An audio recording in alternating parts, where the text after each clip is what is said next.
Will I end up as a hero or a demon king? Volume 5 by Nito, translated by NYX, audiobook by Masquerade at Masquerade Audiobooks.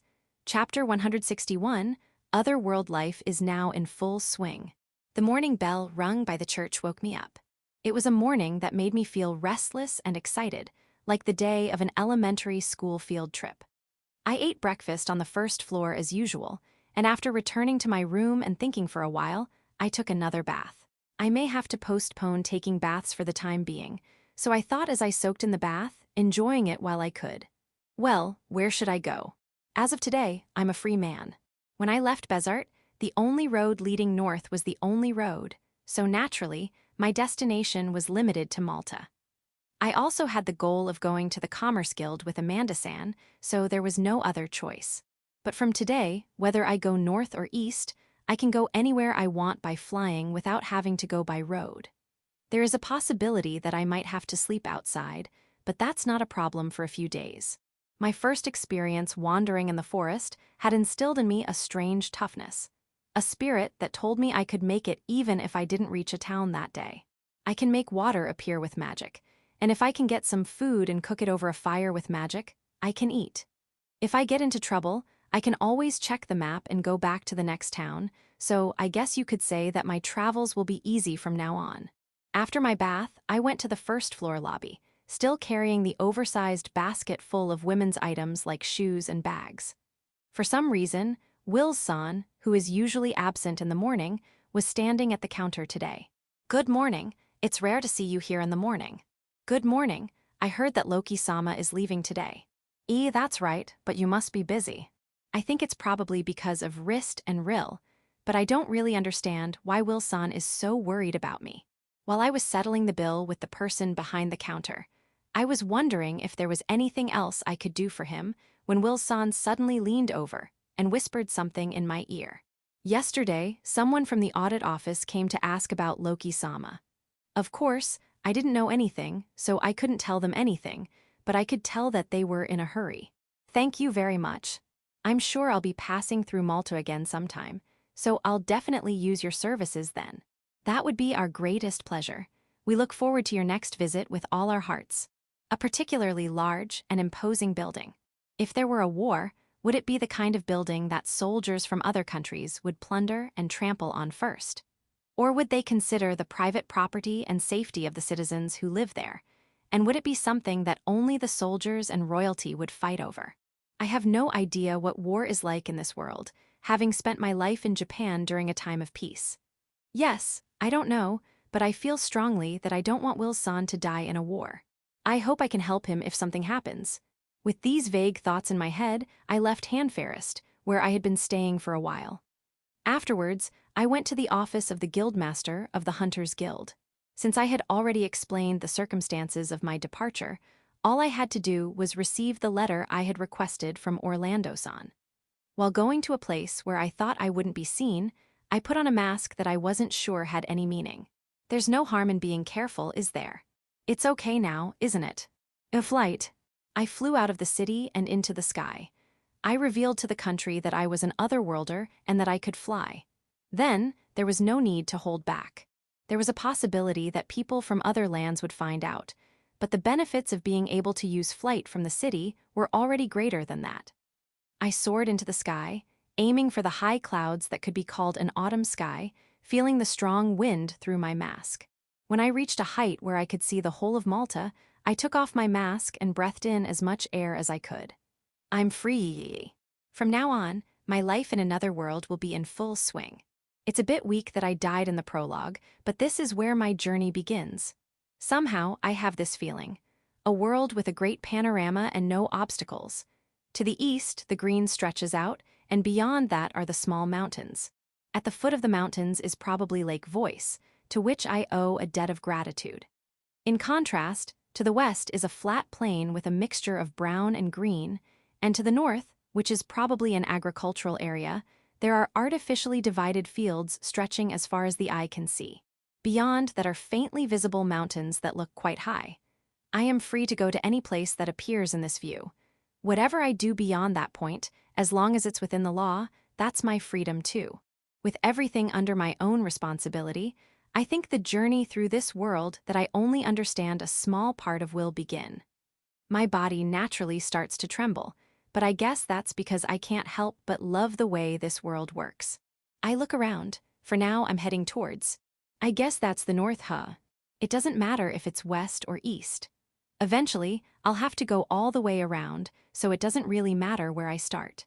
The only thing I knew about the next town besides the southern town of Bezart was the north, which I had heard about from Horyo-san. I think the next town is Mir, and after that, the town of Lipom, where there is a D-rank hunting ground. Then, I'll stop on the way to collect skills in the D-rank hunting grounds, and then I'll go all the way to the royal capital and think about my next destination. I glanced at my watch, and as I looked at the road heading north, my flight began. What I could see in the distance was a small group of buildings less than a tenth the size of Malta. It was such a small town that I almost thought I could reach out and grab it, looking down on it from a very high place. Well, size aside, if I can get to the next town in less than an hour, that's pretty good. Now that I have lightning magic LV7, I have a better understanding of what unleashing magic power is than before. I focus on a single point on my hand and spread it not only to my hand and arm, but also to my torso. If I can use the natural feeling of being sucked in that I feel when I activate lightning magic, I can create an image of releasing it all at once with a bang. Oh ho ho, it's fast, it's fast. It's nowhere near the speed I get when I head towards the Great Hole of Devour. Still, it's definitely over 50 km/h, but it's definitely not 100 km/h. It's a comfortable speed, more than enough. After spreading out the map in the air and checking the map situation, I began my descent. After landing softly on the roof of a large-looking building, I waited for a time when there were not many people around and descended to a side street. If I was attacked, I felt I could pass myself off as a mysterious person who had been temporarily on the roof. I don't think there are many people in the world who look at the sky. In fact, I saw a few people jump off the roof, but they only looked at me a little strangely, so I'd say my plan was successful. Well, is this the building I'm looking for?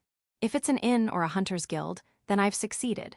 If it's the mayor's house, then I've failed miserably, so I looked for the main entrance, and sure enough, there was a sign with the symbol of the sword, staff, and shield I was looking for. Yeah. Bingo. The big buildings are probably the inn or the hunter's guild. I only know Bezart and Malta, but it seems to be especially true for smaller towns. It was still morning. If I'm lucky, I'll be able to visit at least one of the hunting grounds today. With that in mind, I stormed into the Hunter's Guild in high spirits, but I was confused by the indescribably deserted atmosphere. It was the same feeling you get when you walk into a restaurant for the first time and there are no customers. There was only one counter, and the woman sitting there, in her mid-30s, rested her chin on her hand and looked distant as if her soul had been sucked out of her. She didn't even seem to notice me coming in. Maybe it's just because there are no customers at this time of day. Looking at the request board next to the entrance, there were only a few G-rank and F-rank requests. Compared to this town, I guess Bezart was still busy. Anyway, if there's a hunting ground nearby where I can hunt monsters I don't know, that's fine with me. For some reason, I don't want to disturb the lady's absent-mindedness, so I tiptoe into the library and pick up a book that looks much thinner than before. Then I realized that this was no good. I remembered why Horyo-san had moved to the north of Lipom. Come to think of it, he said there was only one F-rank hunting ground nearby, so only local hunters would go there. Or rather, if they were not local hunters or part-time hunters, they would go somewhere else.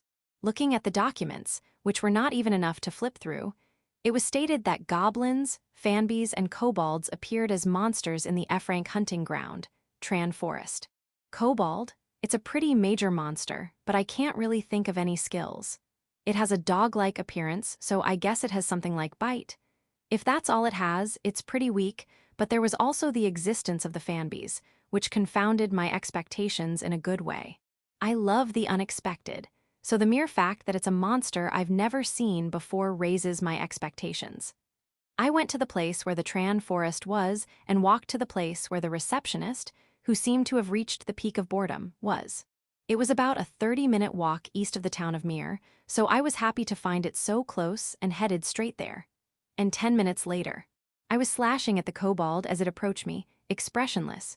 This is a monster that shouldn't be in this world. I slashed it while feeling resentment, slashed it, and then punched it in the face to change my mood and slashed it again. The guild's reference book said that the flesh was too stinky to be eaten and the skin was too thin to be used for everyday items. The only thing of value was the magic stone, but it was small and not worth much money. After all, it was only an F-rank stone. It wasn't even a value-added magic stone. At this point, it's like a goblin, but after defeating more than a dozen of them, I unfortunately discovered that the kobold's skill composition is the same as that of a goblin. In other words, it has no skills. It's a monster so worthless that it's almost laughable. I want to hit myself for saying that it would only be a little weak if it only had bite. As long as you have something, it's not so bad, right? Well, it's probably rare to have a run where you get nothing from killing 5 monsters, but it's been a while since I've had a run like that. On a more positive note, I suppose the more I grow, the more situations like this will occur, so I guess it's good that I was baptized at the beginning. And while I was being baptized, I also had an unexpected harvest in the Tran forest. I was a little frustrated that my efforts had been in vain, so I hung around a bit longer, wondering if I might see a goblin or two when I saw a party for the first time since I'd been here. There were 3 people in sight, with a man in the vanguard holding a spear. Behind him were a man and a woman in the rearguard, effortlessly defeating the goblins they faced. Of these, I had a vague sense of recognition of the face of the man in the vanguard holding the spear. Hey, is that the guy who left me for dead in the lullab? Suddenly, my memory returns. A party of 4, including Albasan, was attacked by 2 orcs. When I joined the fight as a helper, I was pushed aside, and they fled. Albasan apologized to me at the time, so I forgave him immediately, but I heard that the other 3 had fled Bezart for fear of reprisal. I understand, I see. They were very clever to pass through Malta and hide in Mir. In Malta, they probably thought that if I moved my base of operations away from Bezart, there would be a high chance of being found. But they wouldn't normally think that I would go to Mir, where there is only an F-rank hunting ground, if I came to Malta. Especially, they probably didn't think that I would meet them on a hunting ground like this. While I was killing the fanbees caught by my presence detection with one hand, I was thinking about what to do. And the conclusion I came to was, well, whatever. I just left them alone. At the time, I seriously thought that if I found them, I would beat them up. It was my first fight against orcs, and I'm sure it would have been dangerous if I didn't have the defense buff from the poison mouse. I probably wouldn't have died because Ria was there, but I might have ended up beaten and humiliated, with a girl who looked like a junior high school student coming to my rescue. Ha! Looks like there's nothing more to be gained, so I'll go to Lipom. I used flight to rise from the forest and watched the 3 of them. The one who was beaten never forgets the treatment he received. After seeing their faces for the first time in a long time, I realized even now that I had no intention of forgiving them. That's why I left them alone. That would be the most painful result for those 3. Now, beating them up would probably be easy, and I'm sure I could do it in just a few seconds. But as long as I don't have the idea of killing those 3, beating them up is as far as it goes. They will surely return to Bezart as soon as they realize I'm gone.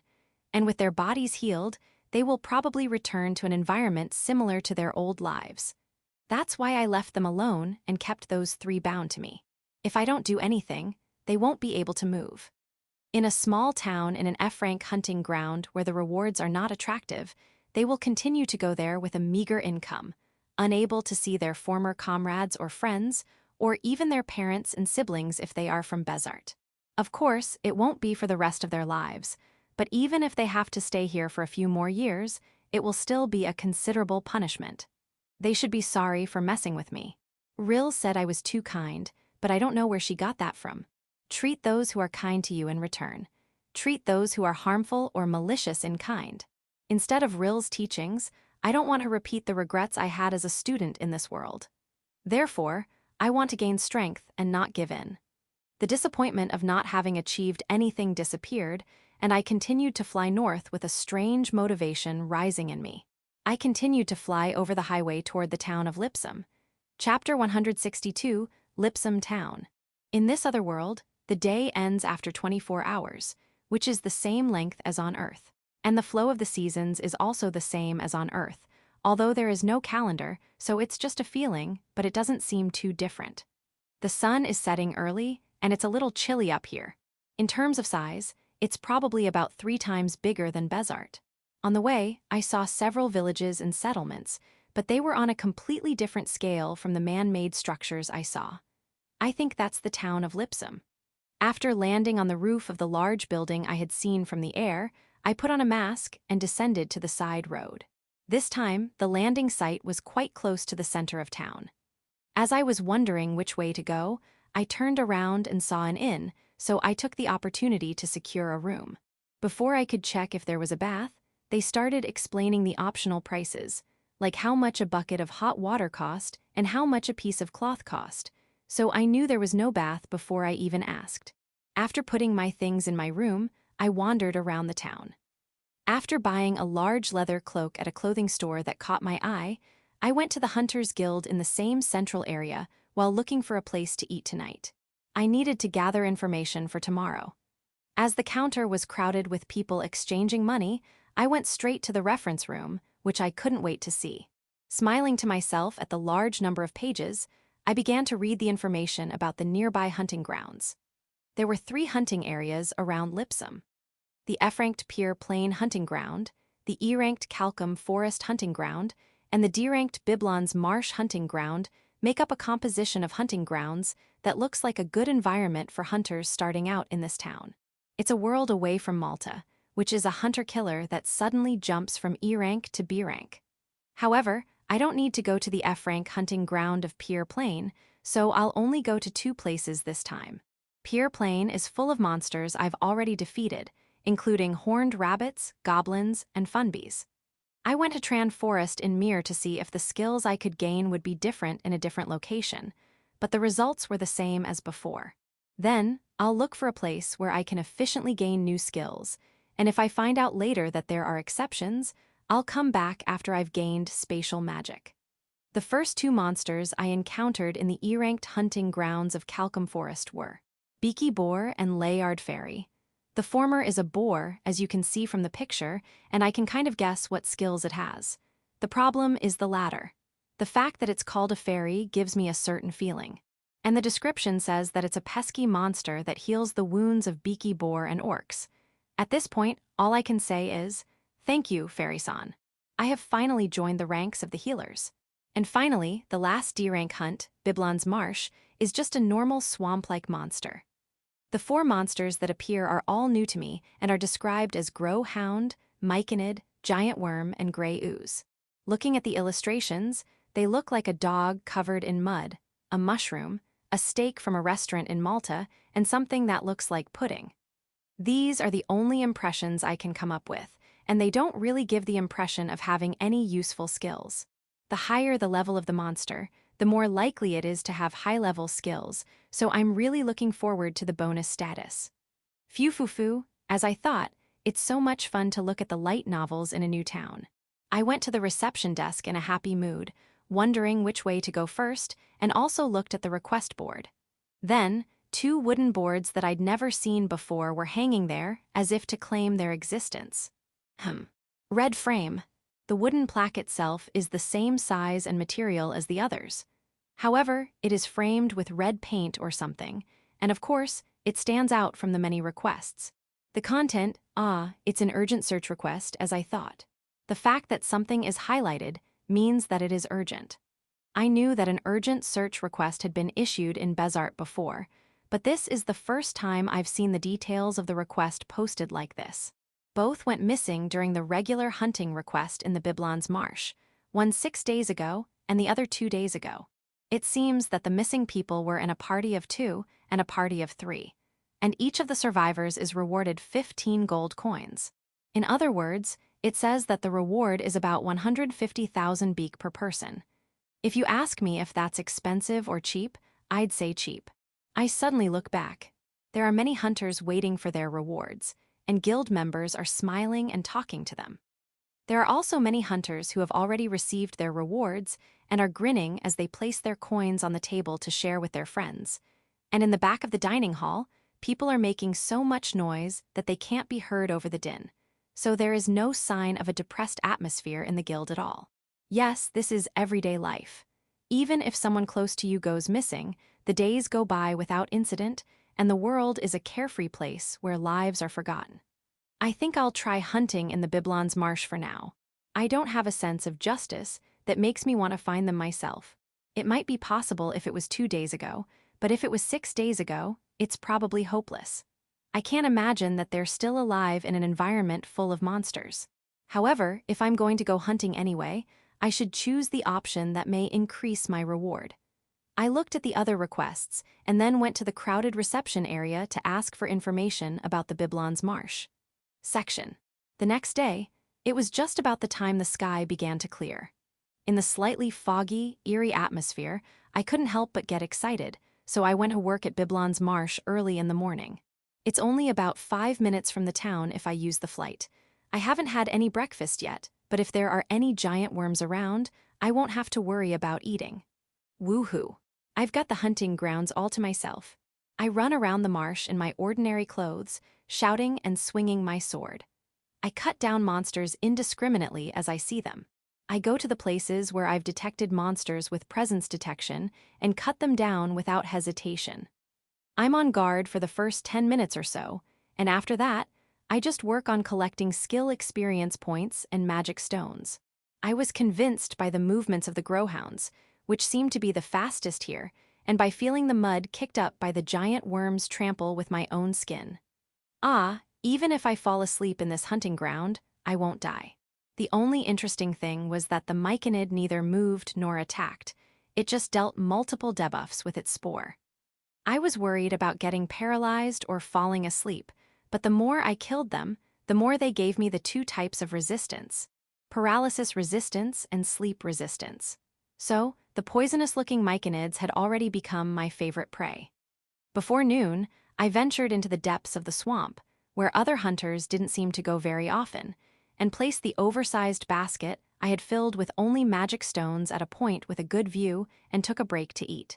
Thinking that I'd like to have a frying pan, I cut the giant worm meat and the myconid, which was also listed as an edible ingredient, into palm-sized pieces and grilled them. The giant worm is about 2 meters long.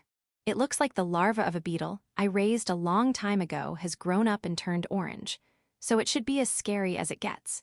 Still, it's so delicious that you feel weak all over when you eat it. If I were still in Japan, I don't think I would have touched it, no matter how delicious it was, but I really feel like my spirit has become harder since I came to this world. Even this mushroom is purple in places, and just by looking at the color, it would normally be a poisonous mushroom that you would reject and throw away. But after roasting them and sprinkling them with salt, they are plump, crunchy, and delicious. They look like shimji mushrooms, but they are about 50 cm long, and each one has a solid umbrella like a shiitake. After eating, I drink the water I made myself, and while putting out the fire, I also wash the mud off my body with the water. As long as it's daylight, I won't feel cold, and if I run around again, I'll be dry in no time. But where have they gone? I've been looking for the axe with my investigation since this morning, but I can't find it at all. Last night at the reception, I checked what kind of party the missing hunter was at. I guess there aren't many hunters who are interested in research and rescue. Since there was no receptionist making a rattle like an office lady, I waited for the counter to open while having dinner in the cafeteria. When I thought it was about time, I called out to the receptionist at random, and another receptionist who had been hiding jumped out from the side and told me about the missing person's information. She was the receptionist who smiled and helped me earlier. She told me everything she knew, including the job structure, names, genders, and heights of each hunter, the materials they usually exchanged for cash, and the tendencies of the monsters they usually hunted. However, if they had been killed by a monster, it's unlikely that investigation would have found them by name. The most likely scenario is that they have already been eaten and are in the monster's stomach. However, there are no monsters that big, so there is no need to worry about being eaten. What both parties have in common is that they both have hunters who prefer axes. So, whether they are alive or dead, I thought the weapons would be a good marker. If they fell into the swamps here and there, depending on the depth, the range of the investigation wouldn't reach them, would it? There are monsters that live in this area that seem to have the ability to pull people into the swamps. A monster that is made entirely of mud and can switch between solid and liquid form using the mutification skill. Because of this, even if you think you've cut it in half, it will fight back completely unharmed, which can be a bit annoying. Well, it's mud, so even if it fights back, it won't hurt. I stare at the monster, which is about 20 meters away, trembling like a pudding. Gray ooze, did you do something? Of course, I don't get an answer. It's as if it knows me and is challenging me, but it's still shaking. I don't know what the cause is. I muttered to myself and started running towards the gray ooze as if to start the second half of the game. Chapter 163, Excessive Expectations. Day 2 in Biblon's Marsh. In the end, I didn't get any significant results yesterday. Or rather, I didn't get any results from the side quest to find people. After entering the interior, I switched to a fixed-point hunt with a wider range. I had so many materials, or rather magic stones, that they overflowed from the oversized basket, and even the large leather bag I was using to collect them was bulging. By the way, I have no intention of using Orlando-san's letter here. If I were to use it, it would probably be for an A-rank hunting ground that I would visit in the future. In other words, I wouldn't be able to deposit the reward with the guild until then.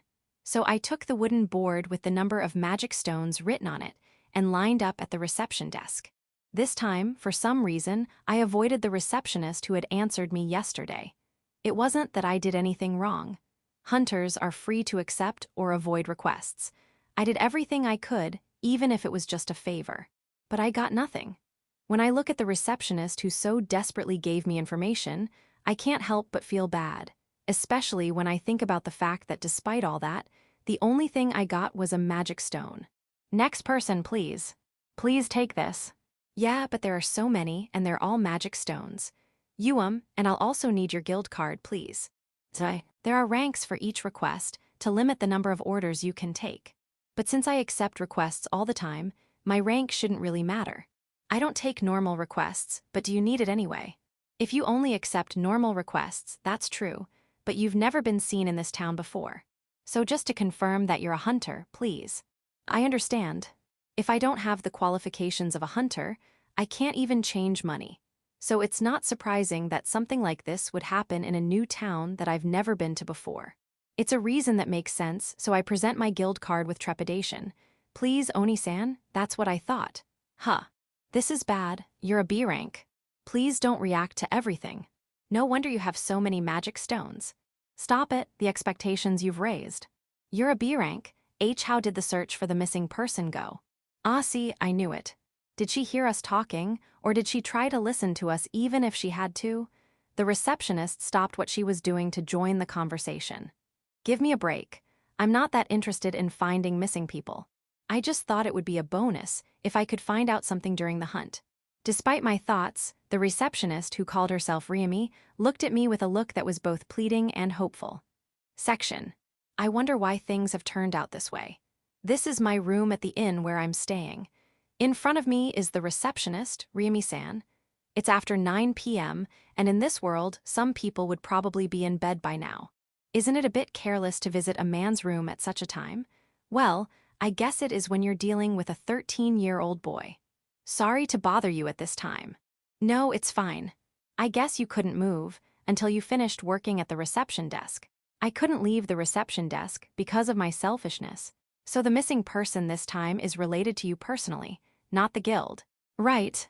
The leader of the party of 3, who has been missing for 3 days, is my husband.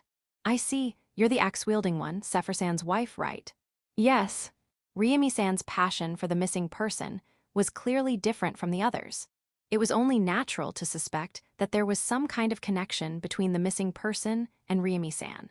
And then Ryumi-san let out a barely audible sigh as if to say, I knew it would be the hardest of all the cases I was expecting. Acquaintances, friends, lovers, brothers and sisters, parents and husbands.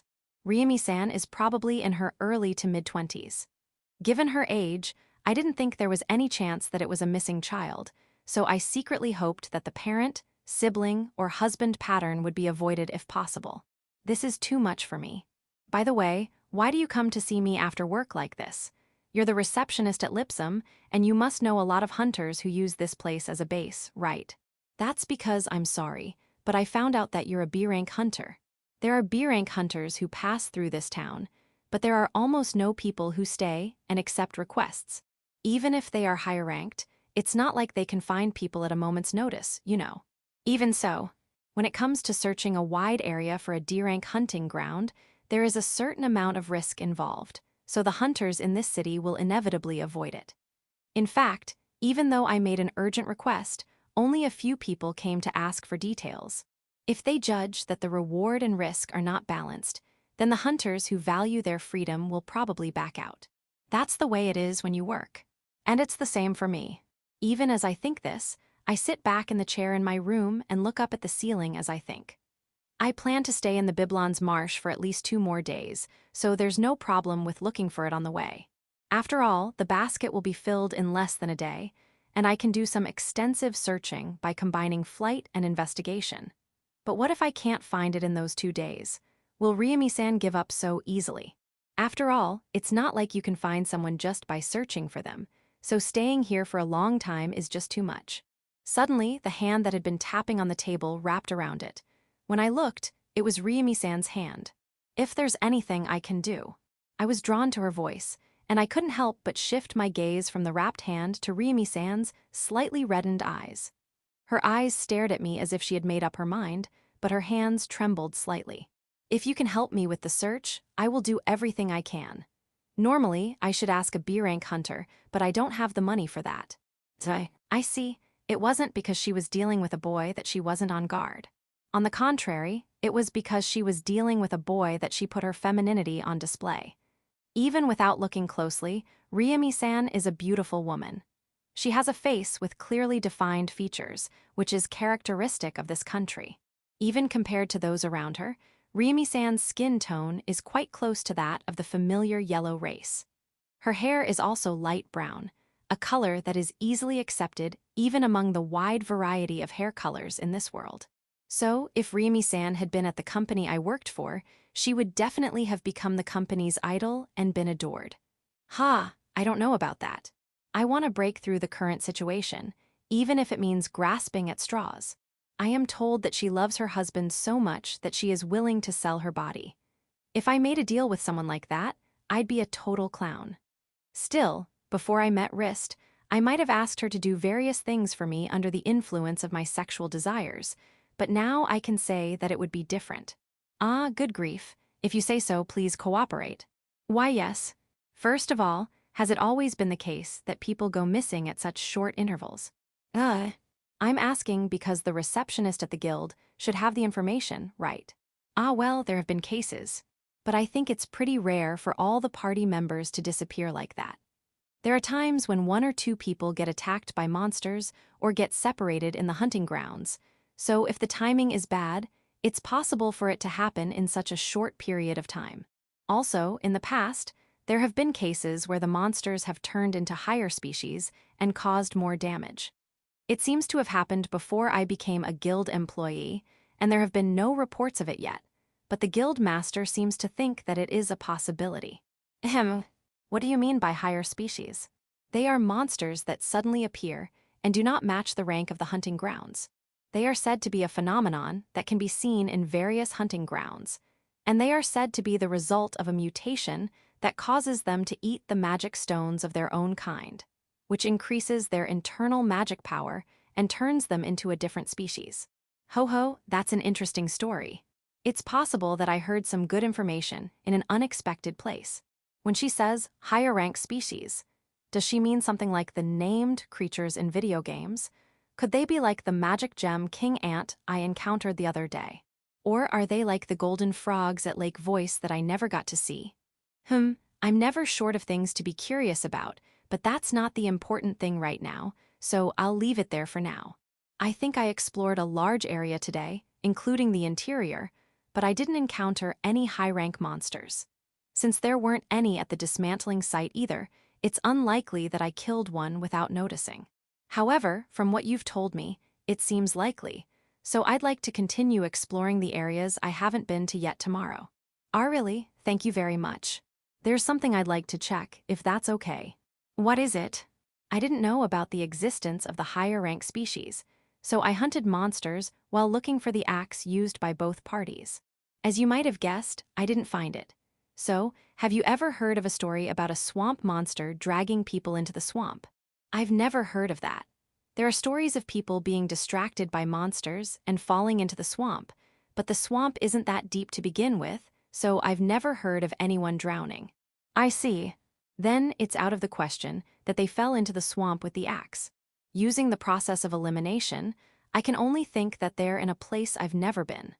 However, when I think about it like that, it seems to be a big deviation from the hunting pattern of the missing party that I had heard from Ramy-san beforehand. Especially the two-person party didn't even have a basket, and they collected their loot in a large leather bag, so I can't imagine a situation where such a light party would go into the depths on their own. Well, if I can't figure it out just by thinking about it, I guess I'll have to check it out for myself tomorrow. I'll think about taking more reliable measures after Ramy-san returns. I think I'll go hunting tomorrow too, so I'll report back at night while I'm exchanging money. It's a cruel thing to say, but if it's been 4 days since they went missing in a monster-infested hunting ground, the chances of them still being alive are extremely low. Please understand that there is a possibility that I will have to give you a disappointing report. I understand, but even so, as long as their bodies have not been found, I cannot help but think that they might still be alive. And if not, at least if you could find even one of their belongings, I think that would be good enough. I see, then I will do my best. In the end, Ramy-san left with a face that said, "Are you sure this is okay? I have no idea how much it costs to request a B-rank appointment. Still, it must be a lot of money for the guild staff. And even though she suggested selling herself because she couldn't afford it, she was still sent home with a vague answer. Normally, such a negotiation with an adolescent boy full of sexual desire would be a sure knockout. Even I, an old man inside, was a bit too cool, wasn't I? I'm already regretting it. I was overcome with a sudden desire to see wrist, so I rolled around in my futon. After crashing into the thin wall, I calmed down with a wall bump, and then I started thinking about whether or not to take a more reliable approach. My investigation was about to level up, but it's still level 1, and the range is 30 meters in a radius centered on me. Since the goddesses would probably have high-level skills if I wanted to seriously search for them, it would be more efficient if I flew around while looking at the map and asked one of the goddesses to use investigation to search for the missing person's name or axe. However, is it okay to ask the goddesses for help with problems in the lower world? I don't really understand the situation here. If I'm too casual about it, I might get lectured by everyone. Well, I guess I'll ask them anyway. They're probably bored now that the search for the otherworlders has stopped. If they get angry, I'll just apologize.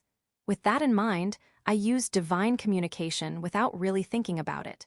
And when I lightly explained the situation to the goddesses, for some reason, a fight started in the divine realm, and I was left behind when the time of divine communication ended. Chapter 164, A Bad Premonition. Dings dong. NGH. Good morning, no morning. Good morning, Loki, you're up late.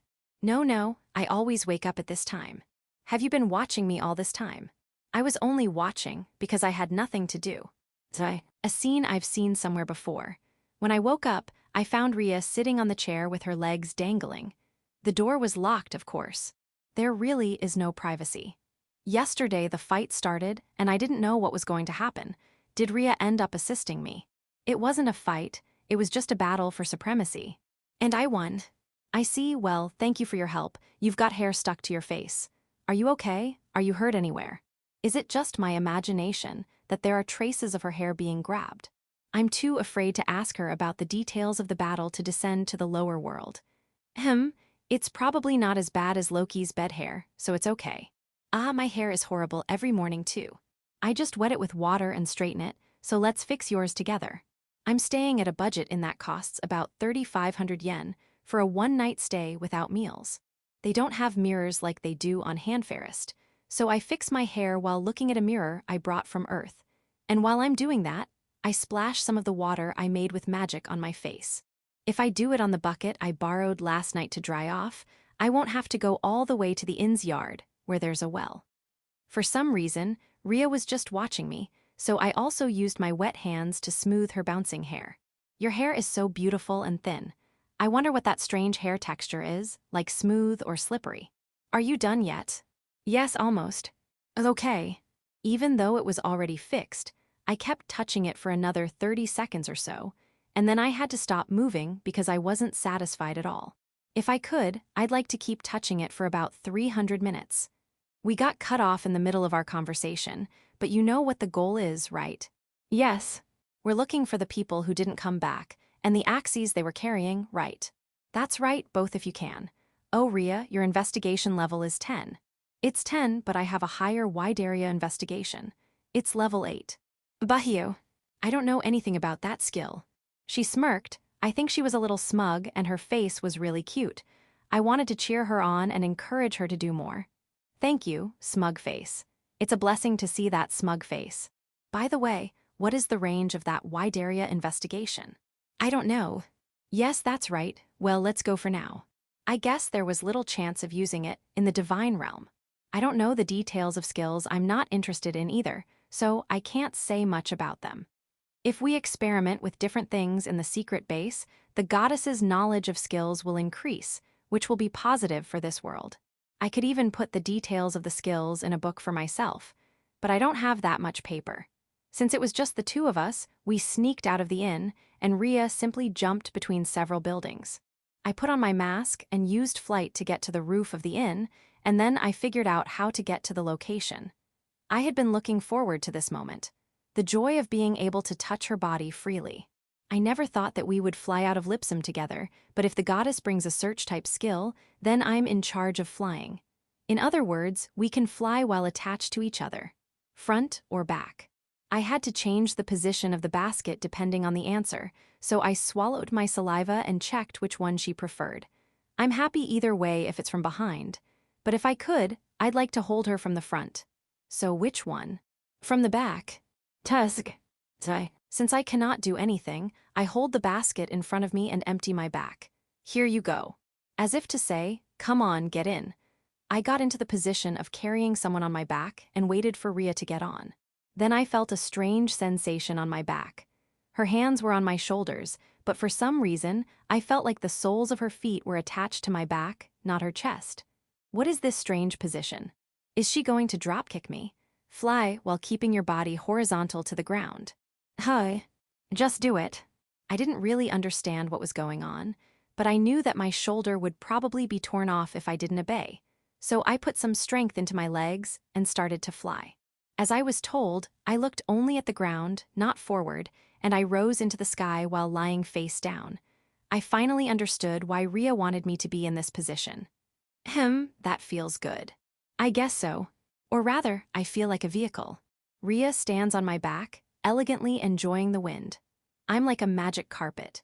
To make sure her sandals don't fall off while we're flying, I take off her shoes and put them back in the basket.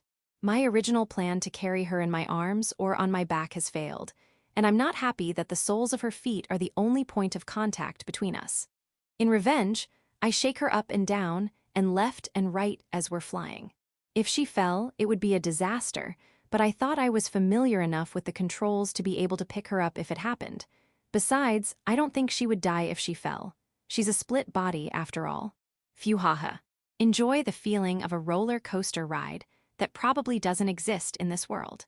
With that in mind, I repeated the meandering and sudden ups and downs, but the person on my back seemed to be enjoying it all the time, with a kind of tension I don't usually see.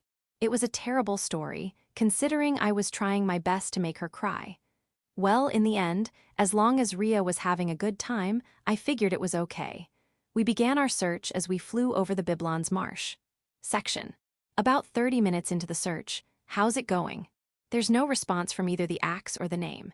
Is Sappho, Razzo, Amélie, and then Wands and Estelle right? When I am asked this, I rummage through my pockets while flying. I look at the piece of paper on which I've made a note to remind myself and tell her that there are no mistakes.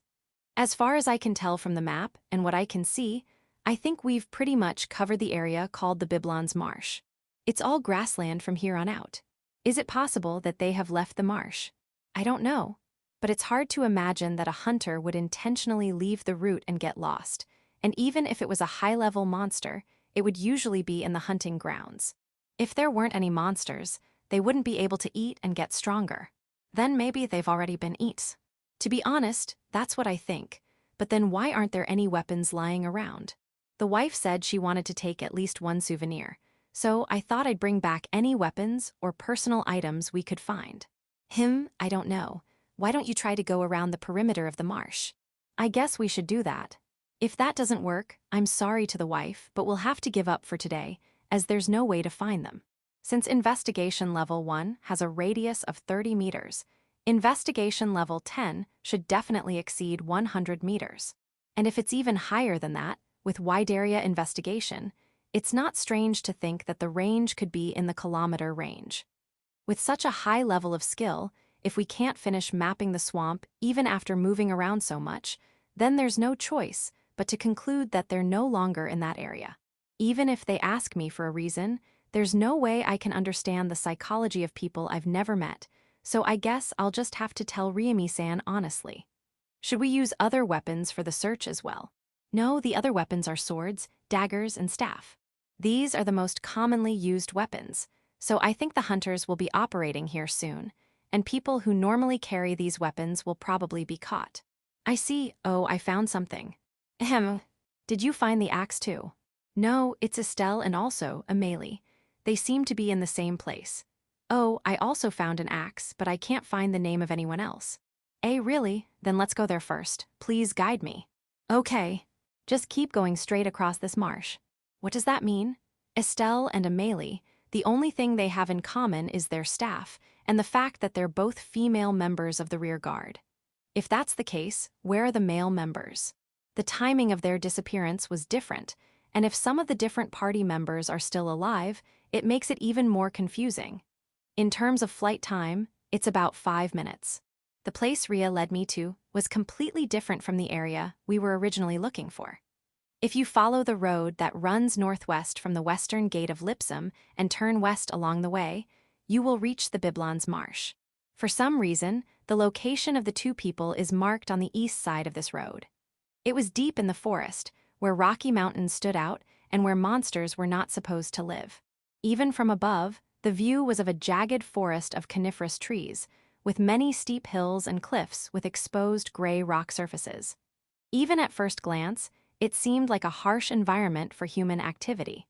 It is under the cliff-like place where you can see the rock surface, but it's not outside, inside. You mean we're going inside the cliff? I don't know, but the reaction is deeper inside, not outside the cliff. All sorts of things go through my mind. The reaction is just for the women. It's a steep area that no one would notice, and it seems unlikely that anyone would come in here just for fun. A person from another party who is in the same place for some reason. Hey Ria, if you try to search for woman, do you get any other results? Oh, lots, probably over 20 in the same place. Seriously, even if I search for man, I get more than 10 results. What should I do? If my hunch is correct, I'm in for a scene I don't want Ria to see. To be honest, I don't want to see it either. But I don't think I can drag Ria into this and just go home, and I don't know how to explain it to Ramy-san. Then at least, Ria, I don't think what lies ahead is very good, so it's better to go back to the divine realm. Instead, I'll treat you to dinner tonight, so let's go eat something delicious. What are you talking about? No, so I'll go alone for now. Low-key, look this way. Just do it. She's asking me to turn my face to her, who's sitting on my back. It's a rather unreasonable request. Since it's physically impossible, I turn my body halfway and face her from the front, fitting her into the oversized basket. As I thought. What? Your face is twitching. It can't be helped. The ones who are most likely to become enemies from now on are those men, that is, humans. If it were just words, it would be fine, but it could also turn into a fight. Or rather, considering my appearance, I can't help but think that this possibility is higher. If possible, I would like to negotiate with them. You're not willing to kill races, are you? If that happens, Loki will be in danger. Everyone told me to protect you if anything happens, so I can't let you go alone. But Even if it comes to a fight, I think I can suppress them, and if by chance I let Rhea kill someone. What are you saying? I've already killed countless races, you know. If I drop divine punishment, depending on the situation, 1,000,000 or more people of a certain race will die. Even so, if I think this world will become a better place, I won't hesitate. I'm much more prepared than Loki. I couldn't help but gasp at her strong gaze, but I'll do it too. I think it'll be okay. Really, I'll follow you either way. Even if it's unavoidable, the goddesses can't really interfere too much with the lower world, right? Yes. Then, unless something really serious happens, just watch over us. If I'm going to live in this world, I'm sure I'll run into problems like this in the future. Besides, I don't really want to see Rhea kill anyone. Yeah, I understand. After some discussion, we started our descent into the forest, a short distance from our destination, with Rhea still in the basket. If I'm wrong, so much the better. If, for some reason, they're only taking temporary refuge, then I can quickly rescue them and check on the men's whereabouts. With some hope for this possibility, I made my way to the cliff Rhea was pointing at with her finger. Chapter 165, Hideout.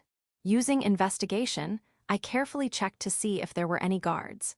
Even though I knew Rhea was using wide area investigation, I couldn't help but check for myself. The entrance to a long, narrow cave was faintly visible through the trees. There were no figures around it, and for some reason, 2 wagons without horses were parked there. No, it would be more accurate to say that the grass covering the leaves hid the wagons. There's no one standing guard, is there? No. Normally, wouldn't it be the custom to have 1 or 2 people standing guard at the entrance? Thinking about this, I approached the entrance of the cave and quietly looked inside the hidden wagons. No cargo at all. It's not a wagon if there are no horses. Yes, what is this? What on earth is this wagon for? We both tilt our heads, but can't find an answer. I lead the way, and we hurry inside to assess the situation. As soon as we enter, I can detect the movement of many people within the range of my presence detection, and the result makes me frown involuntarily. The people's reactions are divided into 3 groups, so it's very likely that the interior is divided into several rooms. If that's the case, there's no time to be extra cautious. If the other party has detection or presence detection, they'll know immediately that there's an intruder with no means of concealment. If that happens, I may face the enemy before I can check what's going on in the back. I'd like to avoid that because it's hard to judge whether they're a clear enemy or not. We walked along the only path in the cave, which was lit by a small amount of light, for about 20 meters and came to a room of reasonable height. Several torches were lit on the walls so we could see the inside of the room, even in the dim light. All men, most of them were asleep. Well, it's still morning. W, what the hell are you doing? What is it so loud? The hall suddenly became hectic. Looking at the scene from the side, I went to one of the 3 separate passageways. I checked the situation in the room with the most signs of life. There was no sign of anyone in one of them.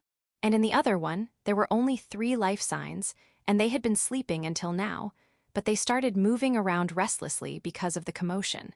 Then I'll leave it alone for now. The problem is the room ahead, where there was movement from the beginning. And after a few seconds, I was speechless. I must have been prepared for it, and I must have imagined it. I had guessed that there were almost 20 women trapped in that room. When I entered with Rhea, the scene that met my eyes was far more extreme than I had imagined. They looked no more than 10 years old. The girls, who were completely naked, were huddled together in the corner of the room, staring at the action in the center of the room as if they were one mass.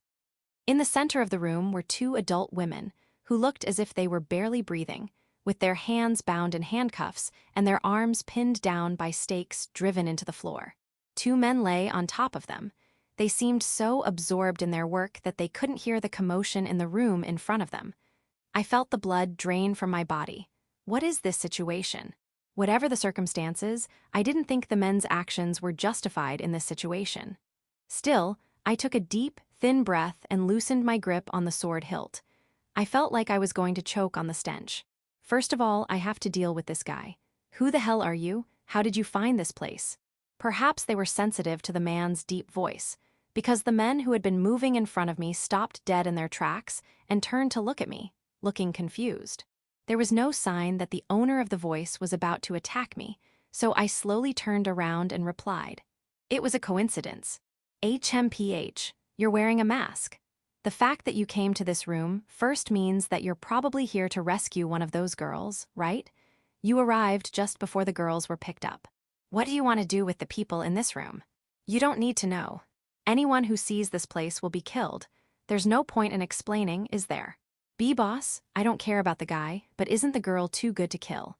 I've never seen a gem like her. I can't stand it. Thanks to the goddess, even if we kill her, let's at least have some fun with her first. Damn you idiots, there's no way I'm going to kill a gem like that, is there? If I put her up for auction, I don't know how many bids I'll get. Haha, I thought something was wrong this morning, but I'm having the best day ever that you went to the trouble of bringing such a woman who makes my mouth water. The conversation continues, as if my future with Rhea has already been decided. Rhea listened to the conversation in silence while I listened half-heartedly, keeping an eye on the men talking happily in front of me. Are they really that strong? That's the only thing that worries me. According to the investigation, it was definitely a Melee and Estelle who were pinned down behind them. This means that these guys are strong enough to break up a D-rank party. The body of the one called Boss is so big that I have to look up at it. Looking at his thick chest and biceps that seem to be bigger than my thighs, he looks strong at first glance, but... Are you okay?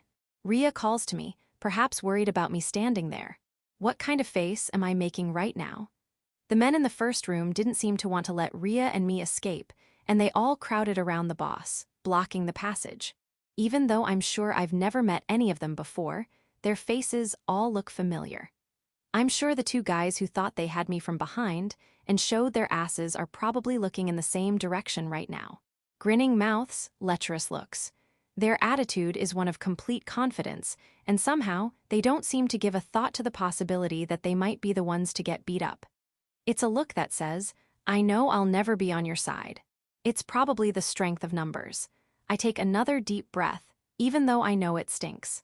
The many stares directed at me make me feel like I'm reliving old traumas, and I feel like my stomach is shrinking. But now, yes, I'm fine. After replying to Rhea, there's no problem. I opened my mouth to the men. Just to confirm with you, even considering the situation and the content of the conversation, you're probably kidnappers, but do you have any intention of turning yourselves in now? This was a serious question for me. I made a proposal with the intention of saving them. That was my intention. But, buha. Turn myself in, you said turn myself in, gahaha. Cha. This masked guy must be serious. Are you trying to make us laugh? Even if we get caught by the military police, we'll all be executed, so there's no way anyone would go out of their way to get caught. Each of them sneers at me. I see, then. Body strengthening. You're a fool to say such a thing. Huh, what? You. I may have used too much power to not be caught off guard. The story was long, and I just felt bad for remembering the past. As a result, the man who was hit first with an open hand flew sideways, spraying blood as if his lower jaw had slipped out of place. Well, he probably won't die. After that, as if to test the strength of my blows, I hit the men who tried to speak one by one, missing their vital points and hitting them hard enough. I had no knowledge or formality, I just relied on my status. As long as they all took enough damage to keep them from dying, and they just lay there, that's fine. I was being careful, you know. When I saw all the men on the ground groaning, I couldn't help but let my true feelings slip out. If they were hunters, they would be E rank at best, and most of them would be F rank.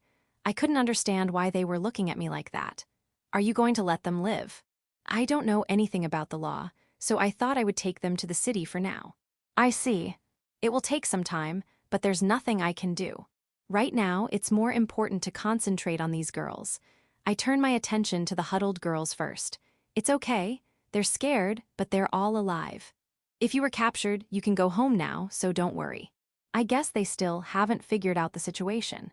Immediately after I called out to them, none of them moved. But when I quickly took off my mask, thinking, is this it? Some of the girls staggered over to us, looking weak and powerless. Is that true? Yes, I already defeated the bad guys. Really? Don't worry, just wait a little while. We also need to do something about those elder sisters. The girls' expressions are still dark. Their eyes are empty, and if they are shown such a scene at such a young age, there is a great possibility that they will suffer psychological damage. However, I have no way to save these girls at the moment. The only thing I could do was bring them back to the city, so I asked the two hunters in front of me if it was possible for these people, who were still in a daze, to return to the town. I don't think you're okay, but can you get up for now? I'm sorry. I'm really sorry. I thought these people were like the Japanese. It's okay to say sorry and thank you after we get out of this situation. I can't go back to the town of Lipom with about 20 girls and women who have no clothes. If I go to the town guard to ask for help, the place will be lightly guarded, and I will have to rely on Rhea again. It was easy until I beat up the bad guy, but it's going to be unexpectedly difficult from here on out. I stab him. The moment I heard a man's voice from somewhere, I felt a slight tingling pain in my back and thighs. I quickly turned around to see what was going on, but all I could see were the children who had just walked up to me. Without understanding the situation, my heart began to beat rapidly, and my vision began to distort as a dull pain spread through my entire body. As if there was salvation there, my body was drawn to the ground. Immediately after lying down, I spat out something that had been building up in the back of my throat, waiting to erupt. What is it? I searched for Rhea in my blurred vision. However, I couldn't find the person I was looking for. Instead, what I saw was the figure of a thin man standing up from the middle of the girls. Chapter 166, This is This World. Rhea's point of view. His eyes were sunken deep, and the thin, half-naked man took a quick glance around the room, twisting his neck. He spoke with a questioning voice. So you were right to hide, but who is this boy? Despite the use of the Kazura blood poison, he seems to be alive. Number 7 and 8, did you stab him properly? Yes. Yes, I did. So he's just taking it with his own resistance. No way, no way. Or maybe he has some special magic tool or accessory. I think I was dazed for a while, unable to keep up with the situation. The man somehow appeared from the far corner among the children. I hadn't used wide area investigation since I checked to see if there were guards at the entrance. Did I let my guard down? No, even if I had used it, I wouldn't have been able to spot him with so many people around. Loki, he looks so desperate. He's digging his nails into the ground and vomiting blood over and over again as he desperately tries to hold on. It looks like he wants to hurt me, too, but there's no way a human could stab me with anything. Even if they could, I could just release my split body again. It looks like the boy is definitely out of the fight, so let's just leave it at that for now.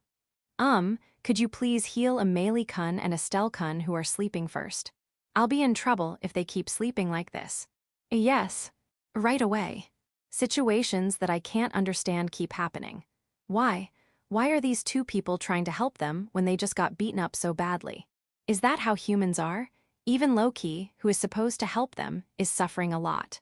Loki stares at the two girls as if clinging to them, but I hear the sound of my back teeth grinding. I can't help but gasp. Is that discomfort? Anger? Yes, it's anger. Loki had been betrayed again. He had been betrayed, beaten, and blown up by the humans he had saved during the orc incident. And now he had been betrayed and tortured again by the very people he had saved. Why are Loki's good intentions being trampled on? Why? Oh, what have you done to Loki? The voice that screamed involuntarily was so violent that it didn't seem to be my own. Section, how could this happen? You have to understand the situation. I don't know why, but I was stabbed and poisoned by the children I was trying to save. Even though I have poison resistance LV.7 and status effect resistance increase LV.7, this symptom is definitely a very strong poison. I never thought I'd get poisoned. What the hell is Kazura blood poison? Damn it. Even though I was being very careful, did beating those guys up make them overly cautious? Or was it the fact that I didn't go all the way that was bad? My whole body feels like it's on fire. I just endured this heat that made me feel as if the blood in my whole body was destroying my cells and as if my blood and internal organs were boiling and seething. It's okay. The vomiting has stopped and the nausea has subsided. My perspective is beginning to clear and I'm beginning to feel some strength returning to my limbs. I'm okay, I'm fine. I'm sure these symptoms will subside. Then, as soon as possible. It looks like the boy is definitely out of the fight, so let's call it a day for now. could you please help Amélie-kun and Estelle-kun recover first? I'll be in trouble if they just keep sleeping peacefully. Yes. Right away. What's going on? Why are they going to help the guy who shackled and imprisoned them? I had heard from the receptionist, Ramy-san, that the two hunters were both staff user healers. Then, it was just a case of my consciousness being confused and misunderstood, and they were going to help me recover from my condition. In vain, the two of them walked over to the men, who knocked me out without even looking at me. Despite our brief conversation earlier, I was like a pebble on the side of the road, and there was no sign that they were even aware of my existence. I can't figure out the principles behind the actions of the young girls or the female hunters. Have they always been part of the male group? No, that can't be the case.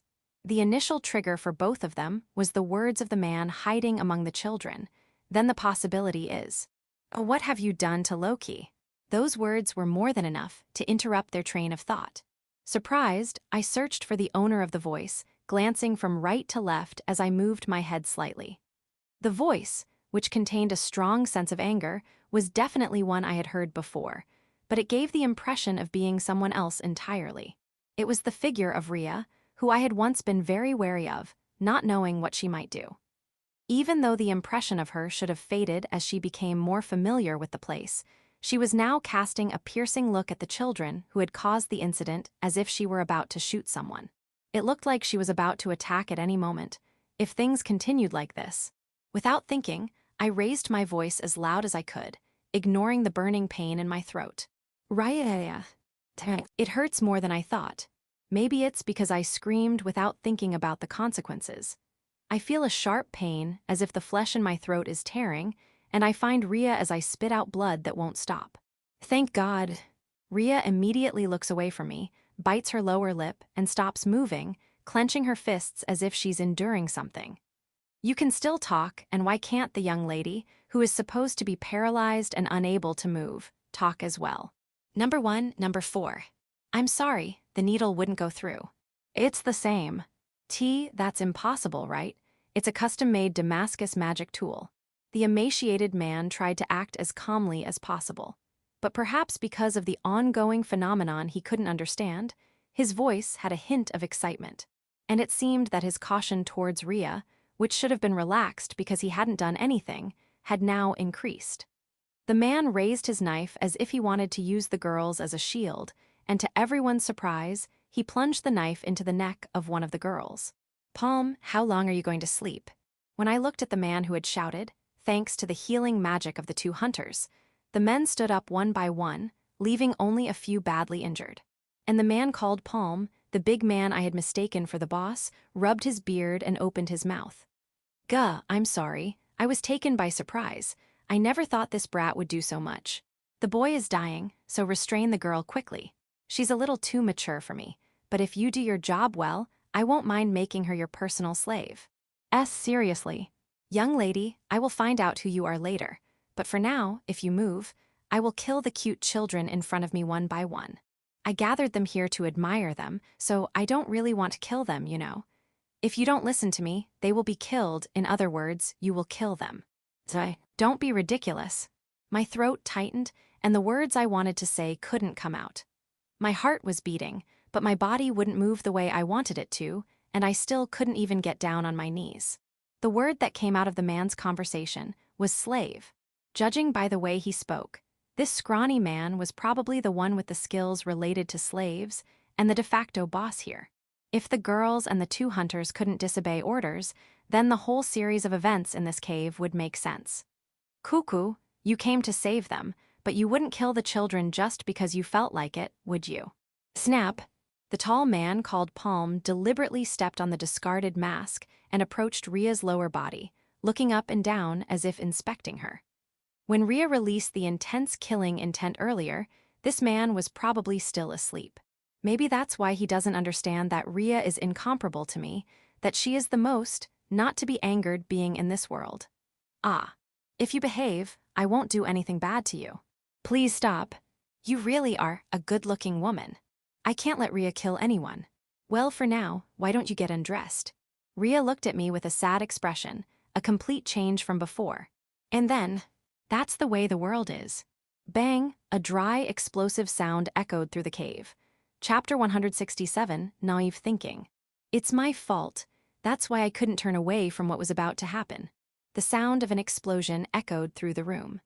Immediately after, the man called Palm disappeared from the chest up, leaving the arm resting on Ria's shoulder.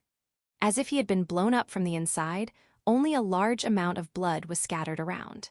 It was truly a disappearance, as the word implies. No one, including me, could understand how or why this had happened.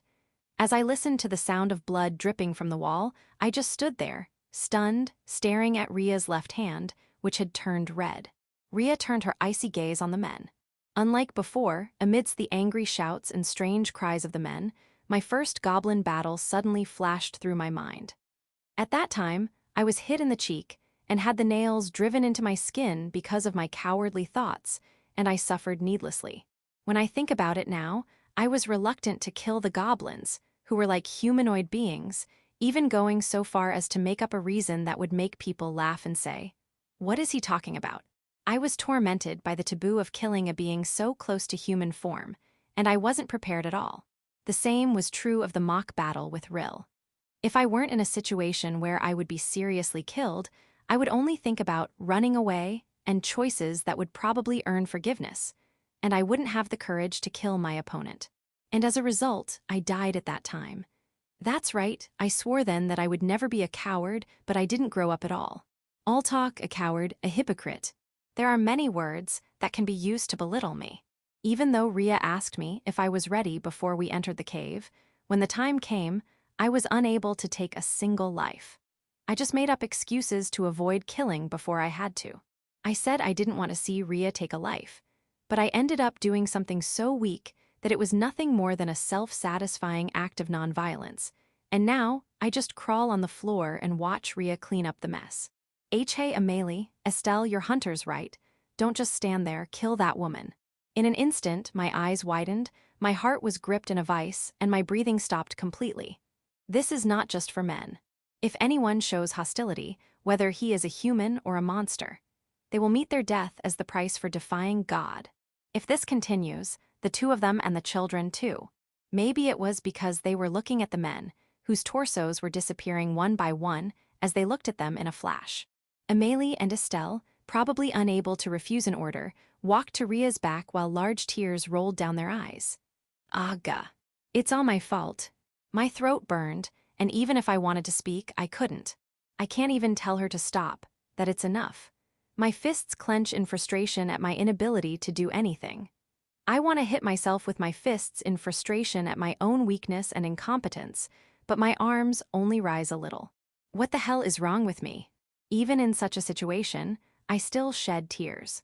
While I feel like vomiting from the tears of uselessness, a wave of half-abandoned thoughts suddenly rush in as I hold the fist with the teardrops on it. Can I save them?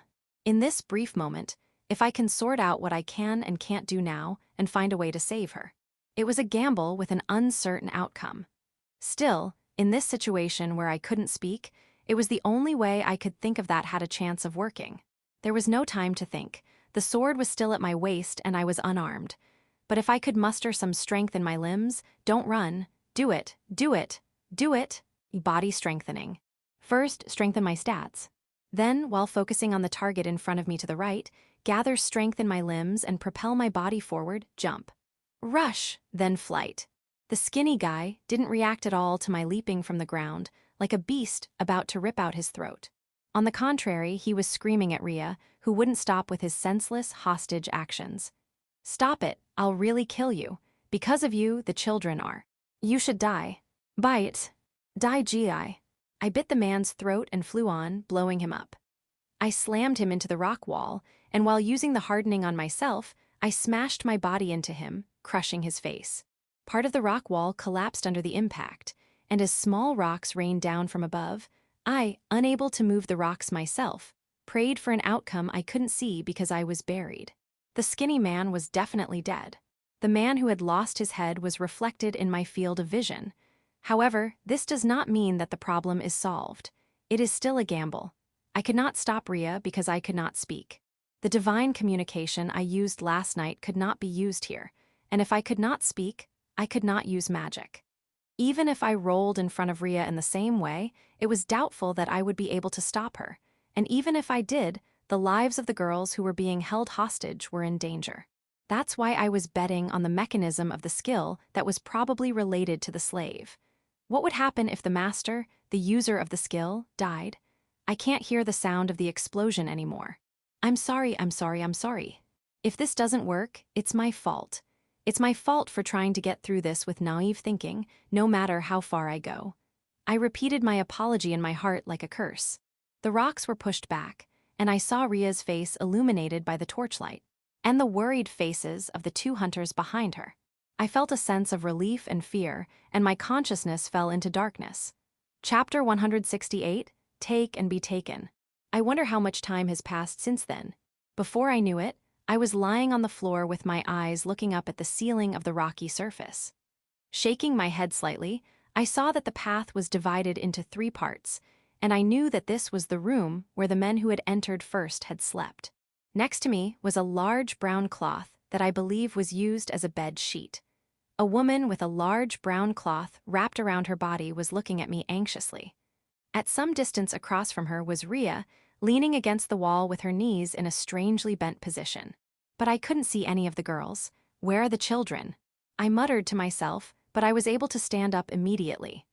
I was surprised that I could speak, albeit hoarsely, and the hunter next to me, Amelie-san, opened her mouth in surprise. Don't push yourself yet.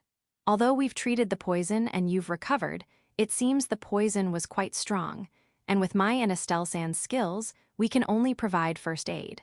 Thank you, and the children, are they all safe? Yes. There wasn't much clothing here to give them, so Estelle-san and they are resting in the back room. I see. I'm so glad, really. If I had got myself into trouble through my own clumsiness, that would have been one thing, but if I had got others involved as well, there would be nothing I could do to make it up to them. I'm afraid I'll have to live with the consequences for the rest of my life, but when I heard that all the girls were safe, I felt a weight lifted from my heart. Perhaps because she saw me breathing deeply and looking relieved, Amelie-san also smiled slightly and straightened her posture, and then she came to thank me. Thank you very much. If it had stayed like this, we would probably have been sold as slaves to another country along with those children. I will never forget your kindness.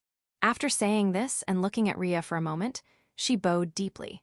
But I couldn't really accept her words because I felt guilty that my naivety had almost killed them. I couldn't help but want to change the subject, scratching my cheeks and wondering why things had turned out this way. When I asked Amelie-san about the whereabouts of the husband of the receptionist, Ramy-san, who I wanted to know about most this time, she told me the story, sometimes tearfully. As a result, I learned that the 2 men from the party, Sifo-san and Razo-san, had already passed away.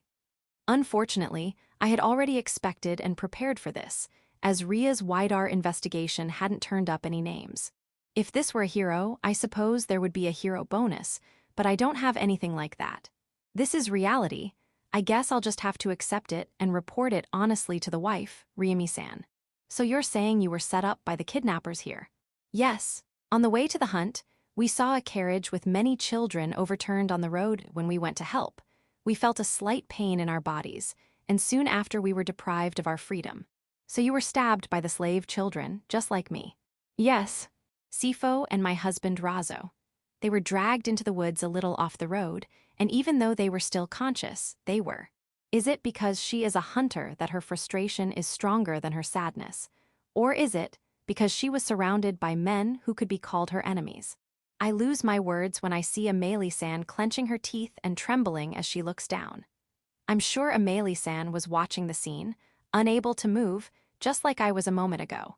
She must have spent a considerable amount of time with her party companion and leader, Sifo-san, and her husband, Razo-san, who lost his life. I remember the words of the false boss, Palm, who said that men are unnecessary. If that's the case, then the other party member, Wan-san, must be hopeless as well.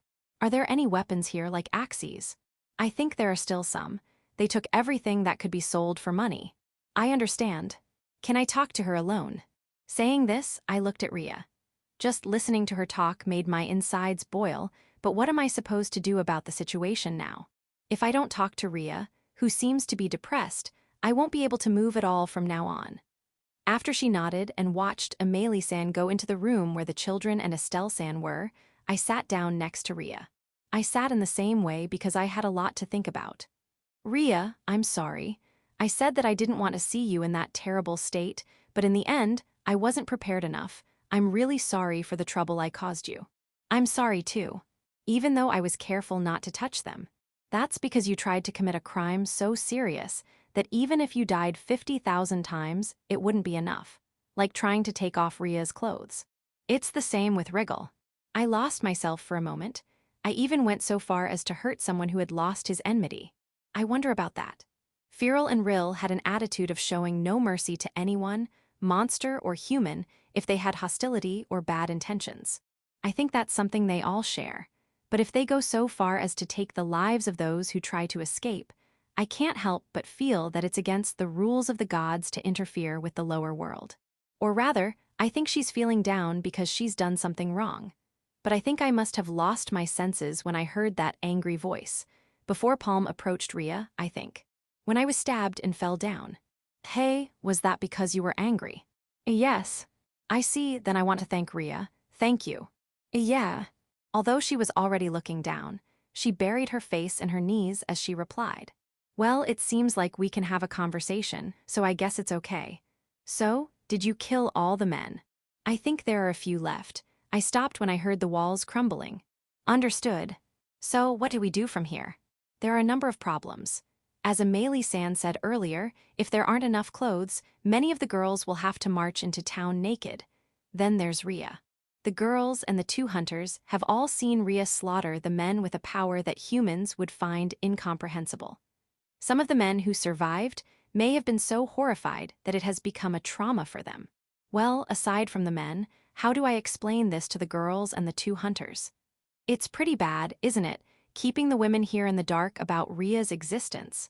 Then, as if she had already made up her mind, I heard a muffled voice from between her knees. Yes, that's why I'm going to erase myself from everyone's memory. Hi. Tamper with memories. Lirai. Wrist also looked into my memories. It's something that God would do, so I can only think that it comes naturally to them. I'm not sure if it's safe according to the rules of the divine realm. I can only pray that Felza-sama will let it pass. And so, each of us decided to take action. Ria returned to the divine realm once and then descended again with a skill called Soul Ring Magic, which looked quite terrifying. As she descended, her bright red dress turned pure white without a single stain. With an air as if she had turned over a new leaf, she walked to the room where the girls and the two hunters were. I suppose Ria will perform the treatment on their memories there. On the other hand, after using investigation to check the current situation, I went to the room where only the men were. The closer I got, the worse the smell became, like a mixture of blood and ammonia. My nose almost closed up, but when I returned to the room I came from, it was a scene of carnage that would make even a horror movie wince. Needless to say, more than half of the room was painted red. There were also a number of headless corpses lying on the floor, and I could hear some of them groaning. I should have gotten used to seeing the insides of monsters after dismantling them, but still, this place is a little too much for me. If it was me when I first came to this world, I'm sure I would have passed out in a second. Phew, I'll have to look for a body with a head. Using presence detection, along with investigation, I found that there were only 4 survivors in this room. 2 of them were buried in the middle of the pile of corpses and kept making small vibrations. Do these men like to hide among the people?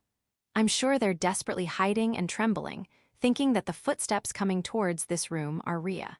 And the other 2 who are not reacting much, are they the first 2 who went too far? The man with no jaw and the man with his eyes in the wrong place groaned as they were only treated for their bleeding wounds, which I guess Amelie-san and Estelle-san's healing magic couldn't fix. Looks like we can leave them alone for now. Well then. I move the bodies that have piled up at the tip of the sword and call out to the 2 men who are crouching down, visibly frightened. I have a question for you too. Healy. Please stop, please forgive me. M-man, is that the mask you wear? W-woman, is the woman from earlier not here? It's no wonder they're confused, but they're still annoying. The girls, whether there are other companions, where the slaves are sold and slave magic. There are things the two hunters would not know, but these men might. She's not here, and please be quiet, you're annoying. No, that's not it. I was just following orders. It was Palm and Fonder who set this up. I wouldn't touch those kids, and I only did the hunters 3 times. Hey mister, if you know that woman, please help me. I'll do anything for you. As long as you can provide me with food, drink, and women, I'll follow you for the rest of my life. I instinctively picked up my sword in both hands and shoved it into each of the men's mouths. Ha! If you don't shut up, I'm going to shove this sword all the way down your throat. Or would you rather be flattened like that skinny guy and have your insides come out? I won't hesitate anymore. I've made up my mind, and most importantly, I've realized that by hesitating, I may lose more than necessary. Just like Rhea said, this is the way of the world. It's not fair to always cling to the feelings of the earth. But it's not an excuse either, and there's still the possibility that these men were slaves of the skinny man. If that's the case, their position would be the same as that of the girls and the 2 hunters.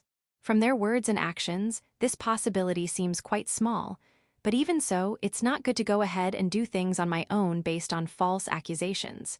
If I'm wrong, I'll be nothing but a murderer. So, let's check first. It's finally quiet. Now, slave magic. I will make a slave contract with you. Chapter 169, Slave Magic. Why, you can also use the slave magic. I've never actually used it. But you don't want her to kill you, so you'll follow me, right? When I smiled at him, the man, who still seemed to be barely maintaining his sanity, smiled and nodded, showing his teeth. Even as a slave, he seems to be very happy about this, so he really doesn't want to die. Or maybe, as the detailed explanation says, it's because the slaves had a lot of freedom, depending on how it was used. I'm confused by the completely different skill content from before, but I follow the detailed explanation and go through the steps. Now then, first, please tell me your name. Alpheba. What about the other one? Please spare me. I'm going to work properly from now on. I'm going to live an honest life, so please spare me. This one is no good. He said what he wanted to say, and then collapsed like a turtle. The man next to him, Alpheba, also looked at him coldly, as if he had given up on him. Alpheba-san, do you know this person's name? Ah, yes. That is Hazet. So, Alpheba-san is a voluntary slave, and the noisy Hazet-san next to you is annoying, so shall I make him a forced slave? When I told him this, the man who had turned into a turtle crouched down and went crazy, but perhaps because he had seen the skinny man's slave contract so far. Alpheba understood quickly and stuck out his head, so I reluctantly put my hand on his greasy hair. The content of the slave contract is as follows: to speak only the truth and to obey my orders. By the way, do you think the second is possible? Isn't that a bit of a broad condition? I've never heard of anything like that in Fonder's slave contracts. It's hard to find the right balance. Well, I guess I'll have to test the details one by one if I have to. Then, for now, it's enough to say that you will only tell the truth and will not harm anyone. If necessary, we can renegotiate the contract. The conditions for cancellation are: you must prepare 500 gold coins and 5 million beak and give them to me. How about that? The man also seemed to have decided that this was only a temporary contract, and he readily agreed. I will be your slave. I agree to the terms. At this point, I didn't know when the contract would be completed, so I looked at the status screen. Unlike the contract I had when I was working, this contract did not have a signature, seal, or contract document. As I was worried that this verbal exchange would conclude the contract, I learned that 2 costs and 30 magic had been consumed, as indicated in the explanation. I immediately opened my eyes, but there was no sign of the black magic spilling out of my hand that was resting on the man's head. Amazing, as expected, this is a world where magic and skills exist. It seems that the contract has definitely been concluded. However, nothing else has changed. So when you become a slave, there's no pattern that appears on your body. There are cases where they carve ink into the slave's body, so that you can tell which slave is which at a glance. But if you don't want it done, there's nothing to be done. I see. If the explanation on the status screen is correct, then this man is currently in a soul-binding state, and that statement is not a lie. Then it's this turtle man next. That's perfect. Next, I'm going to try the forced slave thing. I cut the tip of my finger with a dagger and smeared the blood. It looks like some kind of shady black magic, but what I'm actually doing is almost the same. I will control part of a person's actions. I will perform the ritual. Hazit-san, I will now perform the forced slave contract. Are you listening? Even though I ask him this, he continues to loudly demand his innocence and freedom. Since I have no obligation to be patient with him, I grab the man's cheek, force him to open his mouth, and drip my blood from my fingertips into his mouth. Ag. Now, my magic power should be in this man's body. Hazit-san, I have 3 wishes for you. Speak only the truth, harm no one, and answer the questions asked of you. Slave magic forced contract. This one costs 30 in both cost and magic power. Now, I have been able to make both voluntary and forced contracts according to the explanation. The preparations are complete. All that remains is to determine whether these two are white or black. Shall we begin the interrogation? Section. Good job. Did everything go well? As I waited alone in the first room for the treatment to end, Rhea walked up to me. Yes, the men are finished too, and they're all asleep. Sorry for the inconvenience. It seems that the men were also treated like slaves and ordered to do things. That's right. As a result of the interrogation, the men were surprisingly white. Actually, they were more like gray.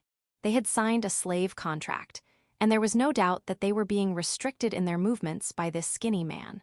So, there was no choice but to hand them over to the town guards, but that meant that the memories of Rhea that had been implanted in the men would become a source of fear in the future. Especially the other 2, who were shaking to the point of making a rattling sound, were still reeling from the traumatic fear they had experienced. To be on the safe side, I also had to make the surviving men forget about Rhea's existence. As a result, the person who caused the trauma-level fear was replaced by me. I instinctively want to say, why? But there's no other convenient way, so there's nothing I can do. Is everything else okay? I think so. I can use the carriage outside to move everyone, so I'll put them on it and take them to the city using flight. When we fly, I won't feel the weight, so I think I can make it if I can just lift them up first. Okay. Then I'll go back. As she said this, I quickly grabbed her arm, which had started to disappear in the mist. This is not good. Rhea, I have something really important to talk about tonight, so I want you to come back down. I'll tell you everything then. I didn't want to lie, so I told her while I stared at her. If she had tampered with the man's memory, then, of course, she would know what I had done to the men. In other words, I thought it better to assume that Rhea already knew. Still, since Rhea hadn't said anything, I decided I should be the first to tell her. Okay, I'll call you with the oracle when I go down. As I watched Rhea turn into a mist, I mumbled a quiet thank you with many different thoughts in my head, and I think she smiled slightly. Well, let's get back to work. My body still felt pretty sluggish, but I had to get back to the town as soon as possible. First, I went to the room where no one was. I thought it was probably a storage room, and sure enough, in addition to the food, there were many wooden boxes, barrels, and leather bags of various sizes, as well as equipment that seemed to belong to Sifo-san and the others. There was so much here that it would fill a wagon. At this point, I realized that it would be impossible to get everything in one trip, so I prepared for a round trip to the town. My next target was the men. I had heard that they were asleep, but I didn't need to be polite to the men, so I kicked them awake. When they saw me, their eyes widened, and they rolled to the other end of the room with the quick movements you would expect from cockroaches. Ahiara, please spare me. Yua, please, I beg you, please. No, they're really annoying. Is what these guys are feeling now the same kind of fear I felt during the mock battle with Rill that made me tremble and think only of escaping before? If you think about it like that, it's not so hard to understand. Still, if they escape, the story won't progress, so I quickly go back and forth with them to change the slave contract. Don't leave this room, don't hurt anyone, just tell me the truth. Since the 2 men with severe injuries and the 2 men with normal bodies were given the same forced slave contract, there should be no problem leaving the men there. Since I was told that there were no outside companions, and that a black market transporter would be coming to pick up the 2 hunters and some of the girls in a few days, it is safe to say that there is almost no possibility of anyone appearing at this location during the temporary absence. After leaving the room where the men were held under house arrest, I went to the room where the girls were gathered. It was the smallest room, but a large, thick cloth was spread out on the floor, and there were special water jugs and bedding, so I imagined that it was somehow a room for important people. The girls were sleeping there, crowded together, so I gently woke them up one by one, unlike the men. Some children had rings on their fingers. Was that the cause? The rough rings, which felt large even without considering the thinness of the fingers, were worn on the fingers of 8 girls in all. The needles were not exposed, but covered from above with a cap made of the same material. As far as I could see, there were 2 types of rings, so those worn by only 2 people were the poisonous type, like the Kazura blood poison I was stabbed with. The rings worn by the other 6 must be the paralyzing ones that affected Amelie-san and the others. These rings don't fit the children at all.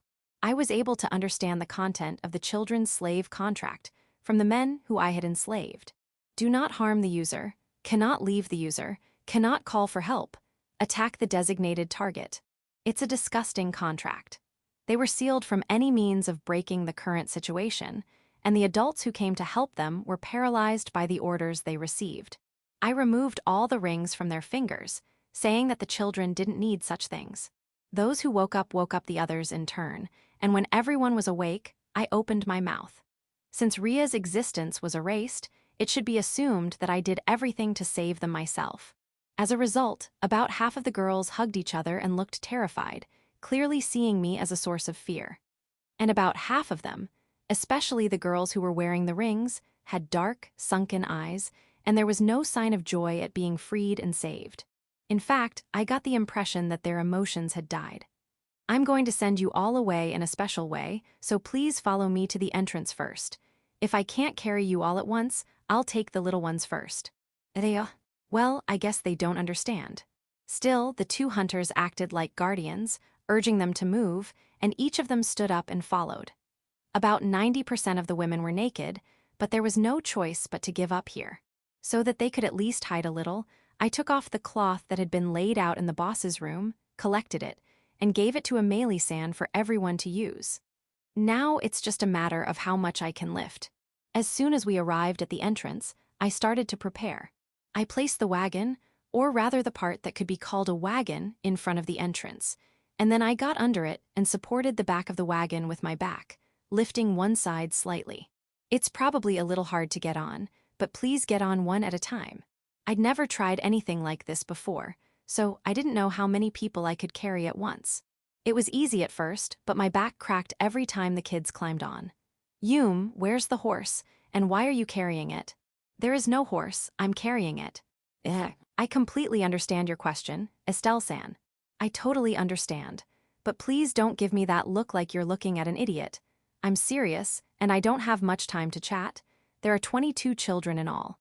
When about 15 of them had boarded, my back started shaking, and I couldn't help but cast the body-strengthening skill I had saved in my heart.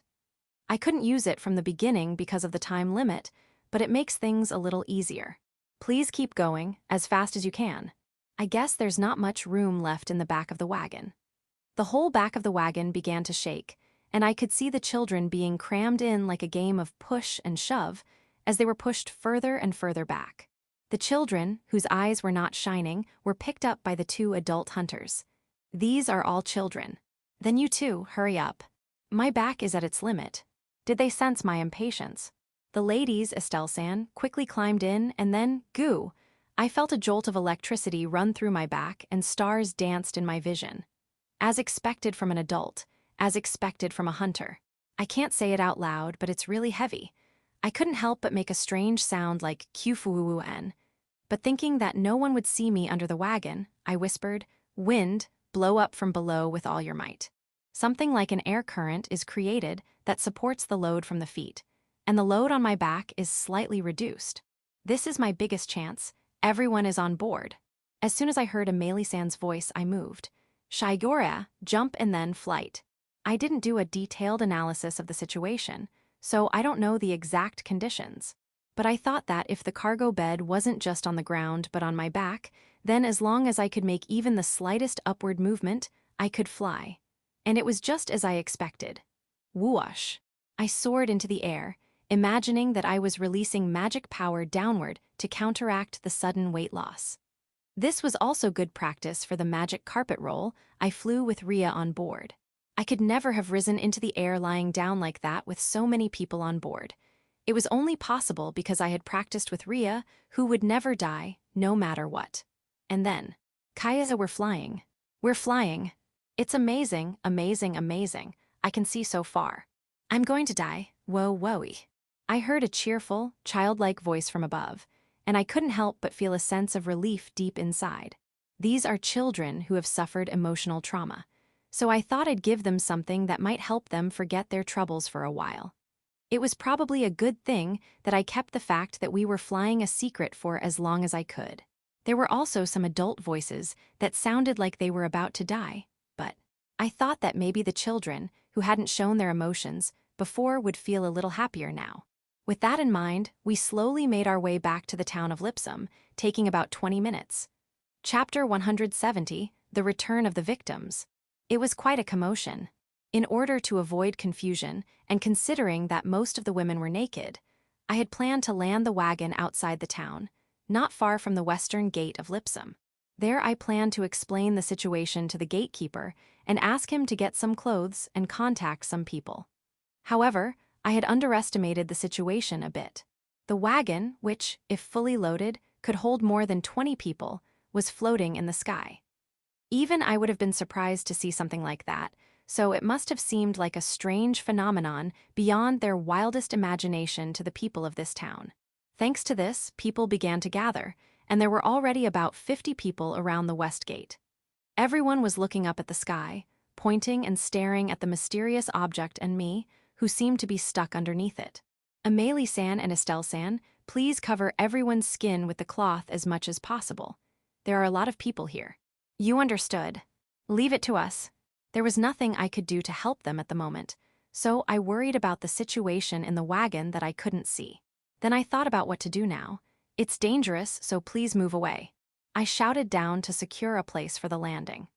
The two gatekeepers who had been standing there with their mouths agape seemed to have regained consciousness at my voice, and they began to do their job of leading people to safety. It will shake when it lands, so please be patient.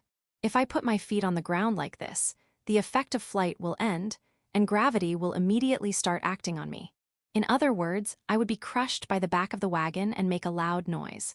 So there was no choice, really, there was no choice, so I lightly threw the wagon into the space I was aiming for. There was a healer nearby so they wouldn't die, so please forgive me. Bang. Dust rises with a scream. At the same time, one of the gatekeepers came running over, so I explained the situation while checking on the girls. I told him that all the people here had been kidnapped. I also told him that most of the girls were naked, so they needed clothes as soon as possible. The girls were not only from this town, but also from nearby villages. I told him that there were 2 hunters, so he should contact the Hunters Guild. From now on, the rest of the criminals will be brought in the same way. The scene suddenly becomes hectic. One of the gatekeepers rushes into the town. The rest of the gatekeepers also say something to the onlookers, and many of them run into the town. Several women also ran to the wagon and talked to the kidnapped children as if they knew them. The men who came by, who all looked like they were just curious, tried to get closer, but I tried to intimidate them with my eyes and face. Damn, that fake boss, he broke my mask. Thanks to this, I've been able to hide my face when I'm flying, but this time, I exposed my face in a very dramatic way. Well, sooner or later they'll find out. After thinking about it for a while, I wondered if they had gathered them from the surrounding area. When I saw people running towards us with clothes in their hands, I breathed a sigh of relief and spoke to the women, thinking that it would be okay now that it had come to this. Amélie-san and Estelle-san, I'm going to go back and get the remaining men, but is everything okay from here? Yes, thank you very much. We can take care of ourselves from now on, so please be sure to bring the culprit to justice. Thank you. We'll explain the situation to the Hunters Guild, so if you could please bring back our husband's belongings. I see this from the way she talks. The missing party member Juan-san was Estelle-san's husband. It's so heartbreaking. 3 wives lost their husbands in this incident. It's okay. After saying that, I told the remaining gatekeeper that I would go and collect the culprit this time, and then I left. I thought about running away to a place without people, but after being seen like that, it was too late. I wondered what would happen to those men. As I imagined various scenarios, I flew back to the cave. Section. Near the western gate of Lipom. The commotion from a moment ago had not yet subsided, and the area was still filled with noise and bustle. A rather dubious rumor had spread throughout the town that a wagon had arrived with the missing people on board, causing the relatives of the missing people, the master of the Hunters Guild, and other employees to gather. There were even curious onlookers who had gathered to get a glimpse of the strange wagon, so a large number of guards had also been dispatched to deal with the situation. The next wagon is coming. Clear the way. Clear the way. The panicked state of the gatekeepers and guards, the wagon without a horse, and the sight of a parent crumpled with tears and holding their child in their arms tell enough of the truth of this story. But above all, there was a sight in the sky that made one doubt their own eyes. A brown object that looked like a wooden box was flying through the air. What's more, it looked like it was approaching at quite a speed. Safe on, it looks like the rumors are true. A man sitting on a horse watched the scene from a distance. Saphon, the head knight of the Count's family, responds to the man's muttering. I think this is the work of Loki, the otherworlder with the ability to fly that Nilo mentioned. Solve the kidnapping and catch the culprit. It was the right decision to leave Malta immediately, just in case. That is correct.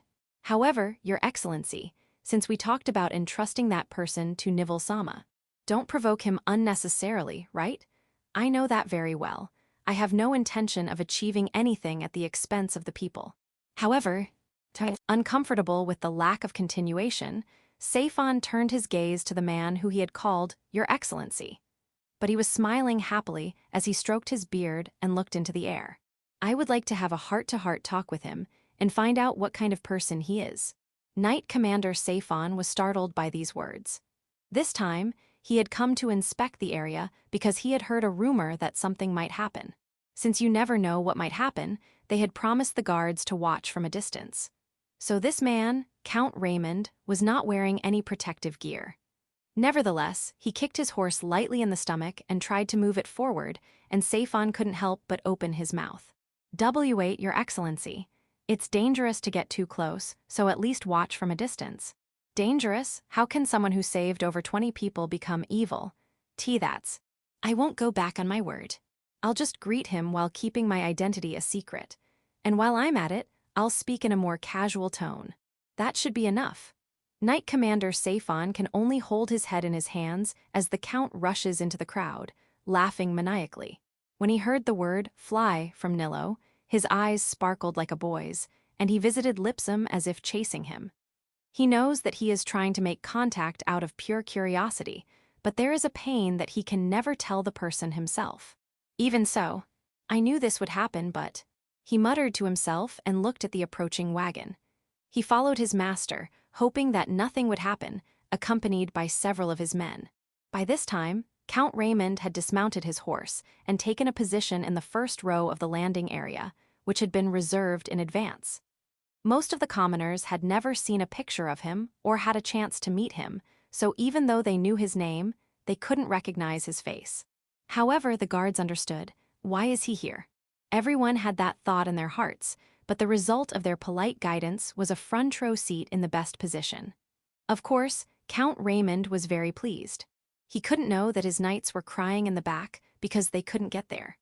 But when the flying wagon came within sight, Count Raymond's eyes narrowed. There were more supplies on the platform than anyone could have imagined, and no one had any idea how the boy propping it up from below managed to lift it. Was he a man of superhuman strength that didn't match his appearance, or was this characteristic of the skill of flight? A skill that no one had ever heard of except the winged race. If the method of acquiring such a skill could be clarified and made available to the world, it would be a new revolution in logistics. But if that happens, checkpoints will lose their importance, and tax revenue from tolls and excise taxes will be greatly reduced.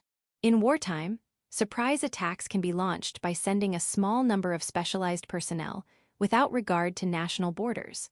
Suddenly, Count Raymond shook his head, realizing that he was acting like a feudal lord. That's not the case now.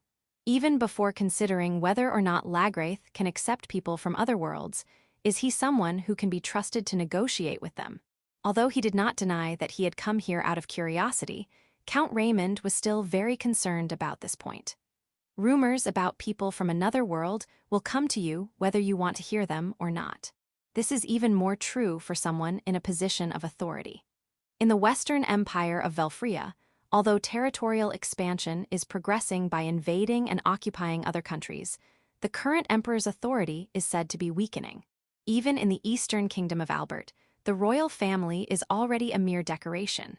And for several years now, there have been rumors that the nobles have fallen under the power of the gold possessed by a single otherworlder. There is no intention to watch the decline of the national power with fingers in mouth. But even if they were able to take in the otherworlders, it would be meaningless if the otherworlders took over the country. Bang! A slight shaking of the ground was followed by a cloud of dust, and everyone knew that the wagon had landed. Even though he was standing on the ground, he was still a very ordinary boy with a face that still retained a hint of childishness. "So, boy, is it true that you are the one who saved them this time?" "Yes, but who are you?" The voice that came back was high-pitched, and there was still no sign of a voice change. Nevertheless, his tone was calm and polite, perhaps because he was an otherworlder who was said to have inherited memories from a previous life. "I am," he was about to say, but in the end, even though he changed his tone, he realized that he had not decided what to do with his identity. So what came out in a flash was just a passing thought for Count Raymond. "I am the mayor." After a moment of silence, the people around him became agitated at the blunt words spoken in a deep voice. Chapter 171, Town Mayor. I look at the wagon I've thrown away and think to myself that I managed to get away with only 2 flights. The men were tied to the top of the wooden box with ropes. Yeah, they seemed to be okay. I was flying at top speed, thinking it wouldn't matter if one of them fell off. So I'm pretty pleased with my flying skills that I managed to get everyone back alive. So the gatekeeper. I was looking around, thinking that, when I was approached by someone who stood out from the crowd of onlookers. "Boy, is it true that you're the one who saved them this time?" The person standing there with his arms folded was huge. He looked like he was almost 2 meters tall, and with my height, I couldn't even reach his chest. His hair and beard, which neatly framed his mouth, were white. They didn't look like the kind of white hair that comes with age. Rather, they had a purity to them. His skin was dark, perhaps from sunburn, and it was hard to tell his age. He had a strange aura about him that I had never encountered before, so I couldn't help but ask, "Yes, but who are you?" Then, while the surrounding people were making a commotion, he answered my question, although he seemed to be hesitating to say anything. "I'm the mayor." I was stunned by his answer in many ways. First, I had never seen anyone so confident as to say, "I am the mayor," with such conviction. It was hard to be proud of being the mayor with such a confident look on his face. I wonder if being the mayor of this world is such a serious job, but he's such a big guy. It seems better to think that it's not a job that ordinary-looking men and women like the mayors and village chiefs of Japan could do. He has to fight monsters and countries every day to protect the town and its people. And there's this atmosphere. For some reason, some people's eyes are squeezed together as if they're holding their breath, others look panicked, and there are even people who are about to kneel down, unable to speak. In general, everyone's eyes are focused on the mayor, and you can feel the determination of the people around him to catch every single move he makes. I never thought that just one word of introduction would create such an atmosphere. This mayor is really something. I'm beginning to feel intimidated. "I see, so is there something you want?"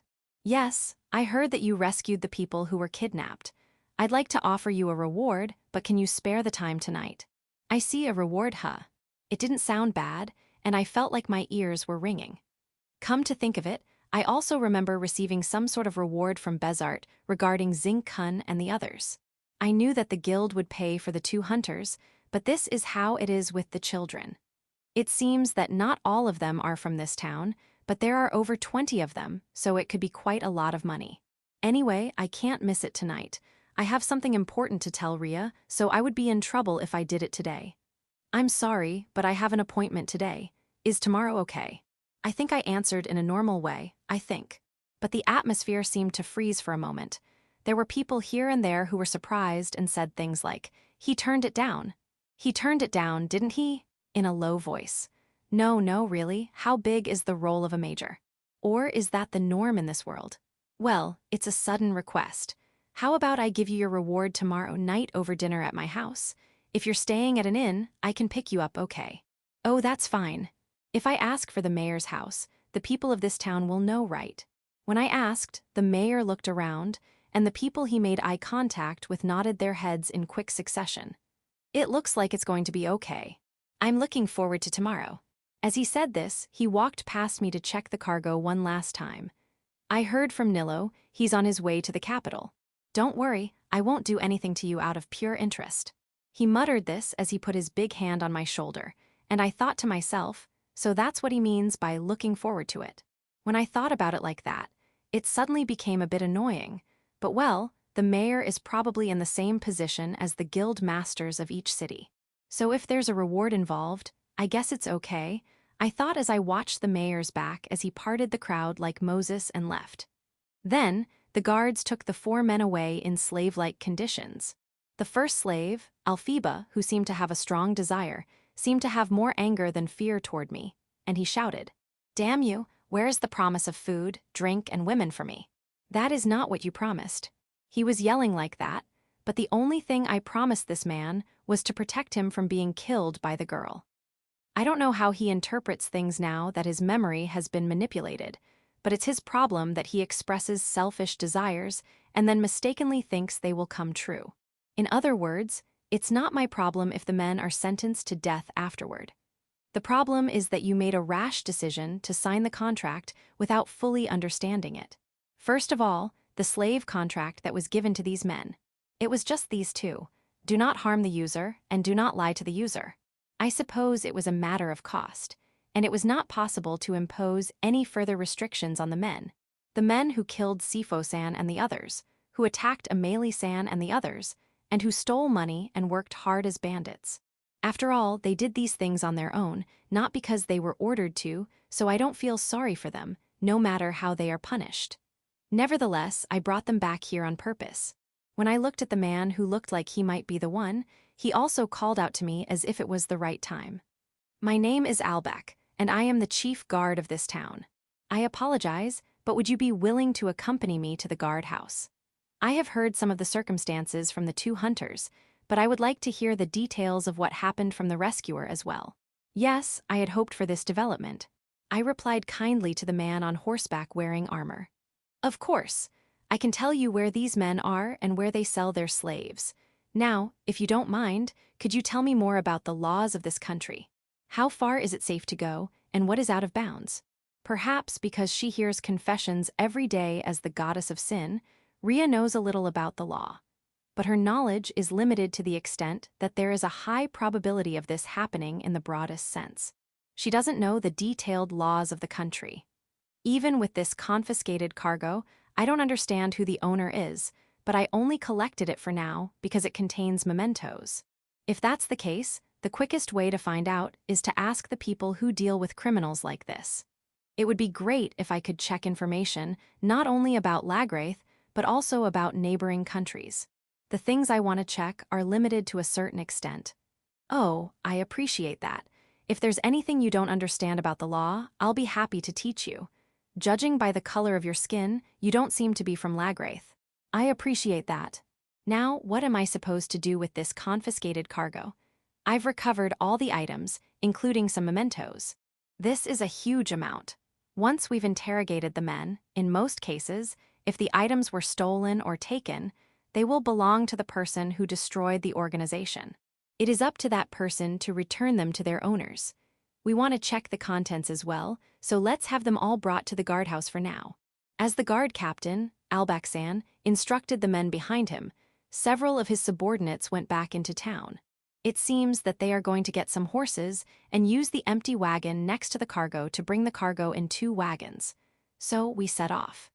I leave the cargo with the gatekeeper and the remaining guards and follow the 4 men, who are tied up like in a period drama, to the guardhouse.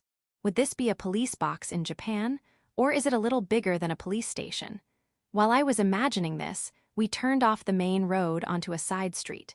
We stopped in front of a 2-story stone building that was slightly larger than a 1-story house. The double iron door made it look solid, but the building itself was smaller than I expected. Take the men to the basement cell. We'll begin questioning them immediately. Ah, I see, so there's a basement. Makes sense. While I was thinking about Albaxan's instructions, I went to a room near the entrance of the first floor. There were 4 chairs arranged around a table, and while it didn't have the atmosphere of a reception room, it was a small, clean room of about 4 tatami mats, with sunlight streaming in through a small window. Once again, I am Albac, the chief of the guards of Lipsom. I appreciate your cooperation. I am Loki. It is a pleasure to meet you. Now, about the beginning of this incident. From there, how did I get involved in this case? It started with the Hunters Guild's urgent search request and the existence of the receptionist, Ramy-san. Using both flying and investigation, I searched for the axe and the names of the missing people. The results showed a response on the north side of the highway, and that was where the men lived. And what was going on inside, and what I did. I hid Ria's existence and explained the situation from 1 to 9, substituting what Ria did for what I did. During this time, Albaxan silently wrote down what I was saying on a wooden board, and I thought to myself that there didn't seem to be anyone like an official scribe in this world.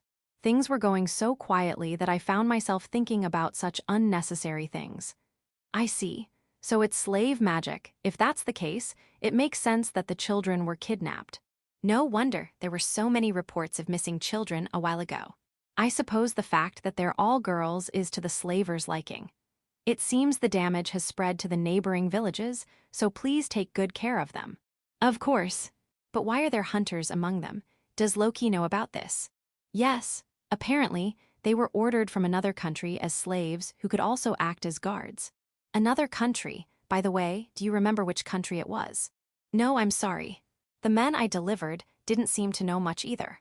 Speaking of D-rank hunters, they are not weak in terms of public opinion either. They are probably in the mid-level class of hunters. Still, they are young, good-looking, and can heal and detox if necessary, and they can even provide the sexual side. Even from an objective point of view, they make excellent slaves. That's probably why they were traded for a reasonable amount of money. And that's probably why they tried to get them, even if it meant eliminating the obstacle of the party members.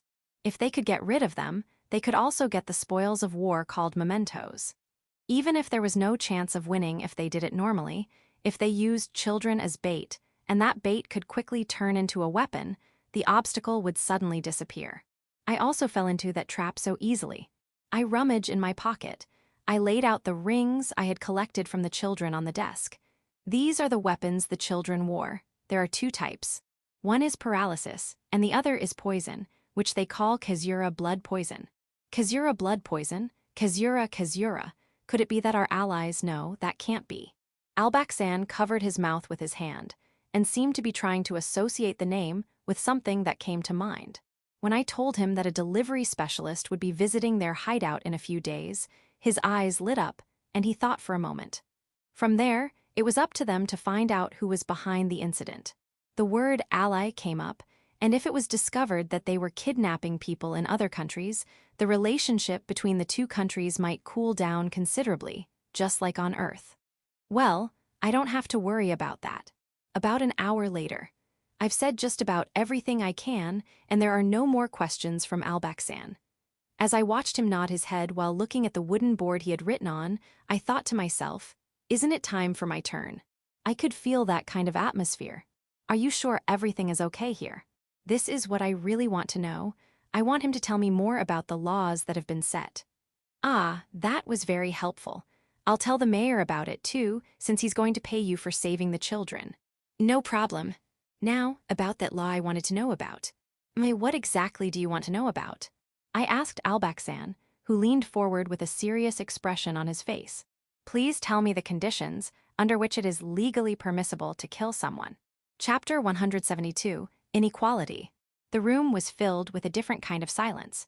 Since he had already finished writing on the wooden board, I couldn't even hear the sound of the quill scratching against the wood. Strangely enough, only light came in through the window, and I couldn't hear the noise outside. What did you say? So, I want you to tell me the conditions under which I won't be legally punished even if I kill someone. Why? I felt that these words summed up all of Albaxan's doubts. He still didn't understand the meaning of my question, and he frowned and stared at me with a searching look.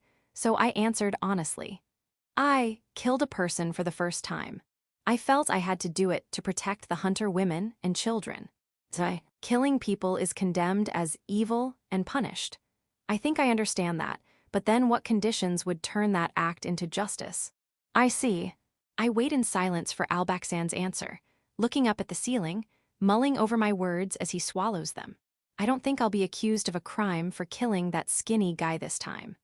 After all, I learned from the guild lectures that it is no problem if the other party is a criminal and how to deal with bandits. They kidnapped more than 20 people, killed the men, robbed them of their money and goods, and raped the women. What's more, this was not their first offense, and if you don't know how many criminal records they have, you could say that they are serious criminals on their way to execution. If I were told that even in a case like this, I would be guilty of murder if I killed them, I would be sure that I would go crazy on the spot like a runaway locomotive. By their own confession, the men had been involved in criminal acts that would have resulted in the death penalty if they had been caught. So even if it's okay this time, the problem is what happens in the future. If I know where the line is, I won't necessarily follow it, but knowing it will greatly affect my future actions. Unfortunately, there is no clear line like Loki is looking for. This will be the answer. But Albaxan's answer was completely different from what I was looking for. There is no line. In other words, is it a matter of making decisions on the spot? While I was still confused and trying to figure out the answer for myself, Albaxan said a word that could be called a hint. There are cases where a child who steals a loaf of bread from a store is cut down on the spot. But there are also cases where people are cut down and forgiven just because they are unpleasant. That's not just a story about this country, but it's probably the same in neighboring countries as well. Well, in other words, I realized this. That's right, this is a world of inequality, where civilization has lagged behind for almost 1,000 years. It was a world where there was an absolute hierarchical relationship based on status. So it depends on the status of the person who committed the crime. That's right. To be more precise, it depends on the difference in status between the judge and the person being judged, as well as their respective positions. The judge. With a few exceptions, the courts that try crimes are the lower courts of the upper nobility. The lower nobles appoint representatives to act on their behalf, and it is these people who actually conduct the trial. Depending on the charge, the accused will be sentenced to either death or slavery, and in the case of slavery, a prison sentence will also be decided. But basically, those are the only two options. Is there no option of not guilty? It is unlikely. Most of the time, guards like us will arrest the culprit. But if they have a status or position that would make them innocent, they will be released before the case even reaches the court. It's a terrible story. If there wasn't a principle of equality for all people, even on the surface, like there is today, would it be so bad? As long as there are privileged classes like nobles, there's probably nothing you can do. What do you mean by position? It's simple. Whether or not you have a close relationship with those in a position of authority. There are many merchants and wealthy people who will throw money around to build those relationships, and there are also those who will hint at connections with the higher-ranking nobles. Are you disappointed? A little. Actually, it's more than a little, but I deliberately didn't hide it and let the words sting. There is no law in this.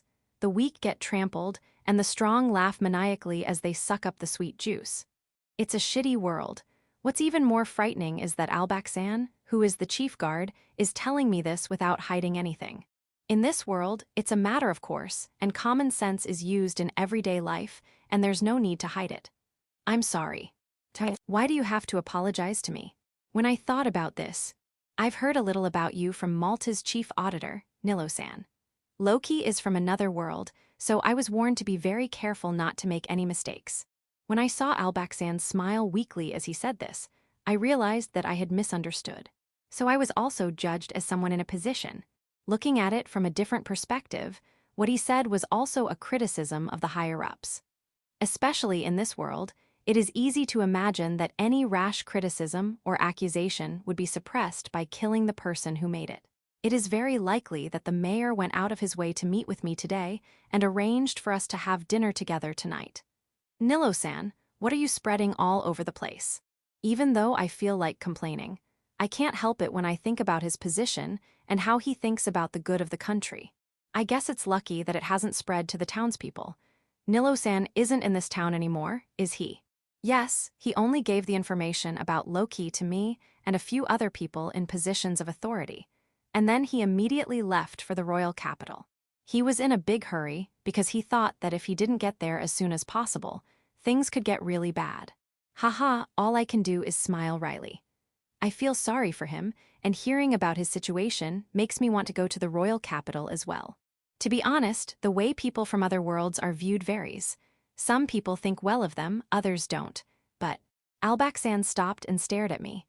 I know, we are just grateful to Loki for taking such an action. So if you have the power to save them, we sincerely hope that you will continue to do so in the future. I couldn't answer right away. My feelings were complicated. Justice that comes with a risk and a price. If I make a mistake, there's a possibility that I could be made out to be a criminal when I thought I was saving someone. But a position where I might be able to bounce back from that, and the merit of being the only one to execute justice. I wonder what the right thing to do is. Too many things happened today, and I can't think clearly. Still, helping people wasn't a bad thing. After that, I went to the cargo location, which I had been informed of in the interim report, to confirm that everything was in order. After confirming the men's statements, Albaxan said he would report to the mayor, so we parted ways. The next person to help me was a good-looking guy in his late teens with wavy blue hair. He seemed to put a lot of effort into his hairstyle in this world and often twirled his fringe with his index finger. I wonder if he curls his own hair. Next, this way. He led me into a place that looked like the cobblestone backyard of a government housing complex, with a light demeanor and speech. The confiscated items were piled on the back of a wagon, and I did not know what to do. So these are mine now, right? That's right, you can keep them or sell them. If there are any you don't want, you can give them away for free, but you can also bring them back to the guardhouse. This is a task I really like organizing my inventory, going through all the stuff that comes in, and seeing what I can use. I don't have time to enjoy sorting things right now. I still have to go to the Hunters Guild, so I need to quickly sort out what I need and what I don't need.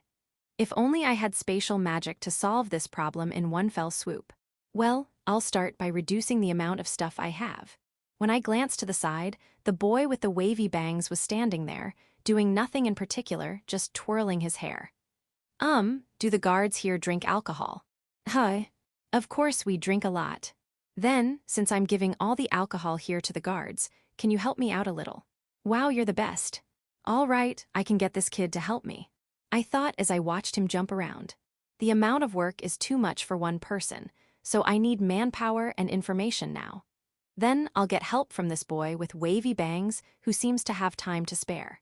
I asked the boy, who was happily rolling the barrels, about the destination of the large amount of food that was coming out. By the way, did the children get to go home? By the time the second wagon arrived, they were no longer near the west gate, so I never found out what happened to the children. I thought that if they got on a wagon, they would be able to go home that day, but it seems that it wasn't that simple. Well, it seems that some of the children don't live in Lipom, so they are all gathered at the church, it seems. Is that because they can't go back to the village alone? Of course, that's one reason, but there were also some children who seemed to be in a bad state mentally. It seems that there was also a suggestion that it would be better to treat them in the town and monitor their condition instead of returning them to their villages. I see. On the way to Lipom, I saw the village from a distance while flying. It looked so small that the word settlement seemed appropriate, and there didn't seem to be anything there. If they're going to be sent back to a place like that, I think it would be better for the children if they could recover in a town with people and facilities. It was a bit doubtful that the children who wore the rings could recognize their parents' faces properly now. If that was the case, it would be just right. Even if they're children, the more people there are, the more things they'll use up. So if there's anything I don't need, I'll just let them use it over there. So should I give all the food here to the church? Why not? There's an orphanage there too, so I think they'll be really happy. I don't think I'd drink the alcohol myself. And as for the food, I'd either hunt it in the forest or eat out, so I'd have 2 options. While I'm at it, I'll also load up the first wagon going to the church with bedding, oil, slightly used cooking utensils, and cheap-looking magic items because there seems to be a use for them. It's like the church is a second-hand store. If they don't need something, they just get rid of it there. And unlike today, things are used and cherished so much that clothes with lots of patches and darning are sold second-hand, so I'm sure they probably don't mind. So the guards don't need armor as well as weapons, right? Yes, just like the weapons, the guards are issued with special equipment that has an official seal from the country, so if we can get it, we'll take it. But in the end, we'll just sell it without using it, you know. I guess that's about it then. I guess so. The remaining items, including the special basket I had, were placed in the second wagon. Since quite a few items were involved, including mementos, I would now pull the wagon instead of the horses. Well then, please take care of this. I'll come back later to check on it, so please make sure you deliver it to the church. Got it. It's my job, so I'll do it perfectly. I gave the curly-haired boy 3 gold coins from the leather pouch I had just received and left the guardhouse. It looked like I could ask him to do it for free, but there was a possibility that he would be blinded by greed and take the items for the church himself. If that's the case, I'll just have to pay him for his services. Depending on how you look at it, it's a bit like bribery, but I'm not asking him to do anything wrong, so it shouldn't be a problem. Still, it seems that bandits have a surprising amount of rare items hidden on them. Even though my heart flutters at the unexpected results, as soon as I think about having to give a harsh report, my spirits sink, and my steps become heavy as I pull the wagon. It's just that the wagon is heavy. Yes, it's just that it's heavy. Even though I know that this kind of deception doesn't mean anything, I still do it because my heart is weak.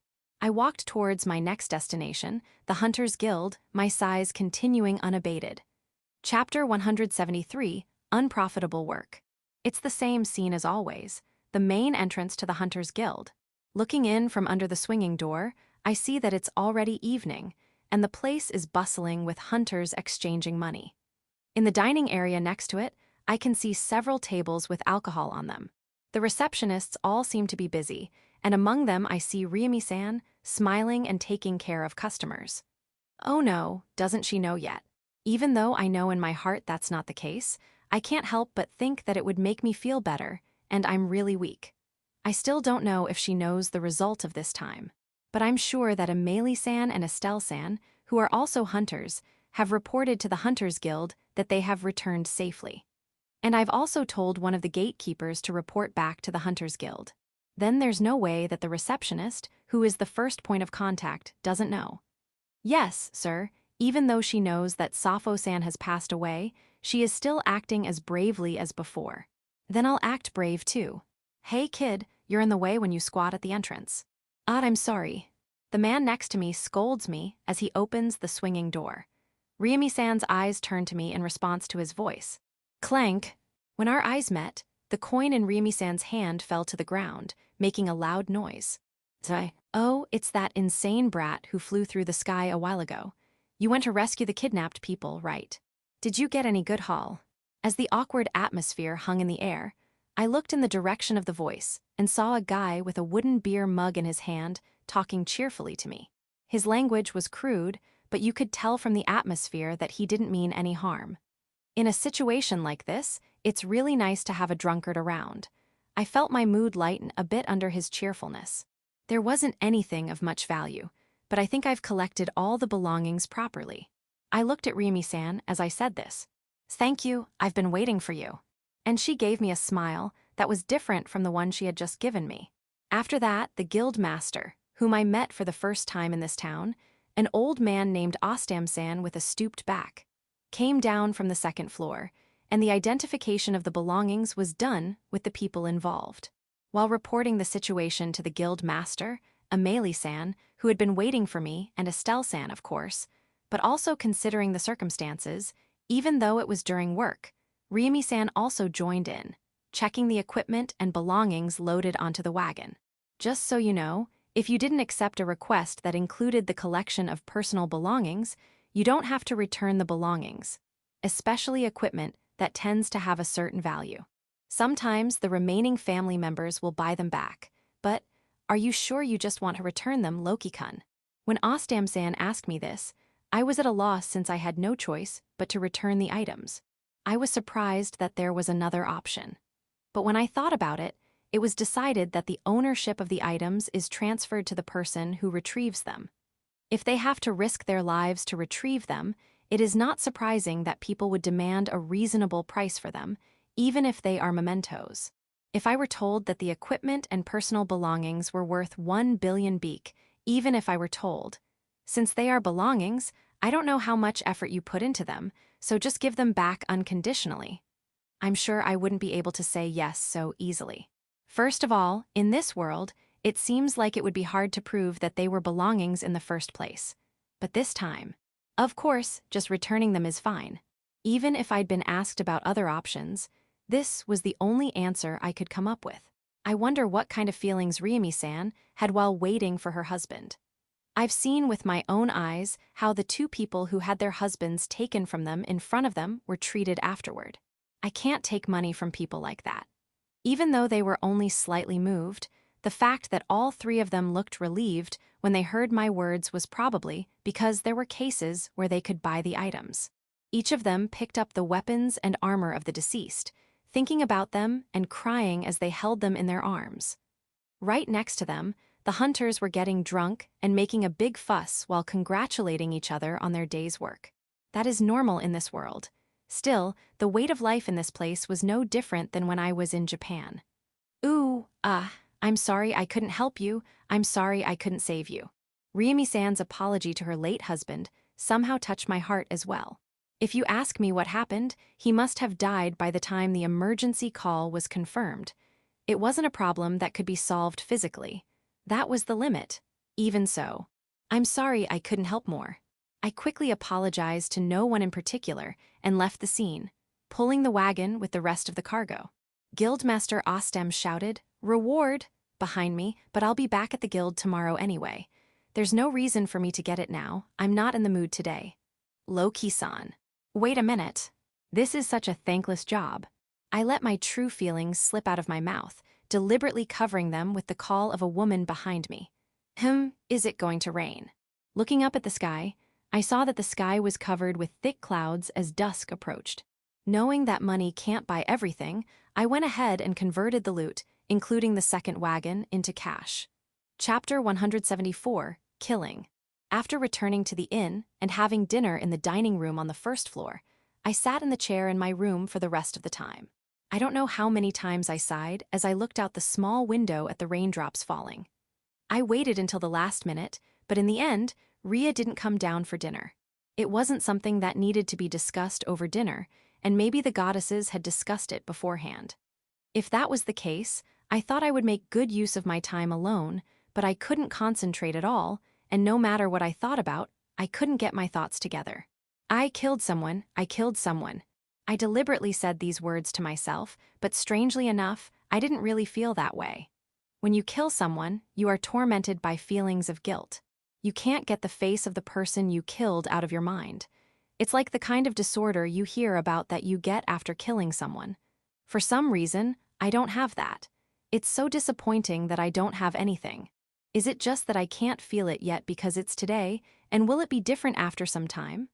I look at the small window where the drops are stuck, and of course, my hand covers my mouth, and my thoughts go round and round. Even if they weren't human, I've already killed countless numbers of the same creatures as monsters. Even species that are close to human form, such as goblins and orcs, I've trampled on countless numbers of them as mere food after coming to terms with the fact that I have to live. What's more, I didn't just kill them, I had to dismantle them and take their bodies apart.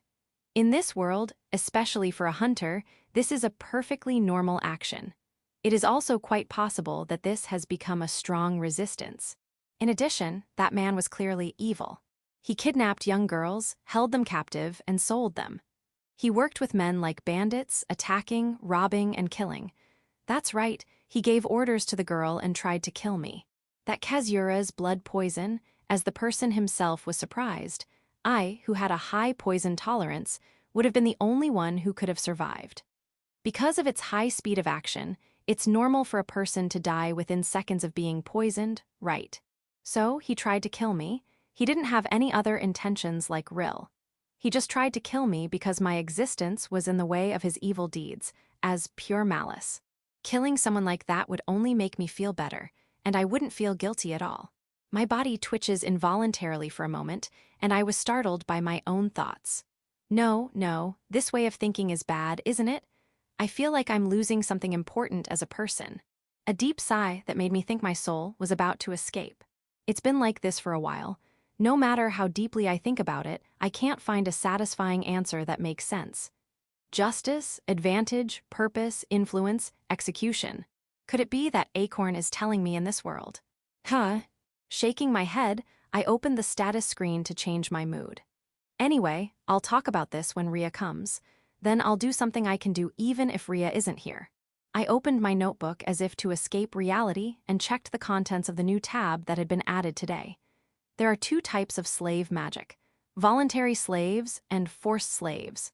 A voluntary slave is someone who has agreed to become a slave, and a slave contract is signed between the two parties.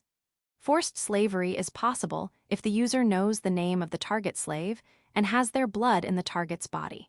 Only voluntary slaves can have a master other than the user. In this case, the rights of the slave contract are transferred to the new master, but the user continues to pay the costs as long as the slave contract continues. When making a voluntary slave contract, the user must set the conditions for terminating the contract, and the target slave must agree to those conditions in order for the contract to be made. By paying a cost of one, you can put a target slave into a soul-binding state, and in return, you can restrict or compel them to do an action. A maximum of 10 costs can be paid per target slave. However, you can only pay one cost per target slave up to the user's slave magic level or less. For forced slaves, you must pay a cost of 10 times that of voluntary slaves for everything. Only when the tenfold cost is paid does the slave's status change from soul-binding to servitude, and there are no restrictions on coercing or restricting actions. The voluntary cancellation of a slave contract cannot be performed by the target slave and will be cancelled when the user or the appointed master approves the release. If the target slave dies, the slave contract is forcibly terminated. If the user or the master dies, the slave contract is forcibly terminated. If the slave contract is cancelled for any reason, the paid cost is immediately returned to the user. This is part of the detailed explanation for the newly added slave magic skill in the other skills section. This is the original, in-depth explanation.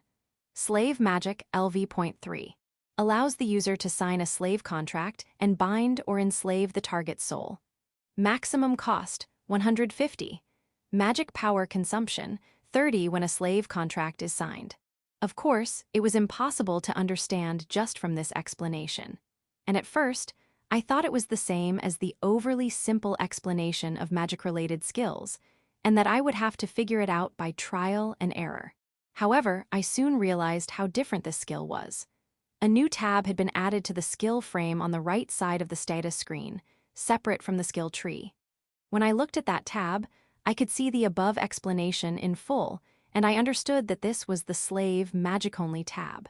As I scrolled down, I saw notes about the need to touch a body part when making a contract, as well as the importance and amount of blood that should be in the target's body.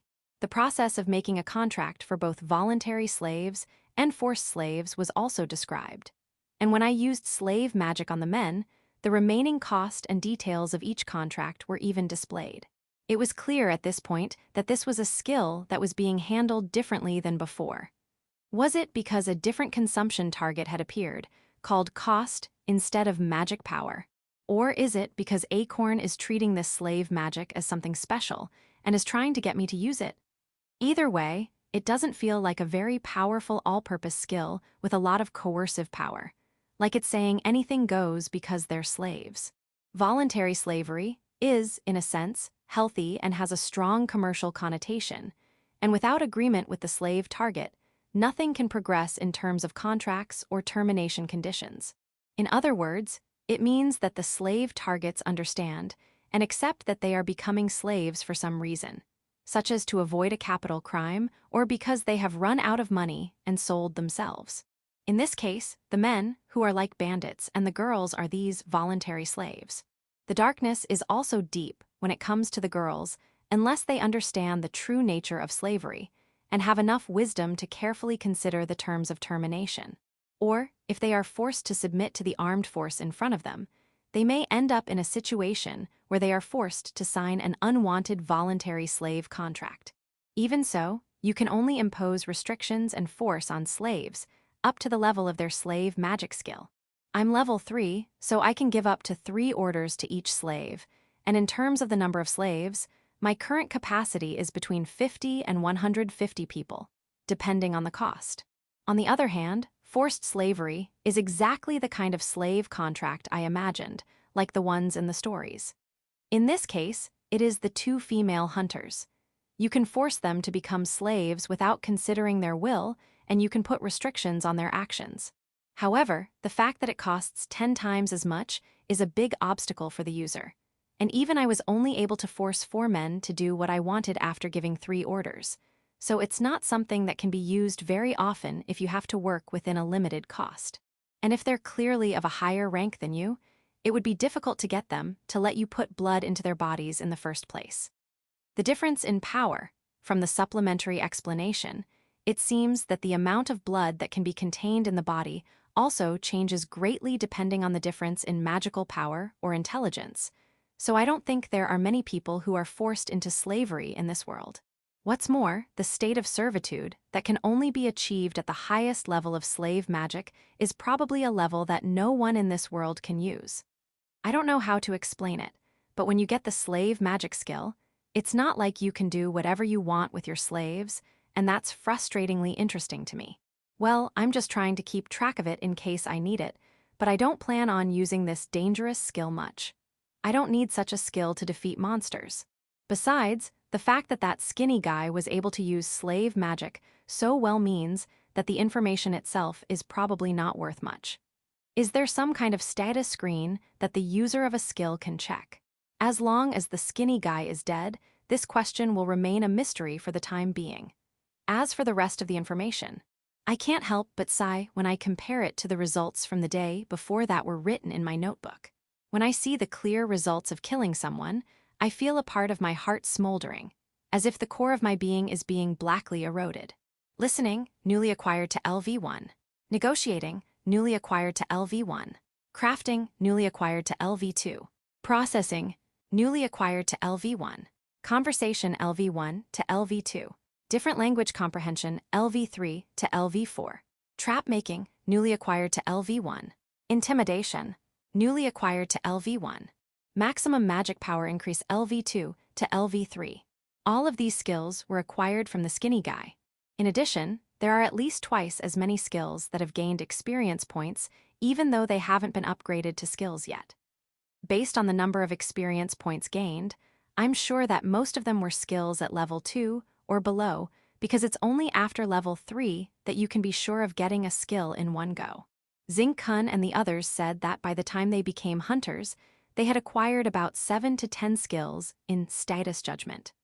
They were all around 10 years old when they were still children with little life experience. If that's the case, the experience of adults who have lived twice or 3 times as long would naturally be more than that, and the number of skills they have acquired would naturally increase in proportion. In addition, while the monsters had clear skills, humans also had experiences that they had yet to acquire. For me, things like swimming and fishing, which have only slightly increased in experience, are just like that. Although I haven't been able to verify it, it's possible that some of these experiences that haven't yet led to the acquisition of skills can be acquired. Also, I'm sure that the monsters definitely don't have any job skills or crafting skills.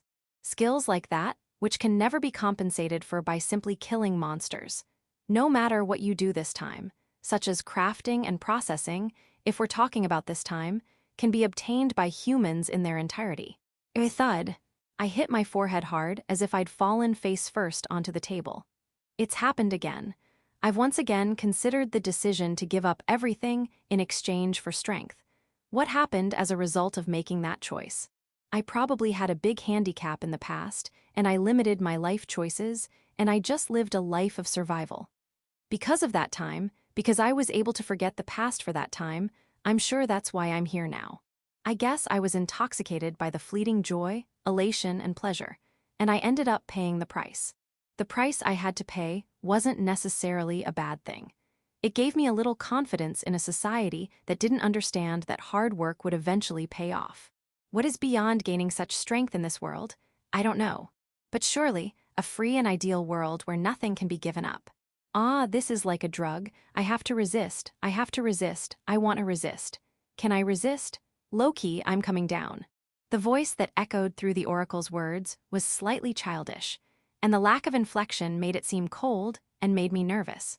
Still, slap, I have to tell them the parts I have to tell them honestly.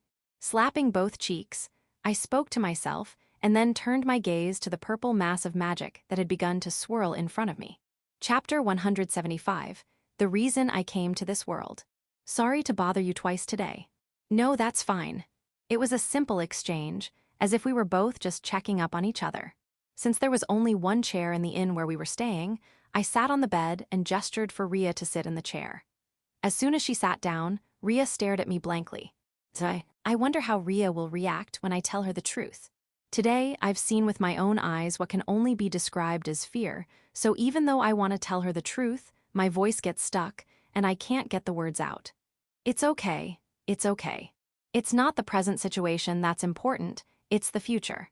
Tell her the truth and talk to her about what to do, with the attitude of asking for advice from someone who's older than you in life. Yeah, I think you already know this, but I've also gained some skills from other people. Yeah, I thought that if I didn't do something about that skinny guy today, the 2 hunters who confronted Rhea would die. So I moved to kill him without thinking about the consequences. And as I expected, the guy ended up like that. Yeah. Then I was able to use things like slave magic and other things. Yeah. So. My body stiffens under her piercing gaze. I feel like I'm being soaked in freezing water, but I can't stop sweating. Well, I want to report on the current situation. Is that all? Yes. I already know that. I know that's probably what you're thinking, but I can't say anything. It's only natural that Rhea knows, since she manipulated the memories of the men I enslaved. We had already predicted that Loki could learn skills from humans, so it's not a surprise. From our perspective, both of them are creatures that possess and use the skills that Felzasama has embedded in this world. Therefore, there isn't much difference between monsters and humans. Rill said something like that too. That's not what we want to know. What about the future, right? Yes. Now that you know that you can gain skills not only from monsters, but also from humans, what will Loki do from now on? As expected from someone who has lived a long time, she understands the nature of the problem. That's why I can tell from the atmosphere that makes my skin crawl that the next answer is so important that it could affect my life. And I don't have a clear answer. Even when I honestly write down my current feelings and think about what I should do from now on, I can't come up with an answer that satisfies me, and I just keep wringing my hands. No, that's not quite right. I'm worried about whether it's okay to really do what I want to do. I do not want to go too far. I don't want to be overcome by greed and drown, but at the same time, I want to be able to break free from my current, still weak self. In the short span of a month, I've crawled to the ground 3 times. The first time was with Rill. The second time was with King Ant. And the third time was now. If I had to say whether I was going to die or not, today was a close call, but even so, when I saw Rhea's face, I felt relaxed and lost consciousness. Basically, it's not good to expose yourself to the outside world so defenselessly, and to begin with, it happens too often. And if I continue like this, I'll die again soon, and I can't see a future where I can come back to life and continue living in this other world. Even though I think I've become a little stronger, in reality, I haven't, and in the end, I'll end up rubbing my face on the ground just like before. I'm still weak. There are holes, there are careless moments, there are moments of weakness, and if I'm taken advantage of in those areas, I'll be easily defeated. It'll be okay, have confidence. Acorn, that's what Felzasama wants from me, isn't it? I won't lie to the goddess, so I'll be honest. Yes. I want to defeat evil. There is no answer from Rhea. She continues to look at me with her hardly readable eyes, like a doll. Don't be afraid, don't be nervous, don't back down, this is the new life that I have suddenly seized. I clenched my fist tightly and spat out my feelings as I spoke. I didn't want to do it out of a sense of justice, but because I wanted to become stronger, and to do that, I wanted to defeat the villains that were allowed to exist. I'm aware that there's a personal feeling of hating evil involved, as well as a reaction to the past when I couldn't fight back even if I wanted to. I definitely didn't want to end up pampering someone like that, and for that person to end up a victim. I thought that helping people wasn't unpleasant, and it made me happy when I was thanked. I didn't want to see the people who were close to the person who died because of the villain break down in tears. As if I was pouring out everything I was thinking, I told Rhea my honest feelings, mixing in my bad words that didn't make sense in every situation. Rhea just listened to my words in silence. I couldn't read her expression to see what she was thinking. The other thing is, I think the reason I was brought into this world probably matches the thing I want to do. But my words... Rhea's expressionless face made it impossible to read her emotions, so she raised the corners of her eyebrows. What do you mean? So I told Rhea the reason, adding that it was just my personal guess. When I first found out that only I could gain skills from monsters, I thought that the reason someone so obsessed with strength was brought here was because they wanted me to defeat a large number of monsters in this world.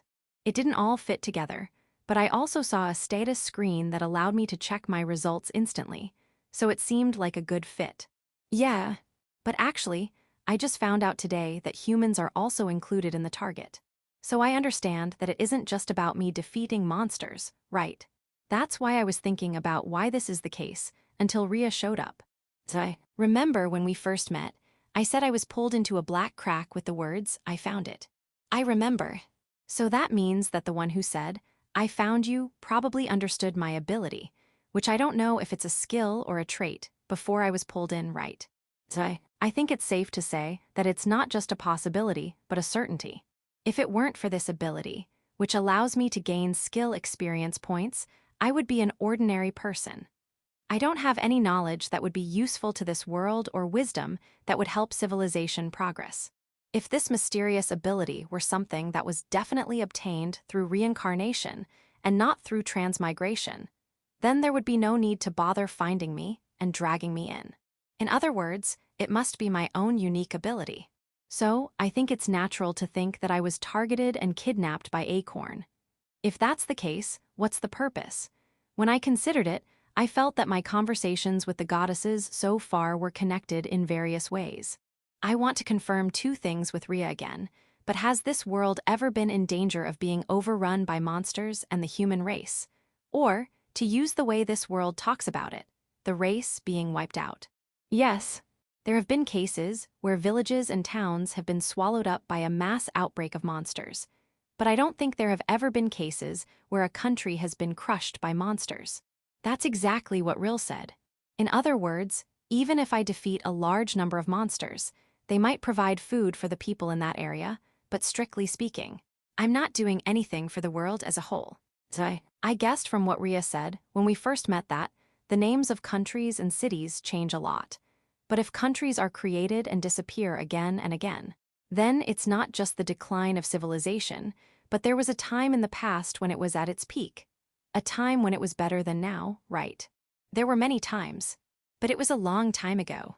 What was the reason for the decline of civilization? Everything war. I guess so. On Earth, war seems to be a factor in the development of chemistry and manufacturing technology, but this is a different world made up of magic and skill. Then, while war may lead to advances in the analysis of magic and skills, it is unlikely to lead to a dramatic evolution in the level of civilization. If civilization had declined due to external factors beyond human control, such as a huge meteorite impact like what happened on Earth in the past, then there was a strong possibility that my analysis would be wrong. I see if it's all war. It's all about people in the end, isn't it? People destroying themselves at the end of their bloated desires, with no regard for the lives of others. As a result, civilization is reset or regressed. Of course, the people who start wars think they're doing it for justice. But from the outside, don't you think the people who instigate things from the center and cause the deaths of so many are evil? Here, Rhea's eyes widened, as if she suddenly realized something. Could this be the reason why Loki was called here? That's just my personal guess. What I do know is that Felzasama is the god of the earth I came from, as well as the god of this world. And even though it doesn't fit the timeline at all, this world is a system that is too similar to the games that are the creations of Earthlings, and it's a system that I'm familiar with. So, I don't know what kind of feelings Felzasama had when she created this world and watched over it, but if she tried various things and then, when they didn't work, found a way to make it work as a last resort, then I think it would make a lot of sense if she somehow discovered the ability I have. Then a single tear fell from Rhea's cheek, which had been silent until then. Did Felzasama not give up on this world? Felzasama, she tried different things and experimented, hoping for the growth and development of this world.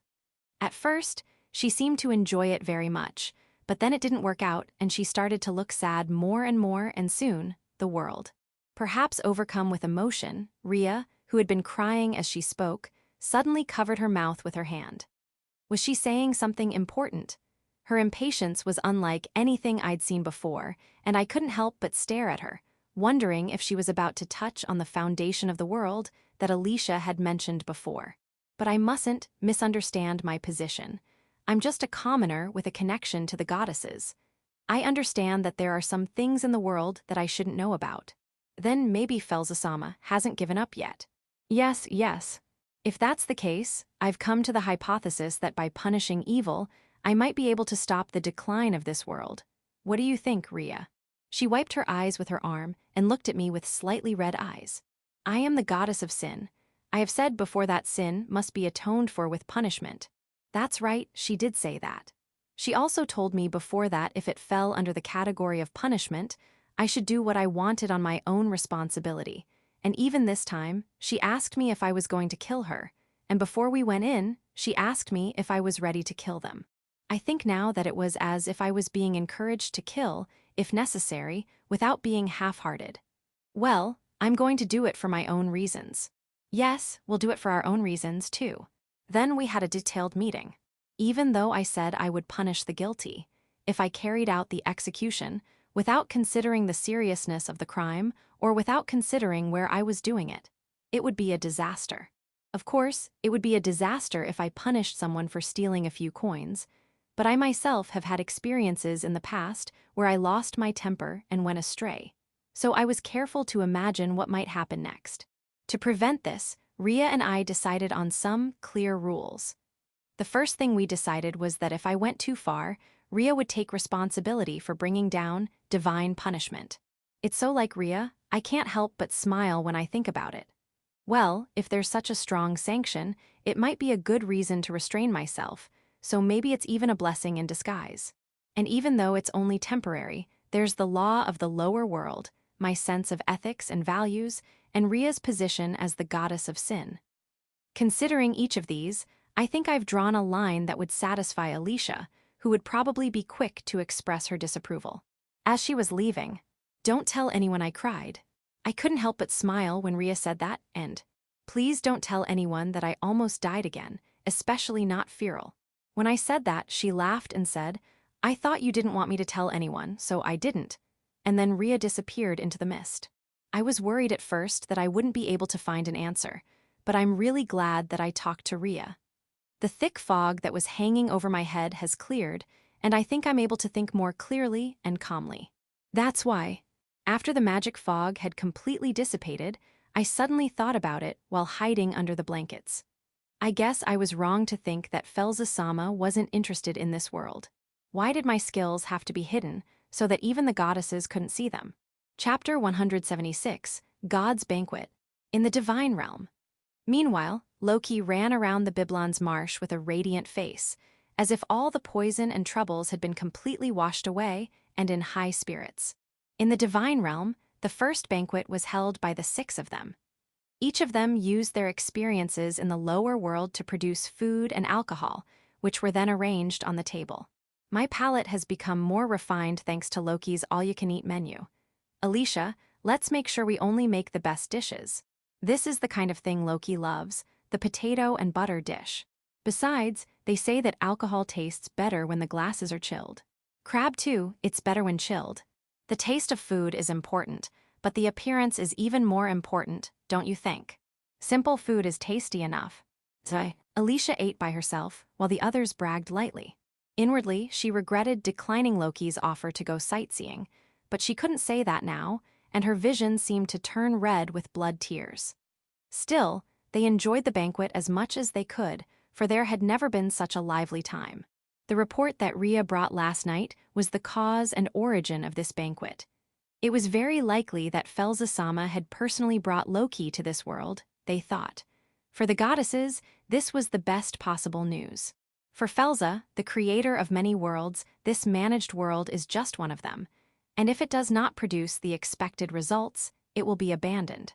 For the 6 goddesses, who had tried various measures but were unable to improve the situation, they honestly felt a little anxious, thinking, has this world already been abandoned?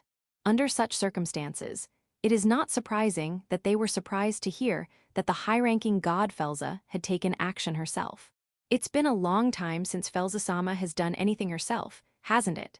Wriggle and Feral answered Felon's question. It's been 7,000 years, no, maybe 8,000 years since the last time. That was when Felza-sama was still making various adjustments, wasn't it? It's been a long time. Everyone remembers the time when the high-ranking god Felza was actively involved in this world.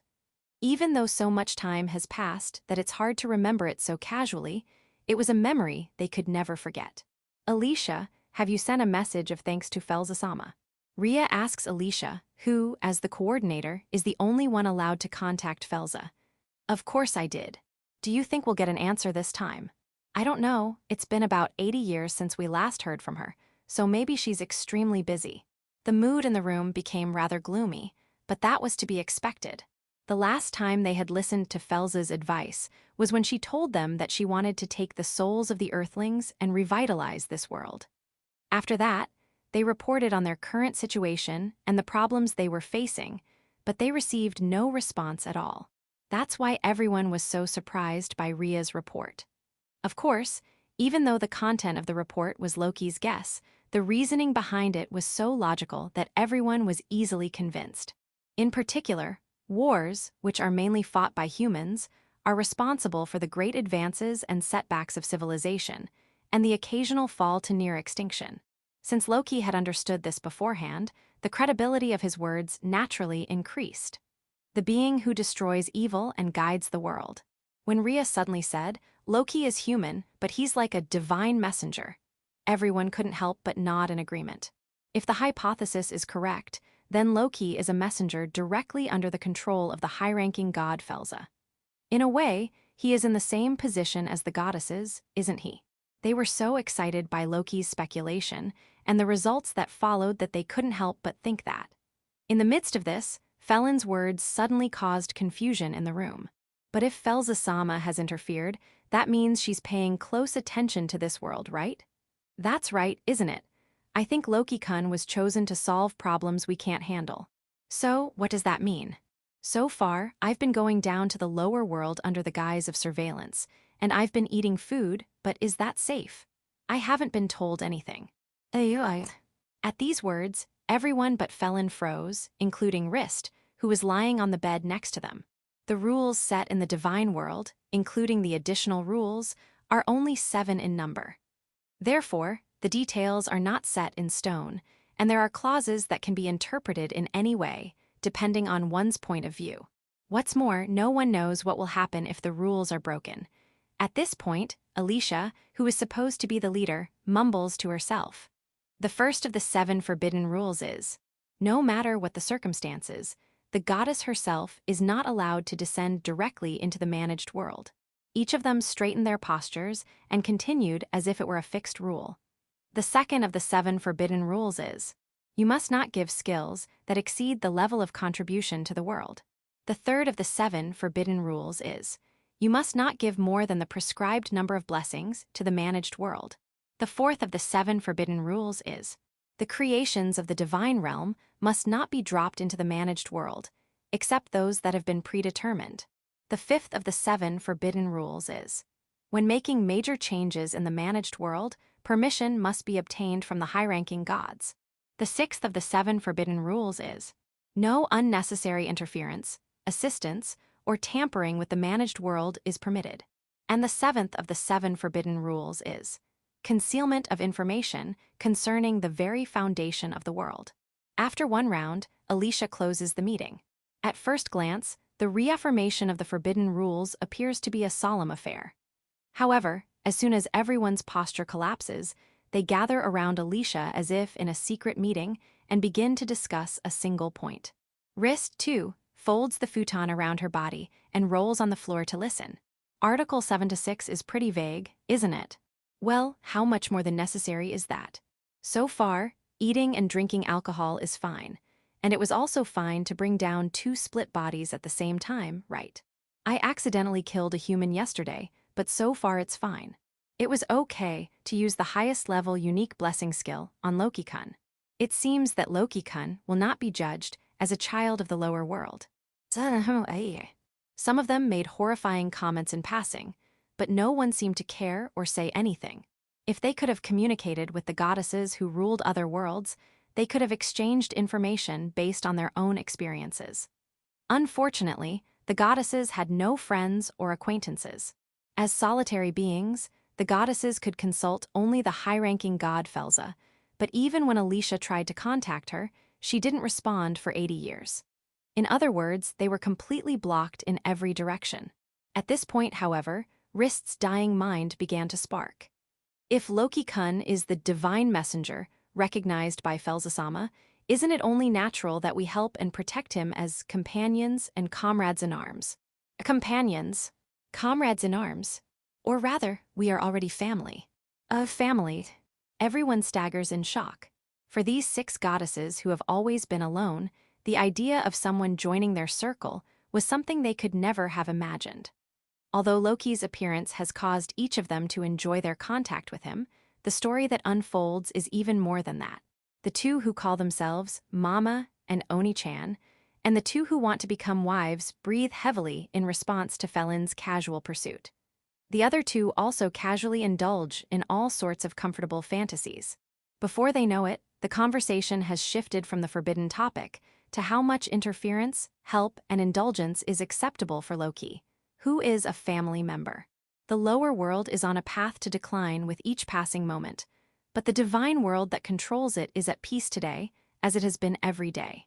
Chapter 177, Each Path. Day 3 at Biblon Marsh.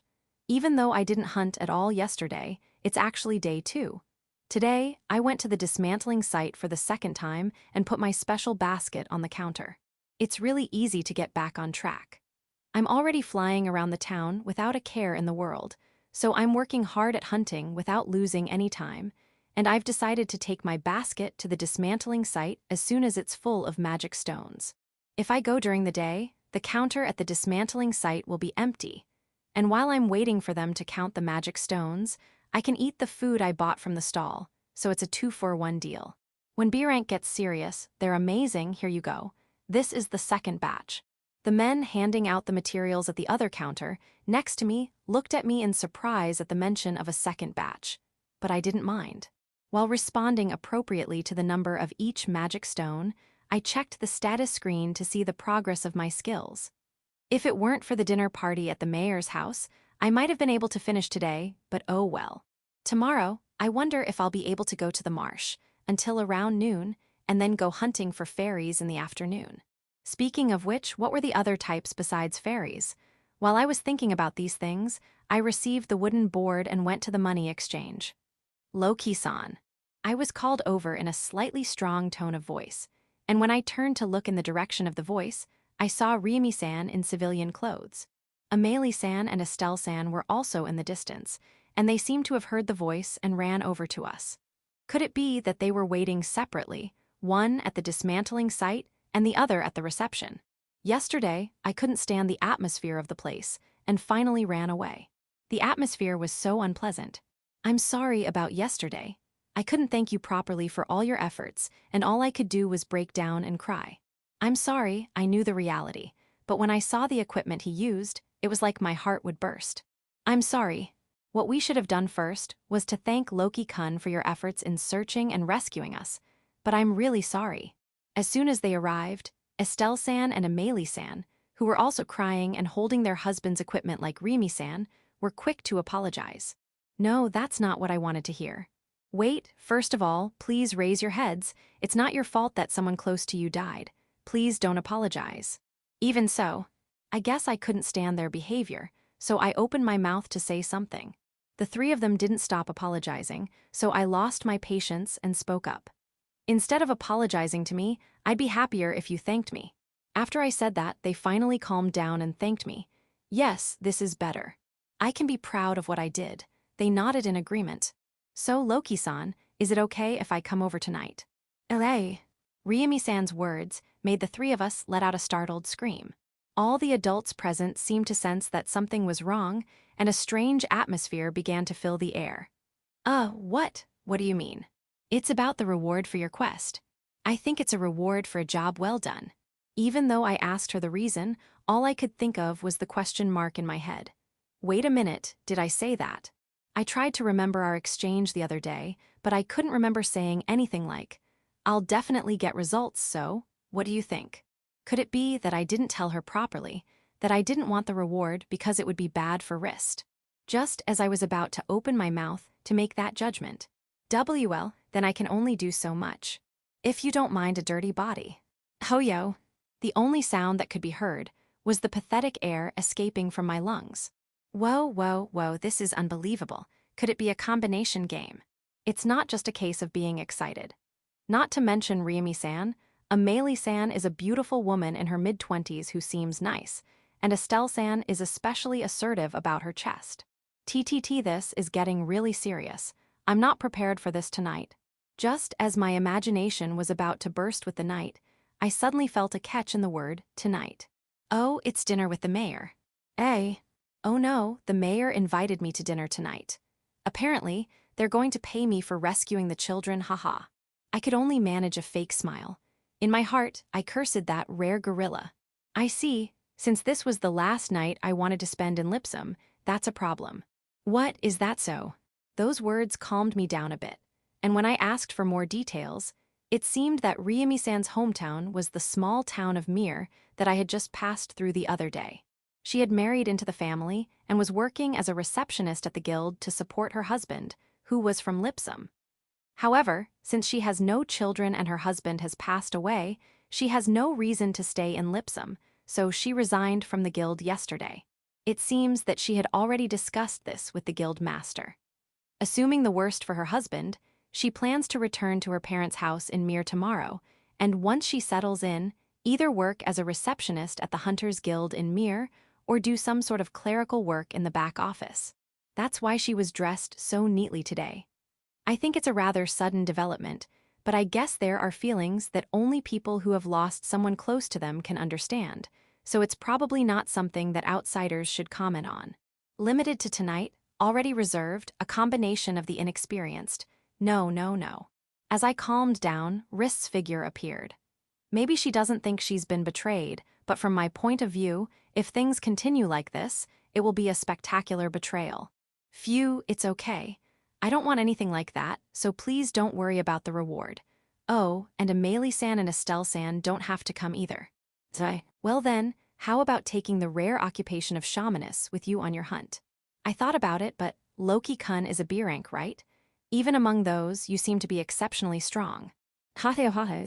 The exceptional thing Estelle-san is talking about is the fact that her memories were switched.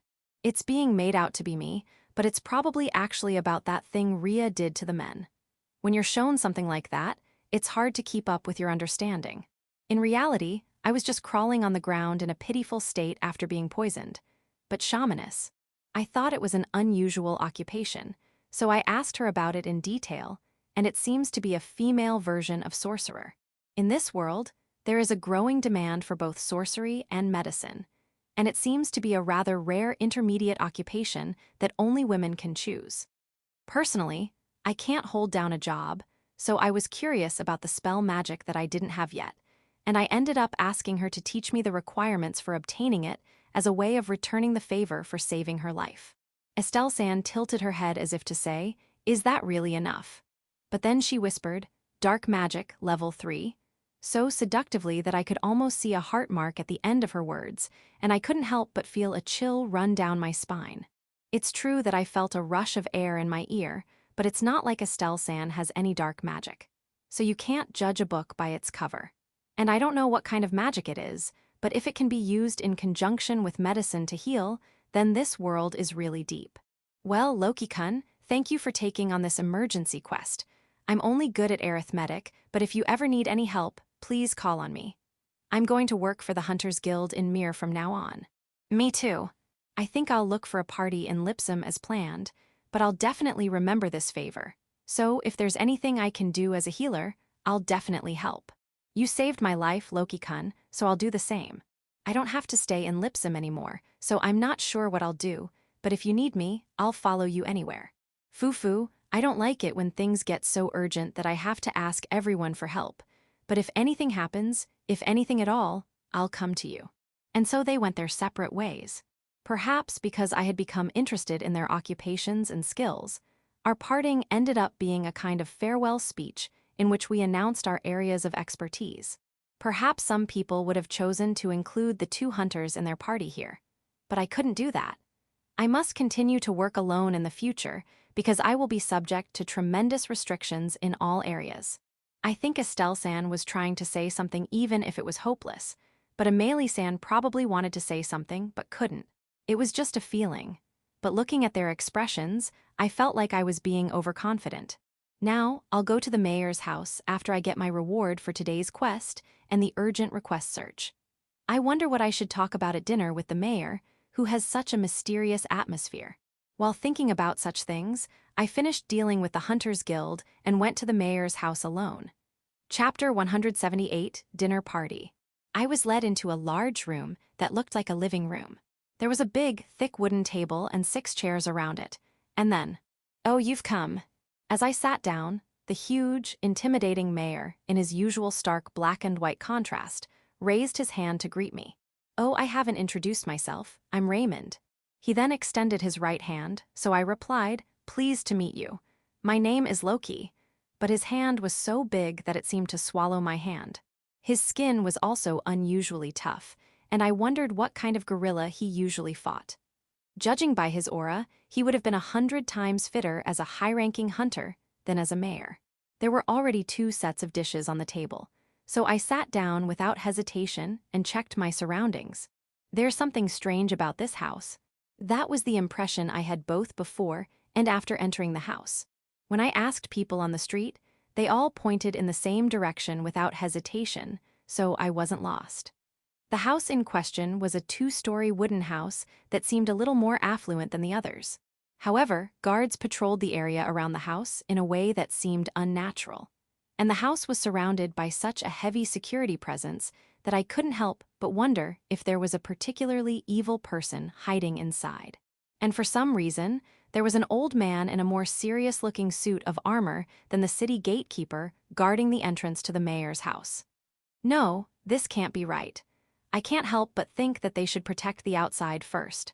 And then there's this scene I'm being shown now.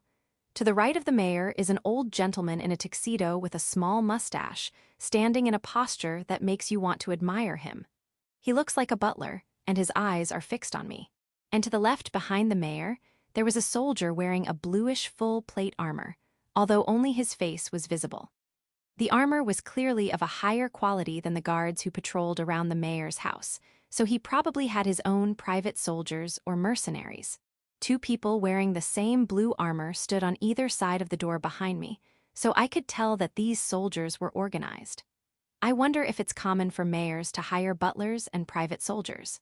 I can't help but think that this house is the headquarters of a mafia boss. First, I'll do what I have to do.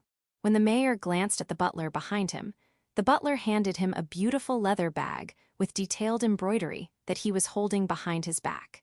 The mayor then pushed the leather bag across the table toward me, but for some reason, it seemed incredibly light and made no metallic sound at all. The bag being pushed was limp, as if to indicate that it was empty. This is your reward for saving the 22 girls. Thank you very much. See, can I check the contents? I was worried and wanted to check the contents, but the mayor was full of confidence. Phew, of course it's Loki's property, isn't it? When he says that with a smile as if it were obvious, there's no need to be reticent. Rummaging around in the bag, I see the coins I first saw when I sold the magic stone to the manager of Handfairest, Wilson. There are 2 slightly white, shining platinum coins inside. Oh, a sudden bonus of 2 million beak. I can't help but let out a puff of air through my nose. If you were to ask me if this amount of money is a lot or a little, I wouldn't say it's that much for me now. I can get enough of it by hunting for 2 days, so if you were to say it's about that much, you'd be right. However, I don't even really understand the means to obtain the platinum coins. And because it's money that I didn't earn through hard work but just fell into the lap of fortune, I feel a joy that I don't usually feel. With this unexpected windfall, I fantasize about being able to eat as much potatoes and butter as I want. But then suddenly, the simple question arises, isn't this too much? When I was in Bezart, I think it was 50,000 beak for each of the 3 of Zinkhun and the others. The mayor knows that I'm from another world, so it will be troublesome if he treats it like a bribe later. That's why I asked him. I'm sure not all the girls are from this town, so is this okay? As the mayor, he's in charge of this town. I think it's unreasonable to give rewards to children from other towns and villages. I tried to inquire about the matter, but he waved his hand as if to dismiss my question and said, "Don't worry about it." When I looked at the soldier behind him on the left, he answered for him. We know that 14 of the 22 girls are from this town of Lipom, 5 are from neighboring villages, and the remaining 3 have not yet been able to give a good answer, so we don't know where they were taken from. It looks like those 3 are the ones who wore the rings. It seems so. If their minds are closed, it will probably take some time for them to recover. Loki must have donated food and other supplies to the church, knowing that these people would be staying there, right? So you should think of this as a way to repay you for that. I see, that makes sense.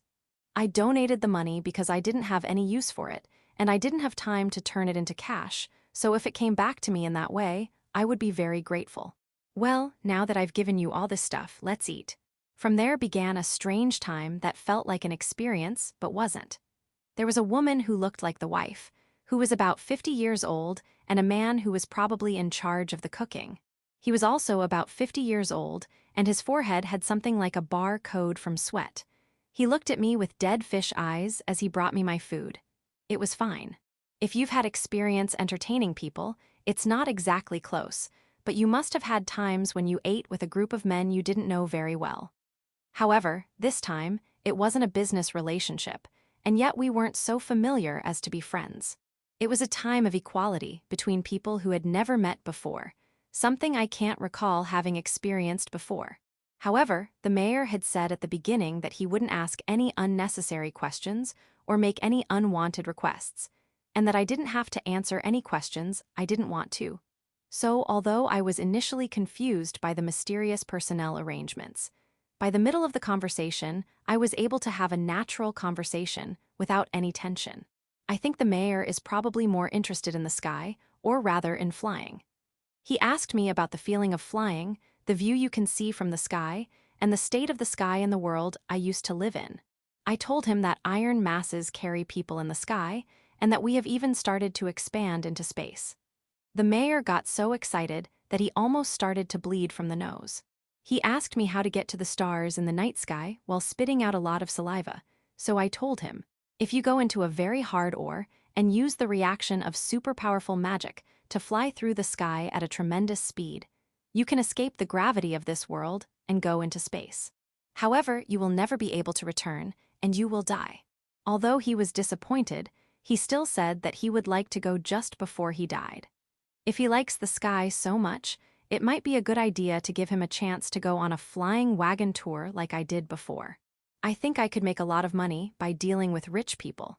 On the other hand, I have some questions that I think he would be able to answer because he knows the town so well. I also asked him about the town's tax revenue for future reference. In guild training, I was taught that the money I earn from selling materials, which is my main source of income, is already deducted from taxes. However, I have never been charged any other taxes. At least, I've never been charged for entering or leaving the town. However, I've been doing more and more air dives to my target locations, and I'd be in trouble if they told me later that I was evading taxes. If I'm out hunting, at what point do I have to pay taxes? The mayor's perspective was quite broad, but even if I'd only been able to get a rough idea of the amount and the system from someone who knew the details, I think the dinner was worthwhile.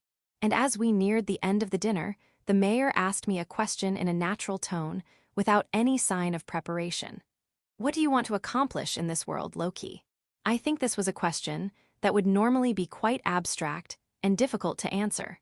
However, I had already thought of an answer to this question yesterday, so naturally, my answer slipped out of my mouth. I want to defeat evil. It's not that I have some grand idea to make the world a better place. It's just that I personally hate evil. I immediately apologized, saying that I was ashamed of what I had just said, but the mayor stroked his beard and thought for a while. Evil, I heard that many criminals were killed on the spot, but is that because Loki hates evil?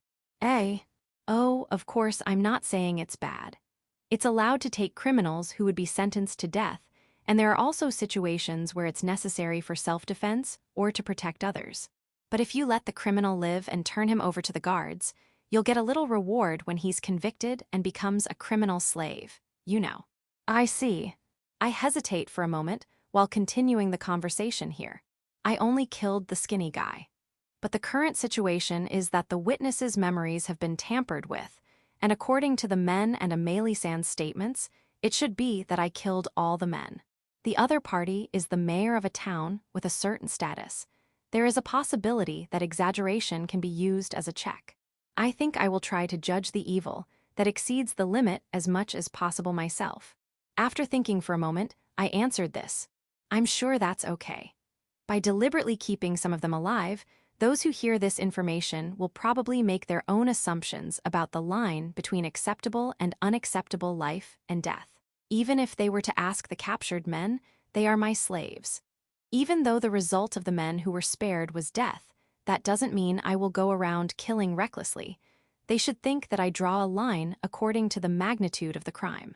I don't want to be seen as a murderer who likes to go around killing criminals, and I don't actually intend to do anything that extreme. But I think this will reduce the number of people who will take extreme measures for the purpose of recruitment. After all, I've set an example by killing a large number of men who have done harm. The mayor was silent for a while after my answer, but did he have something on his mind? He didn't look at me but looked down as he spoke. What if, there are people in this world called the privileged class, but what if those people were evil? What would you do, Loki? When he asked me this, I immediately replied.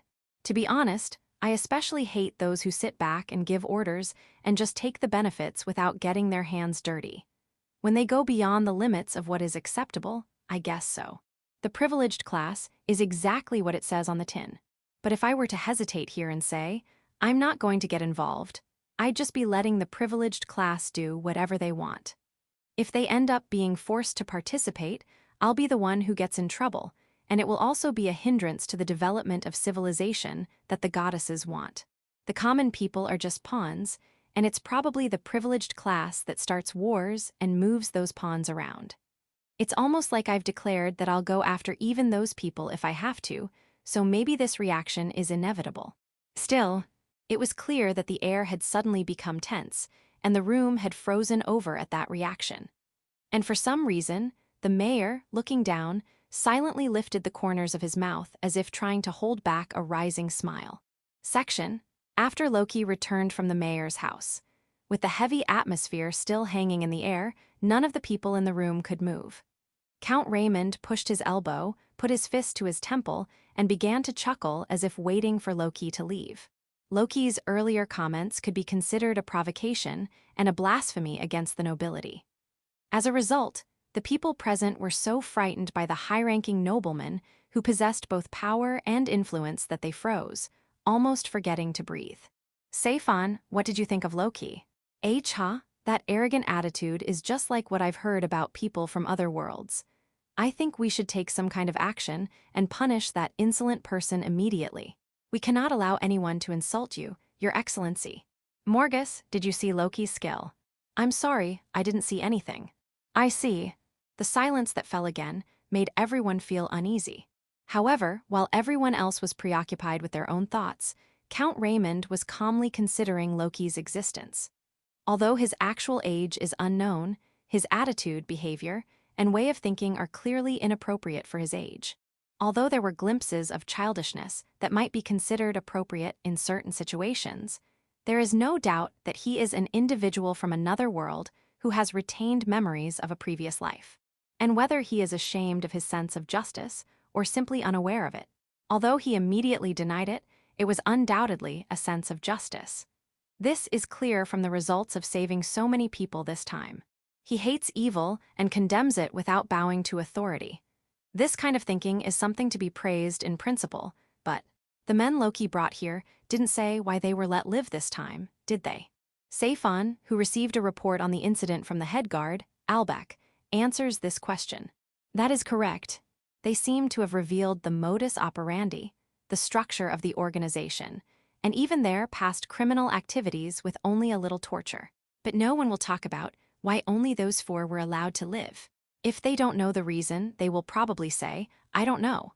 In other words, it is natural to think that there is a reason, but they can't talk about it. Morgus, what are the possibilities? Possibly a mind control spell or forced slavery. However, if it's the former, it would affect the other questions as well, so I think the latter is more likely. Count Raymond had also heard from Nilo, the chief auditor of Malta, about the composition of Loki's skills. The flight and concealment shown before him were both very likely to be heaven class, with the highest skill level of 10.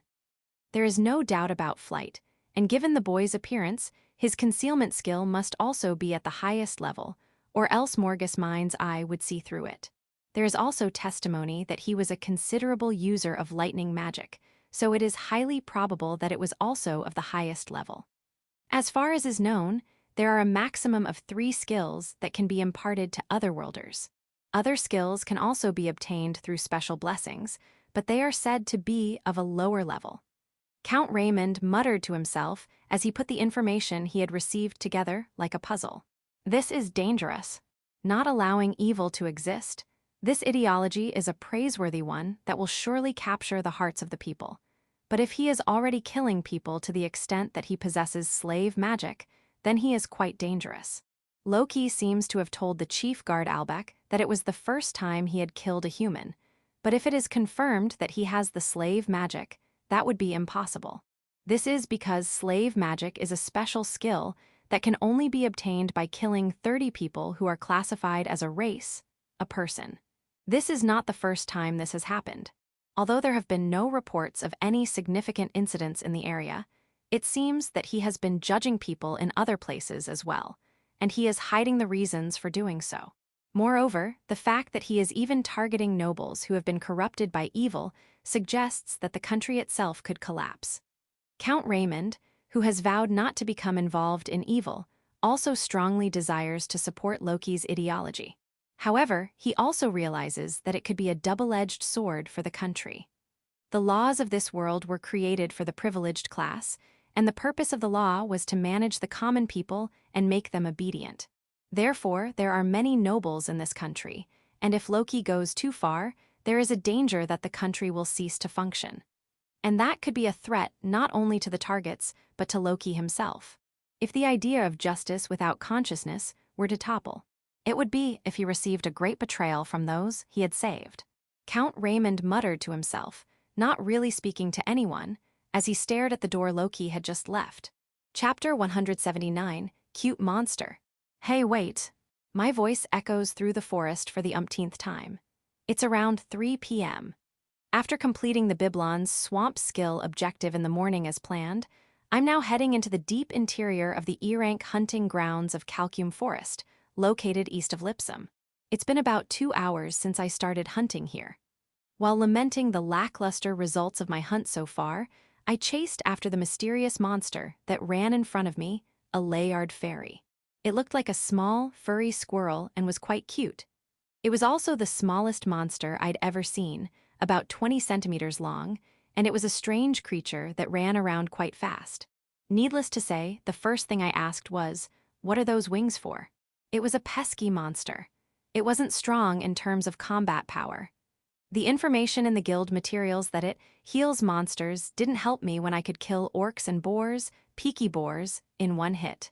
It didn't resurrect, and I didn't feel threatened by its direct attacks. No, you could say that the fact that it didn't make any direct attacks at all created this miserable situation. For some reason, the Layard fairy keeps running away from me. As a result, I can't even see the Layard fairy within the range of my investigation, let alone use my presence detection. It was clear that she had already moved away before I could get within range. Even if I could get her location with investigation, it's still hard from there. The targets were small and fast, and if there were hollows in the trees or other places to hide, they would hide there, quickly climbing up the trees and blending into the foliage. There were also a lot of things in the forest that blocked the line of sight, so using magic to kill them from a distance didn't work very well. Frustration was building. I'm sure the orcs and peaky boars that were the outlet for that frustration didn't enjoy being beaten up. Damn, they've run back into the trees again. I won't let them get away. I jump up after them and fly through the air. I know where they're hiding. Don't underestimate my glasses-free farsightedness. After 2 hours, I finally got my fifth. And now, chi estuo, a mighty blow that tears through the branch. But, what? At the moment of impact, the Layard fairy spreads its wings and takes flight from the branch. It looks like a flying squirrel. It then jumps from branch to branch, escaping from the reach of the investigation. Damn it. Bujui. I yell as I deliver a straight punch to the nose of the peaky boar, who has conveniently come running to take revenge on me. This is a formidable enemy, like that certain silver slime that has a huge amount of experience points. I can't help but think that, in addition to the healing skills mentioned in the information, it must also have some kind of special skill. Since it was so difficult to defeat, I searched for the mysterious fairy again, hoping for a good result in the ensuing battle. In my room at the inn, I twirled the pen around in front of my desk. Like a habit, I twirled the pen in one hand while checking and analyzing the data on the status screen and in my notebook. Should I stick with this or move on? What should I do? I finished Biblon's Marsh this morning, so I guess that's as good as planned. There were a lot of skills that would be useful, but they weren't super useful, and there weren't any monsters with exceptionally high skill levels. The skills and their levels obtained in Biblon's Marsh are as follows. Myconid poisonous mushroom. Spores LV4, cannot be used. Paralysis resistance LV4, increases resistance to paralysis, always active, MP cost. Sleep resistance LV4, increases resistance to sleep, always active. MP cost, 0, Growlhound dirty dog. Sense of smell enhancement, LV4, temporarily increases sense of smell. The degree of increase depends on skill level. MP cost, 0.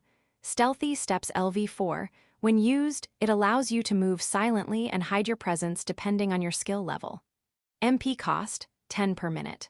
Swift steps LV5, your movement action is corrected, making you faster, always active. MP cost, 0, gray ooze pudding.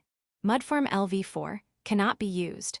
Earth elemental resistance LV4, increases resistance to earth elemental magic, always active. MP cost, 0. Earth magic LV4, allows the use of earth magic with an MP cost of less than 40. Giant worm, giant earthworm. Stomp LV4. Attacks down with a power equal to 250% of the user's stats. MP cost, 13. Some of the monster's skills were level 3, but on average, they were around level 2. If I want to go up one level from here, I'll have to kill about 500 monsters, which will take more than a week. If there are skills here that can only be obtained by visiting different hunting grounds, I guess I'll have to work hard again. As for the other monster-specific skills in the other slots, spores, smell enhancement, mud form, and stomp, I can't even use 2 of them. So the problem is the Calcum forest. A new species I found, the peaky boar, only has the charge skill. And as I expected, there were some parts that were disappointing. I think about this while looking at the skill details of the Layard Fairy, which I finally defeated after 3 hours and 5 kills. Healing Magic LV1 can cast healing magic that consumes less than 10 MP. Insight LV1, you can easily detect the difference in strength between the creature in your sight and yourself. MP cost, 0. Escape LV1, you can run at 150% of your speed when being chased by something. MP cost, 10 every 30 seconds. The experience points didn't come in as much as the silver slime. The level of the skills they possessed were also all E rank, as you would expect. So you can't say that they're particularly valuable monsters, but still, they all had 3 new skills that I hadn't learned yet. And the new skill added to the other slot, the monster-only skill insight, just feels like a useful skill. Even if it's just a rough estimate, being able to tell the difference in strength is pretty amazing. Since the detailed explanation says, slight, I don't think I can expect much accuracy from it. However, the Layard Fairy used the insight skill at level 1 to keep its distance from me, and when I chased it, it actually ran away using the escape skill. Does that mean it is hard to tell unless there is a significant difference in ability? Or does it mean that it is difficult to tell the specific difference? Either way, if it is possible to distinguish between objects by sight, it is definitely a skill that will be very useful in the future. There is also the possibility that it can be used to decide whether to attack or retreat when you encounter a king ant or a higher-level individual, like the one Ramy-san was talking about. Knock, knock, knock. The sound of my fingers tapping on the table echoes in my quiet in-room. Besides, even if escape is okay, healing magic is definitely a skill that wouldn't be a loss. Besides, the white line that extends from healing magic and connects to light magic shows that it is a high-level magic that appears after the conditions for acquiring light magic have been met. If I can jump and pick up the experience points for high-level skills directly, then, of course, I should actively pick them up. But the question is, how do I defeat them in a stable way? I want to get through as many of them as I can somehow, but I don't have any good ideas. Fire magic, unless it's extremely weak, it's out of the question in the forest.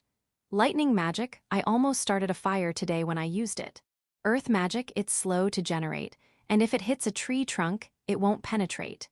Wind magic, it wasn't impossible, but if there were a lot of obstacles and the distance was far, the power would decrease considerably.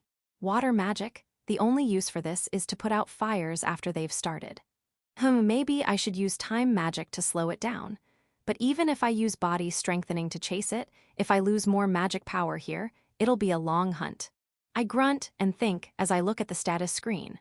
If I had a party member here, I could consult them, but as a solo player, I have to think for myself and come up with the answer to open the path. I look at the skills I have acquired from the status screen and imagine what would be effective in today's environment. That's right, I've got it. After that, I keep my eyes on the skills, and it's just a matter of combining them. The image of myself mindlessly hunting for skills flashed through my mind, and I couldn't help but smile. Chapter 180, A New Way to Spend Money. The sky above the Calcum forest. I hang my basket on a branch and use flight to rise about 30 meters into the air to have a look at the forest. This is the starting point for the umpteenth time today. Lock on. Let's go. As soon as I said that, I activated the investigation and dove down. I didn't slow down until I was almost on the surface, approaching my target in a straight line. Oh, 3 of them, this is heating up. The target, of course, is the monster trying to escape, the Layard Fairy. Looking down almost directly from above, she is completely at peace, a complete change from yesterday. It has no idea that I am in the sky above it and shows no sign of being on guard. Let's start with the first one. So I pierce it right through from right above. As long as I'm not in their line of sight, there's nothing to worry about. As I said, the other 2 Layard fairies noticed my presence and moved away. I stopped them in their tracks. I won't let you get away. I quickly grab the one closest to me and provoke, and immediately to the other side. I stomp my feet on the spot, my gaze fixed on the 3rd Layard fairy, who is now a reasonable distance away. Run underground, mine arrow. Bang! After a pause, when I saw the target collapse in a spasm, I slashed the supposedly cute fairy as she ran towards me with her sharp fangs bared. You have acquired healing magic LV.2. You have acquired insight LV.2. You have acquired escape LV.2. Good, good. The 10th in about an hour. At this rate, I'm doing pretty well, and I can't help but smile at my success so far. The strategy I came up with last night is going pretty well. I look at my skills and prepare 3 arrows for the layered fairy. The first, insight, is a skill that activates when you can see your target, regardless of distance. If that's the case, there's no need to be in their line of sight in the first place. In other words, if I suddenly appear from above like a hawk swooping down on its prey, there is a good chance that I will not be noticed. And even if I am noticed, the only place they can escape is the ground. This reading, that they would not be able to gain distance by moving quickly back and forth, was correct. They had never seen a flying monster before, and I don't think the Layard fairies had any experience of being attacked from the sky. Since they were not on guard against the sky, I could easily hunt them down one by one. And the second and third arrows were my backup plan. I had only used the provoke skill once to support Lulub's 4th squad. I had completely forgotten about it because I didn't use it often, but without thinking too much, I was sure that this skill was the best solution for this monster. Even if it notices and flees, my provoke skill is level 2 and has a range of 20 meters. Assuming that it would approach from above, I was prepared for it to come back at me even if it escaped. And then there's the additional lightning magic. I was secretly shaking with excitement. I had finally chanted the name of my own magic like a special move in practice, and the result had come. I don't think I was that confident. The boy's heart that was making a big fuss inside me was cheering and shouting. I'm glad I practiced. This was the result of practicing magic on the west side of Malta after defeating King Ant. I think the idea of making lightning run not only on the surface of the ground, but also underground worked better than before. If you think about it, that place didn't have many trees, and the earth was a reddish-brown, dry-looking land. In contrast, this is a rich forest that seems to have a high water content. If I had fired it on the ground like yesterday, I would have smelled the burnt smell coming from the leaves and trunks, and I would have been worried that I might have become an arsonist. But if I fired it underground, there doesn't seem to be any such worry for now. If we're talking about power, it would probably be much more efficient to fire it as it is. If the goal is to fire it without being noticed, this technique might be really good. Dear spirits, thank you for reading my image and properly activating the mine arrow. I need at least 30 more. I'll make it to level 3 first, with a little twist. As I say this, I fly into the air again. It's still before 8 am. If it's just about the quota, I think I can do it all in the morning. Section. That night. After trying out my insight at the Hunters Guild and exchanging it for money, I finished all the things I had to do, like eating dinner, and sat down in my chair with a snort. In front of me was my usual notebook, not that one, but a thick, dark brown book with a leather cover. The book was called Pharmaceutical Encyclopedia, and the name was written on the cover in very clear letters. This was among the kidnappers' belongings confiscated the other day. In the same leather bag were a large number of gold coins and a comb with a carved, somewhat unusual design. There were also other items, such as white powder, that looked like cosmetics.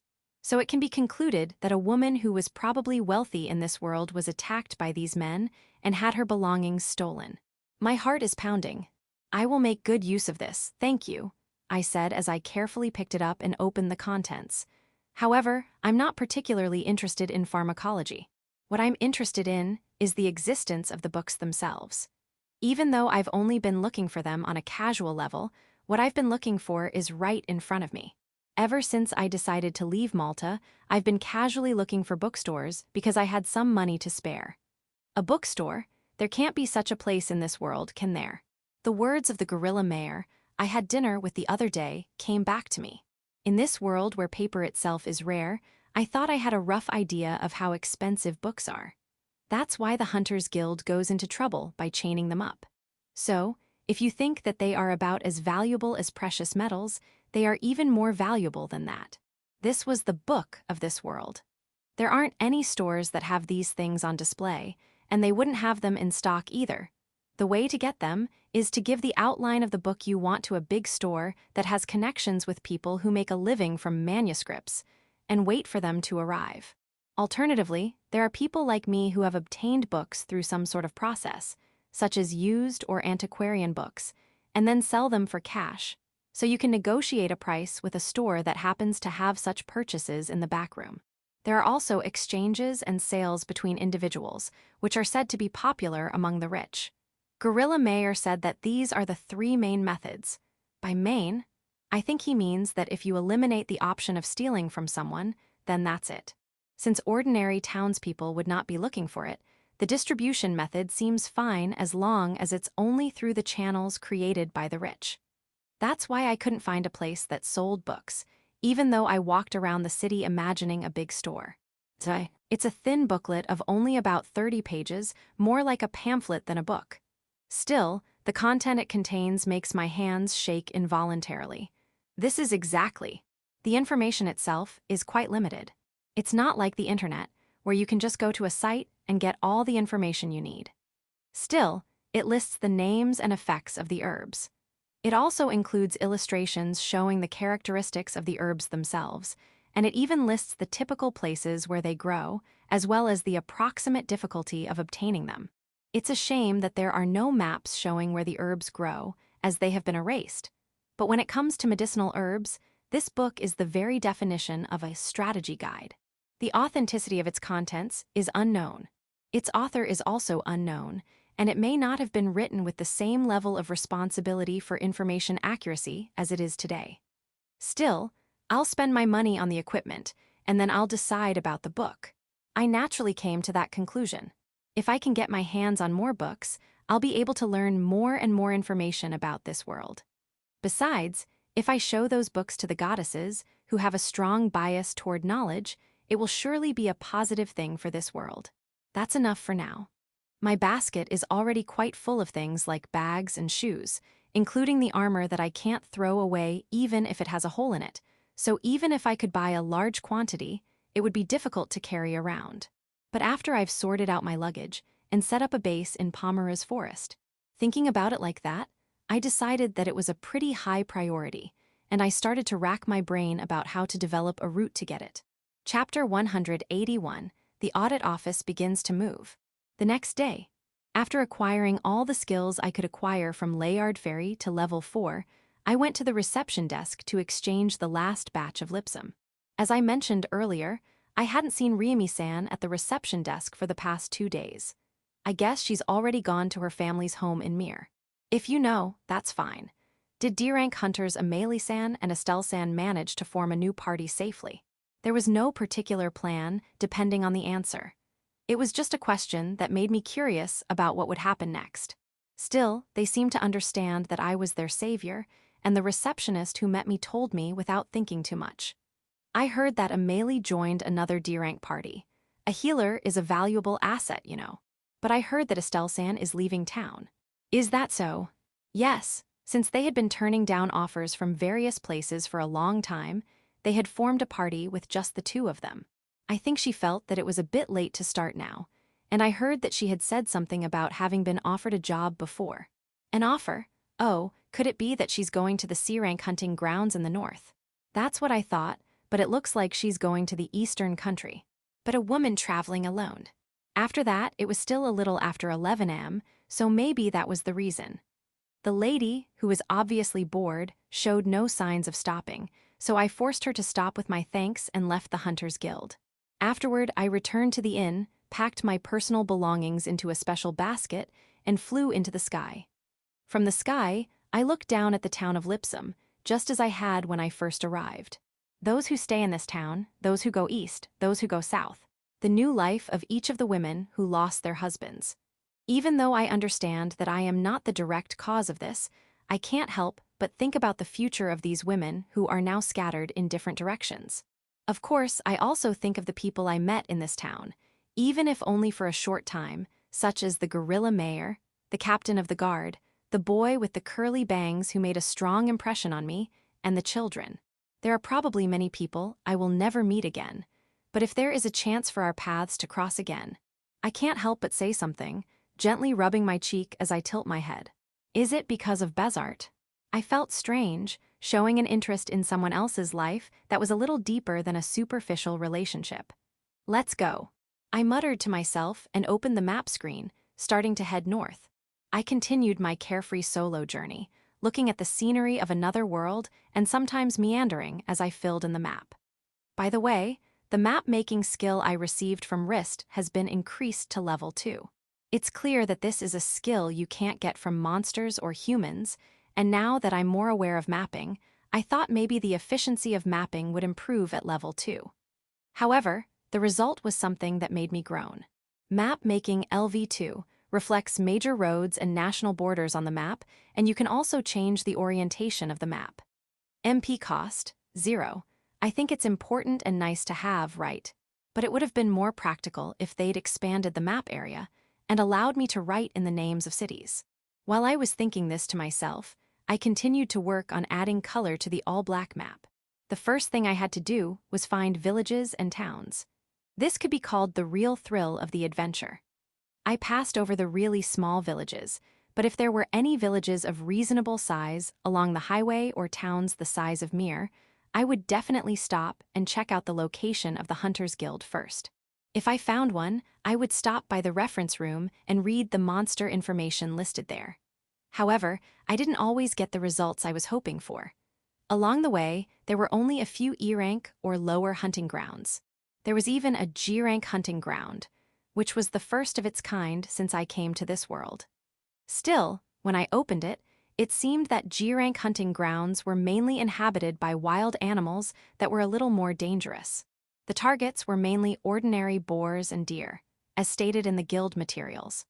There are no magic stones, and there are no regular hunting requests, but it seems that this is a hunting ground that people who value safety and make a living from hunting go to because it is valuable for food and materials. So naturally, I went there just to be sure. Whether it's a monster or a human, I can get a skill if I get the last attack. What about wild animals? No one will know the answer unless I try it myself. That's what I thought, but to be honest, I didn't get anything. Unlike monsters, they don't approach people on their own, so it's hard to defeat them. And even when I defeated 5 or more of them, I didn't get any skills, and there was no noticeable increase in my skill experience points. This led me to conclude that wild animals, as well as insects, fish, and plants that I understood from experience, were also out of the question. The only creatures that can gain skill experience points are those that have and use the skills that Ria-sama was talking about. In other words, it seems that only monsters that have magic stones in their bodies and human-like races that fall into the human category can gain skill experience. In the end, it was a bit of a detour, but just finding out that much was a step forward. Don't worry. If I keep moving, I'll get something and grow. If I want to master it, I'll have to go through it all. If that's the level of determination I have, it's a piece of cake. I pulled myself together and focused on my goal. I continued to head north toward the capital of the Kingdom of Lagraith. Section. The location was the capital of the Kingdom of Lagraith, Falmenta, the very center of the city, known as the First District. In the corner where the country's most important institutions, including the Royal Palace, were gathered, the headquarters of the Audit Office stood, exuding a solemn atmosphere. It was a 3-story stone building that was plain and simple, and the words honest and sturdy perfectly suited it. A middle-aged man with a slightly protruding belly ran into the building, swaying. The guard at the entrance is startled, but perhaps because he knows the man, he says nothing. On the contrary, he understands the situation and gives the man a slightly pitiful look. The First District is the only one where horse-drawn carriages are not allowed to enter, and unless it is a special carriage with the family crest embroidered on the hood, it cannot pass through the First District gate. Therefore, that man, who was not a nobleman, had run all the way from the gate separating the First and Second Districts to come here. He ran up the stairs, not caring about the sweat pouring down his face, as if every second was precious, and headed for the room he was looking for. The man who had his office on the top floor of the headquarters, and was the de facto head of the Lagraith auditors. Huff huff, Assistant Director Kimuria. You're making too much noise. Ha, Nilo. Why are you here? Assistant Director Kimuria, who had been called, questioned him with a stern expression.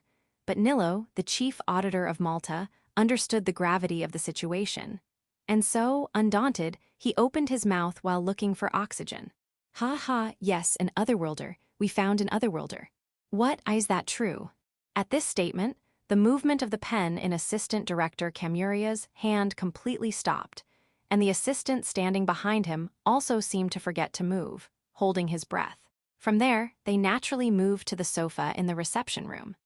Kamuria calmly listened to Nilo's report, which was delivered with a slight pause in his breathing, while the assistant behind him simply wrote the report on a wooden board. When the report was finished, Kamuria spoke. He understood that the situation was not one to be happy about, but he spoke anyway. Two siblings, I want to make the most of this opportunity, but are you really going to leave it to that Neville-sama? Kamuria is a commoner who has risen to this position. Having a utilitarian mindset, he cannot imagine entrusting the future of this country to that old woman, who is neither good nor bad, but has no hidden agenda. He asks Nilo, his expression betraying his discomfort, almost bordering on disgust. With all due respect, I thought it would be dangerous to negotiate with someone with a hidden agenda. It would have been easier if it was just the older sister, but the younger one is a complete mystery, including his skills. Even so, couldn't you have chosen someone with high conversation and negotiation skills? This boy showed no interest in money or status. Nevertheless, he proposed a deal in which he would ask for compensation. That's why I dared to make the first move. I asked him if he wanted information. Have you narrowed down the target? No, not that far. But judging by the boy's expression, I'm pretty sure he's looking for some kind of information. Is that why? Yes, I don't know anyone else in this country who is as knowledgeable as Neville-sama. There is no telling when Loki will arrive in the capital and visit Neville. If he doesn't manage to get a handle on the situation and report back to the palace in the limited time he has, there is a possibility of a major disaster. The audit office has been in a state of confusion since Nilo's arrival. Meanwhile, Loki is blissfully unaware of the situation. As usual, Loki is running around a certain Efrank hunting ground in the mountains, busily collecting skills while being bombarded with rocks and tree branches by a large number of monkeys. Chapter 182, Royal Capital Falmenta. Wow, look at all the people lining up. Below me was a huge stone wall that seemed taller than Malta and wide enough for people to walk on. At first glance, it seemed to have 4 layers, and some of the outer wall had long, thin lines running along it, like earthworms. Looking closer, I could see that these were people, horses, carriages. I could tell immediately that they were in a queue to enter the royal capital. I guess it's a service for the people in line. There were many huts on the outside wall that looked like they might blow over in the wind. With this scene behind me, sorry for cheating. I went over the outer wall from above and looked for a big roof that looked like it would be a good landing place. If you had to say whether it was good or bad, I guess it was bad. Except for the village, every town has some kind of identity check to prevent undesirables from entering. However, I had already spoken to the guerrilla mayor about taxes and such in preparation for this situation. Is there any kind of tax or entrance fee that you have to pay when you enter a city? The answer is no. At least, there are no cities in Lagraith or the surrounding countries that collect such taxes. Merchants have their cargo inspected, so it seems to take a while, but as a hunter, I can basically come and go as I please as long as I have my guild card. I knew this from the towns I'd visited so far, so I didn't hesitate to jump over the outer wall. Well, if I get caught and scolded, I'm willing to get down on my knees. I wrapped myself in the big cloak I bought to protect myself from the cold and made a sharp dive, keeping my eyes on the target. Now that I'm getting used to it, I don't have to move my arms as much, so I make a few small adjustments inside my cloak and land on the roof I'm aiming for. It took quite a while. It's been about 8 days since I left Lipsom. After a few detours here and there, I've finally arrived at the capital of the Kingdom of Lagraith, a huge city that I can't see the end of even if I look down from a reasonable height. I've arrived in the capital of the Kingdom of Lagraith, Falmenta. It's only when I land, somewhere close to the ground, that I can really appreciate the hustle and bustle of the city and its chaotic atmosphere. If I were still a shut-in, I'd probably feel dizzy and nauseous, but now I'm actually kind of excited by this atmosphere. I heard that the countries in the middle of the continent are suffering because of the reincarnated people, but I wonder if they still have the energy to do something about it. While I was thinking about such things, I jumped down from the roof and took a quick look around. The Hunters Guild is important, but what I'm really hoping for in a city this big is an inn with a bath. I can't help but feel the bag of gold coins in my hand, and I think the best inns are in the center of the city, not on the outskirts. While I'm hoping for an inn as good as the Handfairest, I start walking towards the next inner wall and look around the shops on the street. "I'll pay in advance, please." I showed the old man, who looked like he was having trouble making up his mind, the leather bag, which intentionally made a jingling sound. I was now at the end of the second wall, counting from the outer wall. I had entered what the townspeople called the third district, an area with a slightly wider street and a more orderly atmosphere. The quality of the construction was clearly different from that of the fourth district, which had many narrow, winding paths and was, in places, like a maze. The third district clearly shows that it was planned and built with care. The fourth district, on the other hand, gives the impression that it was built in a hurry, with only the main road being extended. Moving on from here to the second district, it seems to be an area for the nobility and other wealthy people, and I was told that there are several inns with baths that I would like to visit. However, for someone like me who has only experienced the lives of ordinary people, such an upscale area would only cause me unnecessary stress. I had my sights set on the third district, which seemed to have a good balance, but it seems that my appearance is still a problem here as well. Just like in Handfairest before, or rather because this time they showed their worries on their faces, I decided to take advantage of it and hint at what I was looking for. As long as you can pay in advance. Then for 2 days. If the price is not much different than when I stayed in Handfairest, then this is probably the going rate for inns with baths. After paying quickly and putting my things in my room, I immediately set off to explore the Hunters Guild. I had heard that because the city was so large, there were 2 guilds in the south and northeast of the fourth district, so I started jogging toward the guild in the south, which was closer to where I was. Section that night, well, this is a bit tricky. After a refreshing bath, I thought about my future plans in this city while using my magic to dry my hair with a wind spell. It's a fun city to explore. It would take about 2 or 3 hours to walk from the entrance gate south of Falmenta, where there was a long line, to this inn in the third district. The main street was so wide that it was common for the townspeople to use the shared horse-drawn carriages. It was busy, with many shops lining the street.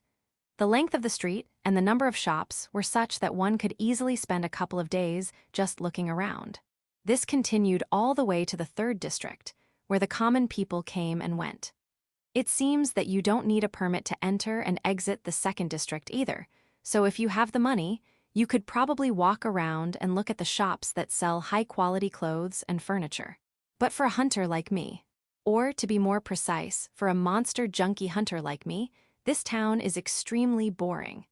There are only 2 F-rank hunting grounds around the capital, and they're not even close. Even so, the Hunters Guild in the south that I stopped by today was quite busy, and when I looked at the request board, I saw that most of the requests were for escorting carriages in various directions. Given the location of the capital, the surrounding area is plain with very little difference in elevation, so it's probably inevitable that there are few monsters in this area. Still, the request was a bit too one-sided. None of them were new monsters. The only new monsters I encountered on my way to the capital were monkeys called slow monkeys in the F-rank hunting grounds, and after passing through Lipom, it suddenly became much harder to find new monsters. I successfully acquired a new skill called throwing technique from the monkeys that kept throwing things at me. So it was worth stopping by, but it's also true that it's getting a little hard to tell if it's efficient or not. Well, I also have a secondary goal of completing the map. There's a chance that the monster composition will change completely even within the same rank, depending on the area and environment. So for now, I guess I'll just have to keep an eye on things and take my time until I've completed the map of the Kingdom of Lagraith. Having come to this conclusion, I glance at my watch to confirm my schedule for the next day and then say the name of a skill. Divine Communication. Well, I've arrived in the capital of the country I'm in today, so is there anyone who wants to go sightseeing for a day in disguise? I'll treat you to dinner if you want to go shopping as well. It might not be a good idea for me to do this. However, during the kidnapping incident, there was even a little fight about who would come down. In other words, everyone wants to come down if they have the chance. It seems that those girls who are trapped in the divine realm are not wrong. So sometimes, I can't create such opportunities very often, but I want to help them relax, at least when I have something to do in town.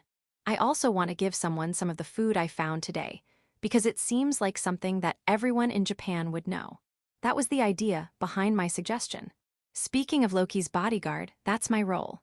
In the city, there's no need for a bodyguard, right? I think it's about time I got my turn. The battle to descend to the lower world begins again. What am I supposed to do when I don't even have the right to begin with? At least, wait another half-month. I can't help but laugh at the same old reaction. You really don't seem like a god. It seems that my thoughts were immediately revealed, and there was a commotion in my brain again. But I tried to block out the voices and explain the points to watch out for when descending this time. I thought that they would not come to a conclusion in time while trying not to repeat the same mistake. I thought about when to go to see the chief court magician. Chapter 183, Equipment Update. It was about 8 in the morning. I had deliberately skipped breakfast and watched the blue-violet mist thicken before my eyes. Sorry, I'm late. Good morning. The reason was that the goddess who would descend this time was determined to be Felon. A short time after using divine communication, a report came in using the oracle. It's me this time. I'm going to have breakfast in the morning, so please take care of me. That was all she said, but it was enough information to know who it was. I gave Felon her shoes, and she turned around. I checked her condition, but her hair isn't flying around this time, and there seems to be no sign of a fight, right? Haha. If we really fought, the world would be destroyed, so we have to go in order again, right? I see. What does she mean by, the world will be destroyed? I don't think that's something you say with a smile on your face, but when I imagine the scene, the Hanya Felon from before starts saying, Konnichiwa. So I have to pretend that I didn't hear anything. I want a cute Felon. Did you bring the concealment as planned? Of course. Okay, then I'm relieved. I'm hungry anyway, and there are 2 restaurants I want to take you to, so let's go right now. If everything is prepared like that, there won't be any trouble. When I say that there are 2 restaurants I want to take her to, Felon jumps out of the room with a strange laugh and says, Nyahihi. As my eyes follow her figure from behind, I let out a small sigh. I followed her, trying to hide the various emotions I was feeling. Yes, this is the first shop I'd like to introduce to you, Felon-san. Oh. We got into a carriage and traveled to the 4th district. In a slightly run-down alley with an atmosphere that really felt like a working-class neighborhood, we watched as a large lump of dumpling-like dough was cut into smaller pieces. It was a small, semi-stall-like shop that I had stumbled upon yesterday. It was a kind of performance, and they were cooking the food right there on the street for all to see. I was completely mesmerized by what I saw. What is that white lump? If you were to broadly categorize it, it would probably be flour. Strictly speaking, there are probably several different types within it. But would it be easier to understand if I said it was an ingredient in bread? It looks like they're just cutting it up randomly, but is that how it's done? In Japan, where I lived, they would flatten it and cut it evenly. But I had never seen noodles in this world, so I definitely thought I'd come here at least once. At first glance, it looked similar to the knife-cut noodles of the earth. When I went inside and looked at the other items on the menu, I noticed no other Chinese-style dishes, so I wondered if this dish was independently born in this world. Or maybe it was a knowledge that had been dropped by Earthlings. I had no idea. Anyway, as long as it tastes good, it's okay. I ordered 2, thinking they would be perfect for breakfast, and they were served in a wooden bowl. Inside was a slightly cloudy white soup, some kind of herb, and some meat I didn't recognize, and the smell of chicken bones drifted over with the steam. When I looked at Felon, she looked like a dog that had been abandoned. She was staring at the contents of the bowl, waiting for my signal. Well then, let's give thanks for our first noodles. Itadakimasu. Itadakimasu. I smiled at Felon as she copied me and stabbed at the noodles with a fork. As I expected, they did indeed look like noodles. They were short, so there was no need to slurp them up, and Felon ate them happily, stabbing them with her fork and taking them into her mouth.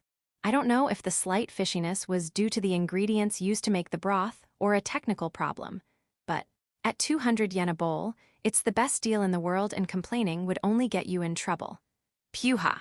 It was so delicious, I just ate it in silence. Wow, the soup was nice too, it was the perfect breakfast. I could eat another bowl. I could eat 2 more bowls, but that's no good, is it? Because lunch is a meal that looks like nothing but pizza, you have to save some energy for that, or you'll regret it. It's been a while since we went out to eat, since the days of Bezart. We used horse carriages to get around. While we were out, we found some interesting food stands, so we picked up a few things to eat. One of today's destinations was the 3rd district. We went to a jewelry store with a gorgeous storefront located along this main street. Welcome. The soft answer of the saleswoman was directed to both of us. Unlike the time with Wrist, I was also wearing better clothes than before, and Felon, for better or worse, gave off a relatively down-to-earth vibe. The slightly wandering look in the female clerk's eyes suggested she wasn't sure which one of us was the main customer, so I quickly opened my mouth to offer help. I'm looking for accessories to use as equipment, can you show me some?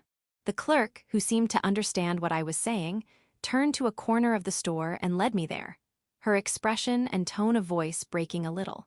This is the section for hunters' supplies and equipment. I see. At first glance, the number of items in stock seems to be about 3 times as many as in Malta. I don't know if it's micro or small because it's not written, but still, I couldn't help but raise the corners of my mouth when I looked into one corner. The price of each item was around 30,000 beek, then around 200,000 beek, and the next group of items was around 2 million beek. There are also a few other accessories with completely different price tags. But if we go with this 3-tiered structure, then accessories with a price of around 2 million beek would be the ones with the ability to be classified as medium. Are the expensive ones around here, the ones with the ability of medium? That's right. We have all 3 parts and 4 types of abilities in stock right now. That's amazing.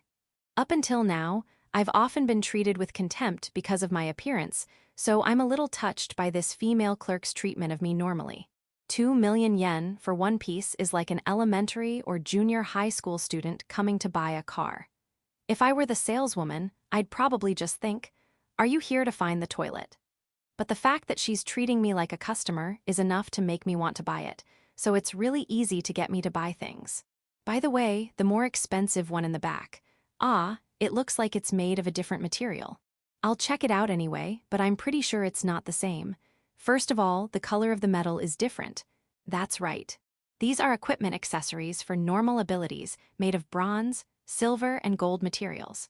Is the reason for using high-quality materials to make it easier to succeed in the bestowal. That is the main reason. Besides, there are people who enjoy the appearance and differences between people. I see, you can tell the difference just by looking at it, so I guess this is some kind of status symbol. If you're rich, you'd probably jump at the chance to buy one. The normal iron material is about 2 million beek. The bronze with a bluish tint is 3.5 million beek. The silver with a strong sheen is worth 6 million beek.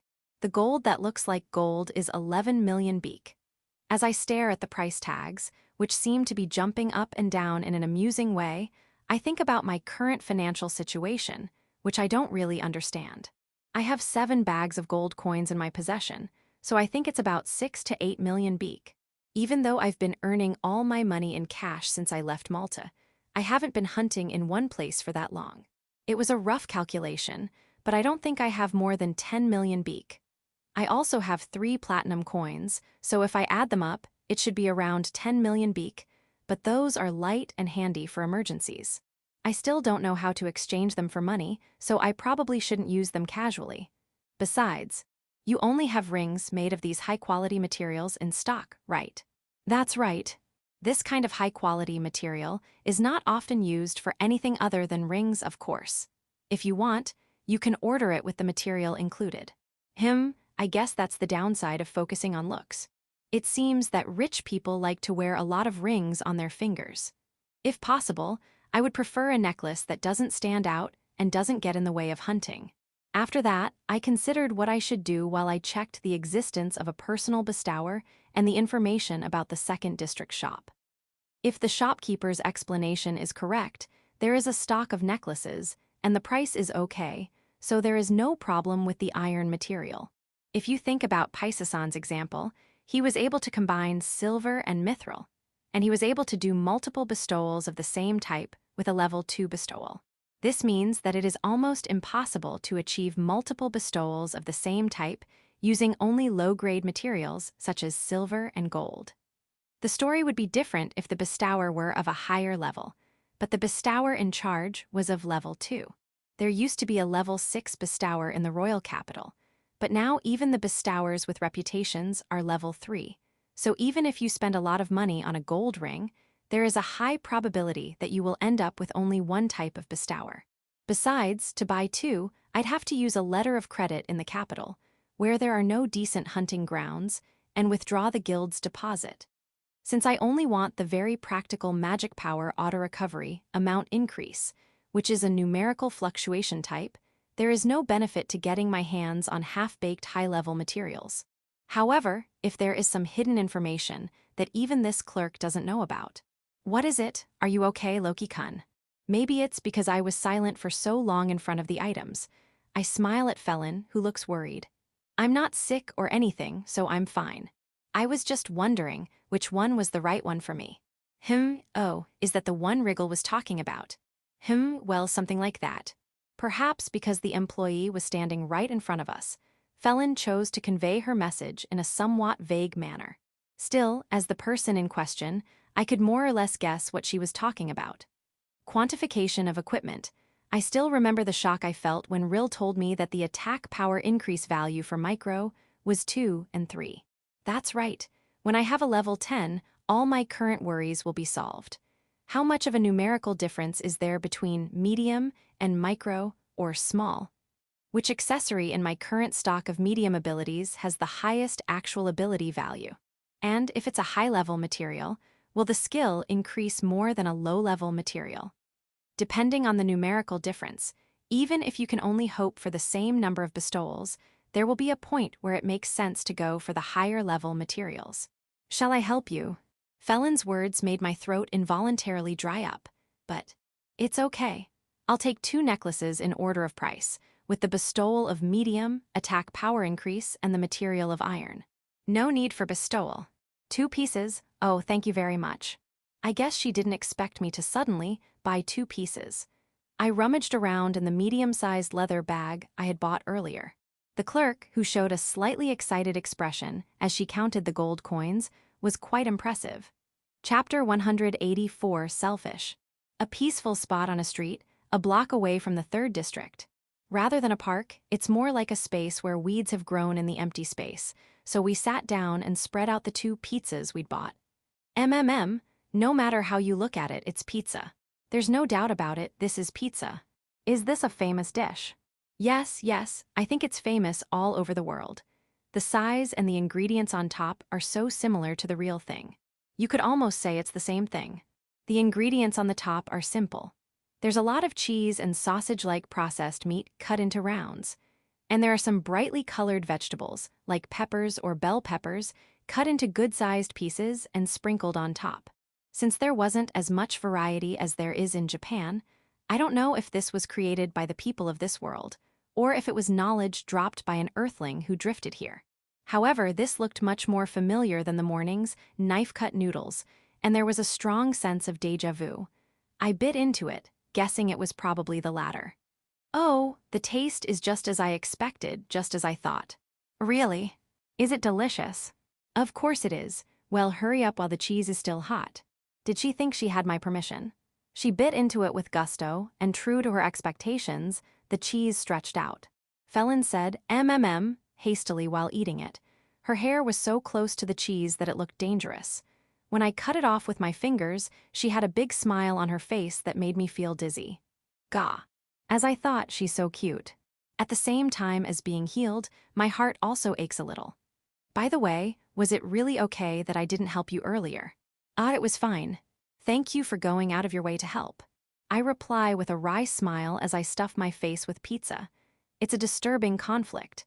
In reality, she can't even be bothered to worry about it, so you could say she's in a lucky position. So you were able to resolve it yourself? No, not at all. What, is that so? Yes, But well, it's hard to put into words, but I think it was right not to solve it there casually. I've already thought that several times. I can't rely on the power of Felon, the goddess, here. In the midst of the onslaught of sweet temptation, I just thought that intuitively, based on past experience. For this world, the goddesses are a cheat in their very existence.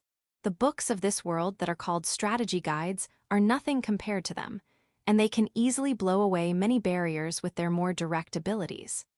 I understood this from the beginning, and I asked for help where I needed it, and helped where I could so that I wouldn't be a one-sided recipient. If you're all about power, you should take advantage of your friendship with the goddesses and use their power to the fullest. That's definitely the right thing to do, and refusing help that's offered to you is a decision that would be a loss that would throw away your chance. However, if you rely too much on others, you'll end up with a very boring life. My life. I remember when I was in elementary school, I still had quite a few friends. By entering codes through a mysterious machine, you could start at level 99. You could make your favorite character's stats the highest. You could have the most powerful equipment from the start. There was a time when this kind of cheat code was all the rage. For guys like me, it was a magical machine that seemed like a dream come true. The goal that would normally take dozens or hundreds of hours to achieve. I tried it myself, hoping that my most fervent wishes would be fulfilled in an instant, but the fun only lasted for the first little while. I guess some people get hooked by the ease of it, but I got bored in no time and soon gave up the controller. On the contrary, after seeing the end of the game, I lost all interest in it and never touched it again. At that time, even though I was only in elementary school, I thought, the process of getting stronger is important, and that is the fun of adventure. Of course, the most important thing is not to die. This is absolute, so in a situation where death is imminent, you can't afford to be so relaxed. But if I'm not in that kind of urgent situation, I want to enjoy the journey of getting stronger by worrying, thinking, struggling, and making repeated efforts. This is the same conflict I felt after I defeated King Ant. Because I'm so worried about strength, the line between being strong and being spoiled is starting to blur. But if I spoil myself here, I'll end up relying on the goddesses' appraisals in various situations in the future. This is a game where you play from a safe zone, but this is a real world where life and death are at stake. Maybe this isn't the time to say such careless things. I'm aware that I'm in the game's perspective, and trying to balance strength and fun is just being selfish. But it's precisely because I enjoy the way this world works that. I noticed that my pizza was gone, and Felon's big eyes, which had a hint of red in them, were staring at me. Hey, did you eat my pizza? Of course not. I received a gentle pat on the head and apologized with a wry smile. I have no regrets. One day, I will use my own strength to strip this world of its equipment ability stats. Felon and I both muttered to ourselves. We got up to walk down the main street of the 3rd district, pretending to be looking for snacks. I thought I heard someone say, "This is difficult," in a voice so thin it seemed to dissolve into the air. Section. That night, in my room at the inn. With my hands on my belly from overeating, I rocked in the provided chair and put together in my brain the information I had gathered from the various shops in this world. The variety of food on offer, the types of specialty shops, the unit price of various things, and a rough sense of the market price. It was a day that I felt was a good learning experience for me as I live in this world. What was particularly positive for me was the restriction on the selling price of inventory in the stores. Apparently, the government doesn't strictly enforce this by law, but whether it's accessories or equipment, while you can see items in stock that cost over 10 million, you won't find expensive items that cost over 15 million in any store. I learned this for the first time today at the equipment shop I visited. As you might expect, the reason is to prevent crime. This is the same even in stores for wealthy customers in the 2nd district, and the same even if you are across the country, as several shop owners told me by saying the same thing. There doesn't seem to be any kind of insurance system in this world. If the goods in the store are stolen, the store owner is the one who suffers the loss. So, when you say that this is a natural countermeasure, you have to agree. So, if I want to buy equipment in the future, I should be prepared to order it. The reason there are no specialty bookstores may be due to issues such as distribution volume, but it may also be due to pricing issues. Have you read it, Felon? Ahem. I sigh at her vague answer and watch her. Felon is lying on the bed and reading a book. I had lent Felon the guide to herbal medicine that I had recently acquired, as it was a rare opportunity. Even though it was open, it didn't look like she was turning the pages very often. Somehow, it seemed like she was just looking at it. Could it be that you're not good at reading books? Maybe. When there are many words on a page, I get sleepy. Isn't it strange that I'm a goddess? What kind of existence is a book that can make a goddess who can't sleep fall asleep? It's like an elementary school student who has to write a book report during the summer break. I've gone through a similar phase myself, but on the other hand, a book on herbal medicine is only about 30 pages long, while a paperback novel is several hundred pages long. I'm worried that it's too much for her, and I'm worried about Felon, who gives off an aura of not being good at studying. When I picked up Kaju-san's things, she stared at the notebook, wondering what was wrong with it. I thought that if the goddesses became stronger in terms of knowledge and understanding of the situation in the lower world, then this world would grow even more. Ugh, that's true, but... Well, everyone has their likes and dislikes, so there's no need to force yourself. I plan on buying more books in the future when I get the chance, so I'll leave that to the more knowledgeable Rist and Alicia. I cursed myself for being so stupid as I continued talking without stopping. I'd done it again. Why did I mention that name now? I wonder if I should show it to them. This was it. No matter how hard I tried, this was the reason my sales results were average and not improving. I remember the customers who didn't lead to a contract, even though there were customers who let it slide or laughed it off. Hey, Loki-kun. You've heard about it from Rist, right? What? I tried to say those words reflexively but swallowed them back. I could immediately understand what she meant, and given the flow of the conversation, it was the only thing I could think of. Yes, I heard about the sharing. Then it's okay. What are you worried about? I understand it in my head, and I was able to swallow it once. But when I look at Felon's face, I feel a tingle in my chest. Tim, what about when you were with Rhea? The other day, Rhea came down right. How was it then? Well, not really. It got pretty bad on the way, but I think it was fun when we flew together, right? I wonder what that means. Although I can't see her complexion because she's lying face down, I can tell from her voice that her emotions are changing dramatically like waves. Do you like Rist? Felon lies on the bed in exactly the same position as before and speaks while keeping her eyes on the book. I'm not sure if it's just my personality, but I start to sweat strangely when she asks me such a direct question. I like her. Then, what about me? What's with this atmosphere? Even if I lie, she'll find out, and there's no need to lie, so I'll answer. I told her my honest feelings while holding my heart, which felt like it was about to burst in my right hand. I like you. Felon jumped up as if she had suddenly sprung to life. She sat down on the edge of the bed and took a position directly in front of me. There is only one light in the room, and even when it comes on at night, it is very weak. Still, I could tell at a glance that Felon's face was flushed. Is she trying to tell me something? She clenched her fist, and Felon's mouth opened a few times, but no words came out. But, who is? The words she managed to squeeze out, breaking the silence, quickly fizzled out. Still, I understand most of it. Is that what she wants to know? It's a question too difficult to answer. Felon and Rist. They're so different that it's almost like they're opposites, so there's no way to say which one is better. Still, just as I was about to speak honestly, the other person's words cut me off. I hate losing, so I'll try to be the best. Her smile, which looked like a joke and which I could tell was forced, made my heart ache again. That's not it. The smile I want to see is not that kind of smile.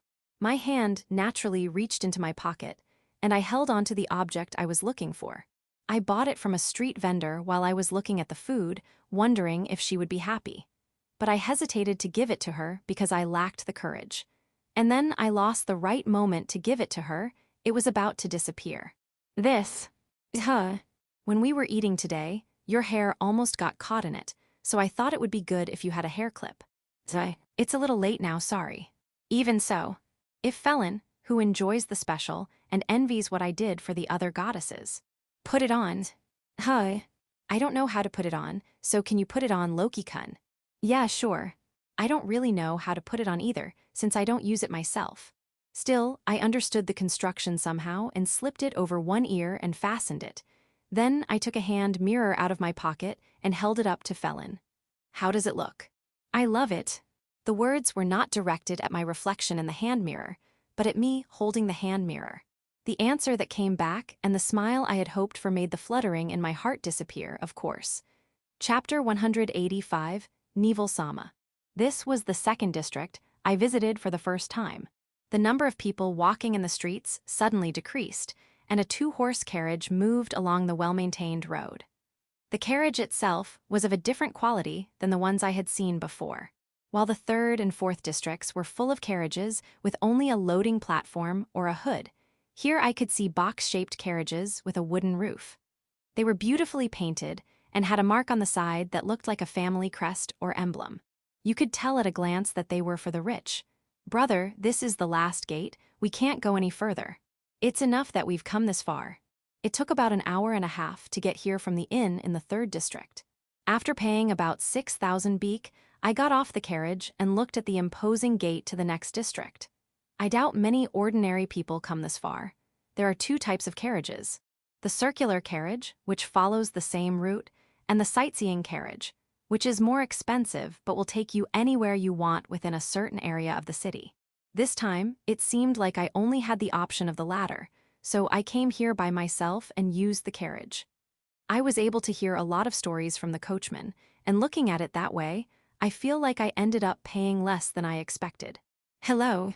What do you want? When I called out to the middle-aged soldier wearing what looked like a rather well-made suit of armor, he looked down at me with a very intimidating look. Oh well, there's nothing I can do about it. I've heard that this area ahead is a special one, filled with the country's most important institutions. Of course, security will be tight. Well, my name is Loki, and I've come to see the chief magician, Neville Sama. Have you heard about me from Malta's chief auditor, Nilo-san? Neville Sama, wait a moment. As I watched, I saw that next to the large metal gate, which was currently closed, there was a small door that an adult could get in and out of by bending down a bit. He was calling out to someone on the other side. I think this soldier probably hadn't been told anything. And someone else is going to check with the auditor's office. Please wait here until then. Unfortunately, there was nothing around this gate. If there were at least some food stalls, I could have waited while I ate, but after entering the second district, I didn't see any food stalls at all. If I'm flying, I'll be able to. That's the first thing that comes to my mind, but I don't have the courage to fly directly into a place where the king is. If I do that, I'll be in trouble if arrows or magic come flying at me, so I guess I'll just have to be patient and aim for a direct approach. And about an hour later, after spending so much time training in a low-key manner that I'd used up all my magic power, I was feeling a little too bored to do anything, and I was about to fall asleep next to the gate when I heard a voice I'd heard before. Lo Loki Dona. Ahem. When I turned around, I saw a familiar receding hairline. That head. Ah, Nilo-san. I arrived in the capital, so I thought I'd drop by. Nilo-san, the chief auditor from Malta, was standing there with a man I didn't recognize. And for some reason, Nilo-san bowed to me as soon as he opened his mouth. I thought you were flying directly over the walls, so I apologize for not communicating properly. I don't like being attacked out of the blue. I see, so that was within the acceptable range. Damn, I messed up. Still, I didn't expect to see you here, Nilo-san. I was planning to return to Malta as soon as I delivered my message, but I was ordered to stay. As he said this, he glanced at the man beside him, who opened his mouth as if on cue. I am Camuria, Deputy Director of the Lagraith Audit Office. I've heard about you from Nilo. It's a pleasure to meet you. You're the Deputy Director. The man named Camuria is in his 50s and has a particularly dark complexion. Since he is the Deputy Director, he must be in a fairly high position, such as the second in command of the Audit Office. His mouth is smiling, but his eyes are sharp, and it is clear that he is sizing me up. The elder sister is not here? Oh, that's right. Please don't be so formal. Both Nilo and I come from ordinary families. If you have a guide, it'll be easier than being accompanied by someone who acts all high and mighty, right? That's true. I replied, but it was a very delicate situation. It could be assumed that he had risen to such a high position despite being a commoner, and from the atmosphere, this old man could not be underestimated. Well, even so, this person is not strong. Then I thought there was no point in worrying about it, so I followed the two people as they bent down and walked through the door. It's so sad that I can pass through without stooping. The building you see in front of you is the center of the Lagraith Kingdom, the Berea Palace. Neville-sama is also there. It's a large white building surrounded by greenery, with a rather large area. Personally, I always imagined that a fantasy kingdom would have a castle towering over it. So when I saw it from the air for the first time, I was a little surprised at how much it looked like a national parliament building. From there, we got into the box-shaped carriage that had been prepared for us behind the gate and rode to the palace. Thinking that the ride would be a little more comfortable, I looked out the window, which was covered by a curtain, and decided to ask the two of them, or rather, I asked Deputy Director Kamuria, since Nilo-san was frozen stiff with nervousness, about my concerns. Does the king also live in that building? Strictly speaking, he lives in the royal palace at the back of the palace. However, the buildings themselves are connected. I see. You don't want to come into contact with the royal family, do you? Don't worry, I've already told them. Thank you. From their point of view, this situation must look like they've got everything under control.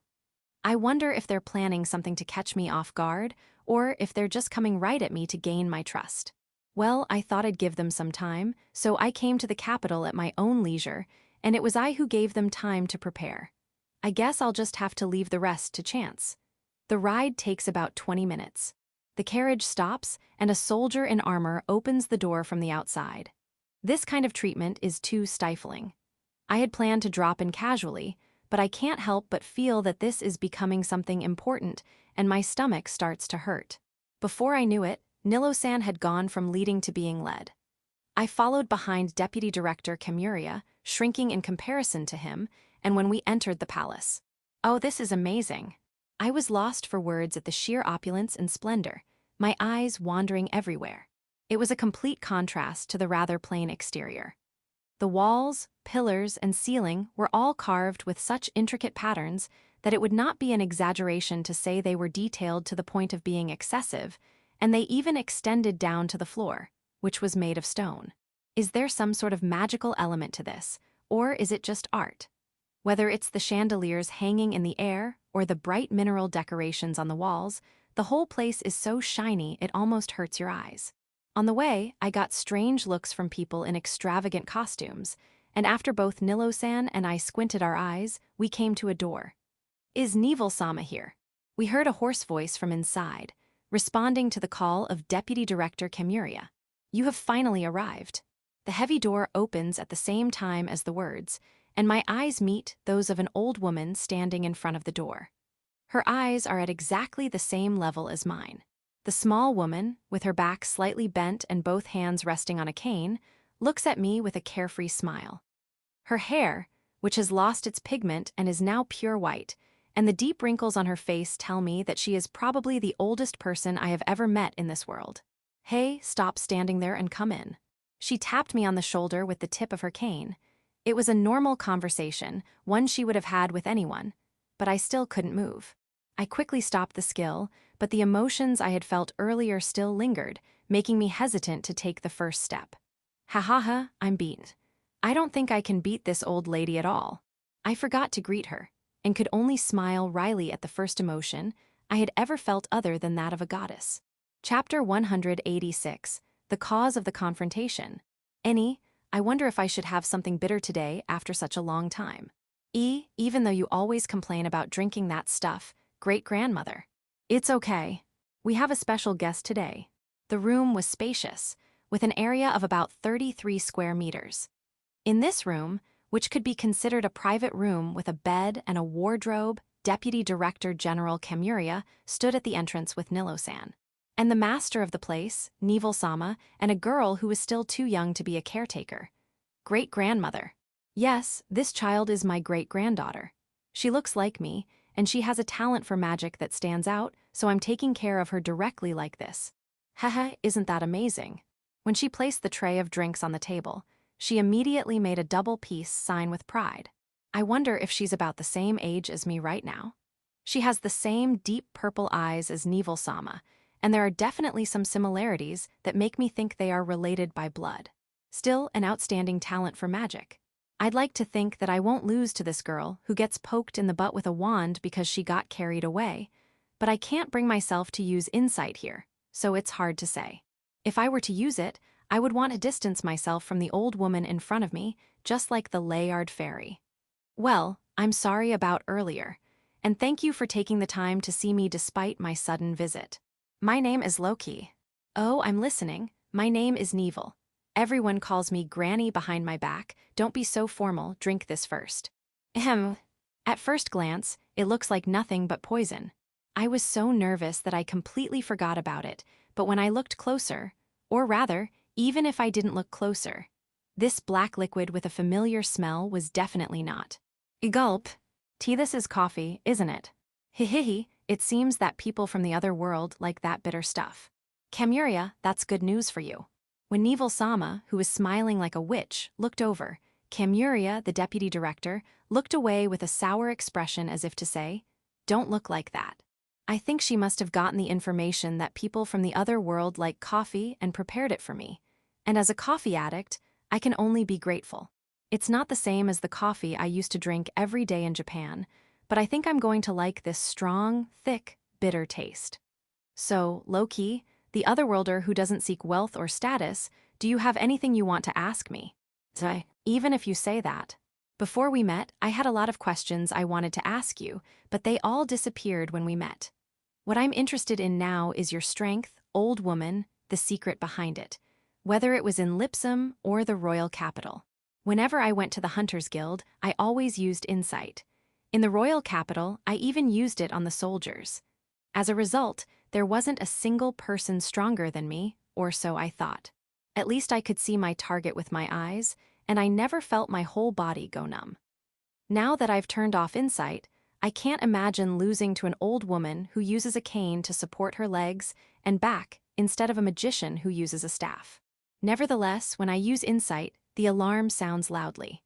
I don't know how or why this happens, but if we were to go head-to-head, I would probably lose to this old woman. Is it a level, an individual or overall stat, or something else, like a wild monster skill that isn't a stat? Since I thought I had a decent number of skills, including the monster-only ones, I feel compelled to find out what the cause is. But that's like asking to see all of the old woman's skills and occupations. Knowing that it's practically impossible, I wonder if there's anything I can do to make a start. No, I'd better check the conditions first. Otherwise, there's a good chance that the negotiations will be stalled. I was almost driven by my thirst for knowledge and tried to get the information without checking the other party's return. Once you ask, it's over. I don't know what kind of demands I'll face after I tell her. There are some things I want to ask and know, but what do you want from me, Neville-sama, or rather, from the Kingdom of Lagraith? I think that depending on your demands, the deal will not be concluded. As I say this, the old woman leans back with her chin resting on her hand over her staff, and while giving off an atmosphere of not being very enthusiastic, she replies, "I think the immediate problem is how to deal with our eastern neighbor, the Kingdom of Waltz. When the time comes, this country will want to ask Loki for help. Isn't that right?" The person being asked is Deputy Director Camuria, who is standing behind me, peering around the door to see what's going on. You are right. If possible, we would like to avoid local involvement and instead deal with matters that affect the survival and development of the country. Deputy Director Camuria. Nilo-san tried to stop him, but I guess that's to be expected. I fully understand that this is his original wish from our previous conversation in Malta. However, if I participate in the war, I might be able to get a good cause to become stronger. I believe that the evil is not the soldiers who actually carry out the orders, but the higher-ups who control them. So even if I were to help, I would have no way of making a decision without knowing why it seems like a war is about to break out. This is the part that remained unclear when I asked Orlando-san, the guild master of Malta. At the time, I didn't care that he had left it unclear because I thought that if I interfered too much, I would get emotionally involved. Why is a state of war about to break out? I asked again.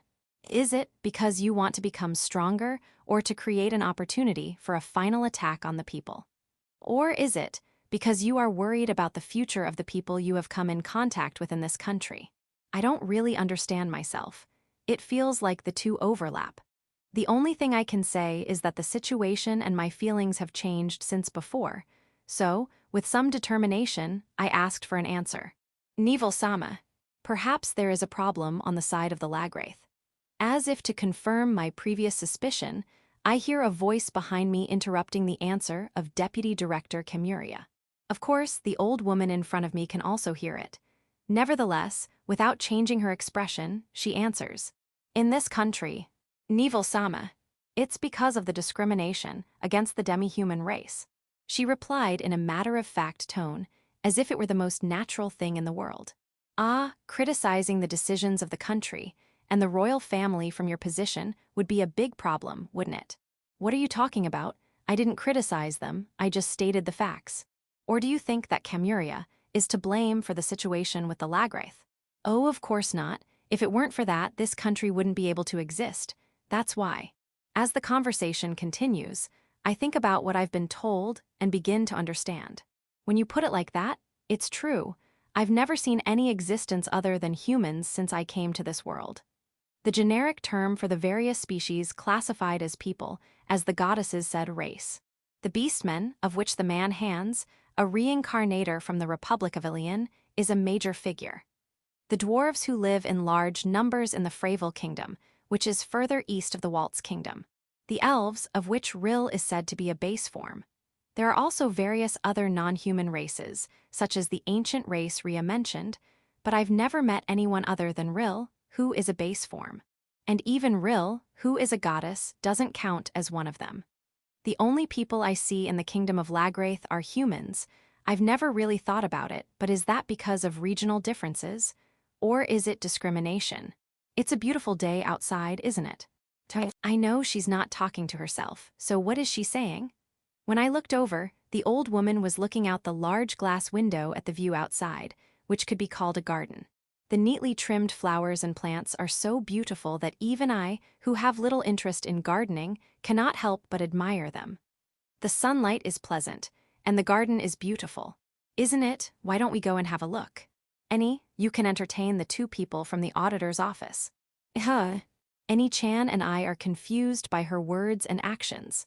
I don't really want to see the garden, but the atmosphere pressures me to follow her, and it would be bad if I didn't, so I just follow her. It's a beautiful day. I'll talk to Loki outside. She says a few words to Deputy Director Camuria, who is standing next to the door, but he just stutters and doesn't answer. Unlike the man, who looked slightly impatient, Nilo-san followed the old woman with a strong gaze. Once we were out of the corridor, we made our way to the outside of the palace. As I looked at the scenery in time with the old woman's slow pace, we reached the end of the vast garden.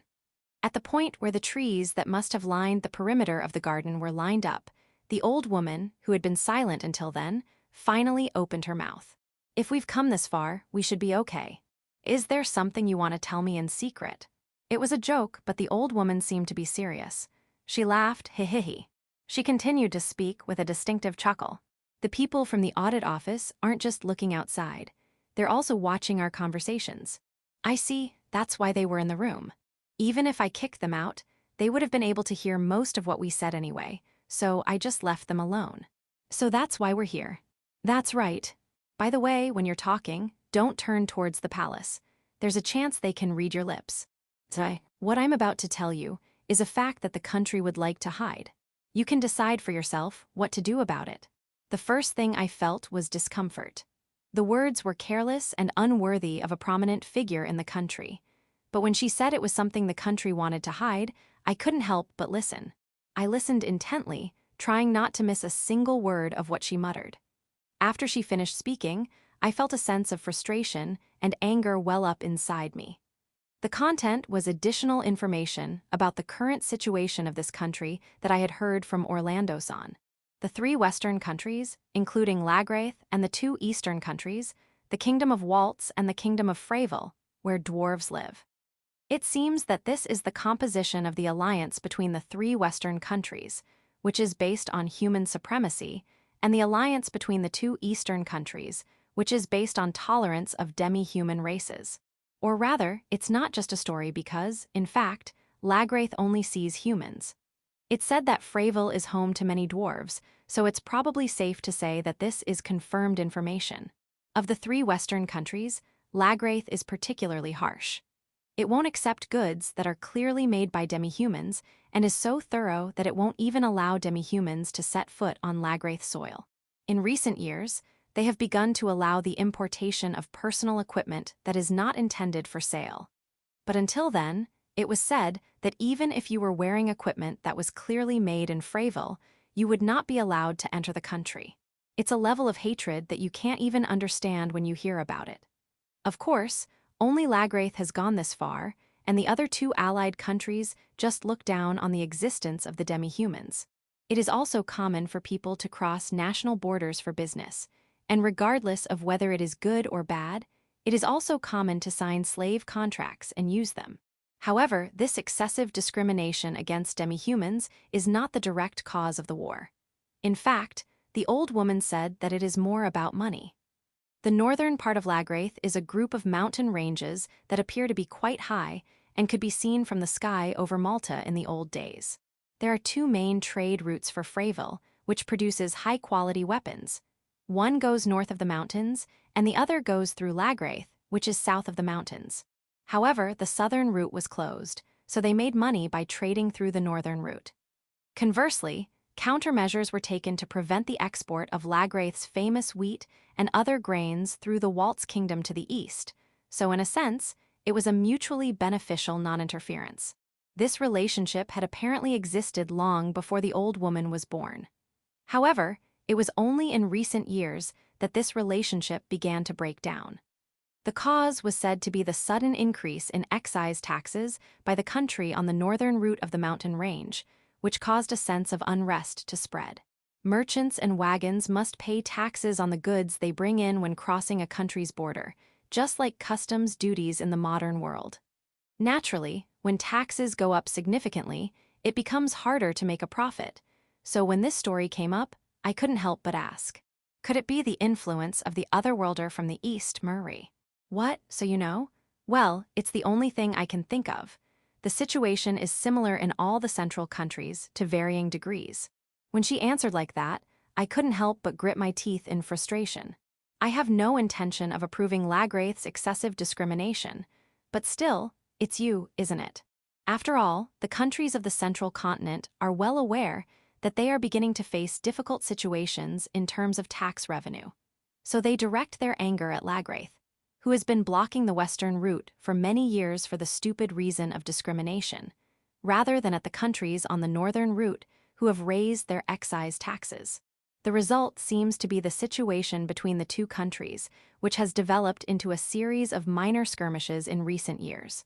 When I heard this, I couldn't help but ask, why don't you just stop discriminating? In a tone that was almost like scolding a child. Even if the underlying attitudes of the other two allied countries can't be changed immediately. If they just allow the passage of goods produced by the demi-humans and the passage of demi-humans, they can expect an increase in tax revenue just from that. And if they can't allow the passage of grain to the east as a countermeasure, wouldn't that be solved as well, and they could expect a large increase in export profits? I just told them the obvious result of such a common-sense approach, but I don't think it's going to be that easy.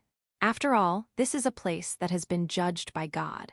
The royal family is only thinking about not making the same mistake again. I couldn't help but gasp as I listened to the old woman's serious expression. In my mind, I saw the face of a beautiful girl with black hair, like a Japanese doll. Chapter 187, The Betrayal of a Prominent Figure. There are stone monuments and special books called golden tablets that remain in various places. At least a few legends from these records indicate that divine judgment was brought down on this continent. It is likely that not all of these legends are true, as some may be rumors or fabrications.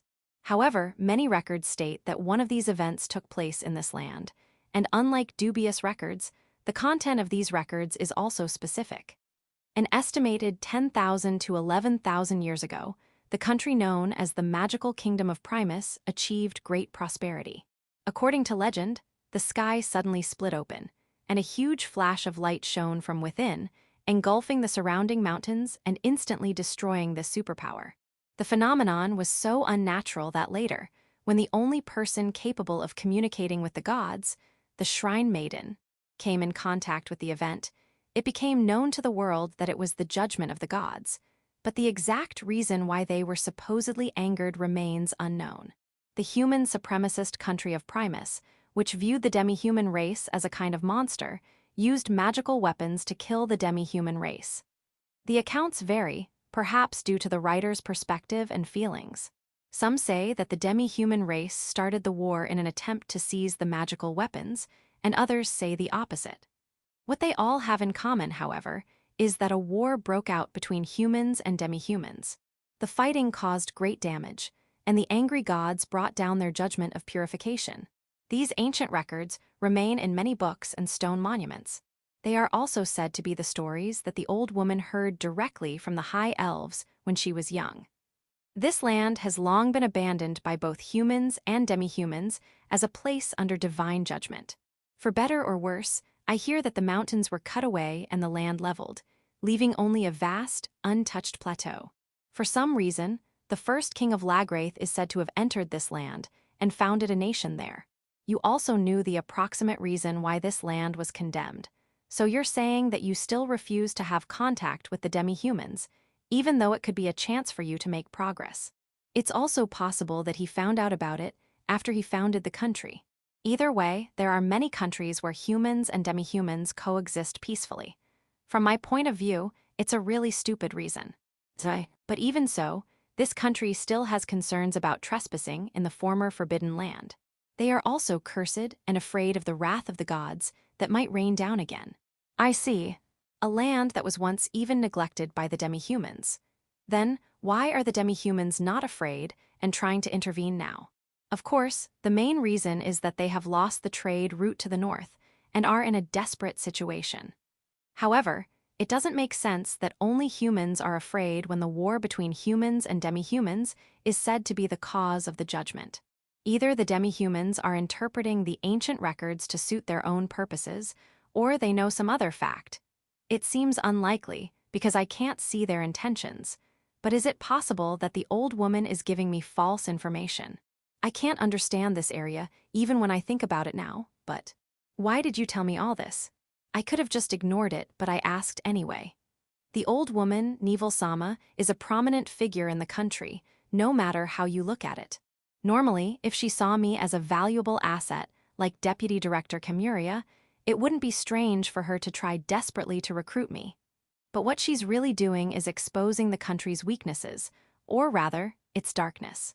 The royal family of Lagraith is trying to avoid the war against the demi-humans as much as possible, lest they repeat the mistakes of the past. There are two reasons. First, because this country is trying to use you as a sacrificial pawn. Haven't you noticed? Then it's even more important that I tell you this.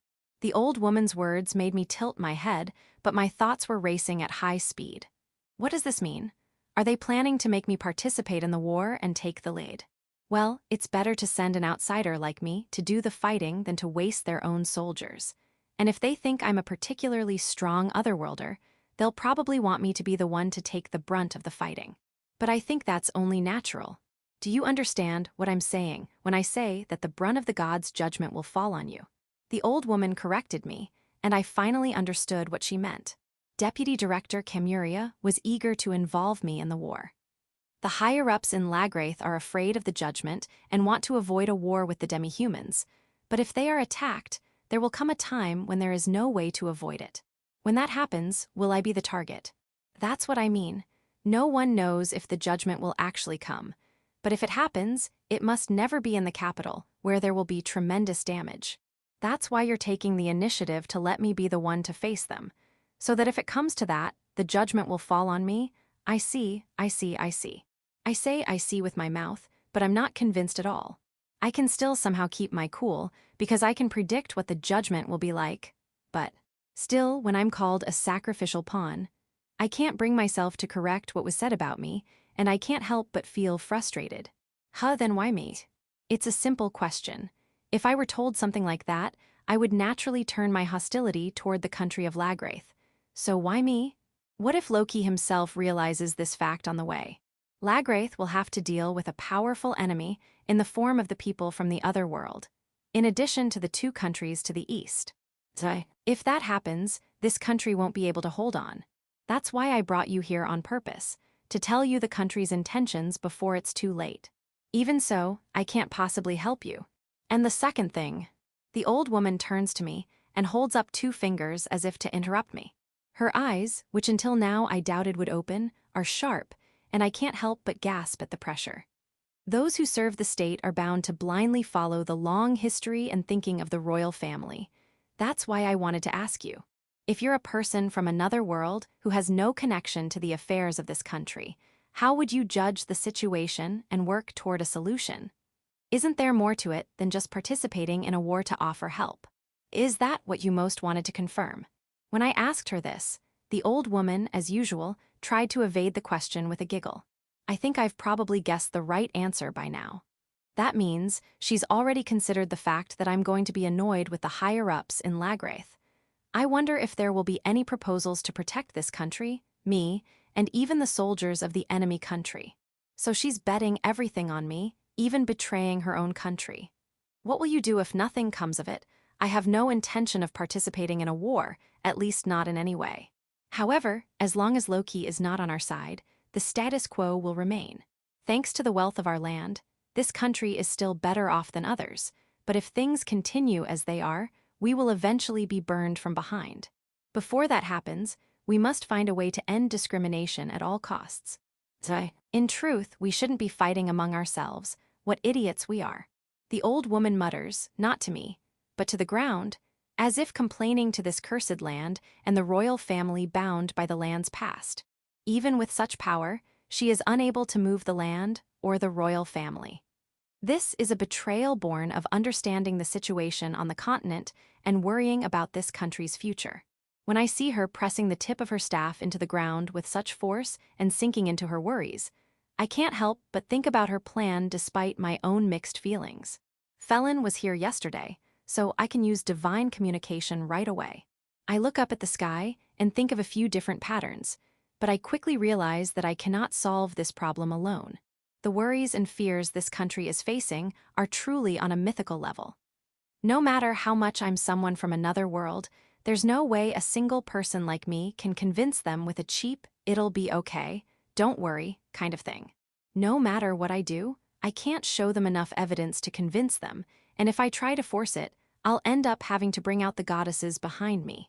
If they're afraid of what the gods are doing, then only the gods can solve it. And if I accept this request, it's also true that I'll be taking unnecessary risks myself. First of all, I wonder if the gods who hate war will get involved in this matter. And if it works out, I wonder if I'll be able to silence this old woman who I don't think I can beat in a fight. When I looked at her, the old woman looked at me with her narrow eyes. Do you have a plan? I don't know. I'm thinking about it now. That's good. I hope it's a peaceful solution. The old woman, smiling with a scrunched-up face, had a good smile that made the irritation I had just felt seem ridiculous. Neville-sama. I'm going to do something, so please keep it a secret. I wonder. Without waiting for an answer, I close my eyes. There's no choice. The gods, I have no choice but to negotiate. Divine communication. It's Loki. It's urgent, is Rhea there? Chapter 188, Something Secret. Inside the palace. The large room on the first floor, which looks like an event hall, was in a state of confusion due to the unprecedented situation. At the far end, there are 6 statues of gods lined up like a church. In the middle is the person who seems to be the king of this country, and several others are praying with their foreheads touching the ground as if begging for their lives. There are 2 people hiding behind a thick pillar, secretly watching the scene. Loki boy, this is the 6th one for you. Aren't you taking this a little too seriously? No. I didn't know there were so many churches in the royal capital. It can't be helped since the papal state is so far away. Let's leave aside the question of why I'm called Loki boy for the moment. For now, both me and the old woman, we're clearly in a situation that was unexpected for both of us. It's a disaster. The goddess of fertility has scolded me for discriminating against the demi-humans. I don't know who it is, but not you too. A man in his late 50s ran in, staggering. He was dressed the same as the people who had been visiting the palace with deathly faces, until now, the same as the old priest, Trailson. In other words, the priests of the royal capital who possessed the oracle skill were visiting the palace one by one with the word of God they had received. It seems that the person dealing with them is the prime minister of this country. He has brought out a desk from somewhere and is talking to the other important people. By the way, the person who looked like a king and was wearing a very flashy outfit was also sitting in the middle of this desk and participating in the meeting with great enthusiasm. Stop discriminating and get along with everyone. Stop trading, we must not. The exchange and interbreeding of different races will enrich the future. The king was in high spirits as the report continued. He was so animated it was as if his lifelong worries had suddenly been lifted. However, it seems that the following radical words caused him great emotional damage. You must get along with each other. His face turned pale at this commanding tone. If you discriminate, I'll take you down, you understand. As soon as he heard this report, he fell to the ground, recoiling as if he had been punched in the face. From there, he apologized to the goddess's statue, which showed a pitiful figure unworthy of a king. It was a fitting sight for the head of a country that was trying to use me as a lightning rod. But what could I do? Hey, Granny, how many churches are there in the capital? If you include this place, there are 10 in all. But there are only 6 churches with priests, or maybe there's one more. Well, I guess this is enough for now. Yes, it looks like my work is done, so I'll go home. Thank you for your hard work. I've reached my goal. The higher-ups in this country will probably change their minds 180 degrees now. After all, they were told that they would lose something if they discriminated. The top people in this country, who were scared to death of divine punishment, will now have no hesitation in solving the discrimination problem. The problem with the Waltz Kingdom in the east will also be solved, and there will be no more chance of a war breaking out. Wait for me. Gyuhei. Even though she's just skin and bones, this old woman is strong. As she grabbed me by the neck and held me down, she turned me around. Sooner or later, I will have to participate in this situation. It's impossible today, but come to me tomorrow around noon. Yes, okay, but won't there be important people there? Is that okay? Of course, they won't barge into my private room. Loki boy, you wanted to ask me something, didn't you? You said you were offered a deal by Camuria. That's right, that's what happened. It was such a self-serving solution that I'd completely forgotten the part about getting something in return. Seeing the old woman's serious expression made me feel like it didn't matter anymore. With something from you, Loki boy, the shackles of this country have been removed. There's no doubt about it. Now it's my turn to do something. Well, I guess so. Think about it when you come tomorrow. A miracle has happened for this country that couldn't be more perfect. If there's anything this old hag can do, I'll help with most things. I'll think about it. See you tomorrow. Make sure you keep this a secret. With that, I used stealth steps to silently leave the area, erasing my presence. If I bump into someone, they'll probably notice, but in a room this big, it shouldn't be a problem. Even if they find out, it's such a mess right now that anyone can come and go as they please. Well then, what should I ask the old woman? Since I didn't make the effort myself, it would be wrong of me to ask for payment.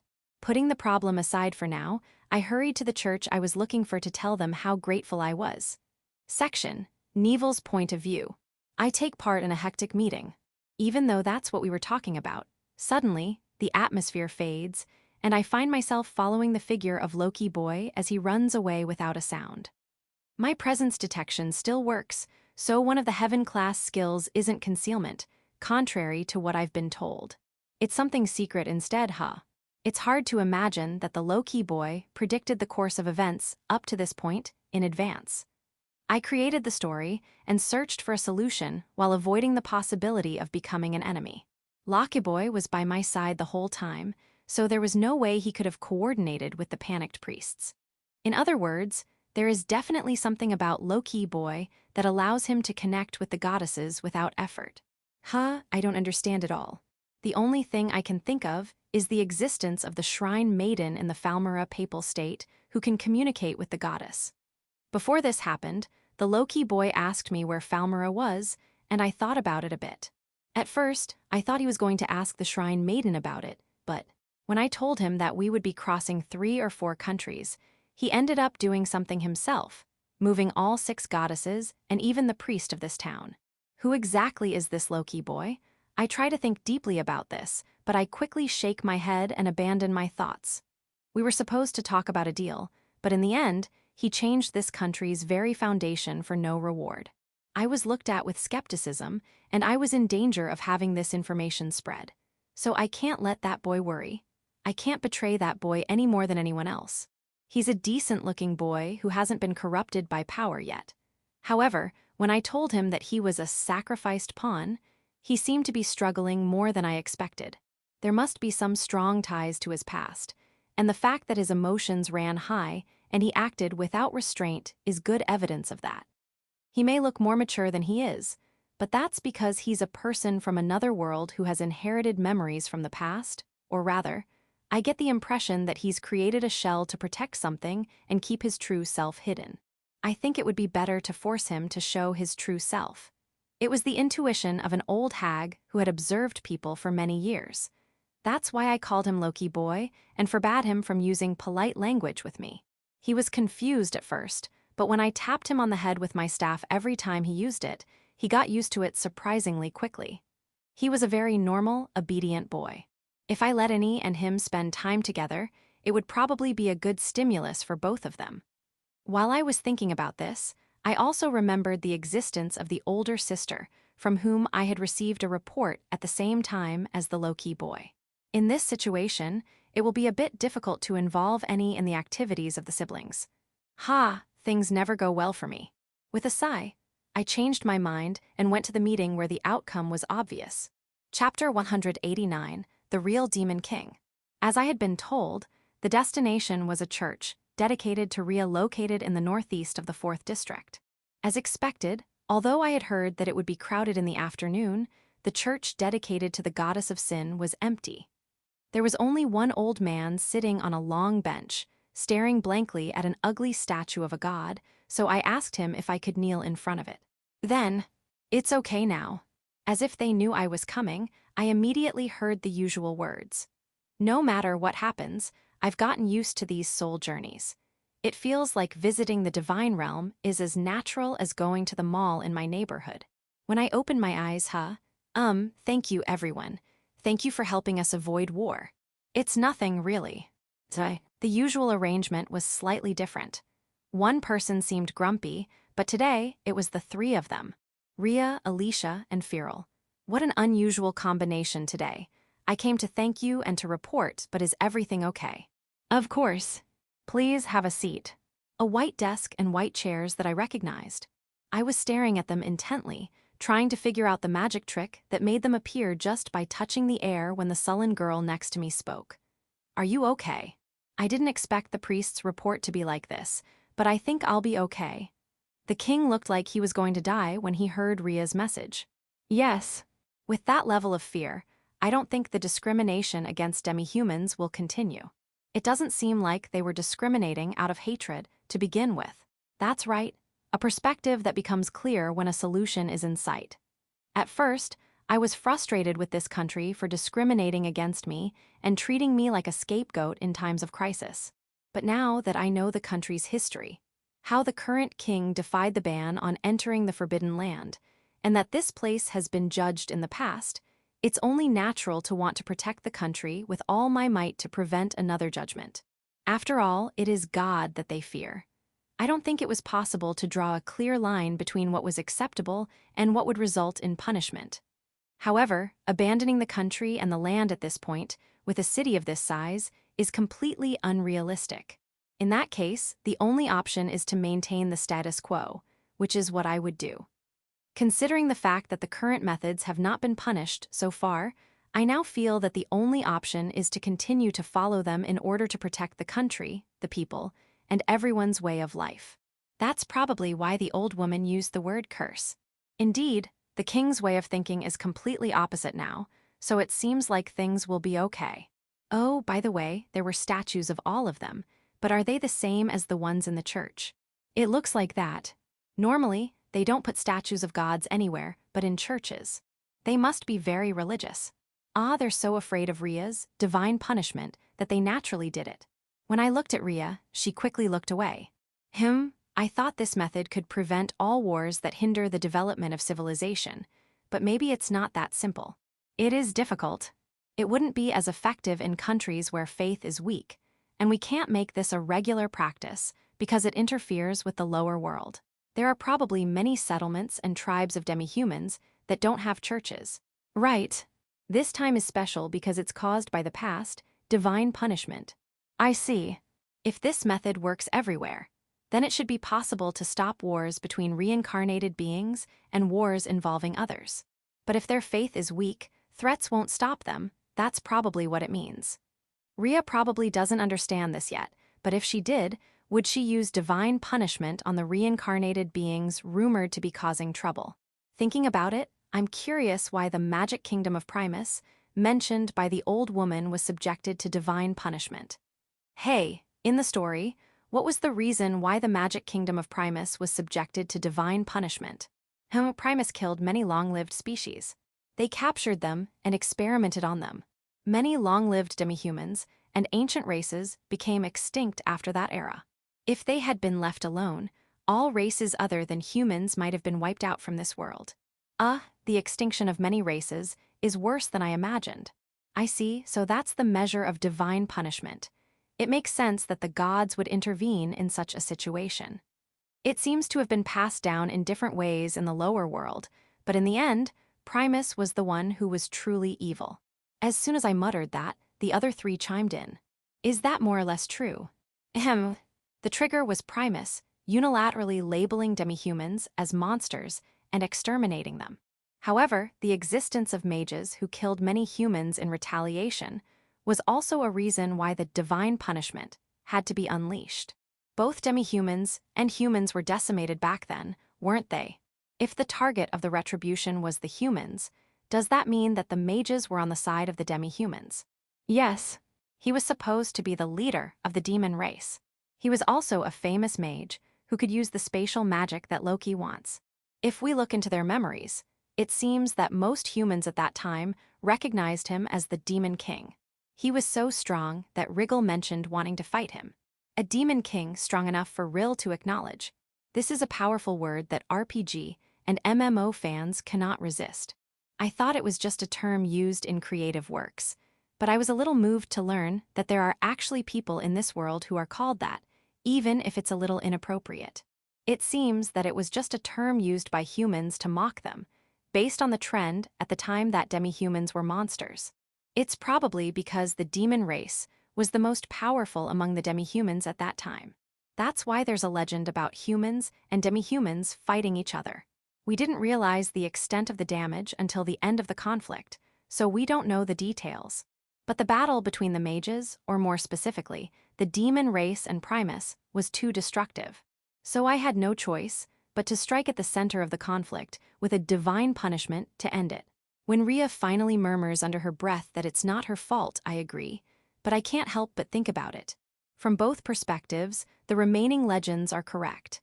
And as expected, the goddess's intervention came at the very end.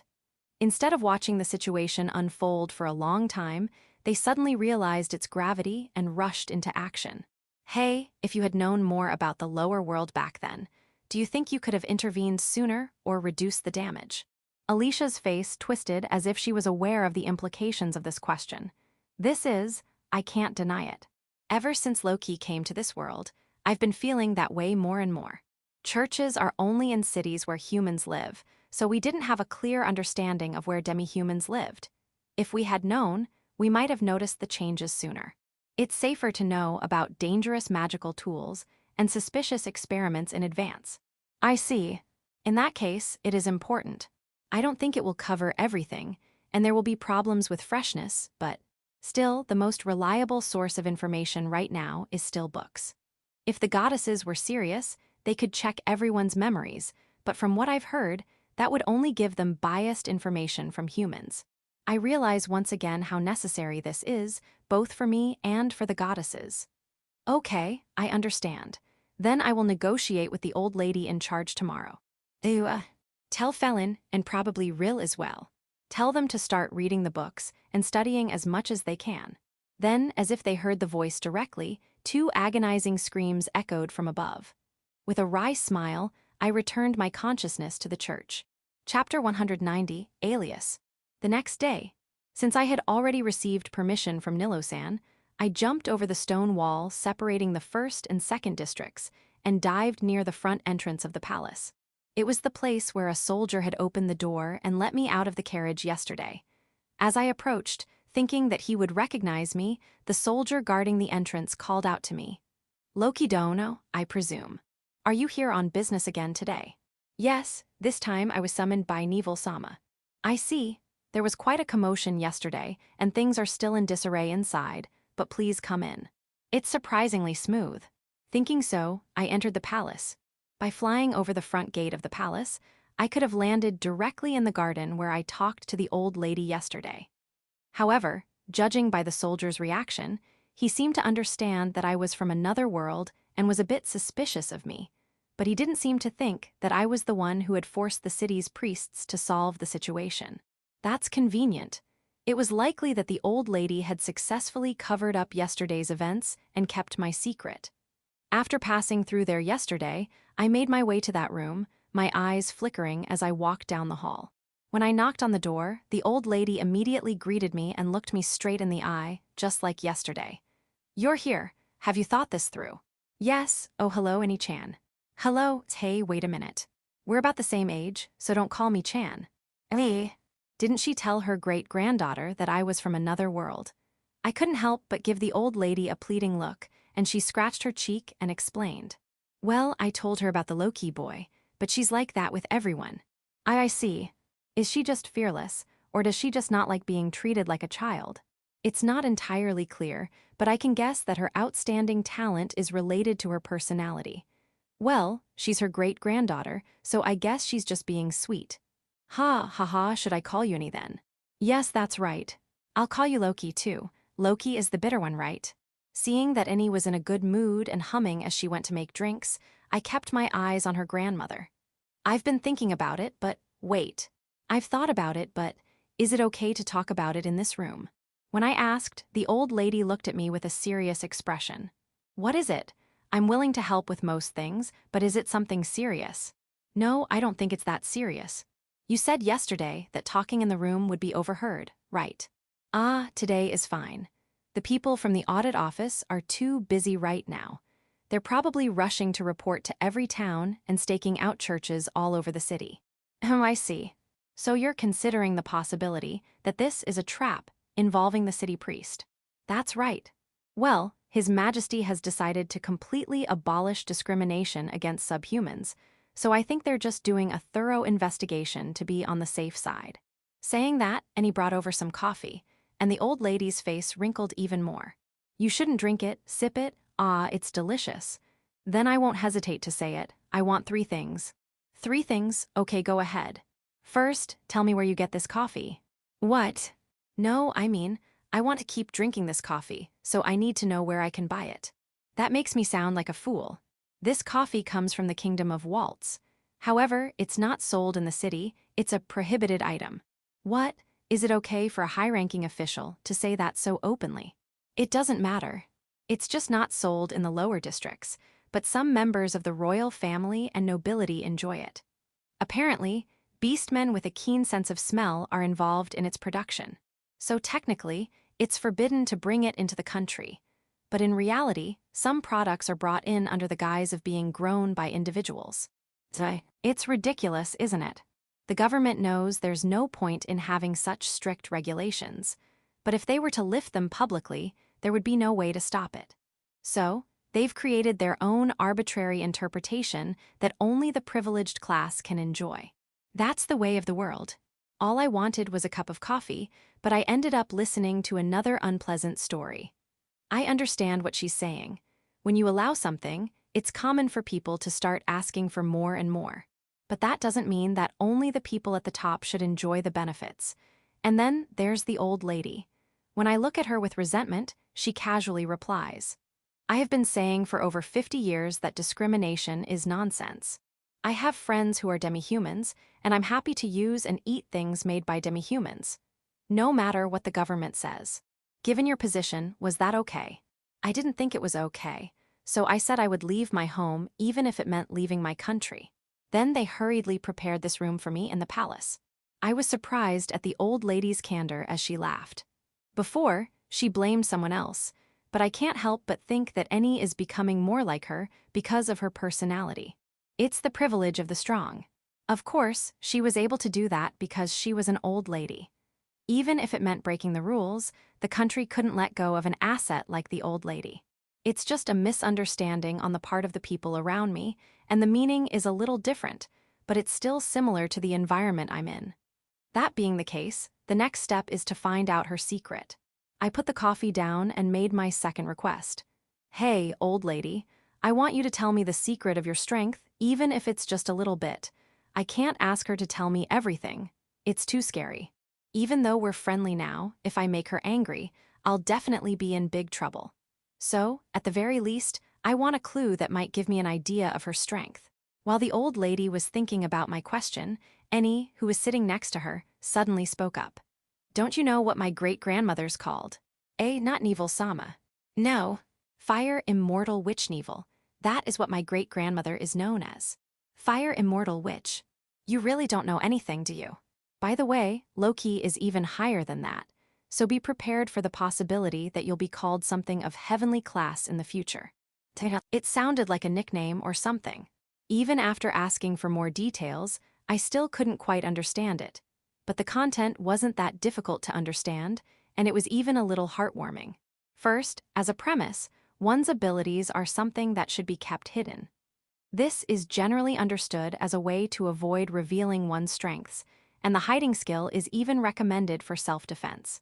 However, for those who have mastered certain skills, that is, those who have surpassed a certain skill, level revealing them can intimidate and alert other people and other countries, and can even be incorporated into a country's defense strategy.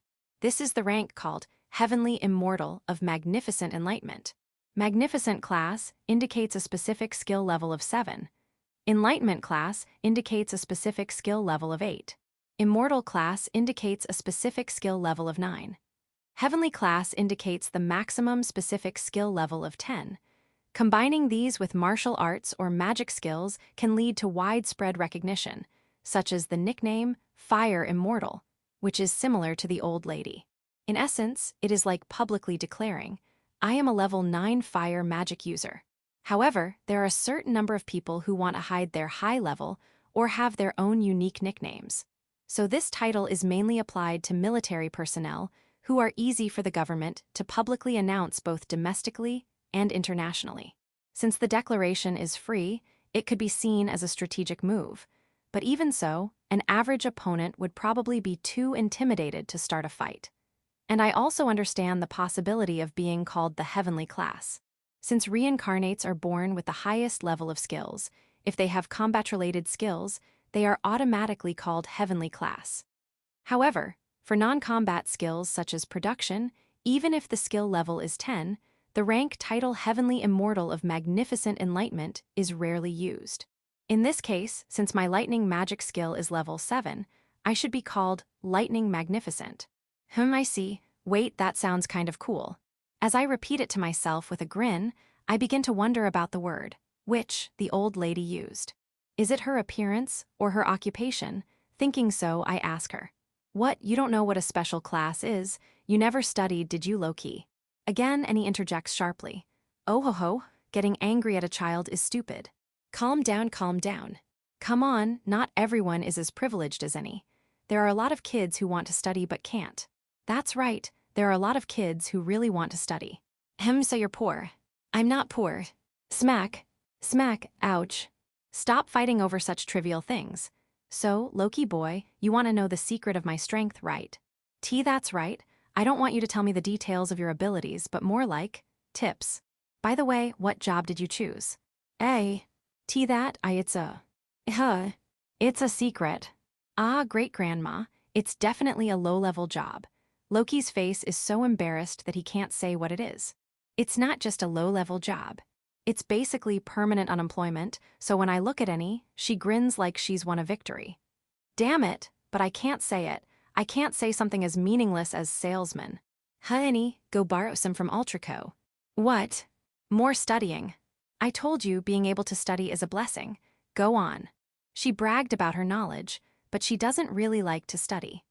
As I watched Annie walk away with her shoulders slumped, the old lady opened her mouth as if she had been waiting for the right moment. I won't ask too many questions because your current job might be connected to Loki's secret. But if what Annie said is true and you chose your job carelessly, you should aim for a higher position. Even if you can't choose one now, the skills you acquire and your environment will allow you to choose from more options in the future. That's the fastest way to reach greater heights. I know that, but that settles it. I'm going to tell you a secret that I haven't revealed publicly either. When you choose the Witch class, several magic-related skills automatically increase by 2 levels. That much is already documented in some books. But there's more. The amount of magic power used per spell also changes significantly before and after you acquire the class.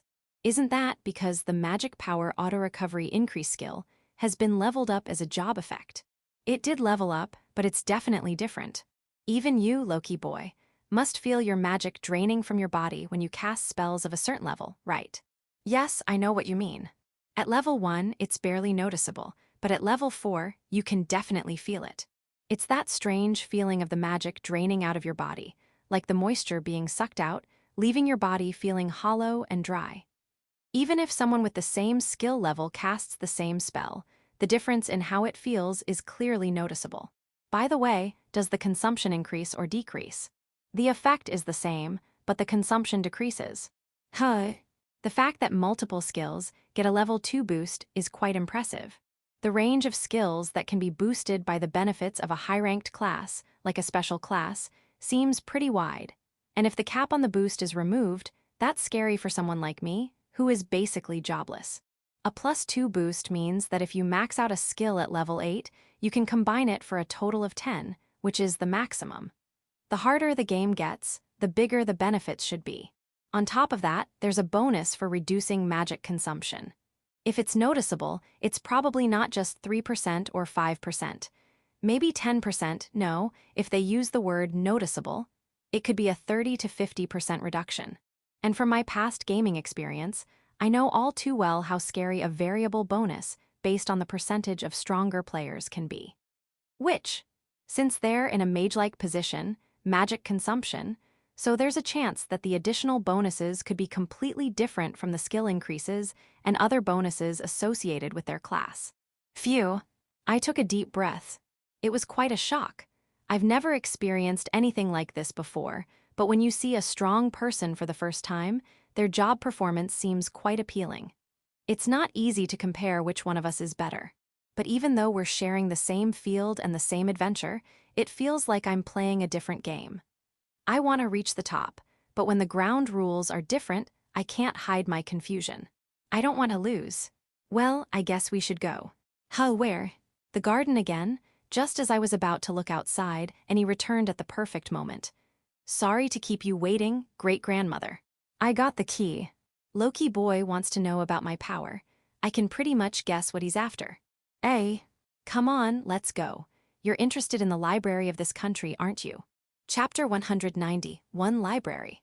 Wow, a room in a somewhat secluded area of the castle. The room was about the same size as the old lady's room. It had a bookshelf taller than a person standing upright in front of it, displaying rows of books. 2 tables and a sofa were in the middle of the room, creating an environment for sitting and reading.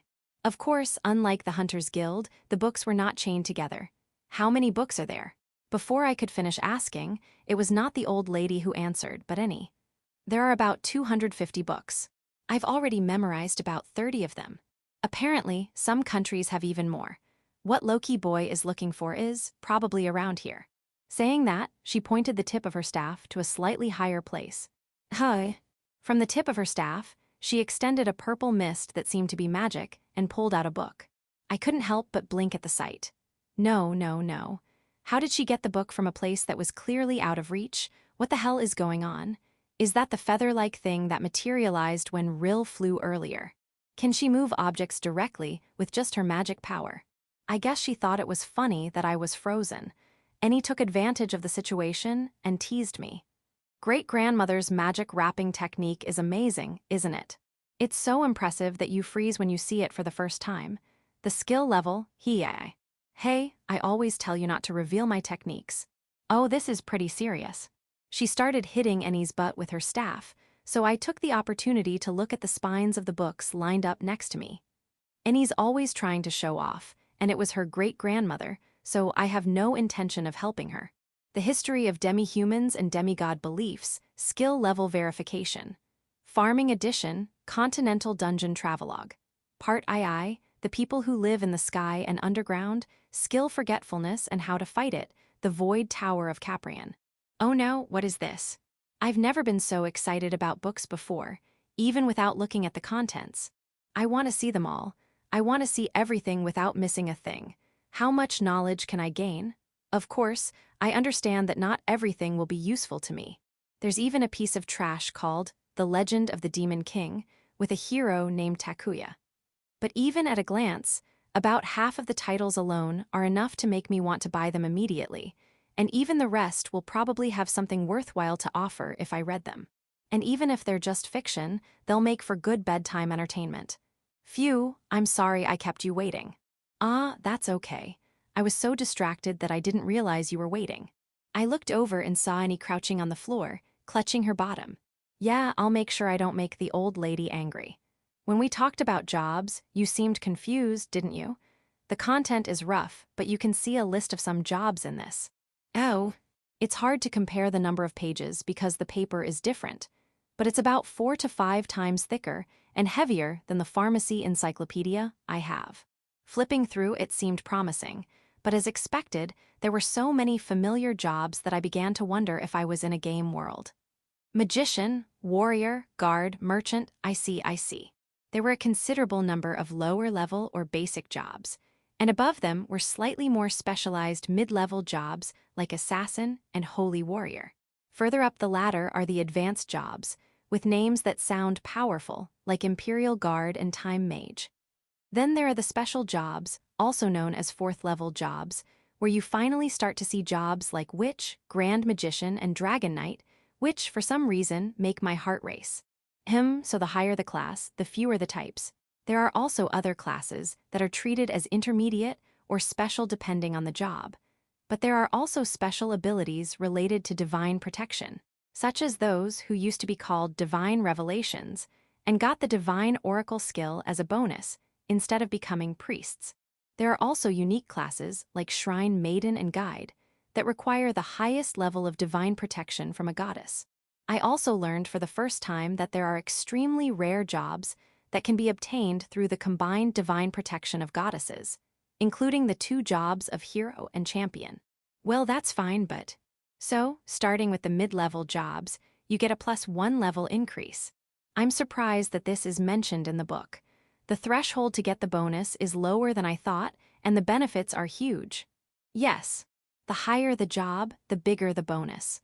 Also, from the higher jobs, you start to see changes that feel good in a weird way, like becoming a witch. Well, it's not for everyone, and there are individual differences, but... Is that the third point low-key boy wanted? Yes. I guess you could say it's right, but it's a little different. What do you mean? You're not being clear. I'm at a loss for words. To be honest, this place is more than I expected. At first, I had the old lady as a connection. I hoped to ask her to buy some books for me, expecting that her position as an elder and her wide network of contacts would be useful. Even if I wandered around the capital, I wouldn't be able to find a shop that would sell me books behind the scenes so easily. Even if I did, it was obvious that such a store wouldn't just sell expensive items to a kid like me. All I could do was flash some cash, but in a world without price tags or market prices, that approach would probably leave me at their mercy. That's why I wanted to use the old lady, or rather, the palace, as an intermediary. In a way, that means he has the most powerful connections in the country, so I figured if I had enough money, I could get the book at a reasonable price. I'm considered one of the top fighters in the country, so it's not good for national security to reveal my skills publicly. I understand. That's why I wanted to repay your kindness by giving you free access to the books here. I really appreciate it. But you see, I'm a hunter. Does that have anything to do with this? I go to places where there are monsters, beat them up, and use them as food. To be honest, I want the information here more than anything, but I can't stay here. I don't sense any ulterior motives from the old lady. But if I were Deputy Director Camuria, I would use the information as bait to keep me here as long as possible and deepen our friendship. Even though the country has decided to stop discriminating against demi-humans and things are safe for now, as long as the reincarnated people from the East and West are still active, it will only be temporary.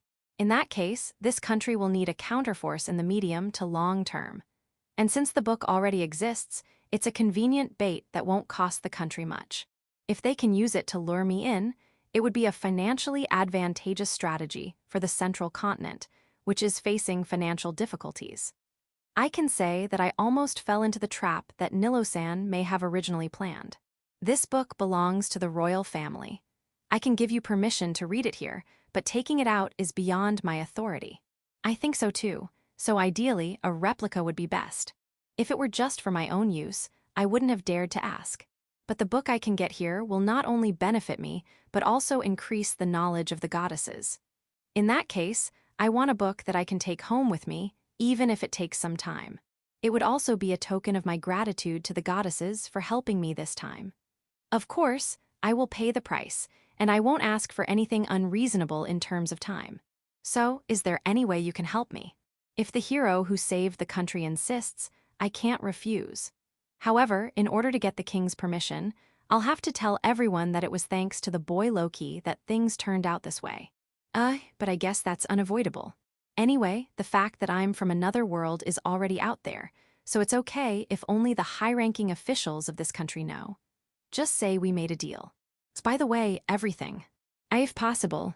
In that case, as soon as Ultraco finishes his current job, we'll let him start, and we'll just have to find 2 more people with the skills of transcription or automatic writing.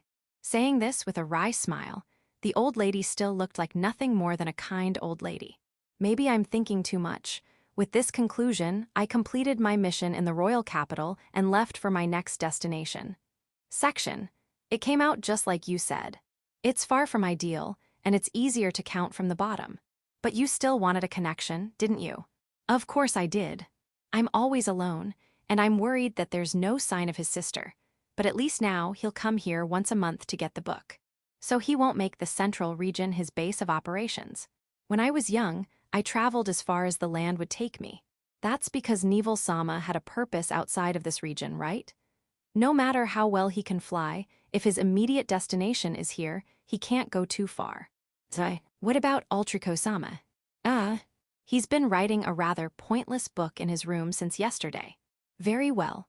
Then I will take care of the preparations from now on, so I just ask you not to interfere, Neville-sama. Very well.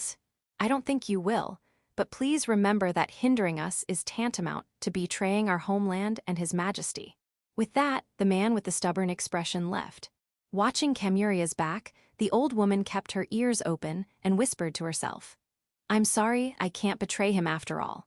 Chapter 192, The Northern Town of Savarina. The city of Savarina is north of Lagraith. This northern trading city, with a snow-capped mountain range visible in the distance, is about the size of Malta. Looking down from above, the town was neatly divided into several main streets, like a chessboard, and looked very livable. I landed on the roof of a building in the center of the city and immediately checked what it was. Yes, I'm getting the hang of it. If there's an open space without a roof inside a building, it's a hunter's guild. There had been a few times when I thought that and ended up in the courtyard of an inn. But this time, I managed to land safely in the hunter's guild I was looking for, and I couldn't help but smile. Passing through the usual swinging door, I went straight to the reference room, the location of which I had roughly figured out. There are a lot of people dressed strangely. Hunter guilds are pretty much the same in every city, but I felt a little uneasy about the people gathered inside the building. Still, I figured it didn't matter what people were wearing. I eagerly grabbed a reference book, but soon I let out a sigh and muttered to myself, "Damn, not even here." Looking at the contents, I saw that an F-rank hunting ground and an E-rank hunting ground existed around Savarina, and that the C-rank hunting ground I was looking for also existed in this city. So, the level of the hunting grounds was as expected, but the F and E-rank hunting grounds only had monsters I already knew.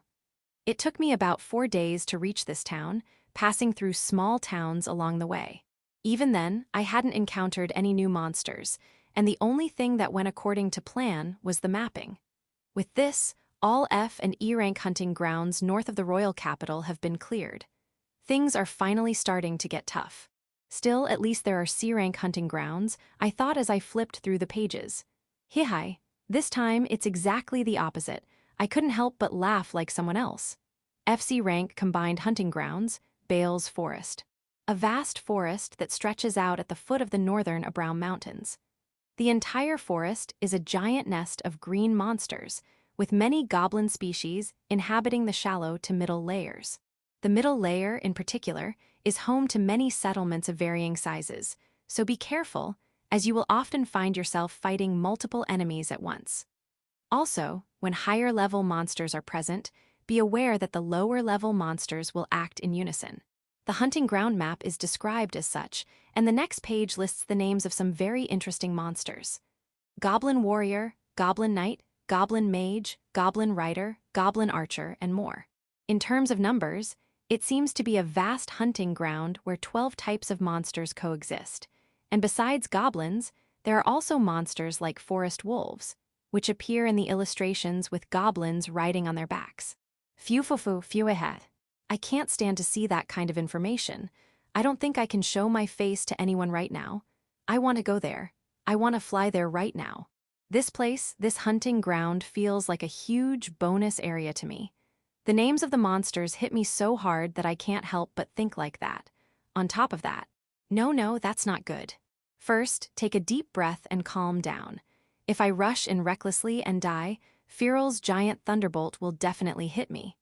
First, I needed to talk to the well-informed old lady at the counter who had all the information. With that in mind, I suppressed my impatience and headed for the counter. "Excuse me, I'd like to ask you about the hunting grounds." At my words, the old lady in front of me looked surprised, as if to say, why me? And the pretty lady at the counter next to her looked at me with a no-way expression. I mapped the area around me, and since I had arrived in this city today, it was probably around mid-afternoon. It was still bright outside, and maybe because it was a slow time, the counter was completely empty, but it seemed that my direct approach to the old lady was quite unusual. That's okay, isn't it? People who have worked there for a long time probably have more information. What do you want to know?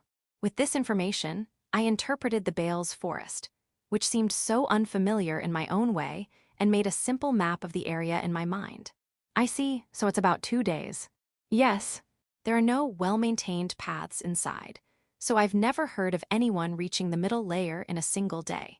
The first layer is goblins and hobgoblins, which are a bit bigger. Once you get to the middle layer, there are even larger upper-level goblins, some of whom carry weapons, and if you get further into the middle layer, you might have to face an entire tribe. But there's no clear boundary, so be careful when you enter. I've heard a lot of stories about people being killed by stray individuals from the upper layer. I can imagine that. Goblins seem to become more intelligent as they get bigger and may call for reinforcements. So if you're not sure, it's safer to go to a fixed hunting ground like the Nujan Plains from the beginning. No problem so far. If I think of it as a smaller version of Pomera, it shouldn't be too difficult to understand. The idea of calling for help is really interesting. It reminds me of Ant Hell from before and excites me. So, the part I can't imagine is from here on. How far do you have to go to get through the middle layer? There's a shallow layer at the entrance, and a middle layer in the middle, right?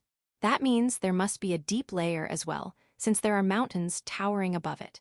That's right, but why would you go to the deep layer? Even relic hunters don't go that far, do they? I just wanted to hear some information about the deep layer that wasn't in the reference book. But now, I hear something else that piques my interest. What is it? Are they treasure hunters from another industry? Sorry, I just arrived in town today, so I have no idea what you're talking about, relic hunters. Oh, sorry. I meant those people behind you. Turning around as she said, I saw the strange scene I had first noticed. They were not farm tools. Several men were carrying shovels and rakes that looked like they were meant for digging, and next to them stood a soldier in plate armor that I had seen many times in the capital. They didn't seem to be there to catch anyone for doing something wrong, and they were just chatting casually, so it looked like they were part of a group, a party, even. This city is a bit special. Remains of an ancient civilization, supposedly destroyed in the past, have been found in the northern forest. That's why the hunters who specialize in searching for these remains are called relic hunters.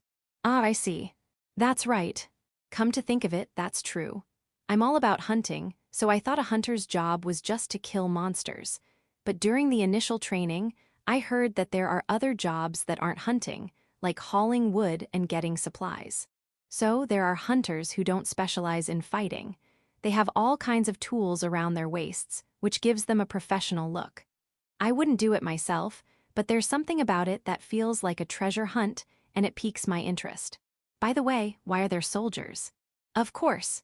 The artifacts that have been unearthed belong to the royal family that rules the land, so soldiers belonging to the kingdom accompany them for surveillance and protection. That's why a certain number of soldiers are stationed here at all times. So the country is responsible for this.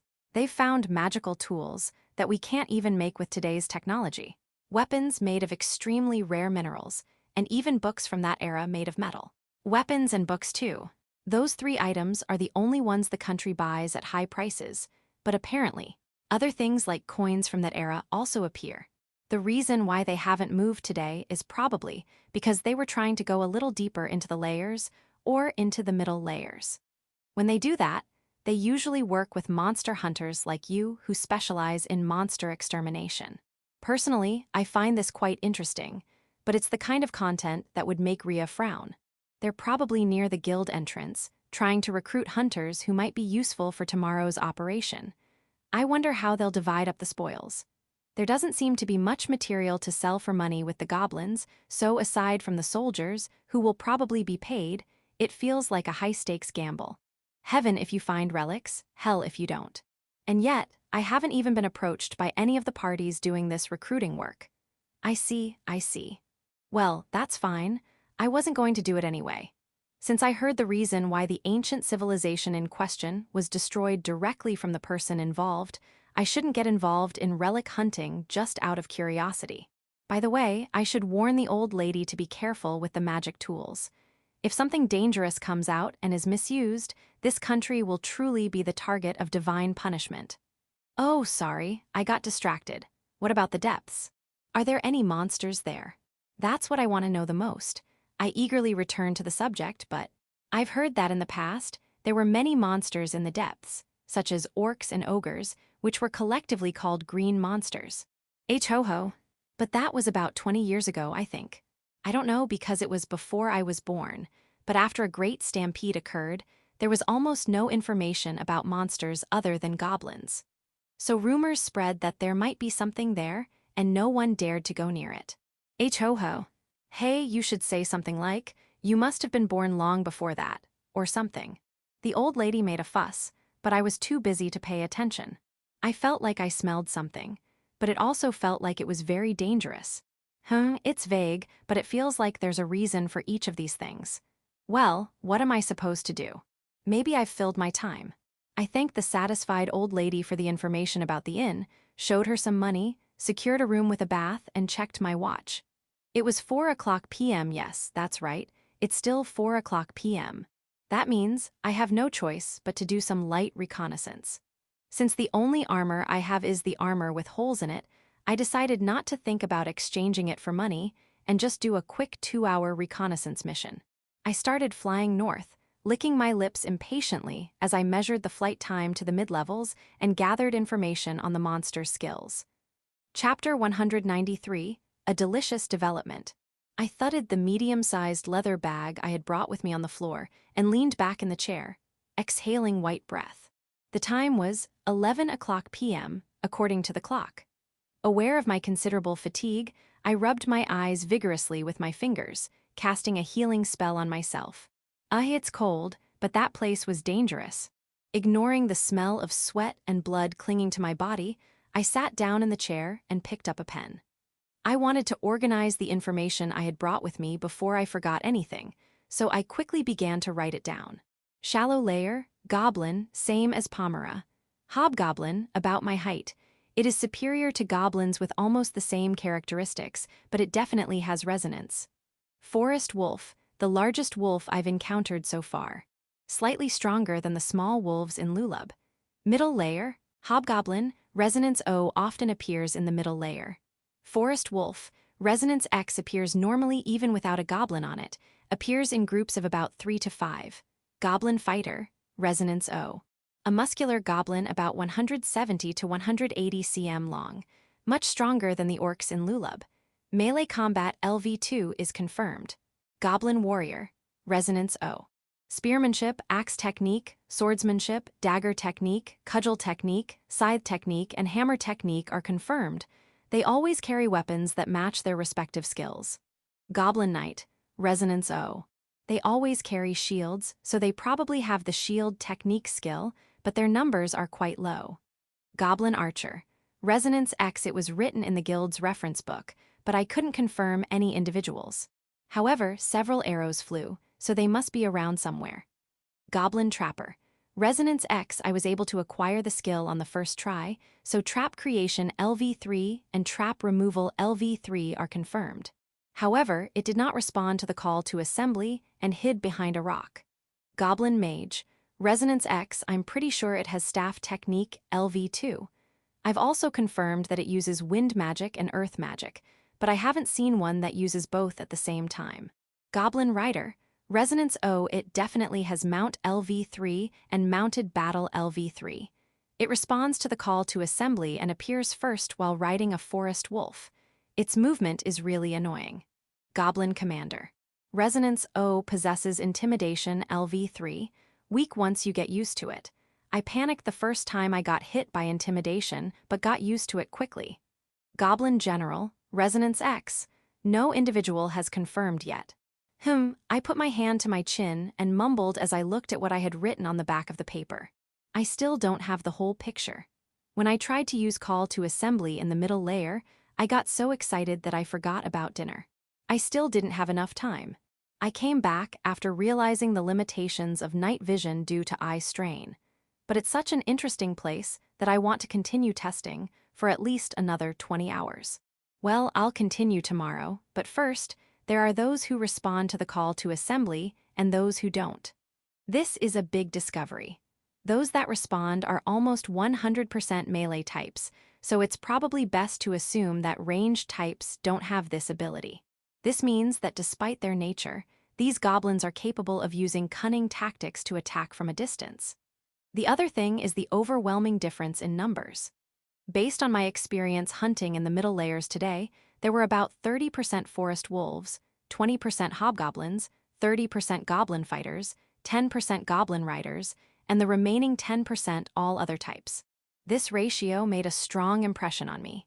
In addition, some of the hobgoblins appear to be wielding weapons that were possibly made by humans and picked up from somewhere. Some even raised their bows and swung them like clubs to attack. That's why I feel a subtle uneasiness. Whether they're goblins or hobgoblins, their monster names don't change even if they're wielding weapons. That's how it's described in the reference books, and at least in the general public, goblins are recognized as goblins regardless of what they carry. However, higher-ranked goblins seem to have no basic name, and for some reason, their names change depending on their equipment. Could it be that they were originally created as a separate species with limited equipment? Such an idea comes to mind, but I immediately shake my head and dismiss it. For goblins do not seem to make weapons themselves. Even when they are wielding the same type of weapon, there is no uniformity, and most of them are wielding rust-colored weapons. In other words, regardless of the circumstances, it seems that they are just reusing old equipment that humans have discarded. Still, it's strange that there are monsters like archers and knights who are supposed to have specialized equipment. That's right, for some reason, the monsters' names change, but since they're recorded as racial traits, they change in the middle. I couldn't help but let out a voice at the idea I'd stumbled upon, which was kind of obvious. Why didn't I notice this before? Right, I should have noticed it in Pomera. The naming was vague, but if the high appearance rate of unarmed goblin fighters is the foundation of the middle layers, then it's just a matter of conversion rates. Still, if the combination with call to assembly works well, it could lead to a surprisingly lucrative situation. In that case, what do I need to prepare? Who insisted on an inn with a bath? After that, how would I get around in the woods? My mind continued to wander, and before I knew it, it was after 4 a.m. I hurriedly took a bath and crawled into bed. It was about the time the travelers and merchants who were waiting for the sun to rise began to wake up. Section. Being young is wonderful. Even with only 2 hours of sleep, I felt good.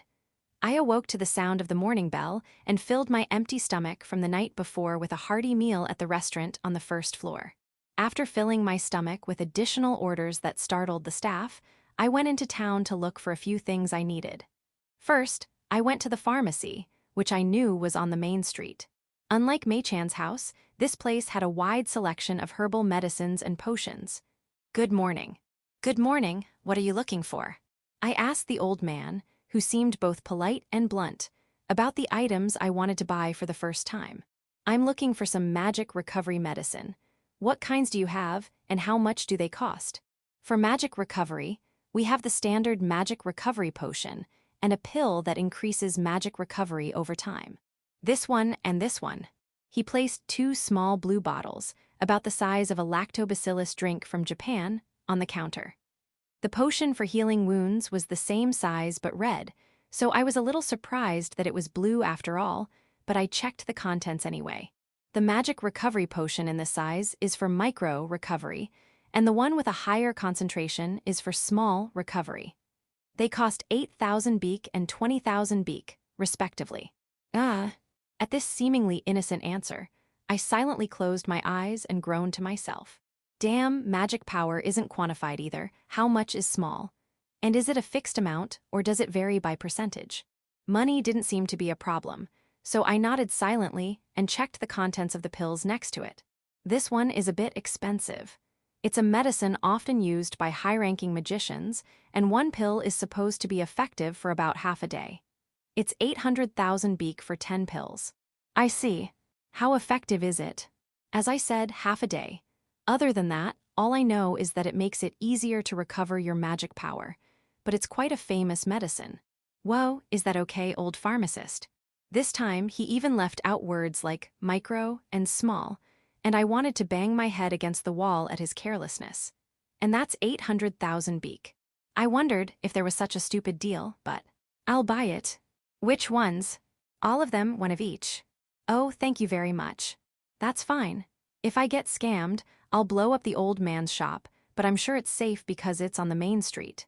Besides, in a game, if you can buy efficiency with money, you basically have to buy it. From my point of view, having made it on my own all this time, there's no way I'm going to chicken out now. As long as I have money, I'm going full steam ahead. While I'm at it, I buy all the pills I can find at Mei-chan's family pharmacy. When I asked if they could be used together, he kindly told me to try them myself, so I left the store, wishing I had an experienced pharmacist in my party. Well, if it comes down to it, my poison resistance will kick in probably. Murmuring these words to myself, I make my way to my next destination. Chapter 194, Efficiency. The weather is cloudy. I wish it would rain heavily today, but I've been flying east through the middle layer of the Bales forest for over an hour. I left my special basket and my armor with holes in it at the inn, so I'm traveling light again today. I'm carrying 2 swords and a medium-sized leather bag that I brought with me yesterday, filled with the things I need.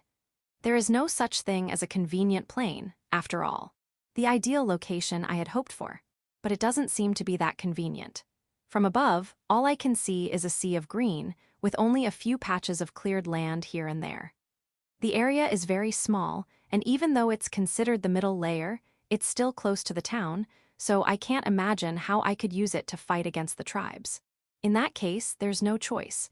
I decide to make a place for myself and head to the back of the middle layer. I'm going to stay in the back of the middle layer. I'm not going on a deep adventure yet. On my way, I made full use of my investigation skill, which had finally reached a range of 60 meters thanks to the recent level up, to check for other people, races. I was quite far from Savarina, and I didn't think anyone would venture so far into the depths, but still, if I were to involve the relic hunters in what I was about to do, it would be quite a challenge. Or rather, it would probably mean certain death. That's why this is the part where I have to be most careful. Once I've identified a few key points, I'll check them thoroughly. And once I'm sure that no one is around, I'll start preparing. There's a small stream nearby, and the terrain is relatively flat with few elevation changes, making it a good place for monsters to gather. This place is close to my ideal location. What I need to do is clear a large open area for activities, in other words, logging. It might be considered deforestation, but it will also serve to thin out the monsters and prevent the stampede that is said to have happened in the past, so I don't think anyone will get angry. If left alone, the trees will grow back anyway. Cut down the surrounding trees. I recite the abbreviated wind magic spell for the first time. Imagine a strong level 4 wind blade relentlessly piercing the base of the trees. Zwash. The abbreviated chant manifests the image, making a sharp sound as it cuts through the air, and the wind blades spread out from my feet. Let's see how far this goes. The trees within about 10 meters fall, and I can see several goblins with severed legs rolling around nearby. Instead of a whirlwind of blades, a single point of penetration works like this. Got it. This is good practice, I think, as I repeat the process endlessly, steadily expanding the open space. Although the area is littered with stumps and fallen trees, I can now see quite well around me, and it's finally time for the test I've been waiting for. Feeling my heart beat faster, I flew just above the trees and cast the same spell in each of the 4 corners of the open space. Call to assembly. First, let's gather the monsters. The forest suddenly became noisy. Now, the goblins within a 210-meter radius of the open space would all gather at the center of the open space where I was standing. Ha ha ha, I couldn't help but laugh. The result was certain, and the only thing I was worried about was what to do after that.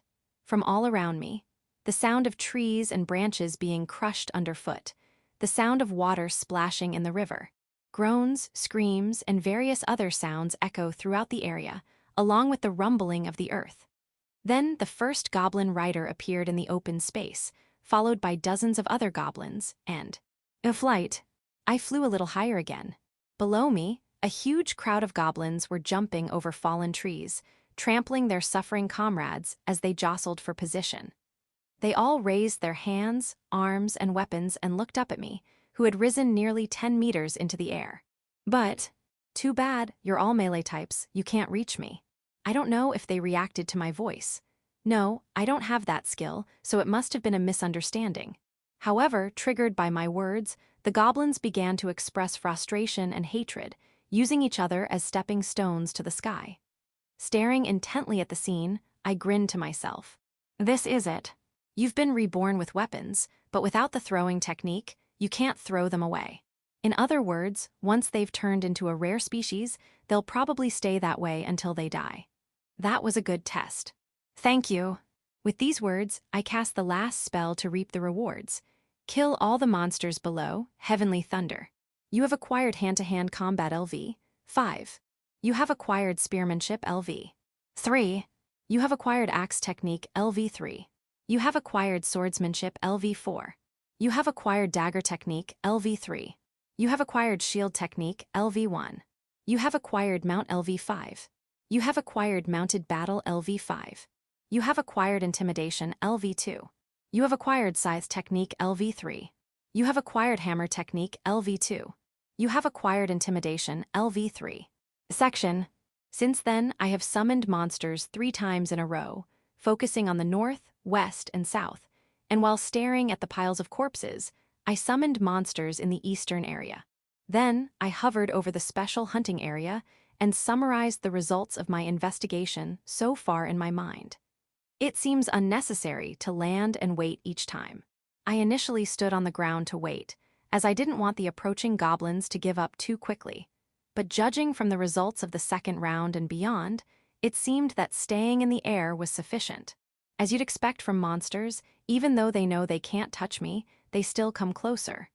Perhaps because there are too many targets, even with a single level 7 wide-range lightning magic spell, Heavenly Thunder, some monsters survive at the edges.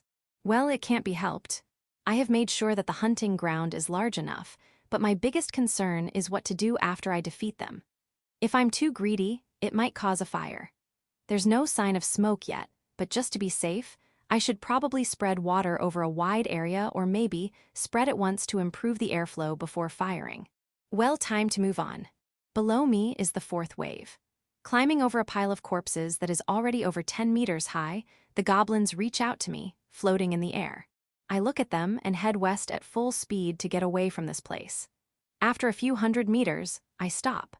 I use investigation and presence detection to check the situation, but the goblins don't seem to be following me, so I realize that I can outrun them at this speed.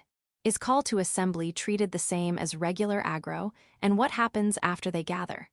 As soon as they spotted me, they treated me like a normal monster, so I figured it would probably be okay, but I am relieved that the hatred is gone for now. Now the important part begins. Considering the ecology of the monsters so far, I think it will probably be okay. I cautiously flew up into the sky and gradually checked the open space below from a high altitude. Yes, they're really eating it. When I saw the scene I wanted to see, I breathed a sigh of relief. I knew right away what the biggest obstacle would be with this method. What I want are the goblins' skill experience points, in other words, the weapons they have in this situation. I will distribute them and scatter them from above if necessary, and when the balance between the number of monsters and the number of weapons becomes unbalanced, I will select only the rare weapons. When I imagined this, the only thing that got in the way was the corpses of the monsters. If I used area of effect magic like this, it was obvious that a mountain of corpses would pile up, and I could immediately imagine how difficult it would be to dig out the weapons from that mountain. Even if I could move one of the top ones, the others would be harder to reach. On the other hand, the only countermeasures I could think of were to burn or bury them, and both seemed inefficient. However, as I had hoped, if the monsters saw the corpses as food, that's a different story. I don't know how much the goblins I called last will eat, but they will clean up, dig up the weapons themselves, and then freely change jobs. As a bonus, with this method, even the ranged classes that aren't affected by the call to assembly will be lured by the bait and gather around. It's not like it's going to run out anytime soon. I'll show up again tomorrow, drop some lightning from above while they're casually eating their meals, and foo-foo. I can't help but laugh. I'm not going to ask for any compensation here. I'm going to put everything I have into collecting a wide range of skills. Well, I guess I'll make about 4 more of these today. Chapter 195, Deep Layers. 4 days have passed since then. I finally increased the number of spots to 8 and went around the designated hunting grounds, checking the condition of the corpses and firing lightning magic at them. Everything is going well, so to speak. The forest wolves are proving to be more effective than expected at clearing the corpses. Although I can't summon them with call to assembly, the next day they gathered in large numbers, probably attracted by the smell, and devoured the corpses. Although the numbers fluctuate, hunting gradually reduces the total number of monsters in the area, so the number of corpses has dropped to about half of what it was. Maybe it is time to buy the cart I scouted earlier and start preparing to distribute the equipment. Or maybe I should increase the number of special hunting grounds. The easiest skill to obtain, body art, can be increased to level 7, but I would like to increase all other melee skills to level 6, except for shield. After all of my combat bonuses, except for staff art, archery, and shield art, are currently strength. If I increase several skills at once, I'm sure I'll be able to feel a noticeable increase in my strength. Then maybe I can beat that old lady. That's my current goal. I don't want to lose, I want to surpass her. I don't know how big the gap is between us, but after all, she's a great grandmother. And as a human being, she could die at any moment, so I want to gain the strength to defeat her as soon as possible. With that in mind, I glance at the less-than-ideal results and furrow my brow at the harsh reality. Well, I just felled the trees and cut them into rounds, so I guess this result is to be expected. No matter where I go, no one picks up my homemade shield, not even once. Goblins are surprisingly luxurious. I wish they would at least grab it with both hands and, if nothing else, become goblin knights on their deathbed. What a disappointing outcome. I don't have enough shields. It's a no-win dilemma.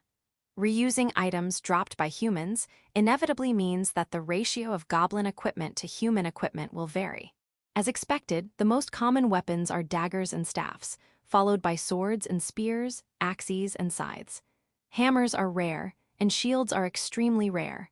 Staffs are a bit tricky, because sturdy branches lying around can be classified as staffs, but I've never seen anyone use a scythe as their main weapon. I found that puzzling, but it seems that relic hunters have a high chance of possessing them, so there must be a decent number of them in the forest, either dropped by those hunters or left behind.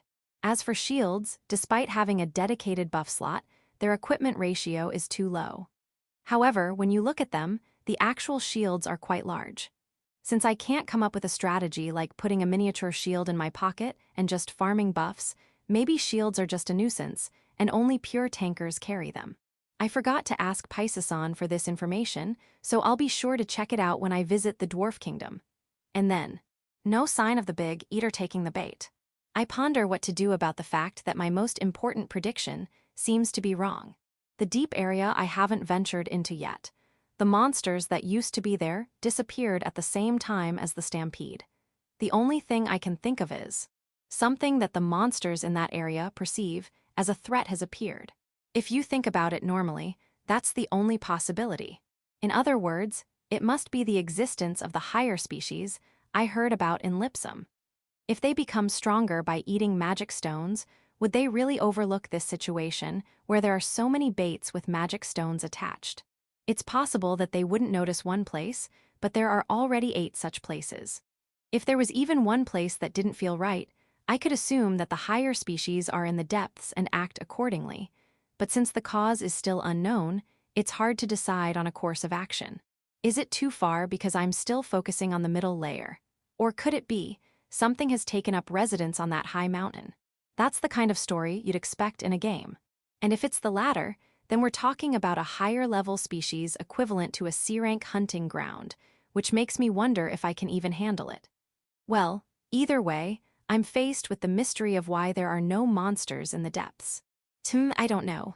While I was thinking about it, I used my investigation skill to see if there were any people nearby for the next call to assembly. And then, oh, there it is. Looking ahead, I see a few people peering into a hole in the ground that is slightly brown in color. They're definitely relic hunters.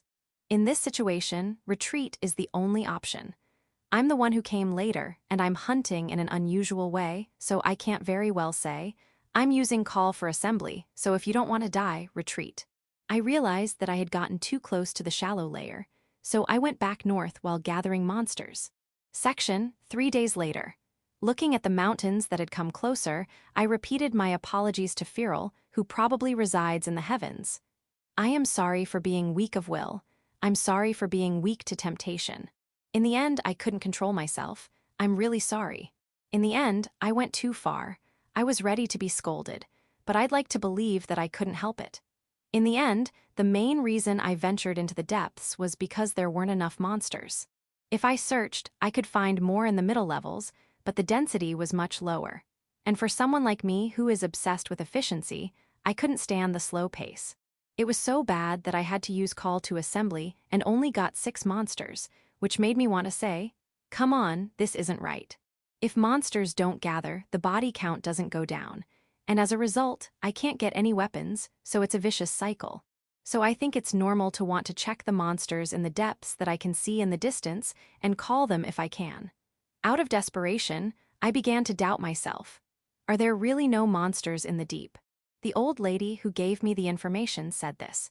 There's almost no information about monsters other than goblins. I'm sure she said other important things, but let's leave those aside for now. Based on her wording, there could still be a lot of goblin-type monsters in the depths. Or maybe the reports just stopped coming in, and there could be other types, like orcs or ogres. So I cautiously scanned the area and conducted multiple investigations. And there they were. Goblins, and although their numbers were quite small, there were also orcs, which I judged to be higher level than in Lulub, and even higher level monsters called ogres. At this point, the question becomes, can I stop now? I used insight, and even though they seemed pretty strong, I could tell that I could easily defeat them. There was no way I could stop now. And a call to assembly. In the end, I went ahead and created a new hunting ground of my own in the depths. In the end, the ogres didn't come, but the orcs, which seemed like a higher species, would come if they were hit. Since it's not in the reference book, I don't know what kind of monsters they are. But when I defeated them, the level of the sacrifice skill, which I had only reached at level 1 by natural acquisition, increased rapidly, so I thought, this is lucky. But I'm not stupid. I've learned from my past mistakes, and I'm trying to take action based on the situation so that I don't get knocked down right away. I keep my magic power above 80% by drinking a lot of those natural recovery potions for emergencies. Whenever I had free time, I used the investigation skill with the keyword higher level. And as a last resort, I made sure not to use divine communication the day before so I could use it immediately if anything happened. It's a poor plan, and only for emergencies, but in a pinch, whether or not I can use this skill could literally mean the difference between life and death. Maintaining this state of maximum alert, I continued hunting for about 2 hours. After a proper break, I started to move to issue the next call to assembly when my vision detected something before the investigation picked it up. Is that it? I couldn't make out its shape, but the trail of dust rising above it was heading straight for me. Was its target the corpses in the hunting ground, or was it me? I didn't know which, but first of all, there was no doubt that it was an enemy, so I wasn't going to let my guard down. With that in mind, I flew higher into the sky so that I could escape at any moment. The fact that it moved like that made it clear that it wasn't a flying type. If I kept my distance, the sky would be safe. From there, I used insight to estimate its combat strength. Unaware that I was watching from above, the target entered the hunting ground, paused for a moment, and then immediately charged at its intended prey. The distance was too great to see clearly. Nevertheless, it threw the goblin. Did it have a preference? The way it grabbed and tore apart only the orc suggests that it's quite large.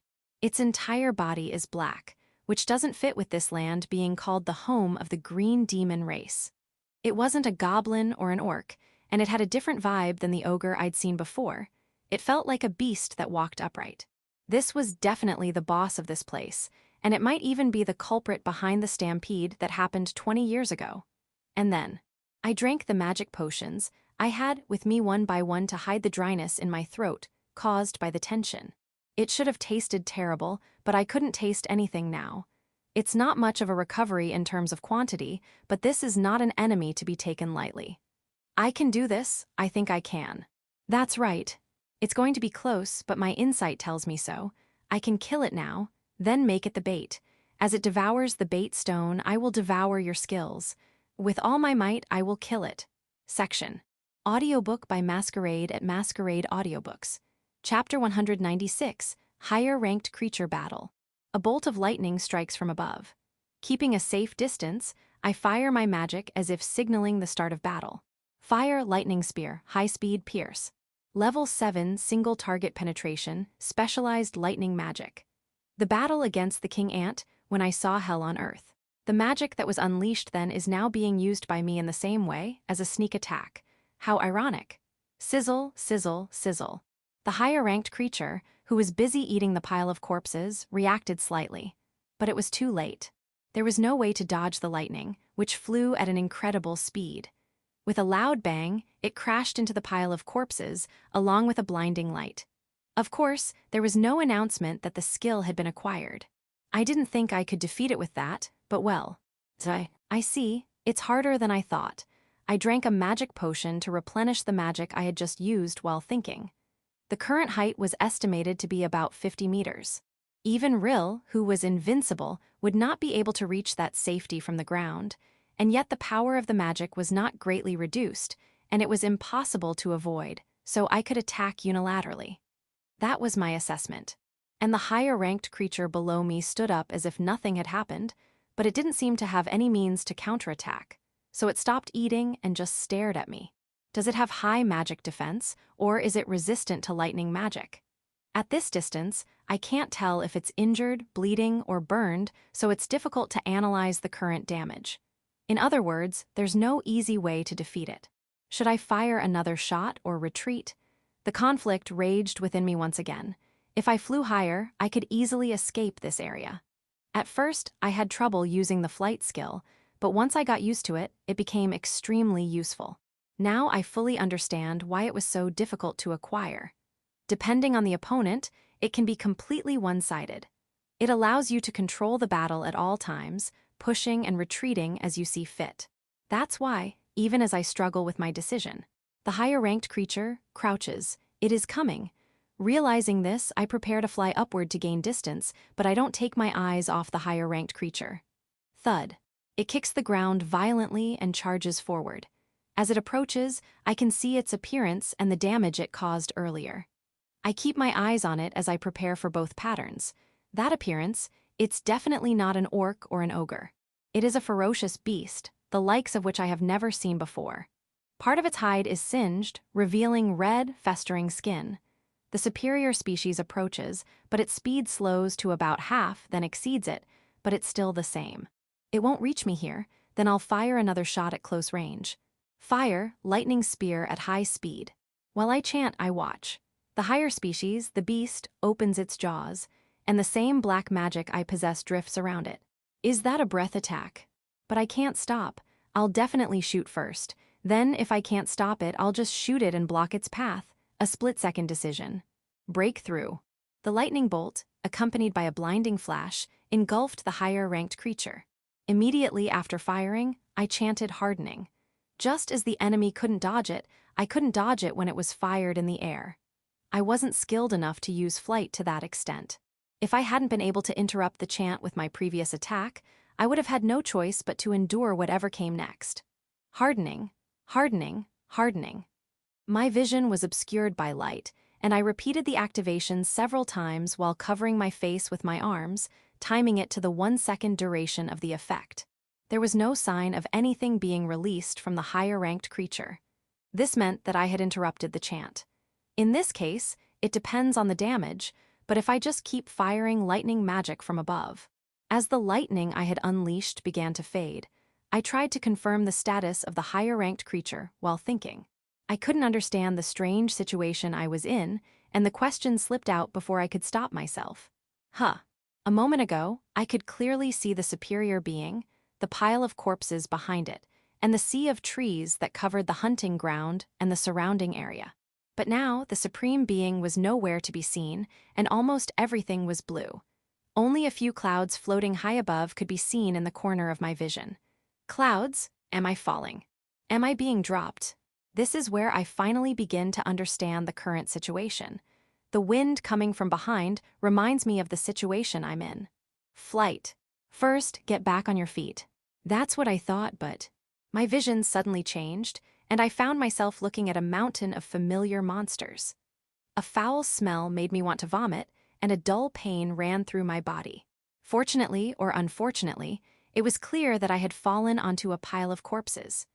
The pain in my joints was probably from being lightly cut by weapons buried in the mountain. Damn, I'll heal. I placed my hand on my stomach and used a healing spell to heal my entire body. Then, I crawled out of the pile of corpses and looked around. Then, at the end of the same hunting ground, I saw the higher-ranked creature crouched on its knees. Perhaps it had done something desperate. Its fur was charred, and it covered its rotten left hand, which made me let out a quick breath. I hadn't let my guard down at all. Still, I had no idea what had happened to me, and I still couldn't understand it. The only thing I could say for sure was that heaven was no longer a safe place. From how things unfolded, I can guess what kind of creature it is. No, if it has some mysterious skill that only monsters have, then I can't guess anymore. But for now, I must do what I must. A flight. I have confirmed that I can fly again. This means that the obstacle was only temporary, then I'll give it a try. First, a body enhancement. With this I'm prepared, and then, cover the sky, burn it, strike it with thunder. With my free left hand, I cast lightning magic. Slice the target into pieces. I kick my right leg up and immediately launch a blade of wind from my foot. Wind magic is a modified version of the image when I knocked down the surrounding trees, now focused on a single point. The distance is considerable, but how will it react to an almost simultaneous attack of two attributes? Considering the possibilities, I prepare to cast hardening at any moment, keeping a close eye on the situation. It makes no moves to counter magic, so what is it? What will it do? It probably won't just take the attack in silence. It'll do something, just like before. If that's what I really want, then, no matter what sacrifice it takes, it will definitely be here. In an instant, my vision accelerated. Chapter 197, Don't Let It Escape. This is inevitable. Realizing this with a slight movement, I immediately cast the skill I had prepared. Harden. It was a pain I didn't want to remember. The sharp claws aimed at me pierced my stomach, but, thanks to the effect of hardening, they only dug in slightly. The problem, however, was the lightning magic I had unleashed, which attacked without a break. To be precise, it had already been unleashed and attacked the higher-ranked creature, but because I was forced to make contact with it, the aftermath attacked me in my stomach. I thought to myself, it was intense even for me. The superficial pain isn't that bad, but my whole body is numb, and I feel an intense heat in my head. It's like my internal organs are on fire, an unfamiliar and disgusting feeling. Even though it was only the surface of his body, the higher-ranked creature that took the full brunt of it must have felt an unbearable stimulus. It must have wanted to self-destruct, but the wind magic I cast hit its target before it could get close to me. Blood is dripping from its feet, so wind magic might be more effective against it. But wait, what skills does it have? Almost at the same time, the numbness began to subside. That's why when I immediately swung the sword I was holding in my right hand, even though I managed to slightly cut its right arm, it was greatly deflected. It didn't suffer any physical damage. Forced to move away, I rolled around and crashed into a pile of corpses. Ka-ha-ha, that hurts, you have gravity magic, right? There was no one there when I shouted. Using presence detection, I caught the higher-level creature flying through the air and trying to stab me with its claws and counterattacked. Swordsmanship, Power Blade. An active skill that allocated 100% of my power to swordsmanship. My current skill level was 6. The 280% damage from the active skill rides the sword, slicing through the fingers and continuing to cut up to the arm. But it's not over yet. From there, I connect another attack. Swordsmanship Swift Blade. I immediately swing with all my speed, slicing through the thigh, and as an arm flies in from the side. Charge, while forcing a dodge, I use the swordsmanship skill again to inflict damage on its legs. I won't let it stand. If possible, I'll cut off one of its legs. Gah. I had hoped for the ideal outcome, but it didn't go as planned. I should have known better than to think that I could defeat such a monster so easily. It was the same thing I had received from Rhea before. My body was bound to the ground as if it was being sucked in, and I couldn't move. What's more, I was lying face down. I couldn't judge the timing of the attack with my eyes. Fu-oh-oh. I had sensed his fist coming down with my presence detection, but its movement was faster than I expected, and I couldn't activate my hardening in time. The presence detection also warned me that the next attack was coming. My body, no, I can't move, but my fingers, my arms, I can move them a little. Hardening, hardening, hardening. This is probably not the right way. It's a waste of magic power and definitely not a good technique. But I have no choice. My defense is far too low for my level. Since my bonus stats aren't very high, even a single blow feels heavy enough to make me spit blood if I don't have the benefit of hardening. Gah. Gyuguaraya. My muffled groan and the higher creature's guttural moan overlap. Take this. As the second blow was swung down, I raised my sword straight up. As a result, when I was able to move and turn around, my sword was stuck in its arm. Haha, ouch, this is what you get, you bastard, give me back my sword, huh. At that moment, even though it couldn't understand what I was saying, the higher-ranked creature must have seen the damage I had inflicted, because it suddenly moved away with an unusual movement. No matter how I thought about it, it seemed like a repulsive force had been exerted by me. Damn, my weapon, I still have about 700 magic power left. Then I can still hold out. I don't have to worry about skill points yet. The original short sword at my waist was obviously not powerful enough against this monster. After all, it was made of simple iron. The 50 magic powers it was imbued with were appreciated, but it was too out of place to be used as a means of attack. That leaves me with one option. After considering several options, I decided that this was the safest course of action. On one side, a man who looks like a child, his weapon taken, another hole in his stomach, and his pain unrelieved despite the use of healing magic. On the other side, a monster over 4 meters tall, maybe 5. So huge I can't even look it in the eye, its right hand nearly useless, its left hand and one leg badly wounded, barely able to stand. Who has the advantage? There's no point in thinking about it. If I let my guard down, the tide could turn in an instant. This is the kind of battle I'm taking on in exchange for a great reward, and I won't let that reward slip away. Huff. All right, let's begin. Round 2 is a brawl. Section Huff Ha Ha. First, I will break its legs until it can't move anymore. With this thought in my mind, I punch and kick the legs within reach. Martial arts, superhuman strength. The words just came to me. Anything that's easy to understand will do. When I first arrived in this world, I thought I was lucky that I didn't have to say the names of my techniques. Speaking gives meaning to my thoughts and power. I couldn't help but feel that way, so I continued to shout with all my might, thinking that it didn't matter if my words weren't understood. The legs of the higher species can no longer move properly. If that's the case, my opponent will also be desperate. The presence detection caught its movement, and its left fist, which was bigger than my face, came down from above, so I braced myself and looked up in that direction. Gritting my teeth, I received the fist on my forehead, hardening. My body creaked, my feet sank into the floor. My head has been shaking since earlier, my vision is red, and my nose won't stop bleeding, but I can take it, so that's okay.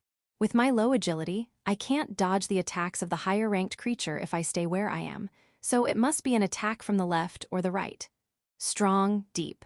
I hit the fist that is swung at me. Cut it to pieces. I finish chanting at the moment of impact. This way, a deep wound will be carved at the same time as the blow, and blood will spray down on me. Gyuga! It started to cry, much more than before. The combination of the striking, burning, and the killing blow should really hurt, right? Then you're ready for this, here it comes. Provoke. It uses a repulsive force to try to break away from me. That's why I'm holding on to it. I won't let go, there's no turning back now. Its legs are crushed, and its hands are crushed. But so am I. My vision has been blurred since earlier, and my magic is almost gone. I've been holding back and conserving my energy, but this is what I have left. So hurry, that face. Lower that face I've been waiting to see. When it opened its mouth, I could see those big fangs. It probably has it, right? Bite. Most beasts have that. That's right, open your jaw wide and bite my head off. Blow it up in your stomach, deep charge. Bugo-a-a-a. When I cast a spell on its stomach from below, its face will come down with bloodshot eyes. Finally, this is finally my chance to strike a fatal blow. I won't let this chance slip away. Target deceleration fast. Self-acceleration fast. The time limit is 10 seconds. Now take this. Sorry, that's my pet. Please have mercy on it. Chapter 198, First Time. What's going on? As I turned to face the voice, a middle-aged man stood there. He had pale skin, which was unusual in this area, and striking blue hair. The man didn't seem particularly nervous, and he had a wry smile on his face. Pet. Sorry about that. I came here thinking something bad had happened to Lockish, but I didn't expect to find just a boy. He seemed to be talking, but he wasn't really. That's how it felt. I could hear what he was saying, but my head was too full trying to sort out and understand the situation. I looked back at the higher-ranked creature. Perhaps the effect of my provoke had worn off, but it no longer showed the hostility it had before, and it was now crouching with its head lowered. Seeing it like this, the word pet was certainly not wrong. But first, where did this man come from? I had activated my presence detection. I kept my guard up, determined not to let it down until the very end. But before I could detect his presence, he was already there. He appeared behind me as if out of nowhere. Was he moving at a speed that could be mistaken for warping, like Rill, or could it be? I regretted what I had done. I was frustrated that the battle was interrupted. I also felt like I had missed out on an important skill. Most importantly, I couldn't help but admit that I had succumbed to my curiosity. Still, I'll probably continue to use this skill. I had no choice but to think that I would have to use this skill every time I felt this way. With insight, I realized the strength of my opponent. Even though my body should have been exhausted, I tried to retreat with all my strength and stumbled over the body of the higher-ranked creature behind me. Huff, huff, calm down, calm down, calm down. I grabbed my knees with all my strength and bit my lower lip hard, trying to sit down somehow. Immediately after turning off insight, I couldn't even sit down without using all my strength. That's how much I felt that this man was clearly stronger than the old lady. Hey, kid, are you okay? I couldn't see his face, but there was no edge to his voice, and on the contrary, his deep voice seemed to have a certain effect on calming me down. I'm okay. What's going on? Lakish, did you do something? The one he's talking to is the monster crouching behind me. It growls several times, but to me, it just sounds like it's holding on to the pain from earlier. Still. The man in front of me seemed satisfied with that, and his attitude changed. As before, I couldn't look directly at his face or even his body, but I could tell that the tone of his voice had changed. I have a question. This is what it means to feel like you're not alive. I understood that he held the power of life and death in his hands, and I just didn't want to die. I didn't know it was a pet, and all I could do was regret why this had happened. He must have been trying to make eye contact with me. I crouched down and continued the conversation. Who are you? I'm from another world. Well, I guess so. You can fly, right? Yes. So you're here alone? You're not weak if you can take on Lakish, but is this world difficult to live in?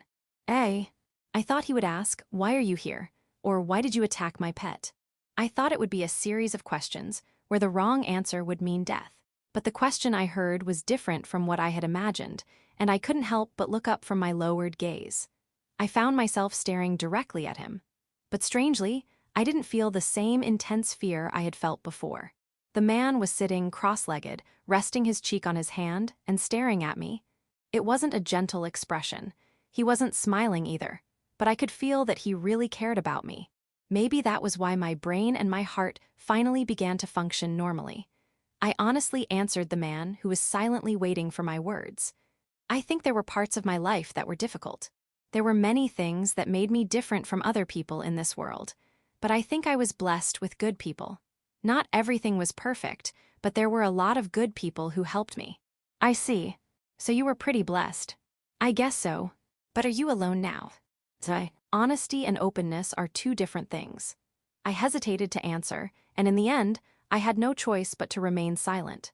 If I'm not mistaken, I already know who the man in front of me is. Although reincarnated people are common, I don't think it's common for people to be transferred. Well, whatever. Where are you from? You're from Earth, right? Your country? Japan. Oh, so you're the same as that guy Takuya. Are you also one of those otaku? The man talked to himself and laughed loudly, but I was no longer afraid. No, it's not, well, it's not exactly the same, but is Takuya the hero an otaku? Yes, he's a hardcore otaku. What was it called again? Middle school mentality or something? Could it be middle school syndrome? That's it. He always mixes fantasy and reality, so he's quite dangerous. His real self is his bottom half. For some reason, this unexpected turn of events hit me right in the heart. But the man in front of me didn't seem to care. He began to introduce himself at his own pace. By the way, I'm a former American who used to make a living as a dairy farmer. Now I do something like represent my country, but I don't really understand it. I'm your senior in this world. If you need help, you can count on me. I'll do my best. I stared at the right hand he offered. People are nothing but impressions and prejudices. If your first impression is somewhat negative, that perception will linger, and it will take considerable effort, time, and a significant reason to change it. Conversely, a good impression is also just a perception. There are many people in the world who are deceived in this way. But the first encounter is always one or the other, to varying degrees. I actually had a good impression of this man, Hansan. I felt that way based on my direct encounter with him, independent of any information I had learned beforehand. How did he get here? What is this pet? Why is the pet here? There are still many things I don't understand. Still, he's the first person I've met from my homeworld, and one of 4 people who claim to be from another world. For now, I'll try to trust the leader of the Republic of Ilion. I'll take his hand firmly. I am Loki, a Japanese. I used to work as a salesman. Now I'm thinking of traveling the world as a free-spirited hunter, but I only know this country so far. Chapter 199, The Goal. Han-san rummaged through the leather pouch hanging from his waist and fed Lakish. Watching him, I used my healing magic to heal my stomach repeatedly. Scratches healed quickly, but holes weren't so easy to heal. As I felt them closing in, I continued to heal myself frantically, motivated by a childish desire to keep it a secret from Feral. You really did a number on him. Here, this is your weapon, right? My beloved sword was thrown at me and landed right in front of my eyes. Oh, thank goodness it's back. I was really worried about what would happen if I let Lakish escape, so I let out a huge sigh of relief. I'm sorry. Lakish, was it? He was really strong, I gave it my all. Well, we're both to blame. I told this guy to kill if he had to, so it can't be helped. More importantly, are you all right, Loki? Yes, I think I can manage with my own healing magic. You're pretty skilled for your age. All right, Lakish, just hang on. Lakish's right arm is still in tatters. Still, Han-san seems to have finished his first aid and returns to his previous position, resting his cheek on his hand. Just to confirm, what is your purpose for coming here, Loki? To level up, I mean, for the good of the world. Oh, leveling up and gaining experience points is fine with me. That's easier to understand. But can you really gain experience points in a place like this? The question made me feel a bit nervous. If someone were strong enough to fight Lakish, the monsters around here would be too weak. In other words, it's natural for someone who knows games to think that you can't get much experience here. But that's okay. Han-san doesn't seem suspicious, he's just asking a question. Then there's no problem. I heard that there used to be powerful monsters in the area where Lakish was. High-level orcs and ogres, for example. Ah, those are Lakish's favorite foods. He eats them all, so there aren't many left, are there? I was surprised that I couldn't find any even after searching. So I decided to hunt, while keeping an eye on the situation. That's when this guy showed up. That's right, I'm sorry I attacked him first. Ha ha ha ha ha, any hunter around here would have run away as soon as they saw him. I guess you can't blame an enthusiastic person from another world. I don't want to lie as much as possible, but there are some facts that I can't say right now, so I'm being very careful with my words. By the way, why is Lakish here? As you said, this is a mixed hunting ground for F-rank to C-rank monsters. Lakish is like a watchdog from the depths of the forest. I brought him here. Hi. This land was once the ruins of a prosperous ancient civilization. Did you know that? Yes, it was the magic kingdom of Primus, wasn't it? That's right. According to legend, there was a massive judgment, so I don't think much remains, but some artifacts from that time have been unearthed, and there are still people digging for them. That's right, there are. That's why we need a deterrent. They say the artifacts are more likely to be found deep underground, so I put a guard dog there to scare them off. It's also an area where he has no trouble finding food.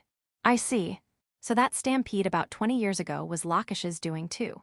No, that was someone else. The culprit is someone from above. Hi.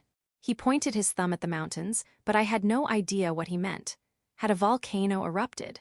There's another one of my pets near the summit. That one watches over the whole area, including the other side of the mountain. Could it be stronger than Lakish? The one up there is an ancient dragon. Of course, he's much stronger. Phew. The fantasy vibe is so strong that my head is spinning with excitement and despair.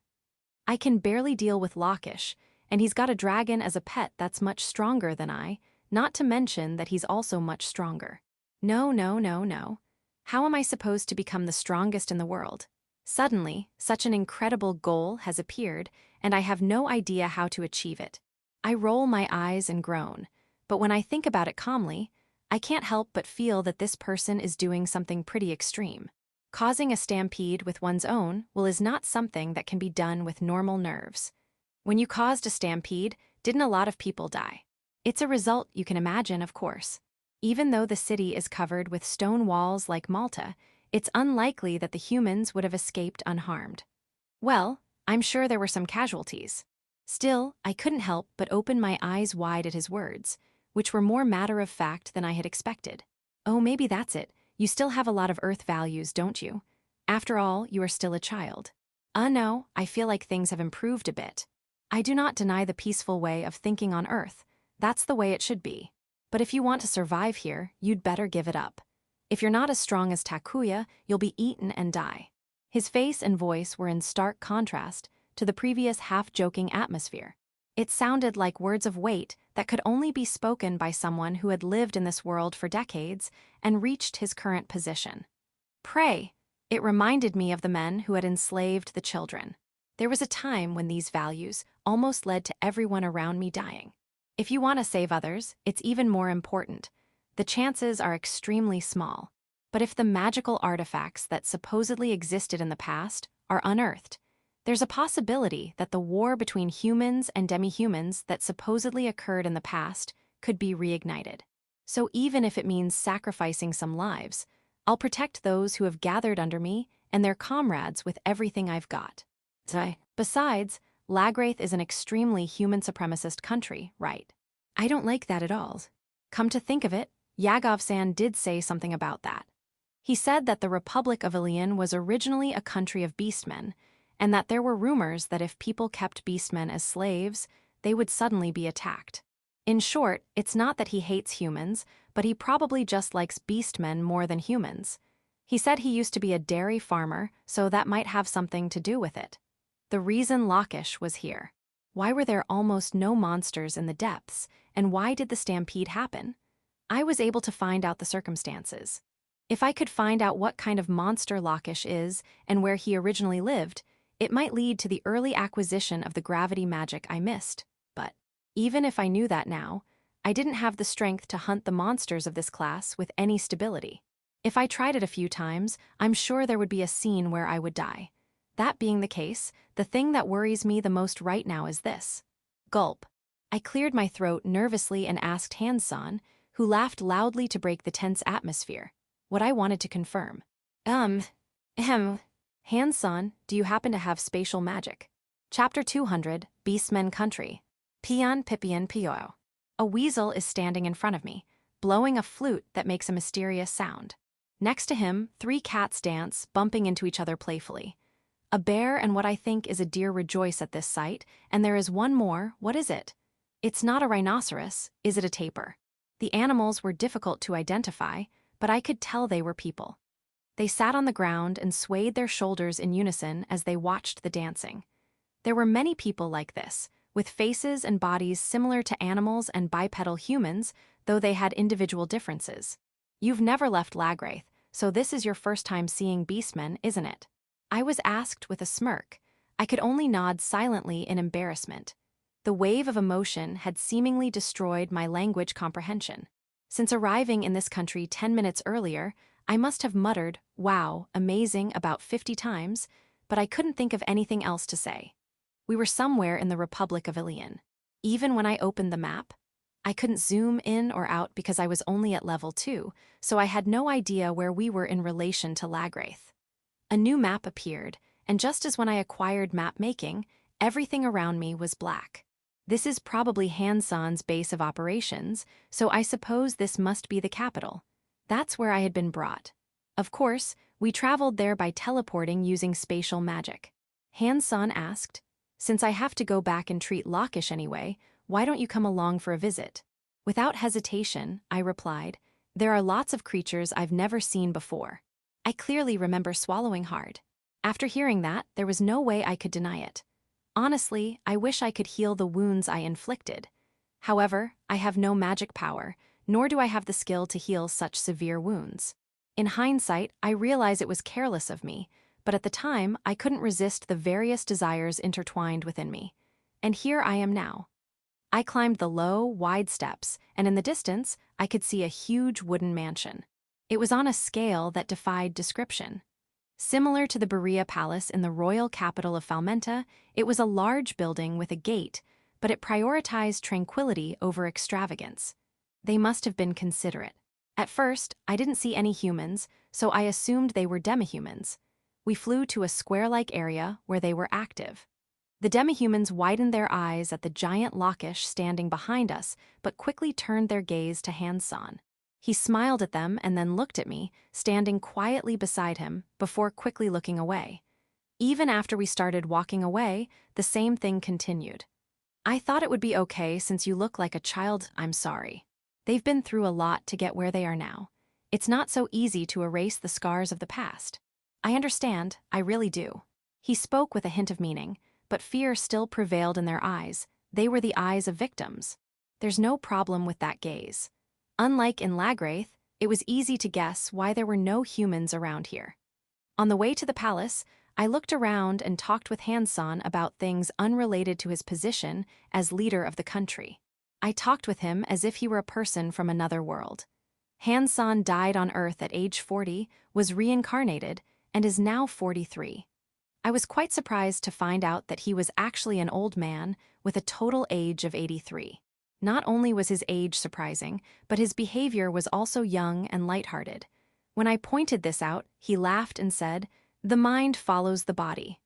Since I could relate, I accepted this without much thought. I thought the reason I felt so emotional since coming to this world was the rejuvenation skill, but apparently that's not the case. According to Hansan, other people from the other world also experience this discrepancy, regardless of whether they are aware of it or not. It is difficult to consciously correct this discrepancy until they exceed their original age. This resolved some issues I had wondered about during our conversation. Before coming here, Hansan had mentioned the game-like concepts of level and experience points to me. He had felt a slight sense of dissonance about that. Did such an RPG-like game exist more than 43 years ago? I wasn't doubting its existence, but when I asked Hansan what year he died on Earth, he casually replied, 2017. It was too poor of a lie to be fake. I stopped in my tracks and looked at Hansan's profile as we walked side by side. He didn't seem to be lying. He seemed to think it was the right answer. He must have noticed my confused expression. Hansan also stopped and turned toward me from his slightly higher position. Time, right? It's different for everyone here. The timeline is different. Now that I know that, I don't think it will help me in any way. Still, the idea was shocking enough to send a chill down my spine. So, that means there are people in this world who died before Hansan, but who are younger than you. That's right. This is an extremely unconventional world. By the way, when did Loki? I understood what he was trying to say. When did I die? But I didn't know. Besides, saying that I had just died in front of a goddess wouldn't make any sense. So, 2008. I answered with difficulty. It was simply the difference between my current age and the age I had been transported to after being rejuvenated. To this, then it's not so bad. He muttered under his breath, not intending for me to hear. However, those words left a strong impression, and we both fell into deep thought as we walked forward. Before we knew it, we had reached the high ground that was our destination. There are reptiles here too. Hansan spoke with a snake-like demihuman, who took Lakish to another building. The two of us proceeded into the vast interior space. Hey, we're back. In response to his casual greeting, the dozen or so demihumans present bowed their heads solemnly. Naturally, I was intimidated. This place was completely different from the square we had just left. Until now, being here had felt as casual as hanging out with regulars at a bar. But here, for the first time, I realized that they weren't just strong, they were important. But it was already too late. Goats, leopards, lizards, dogs, wolves, foxes, and some others I can't identify.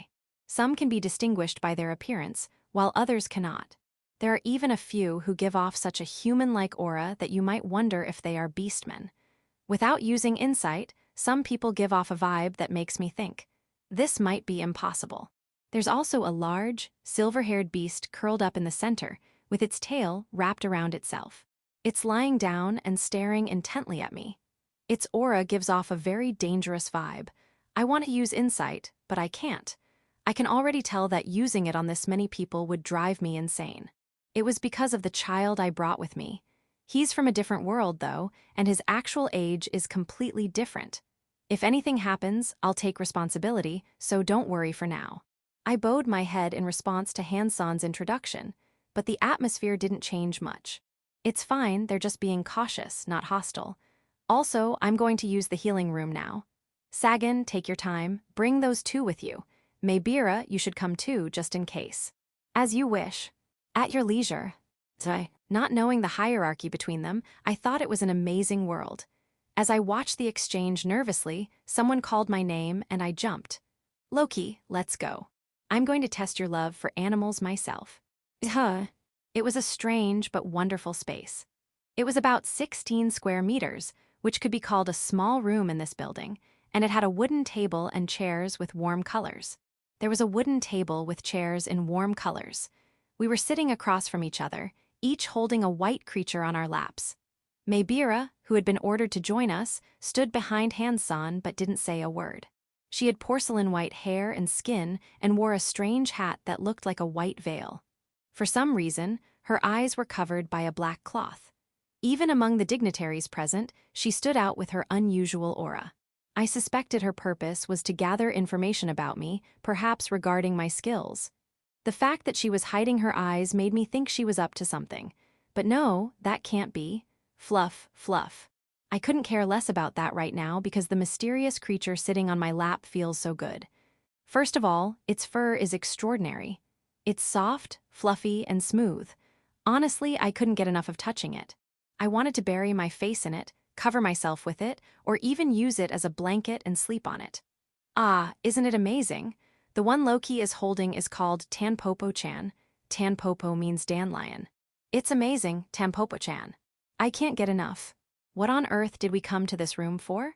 We came to a massage parlor together, yet the boss and his subordinate were receiving separate services.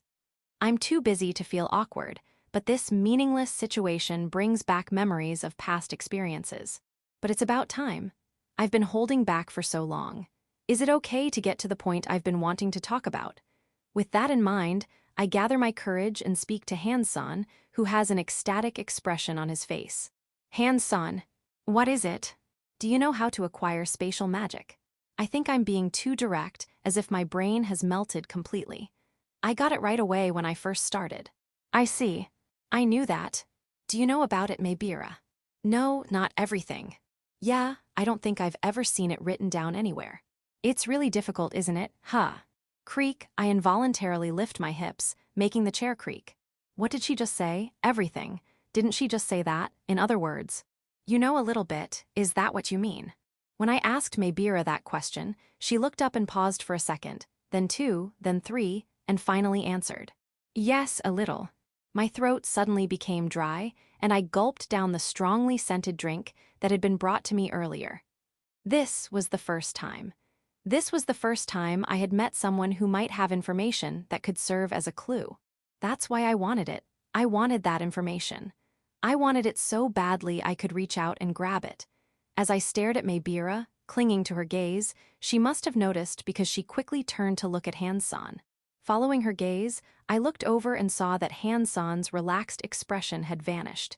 He was moving his hands while narrowing his eyes and staring at me.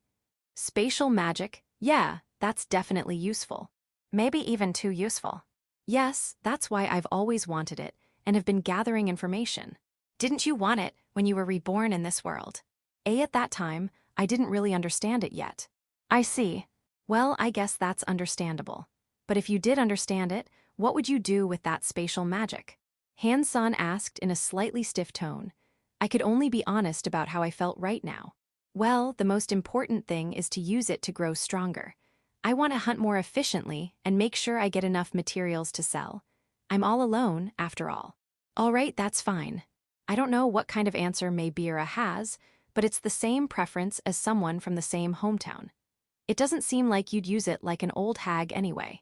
Really? But in exchange for answering, you have to answer one question from me. I'll do anything. My feelings got the better of me. What kind of information could I find out? Would I be able to acquire the necessary skills? If so, what would I be able to do? I don't think it was very salesman-like of me. Why is Loki's magic black? So that's why. I forgot that I might be being watched. No, that's not right. By the time Hansan appeared behind me, the time magic had already been activated. Still, I felt lingering anxiety. Since no one pointed it out, though, I felt relieved. But upon further reflection, right after I communicated with Lakish, Hansan asked me a question.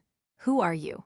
If Lakish had told Hansan that I could fly, it wouldn't be surprising if he had also told him that my magic was black. I now understand that this was also implied, but it's too late now. I've already made it to his base. There were no windows, the only way in or out was through a single door. In front of me stood a man who was definitely stronger than I am. Behind him stood a mysterious woman I didn't recognize. There was no escape. I had to think hard to come up with a way to get out of this situation peacefully. That's what I thought, but... Hey, don't look so worried. I'm not going to eat you or anything. But I've been in this position before, so I've seen people who have been reborn in this world one way or another. So that's why I thought it was possible for that useless goddess to do something like this, to reincarnate someone who isn't human. A useless goddess. Hands reacted to those words, but the speaker continued as if they weren't important. If you say you want to be Prince Takuya, even a selfish request like that would be granted. It wouldn't be strange if people wanted to be reborn as something other than human. Isn't that what you wished for? In a way, it's his own fault for choosing such a difficult path in life. But even so, that useless goddess's thoughtlessness is unforgivable. Knock, knock, knock. There was a knock on the door and he was confused. Boss, I brought them. All right, come in. When the door opened, standing there were what might have been the first of their kind in this country. A man and a woman who looked exactly like humans. Chapter 201, God's Mistake. I don't understand what's going on. The man and woman who entered the room also seemed confused, with puzzled expressions on their faces. Amidst the confusion, Han-san, the only one who seems to understand the situation, speaks up. Since we're here, I'll introduce everyone. The pot-bellied man is Tarhan, and the woman who could put on a little weight is Rubiera. Han-san pats the man called Tarhan on the stomach, and from the atmosphere, it doesn't seem like they have a bad relationship. This one who looks like a kid is Loki. He came to play today because of various things. By the way, he's Japanese. Upon hearing this, the two look at me with expressions that say, "Oh, I see. Of course I do too." If they can understand such an introduction, then they must be former Earthlings too. I'm Tarhan. I'm originally from a small country in Central America. Nice to meet you. I'm Rubiera. Tarhan looks like a mild-mannered person in his late 20s. Rubiera, however, is so thin that it's hard to tell her age. Maybe she's sick.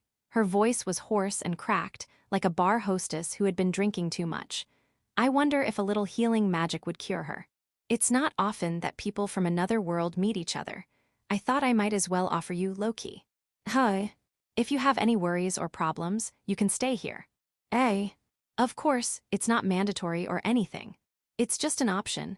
I don't need more fighting power or anything. At those words, the two standing beside him chimed in. If you wanted more fighting power, you wouldn't have invited someone like me, who can only tinker with grass. I'm useless, so I'm good. They were both smiling, but it was hard to tell if they were joking. I didn't know how to respond. Since Han-san's pets are so strong, unlike Lagraith, I think he's telling the truth when he says he doesn't want more fighting power. Still, I find it hard to tell if he's just being kind. As if reading their expressions, Han-san looked at the two of them with a slightly serious expression. Is it okay if I tell Loki about you guys? Of course. There are people who only you can save. If you want to, please save them. The two nodded and exchanged words. At Han-san's urging, they left the room. A moment of silence passed. I could only watch the situation unfold while staring at Han-san. Then he slowly opened his mouth, rubbing his hands together again. It's hard to talk about this in front of them. By the way, those two are former slaves. It was much heavier than I had imagined. You could say that the worthless goddess ruined their lives. It was as if my heart had been torn out. I can't even imagine how many victims there are. That was the story. Tarhan used to work as a gardener on Earth. He died of illness, an accident, or perhaps of old age after living a full life.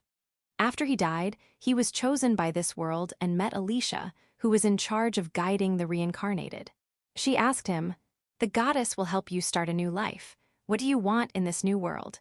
As far as Han-san knows, all reincarnated people are asked the same question. Of course, it's not just those words. The new world is less peaceful than Earth, with a less advanced civilization and a variety of races.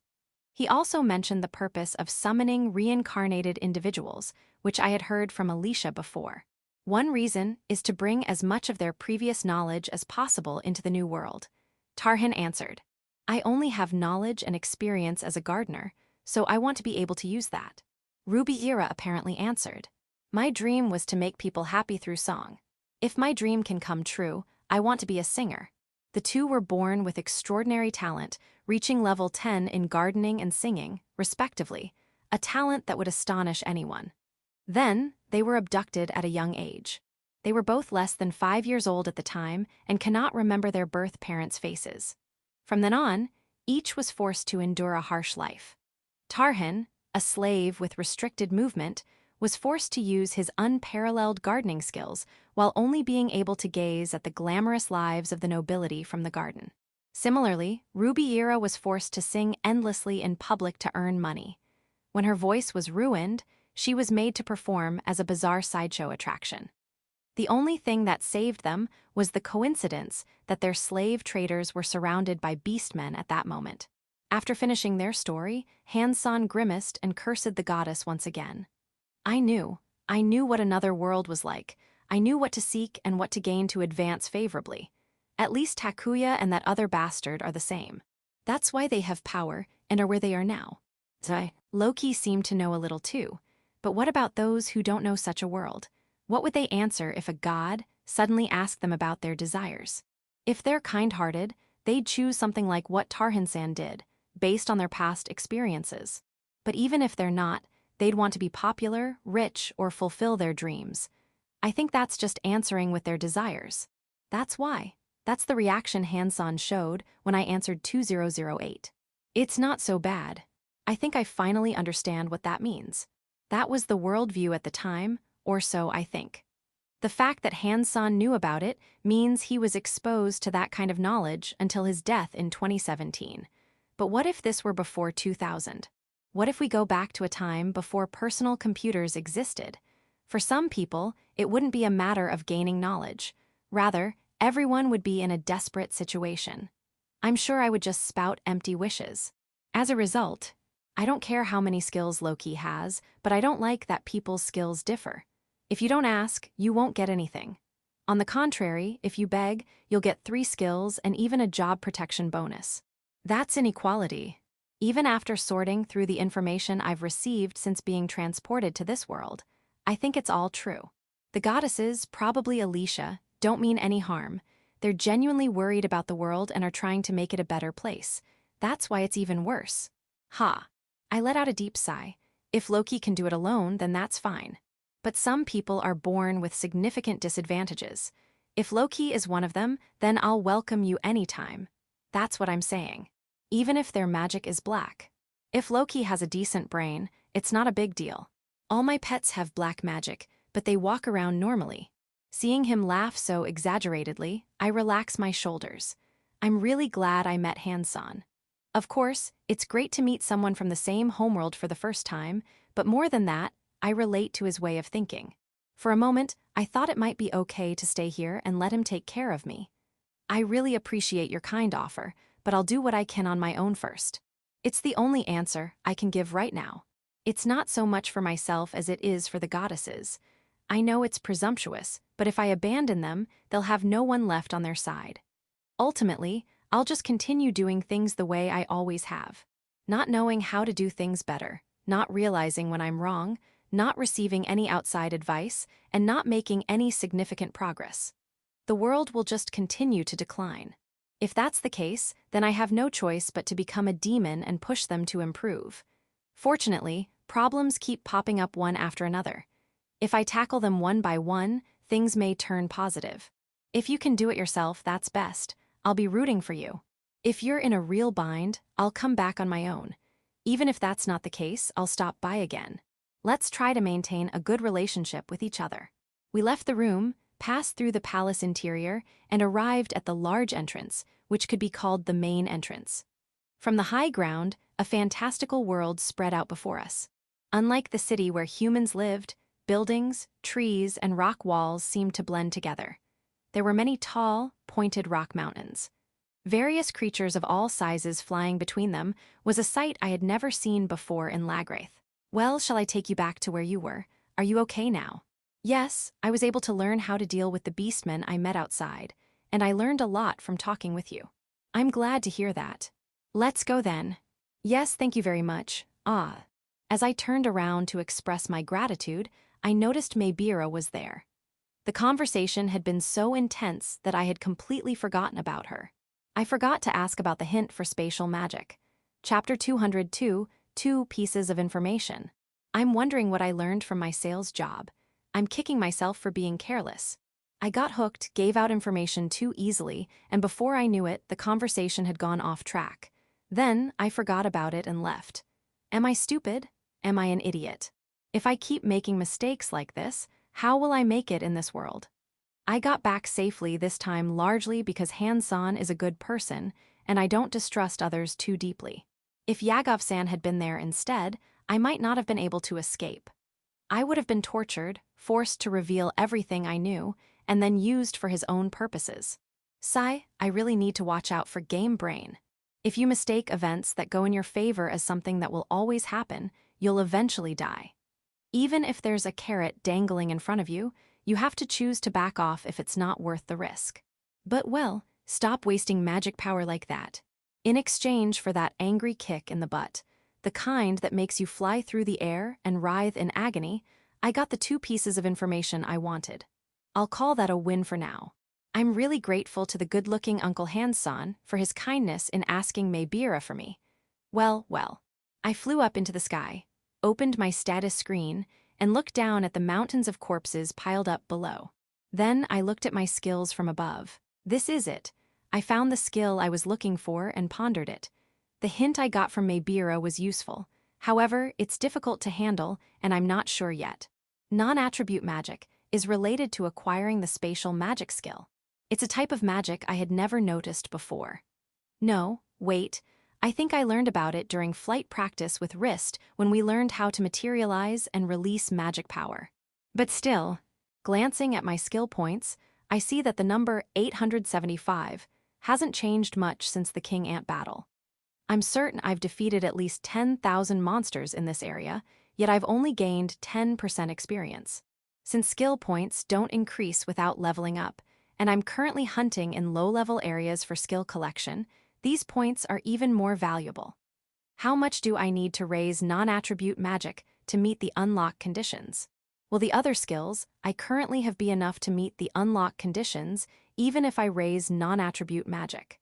There's a high chance that nothing will happen even if I max it out.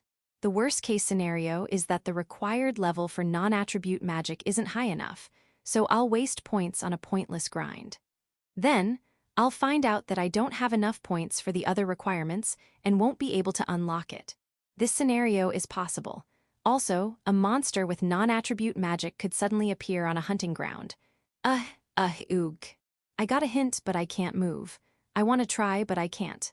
I writhe in agony in midair, but no one comes to help me. My groans echo through the sky. There's only one reason for this dilemma: regret from the King Ant battle, or rather, from even before that. It's something I've been thinking about since I first acquired fire magic, resetting skill points. Ultimately, it all depends on whether this is possible. If I could easily reset, I'd try it over and over. Obviously, that's not possible. I only checked at Bezart and at Malta's church, but at the time, neither had any information about resetting. I can't imagine a blasphemous phrase like rerunning prayers to the goddess existing. I regret not confirming with Han-san earlier. Maybe I'll cheat a little and ask the goddesses. I have to talk to Alicia anyway. It must be pretty harsh for someone acting with good intentions. Still, the facts are the facts. I don't think they prepared such a story in advance, and I didn't sense any hint of acting from either of them when I met them. I said I would travel the lower world and share what I learned. The goddesses also want that for the sake of the world, so I have no choice but to tell them and confront them. Moreover, this information must be conveyed. In return, if they know anything, I'll ask them for some important information. Yeah, it's selfish of me, but so be it. Next, I'll confirm that it's not on the list, then close my eyes and think hard. I didn't hear it directly, but one of Han-san's skills is definitely the type that allows him to control monsters. I think it's the rare skill called Monster Control that Rill recommended to me. It suits Han-san, who seems to like beasts and animals. And this skill. After hearing today's conversation, I felt that it might actually be incredibly powerful. First, I asked. I had missed it, so the existence of gravity magic remained in my mind. I wondered where the monster that used it lived. Then, Han-san told me that the monster lived in a B-rank hunting ground in the southeast of the continent. However, he also said that Lakesh's awakening was just a coincidence and that monsters don't usually have such a skill. That's what he told me. By this point, my eyes were sparkling. Upon further inquiry, I learned that Rakesh was a rare species born from a monster called Ugarlum that inhabited the B-rank hunting ground. Since reports of dangerous monsters had been received, Han-san went to defeat them himself and captured Rakesh because it was rare. Even after making it a pet, its higher-tier status and preference for magic stones remained unchanged. Han-san left Rakesh in the wild under the pretense that it was a guard dog. Over time, it gradually grew stronger and larger. Under some unknown conditions, it gained extremely rare skills. It was a truly amazing, dreamlike story. Now, for the strongest monster training part. I found myself pressing my crotch in excitement. However, in reality, it seems to be a very difficult road. It's not realistic to find a higher species in the first place. If you believe it's a matter of chance, then there's nothing you can do but wait for it to appear. I've hunted quite a few monsters, but I've never seen one like that. At best, I can patrol less crowded hunting grounds regularly or try the method I'm currently using, which is leaving magic stones on the body and leaving the corpse behind to forcefully expand the possibilities while trying to raise the monster. If I manage to find and tame one, though, it will just keep getting stronger until it's killed by something else. Also, it's quietly impressive that the control conditions continue even at distances too far to be reflected on the map. Ultimately, I fought a useless battle. The only thing I gained was confirmation of my practical skills, but I suppose I can think of it as a good opportunity to gather information. There's no point in complaining. This world is survival of the fittest. If I can't defeat Han-san on my own, I can't complain unless I'm willing to die. In the end, there's no choice but to get stronger. Then, well, there's still some time before sunset, so I guess I'll go hunt some orcs and higher-ranked ones while I can. Daily effort. To close the gap, even slightly, I fired lightning bolts at the monsters clinging to the corpses. Chapter 203, Champion's Blessing. It was 2 days after the day trip with Han-san. While Lakesh was away, I went hunting deep in the forest. Suddenly, a loud voice echoed in my head. "Loki, everything is ready. I can give it to you anytime, so come to the divine realm when it's convenient for you." Though the voice didn't identify itself, I immediately recognized it from the tone and manner of speech. From the content of the message, I quickly understood what the preparations referred to: Rist's resurrection. My heart began to race. At the same time, I thought it would be a good time to show my face. With that in mind, I made my way to the divine realm via Savarina's church about 10 minutes ago. There, Alicia collapsed in front of me and cried uncontrollably. Next to her were List, who didn't seem fully recovered but could stand and speak normally, and Rill. She had summoned me for a reason and looked solemn as if she understood the situation. To put it bluntly, this was not the scene of a ceremony to grant the highest level of divine protection. It's my fault. I neglected my duties. I let down the people who came all this way. How could I have done such a terrible thing? Repeated self-reproach and words of repentance. But even as I watched her, I couldn't bring myself to speak. She had undeniably been careless. Considering the circumstances when Rill had revealed her skill by summoning her split body, it was clear that the goddesses hadn't realized until then that possessing outstanding skills could be dangerous. This confession only served to further prove that what Han-san had said was true. They weren't indifferent to the lower world exactly. They focused on larger-scale things and rarely had the opportunity to show interest in one individual among many. I suppose it's typical of gods, and I think that's the reason behind it. But from the perspective of that individual, it's no small matter. They were kidnapped at an age when they couldn't remember their parents' faces. They were treated harshly and died after enduring nothing but hardship, never seeing any light. If believing in the gods' wishes meant facing such a fate, it's no wonder they would express resentment. If I were in their place, I would hate the gods with all my heart and do whatever it takes to get revenge. Can they accept the facts and take measures to prevent this from happening again? Personally, I don't think they should call souls from Earth if they aren't prepared to accept responsibility and overcome this issue. It's tough to hear, but I think you have to accept it. You're right. Thanks for the report. It's because we don't understand enough about how the lower world works. Fortunately, I think the improvements are relatively easy to make. Once we realize what needs to be done, we can quickly get back on track. Why don't you discuss it before calling the reincarnated souls again? If you still can't come up with a satisfactory answer, I'll give you some advice from a human perspective. I'm so sorry. I'm really sorry. Her face is a mess of tears and snot. Felon said she couldn't add any new skills, so there's nothing we can do for those who have already been reincarnated. But if they regret it enough to look like this, I'm sure they can improve in the future. Then it'll be okay. I'm sure it will be. I tell Alicia it's not all her fault and watch her leave. She's the most pitiful goddess. Her feelings are strong. She'll work hard. But she's clumsy and can't produce good results. Yet, she doesn't give up. Suddenly, that figure overlaps with someone I know well, and I shake my head as if to shake off such thoughts. Phew. I've achieved my first goal. When I looked ahead, I saw Wrist and Rill standing there. Loki, thank you so much for everything this time. No, it's nothing. Wrist seems to be able to talk normally again, and I'm glad you're feeling better. Now it's my turn. I'm ready to start. Is everything ready? Of course, are you sure? We still have time to eat all the food we want. Even with the highest level of protection, Rill would be unable to move properly for a month or two. I thought I would at least let her eat her favorite meat dish before bed, but she refused. I told you yesterday. This apology was planned from the beginning, and I'm not asking for anything in return. I see, I understand. Then Rill, please proceed. We don't have much time, so I'll just give it to you first. No one here understands this skill very well anyway. Hi. W8, what do you mean? Ignoring my confusion, Rill reached out one hand and turned her palm toward me. I no longer feel fear, but her seriousness and sincerity are unlike anything I've seen before. I can't help but stand up straight.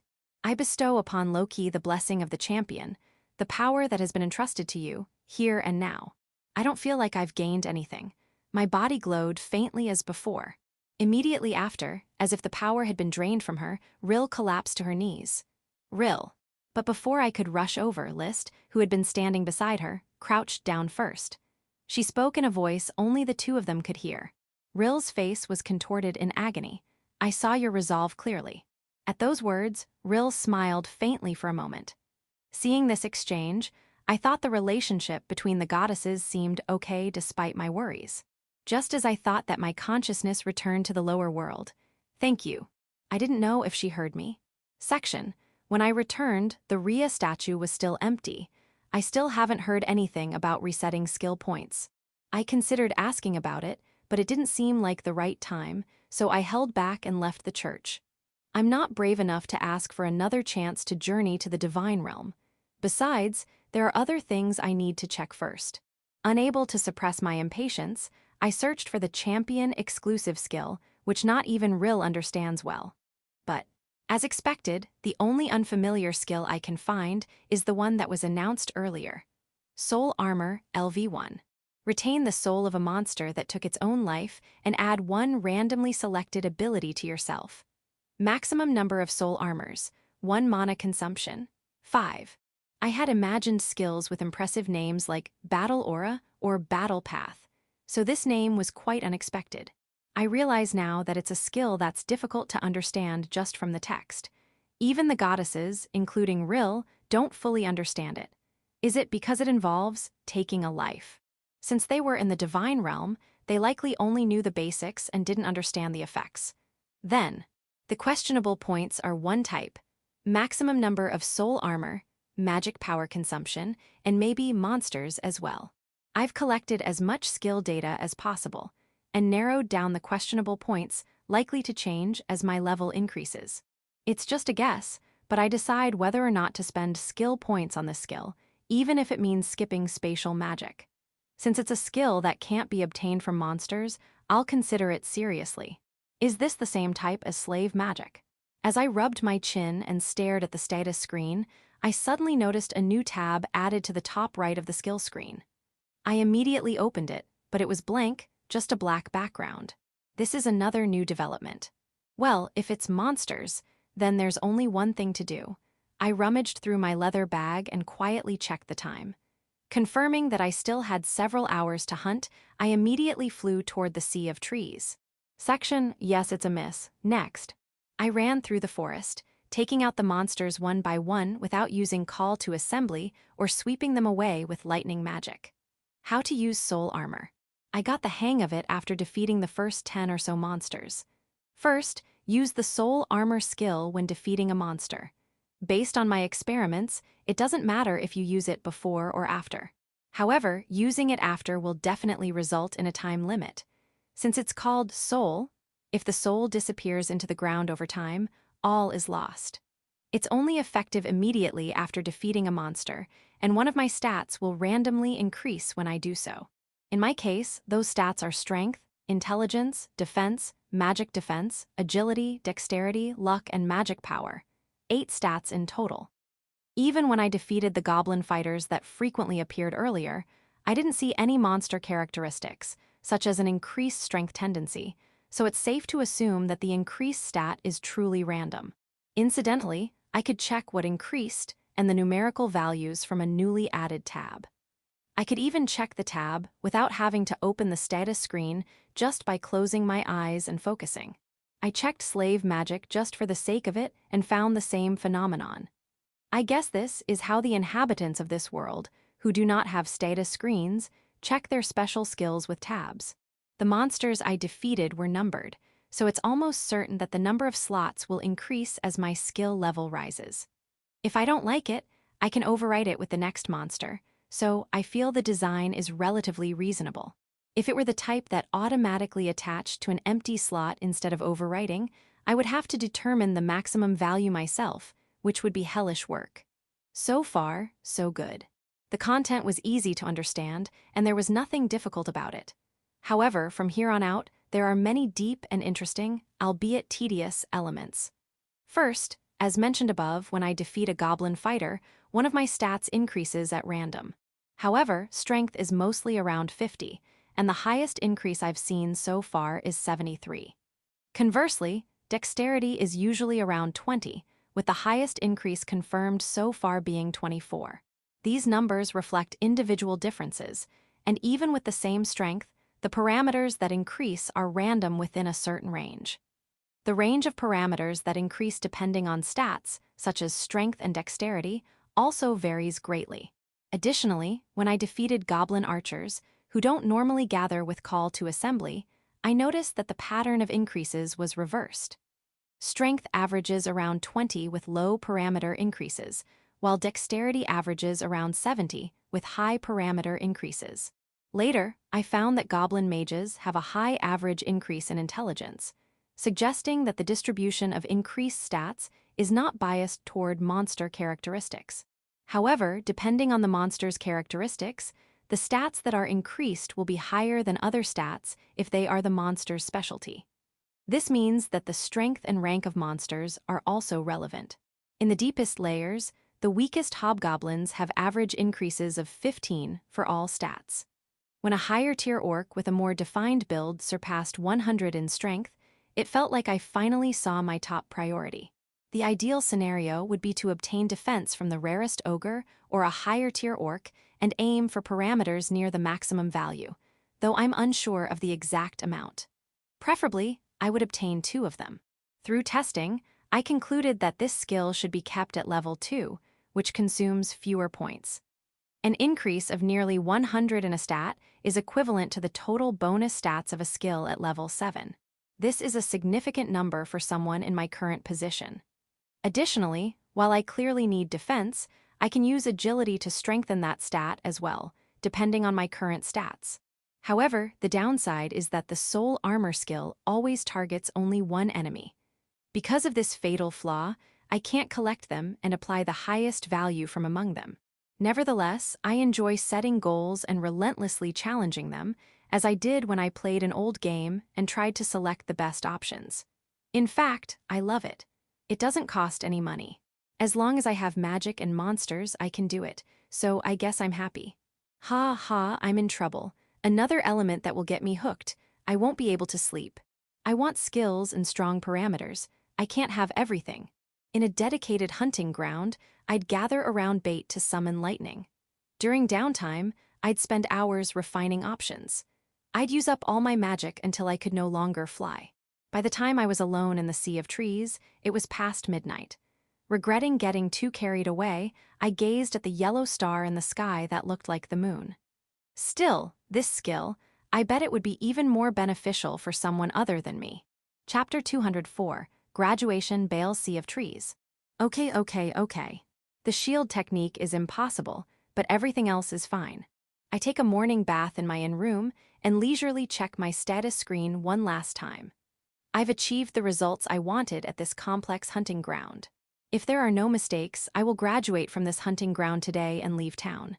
Level 7. Martial arts, swordsmanship, dagger technique, club technique, riding and mounted combat. Level 6. Spear technique, axe technique, hammer technique, sickle technique, trap creation, trap disarming. Level 5. Archery, staff technique, intimidation, wind magic, earth magic, sacrifice, whirlwind. Level 4. Shield technique, roar. Level 2. Magic manipulation, soul armor, superhuman strength. Level 1. Clarity, dual wielding, special move. I think I was quite absorbed in hunting. Or rather, it was a hunting ground where I could become absorbed. The goddesses kept their communications to a minimum, and nothing hindered my efficiency. I interacted with Hansan along the way, but other than that, I hunted non-stop. It was the best training period I could have asked for. I spent the whole day hunting until I was satisfied. I also got 129 and 124 defense boosts from the ogre with soul armor. By swinging my swords, I naturally acquired dual wielding. Despite all my determination, the wall at skill level 8 is incredibly thick. Though it's not an exact measurement, the experience bar stops growing almost exactly where it was. In terms of feel, it's as if the wall between levels 6 and 7 requires 10 times more experience points. Since the experience points required to go from level 4 to 5 are definitely 10 times more than from 3 to 4, I can't help but think the same phenomenon is occurring here. It's not that it doesn't increase, but if I continue, it'll probably take years, just like in an MMO. In this world, it's common that the stronger you get, the slower you progress. That's why the difference between giving up and continuing is so important. When I think about it, I can't help but smile. The higher the hurdle, the more advantageous it is for me. As long as I'm making some progress, I won't give up. But not everything went smoothly. I still can't forget Lakish's gravity magic, but that's okay. If I complained about it, I'd probably be sent to heaven, so I've given up on that. However, Reset left me with a vague feeling. On the day I acquired the soul armor skill, I used divine communication to look into it at night.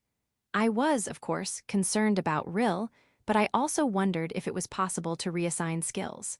At that time, I was talking to Felon. Felon said this, "That's a secret." That was as good as telling me the answer.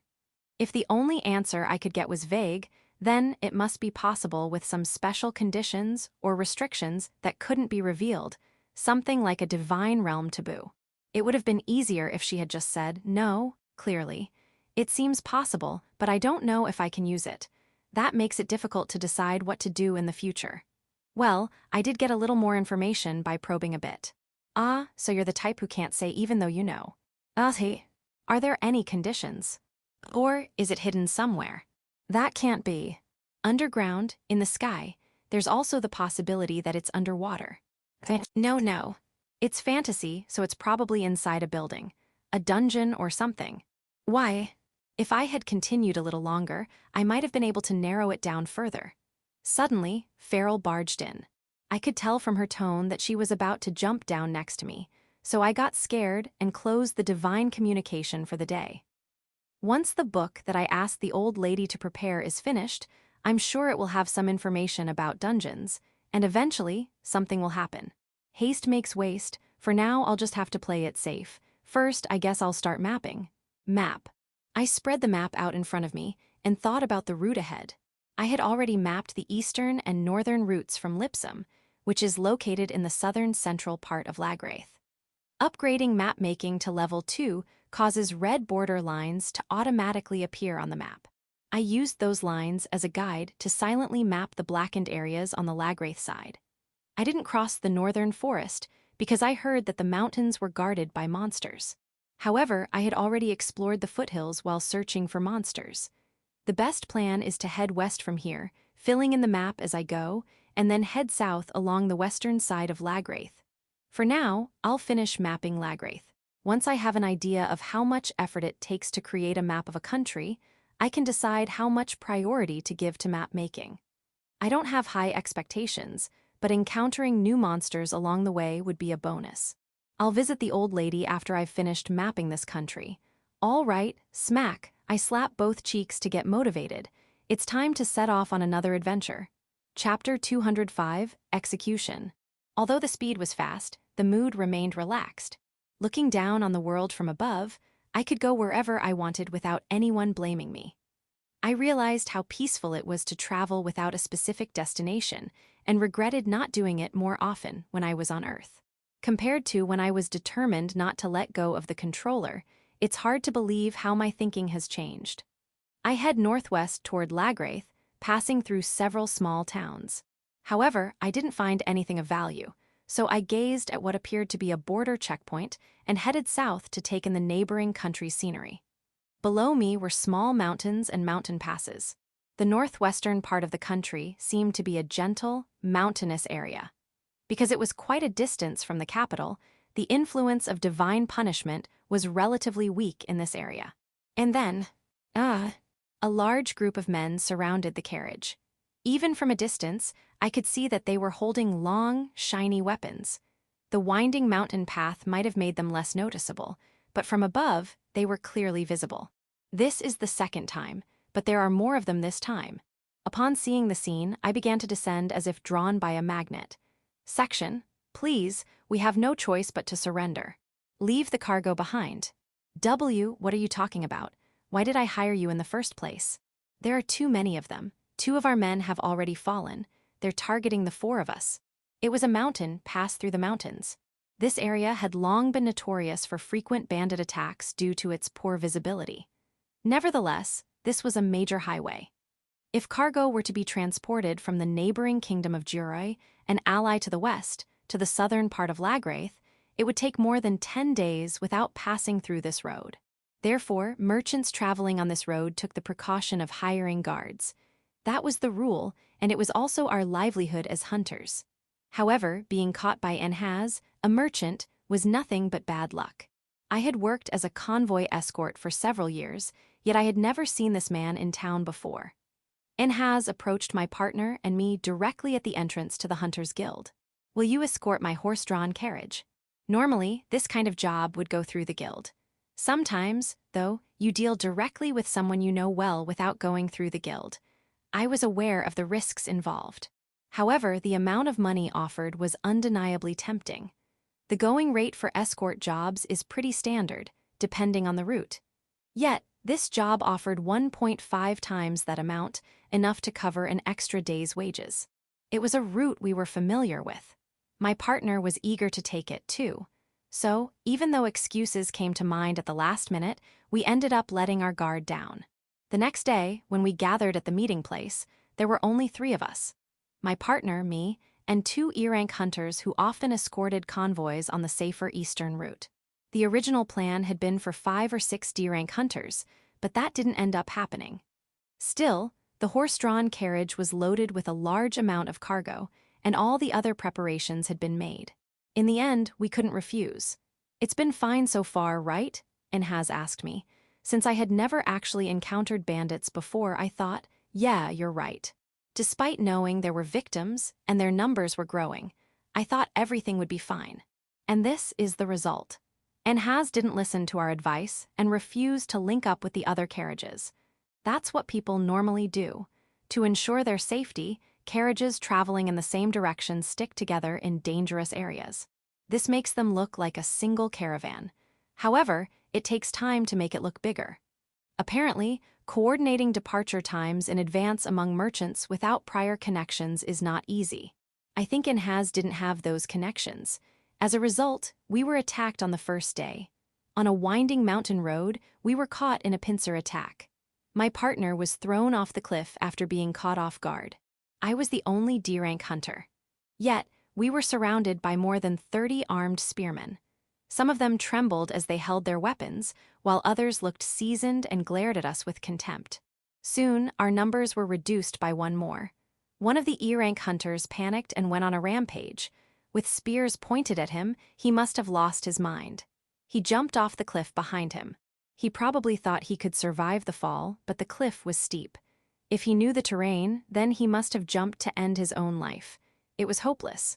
Ha ha ha ha, hand over everything you've got and we'll let you live. The bandits said they would spare our lives if we left behind all our equipment, money, clothes, and everything else we had. We had no choice but to cling to their words. Damn it, Inhaz, we're at our limit, we surrender. But this man, Inhaz, you fools, absolutely not. It's your job to risk your lives to protect this cargo. This cargo is as important to me as my own life.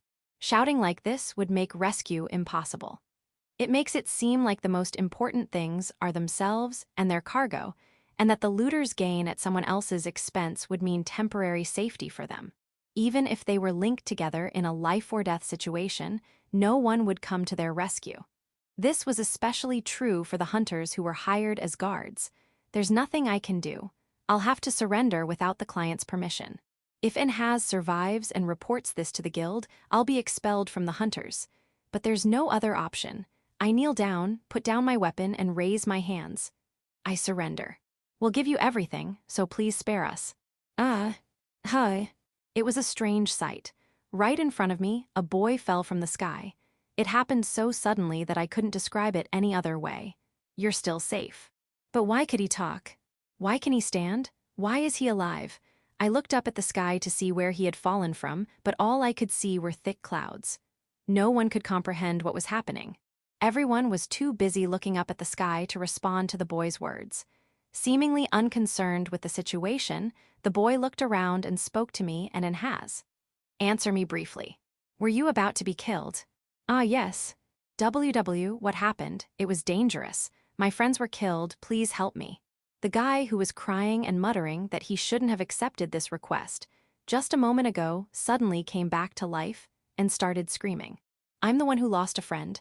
Your partner committed suicide, and Inhaz. I'll pay you. If you save us from this predicament, I'll pay you, so please help us. Despite the dire situation, I couldn't help but laugh at that answer. If you're going to pay, you should have said so from the start. The boy replied with a scowl. I'll ask again, were you about to be killed, or not, which is it? That's right, we were about to be killed. Can't you see the weapons? These men are pointing at us. The boy didn't respond. Instead, he kept his eyes on the bandits behind him, who were still holding their spears. You, seriously, where did you come from? I'm going to rescue these people now. Hey, are you listening? Answer. In 10 seconds, if you're still pointing that spear at me, I'll consider you an enemy. All enemies will be eliminated, so if you don't want that to happen, drop your weapons and surrender. In a calm voice, the boy interrupted the words of the man, who seemed to be the leader of the bandits. After a moment of silence, laughter erupted. Not everyone laughed, though.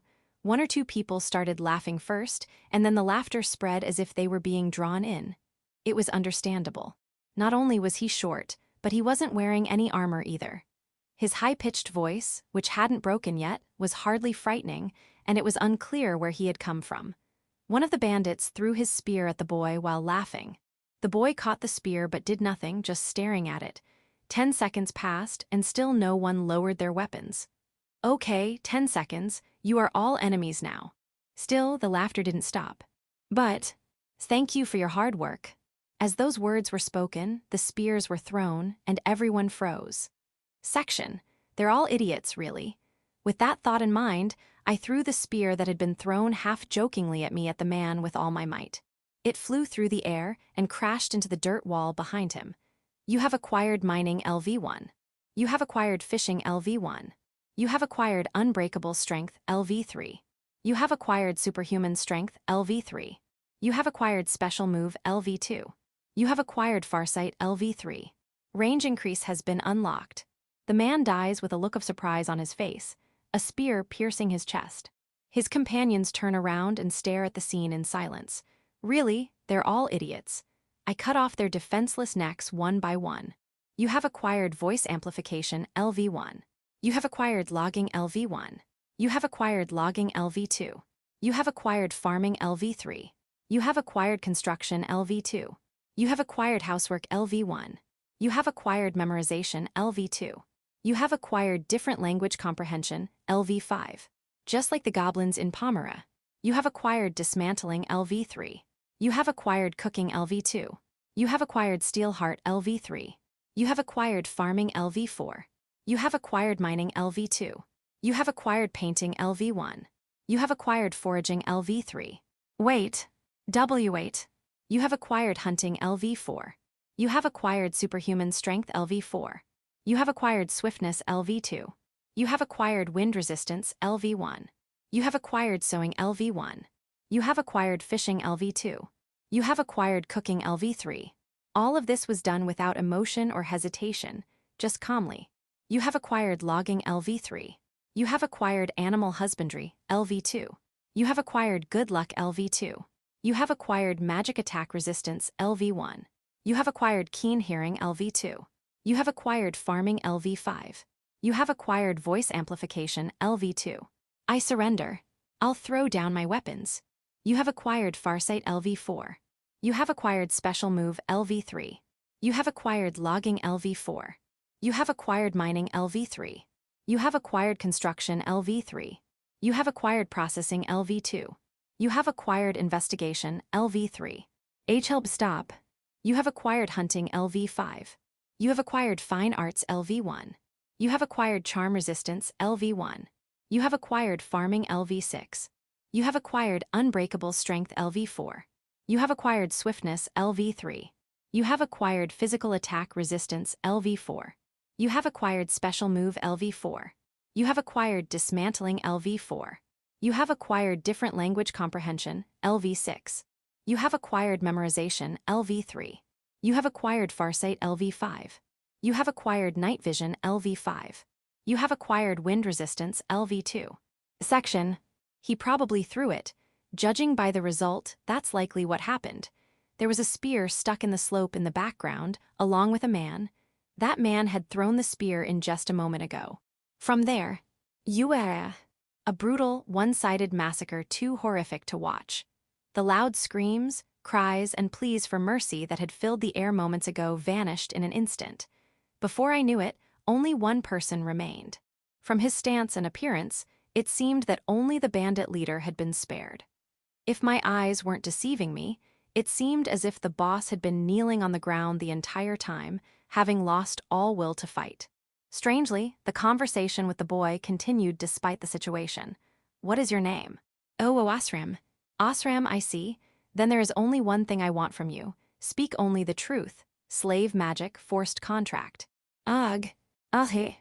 Then I will ask you a question. Do you have a hideout? Yes. Is it nearby? Yes. Is there a book there? No. Then, is there anything rare that could fetch a high price? We have some equipment that we took from hunters, but that's about it. I see. Then that's all. Thank you for your time. I didn't know what I was being shown. With that question, the man, the boss, was as good as dead. Who was the fool who said he wasn't afraid? Enhaz and the E-rank guy next to me clapped their hands in delight, but I couldn't stop my body from shaking. My breathing was rough, and I couldn't move, even if I wanted to. It's okay now. Are you hurt? No, I'm fine. Thank you. Why, you saved me. Well done, boy. These guys are useless. If you don't mind, please continue to escort them. Then I'll be going. Before Enhaz could finish, the boy's body began to float in front of him. Instinctively, I pushed my voice out of my stomach to stop him. Wait a minute. It's hard to believe, but you can fly, right? Then I beg you, my friend was thrown off this cliff. Another hunter fell from here, too. Could you please check to see if they're alive or dead? I know it's a bold request, but he's been my partner for 8 years. It's probably hopeless, but if he's alive, I want to do whatever I can to save him. If necessary, I'll sell everything I own to pay this boy to rescue him. The boy leaned over the cliff and looked down. It's quite a height, isn't it? All right, I'll take a look. With that, he jumped down with surprising ease. I leaned forward, watching him descend while avoiding rocks and trees. It seemed certain he could fly. After waiting for a while, the boy flew through the air, climbing up from the bottom of the cliff, and answered. Unfortunately, both of them are already deceased. Chapter 206, back to that place after a long time. Was it really okay? Assuming so, I left the spot and resumed mapping.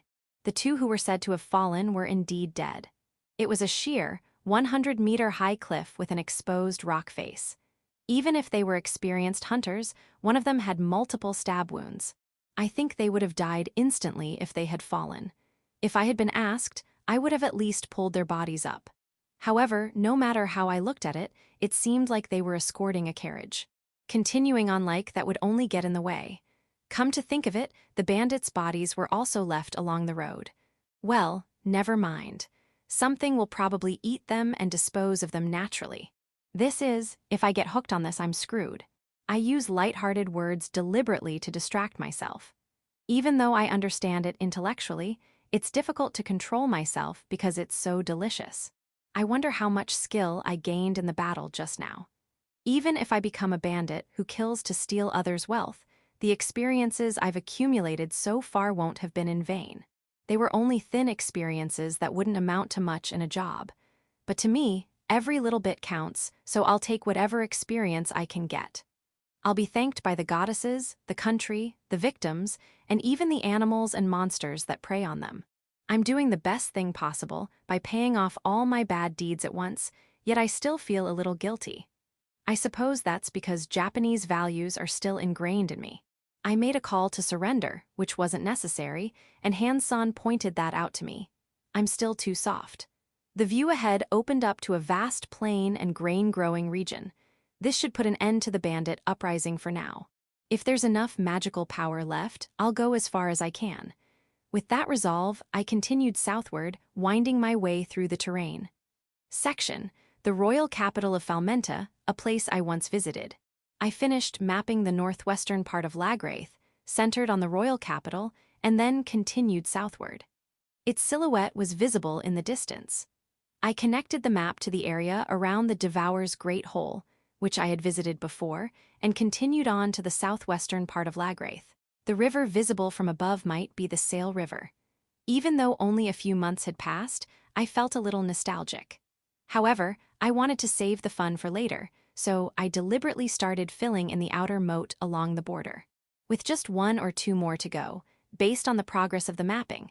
At that point, I made a few small purchases. One of them was a wooden box, about 1 meter square and not that big. Assuming it would be easy to make an empty wooden box, I carried it with me as I continued flying. About 2 weeks after leaving the northern town of Savarina, I saw a familiar sight.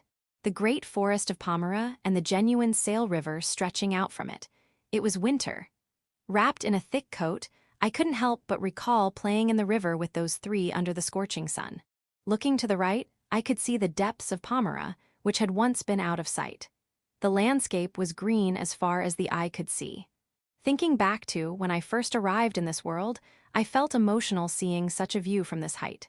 Ahead lies the town of Bezart, my second home. As if drawn by a gentle current, I floated upward and finally completed the mapping of this area. I have viewed many towns from above.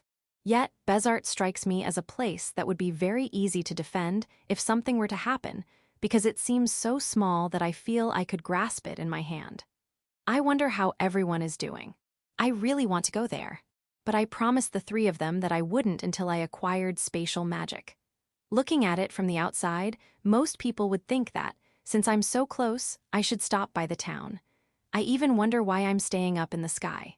Still, I naturally felt that it was the right decision not to stop here. Returning is one of my biggest goals. It's what keeps me working hard. If I give up easily, all my other goals will fade away. I know I have that flaw in my personality, but it's my own fault, so I can only laugh bitterly. Ha! The breath that escaped my lips was white and melted away. Well, let's go. I carried the wooden box and proceeded slightly north along the Sail River. Gradually, I descended until I found the forest I was looking for. After a while, I ventured deeper into the forest, taking in the familiar landscape. There it is. There was no way I could forget this place. It was the bath I had built with all my might and the hole I had once used as my base. The stone pillars were still at the entrance, and nothing had changed. It was still a good place to spend the night. Since it was evening, there was no one around, and the place was deserted. The bath, For some reason, there was an unfamiliar pot in the stone-fired area, and it looked like it had been used occasionally. After checking the area with investigation, I was happy to find that there weren't many monsters around, so I decided to use this place as a new hunting ground. I gathered branches and heated stones, preparing the bath as I had in the past. Once it was ready, I headed to the hole in the ground. The interior looked unchanged, except for the leaves that once covered the floor, which were now dry and crispy. There were no signs of anyone having been there, so I figured no one was determined enough to camp out there. That's convenient. I sorted through the items in the special basket I was carrying and moved some of them into wooden boxes. The most important item is the armor with holes that protected me. It was beyond repair and had lost its special properties, but I couldn't bring myself to throw it away. However, it was too heavy to carry around, so I decided to leave it here. As for the rest, I wouldn't need Kyuju-san's bag for the time being. The only person who could use it was List, but I couldn't settle down yet. I packed my suit, leather shoes, and other clothes I had when I first arrived into wooden boxes and stored them in the back of the hole. I placed the boxes in one of the spaces used for equipment storage and covered them with soil. This way, no one would be able to take them. When the time comes, I'll dig them up again. Once I've decided on a base, I'll take the cutting board I prepared earlier and get some meat from a nearby oak tree. Then, I'll take a bath for the first time in a while, enjoy the luxuries I've missed, and gaze at the clear winter sky. Drinking alcohol here really is special. There are things I couldn't do before but can now. Thanks to the wine I bought in advance, I can now try the drinking I wanted to do back then. This, too, is a form of growth. So, what should my next dream be? Soaking in a hot spring while sipping wine and gazing at the sky, pondering leisurely. Such moments felt precious and happy, and the long night passed alone. Chapter 207, Completion of the Map. I spent the night in my old bed. The next day, I looked down at Bezart again, promising myself that I would return. Then, I headed eastward. After traveling southeast through the rest of Lagraith, I headed north again.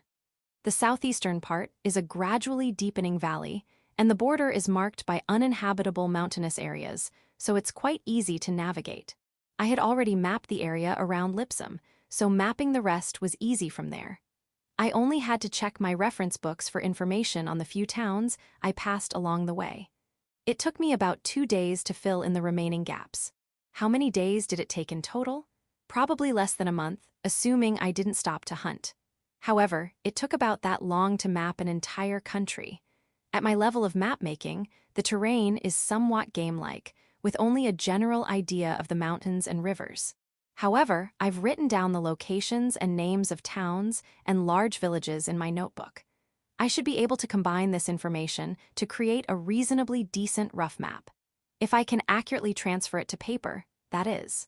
Even though I have the manuscript skill, there is no such thing as transcription. Does that mean I'll have to use the painting skill that Felin awakened in me?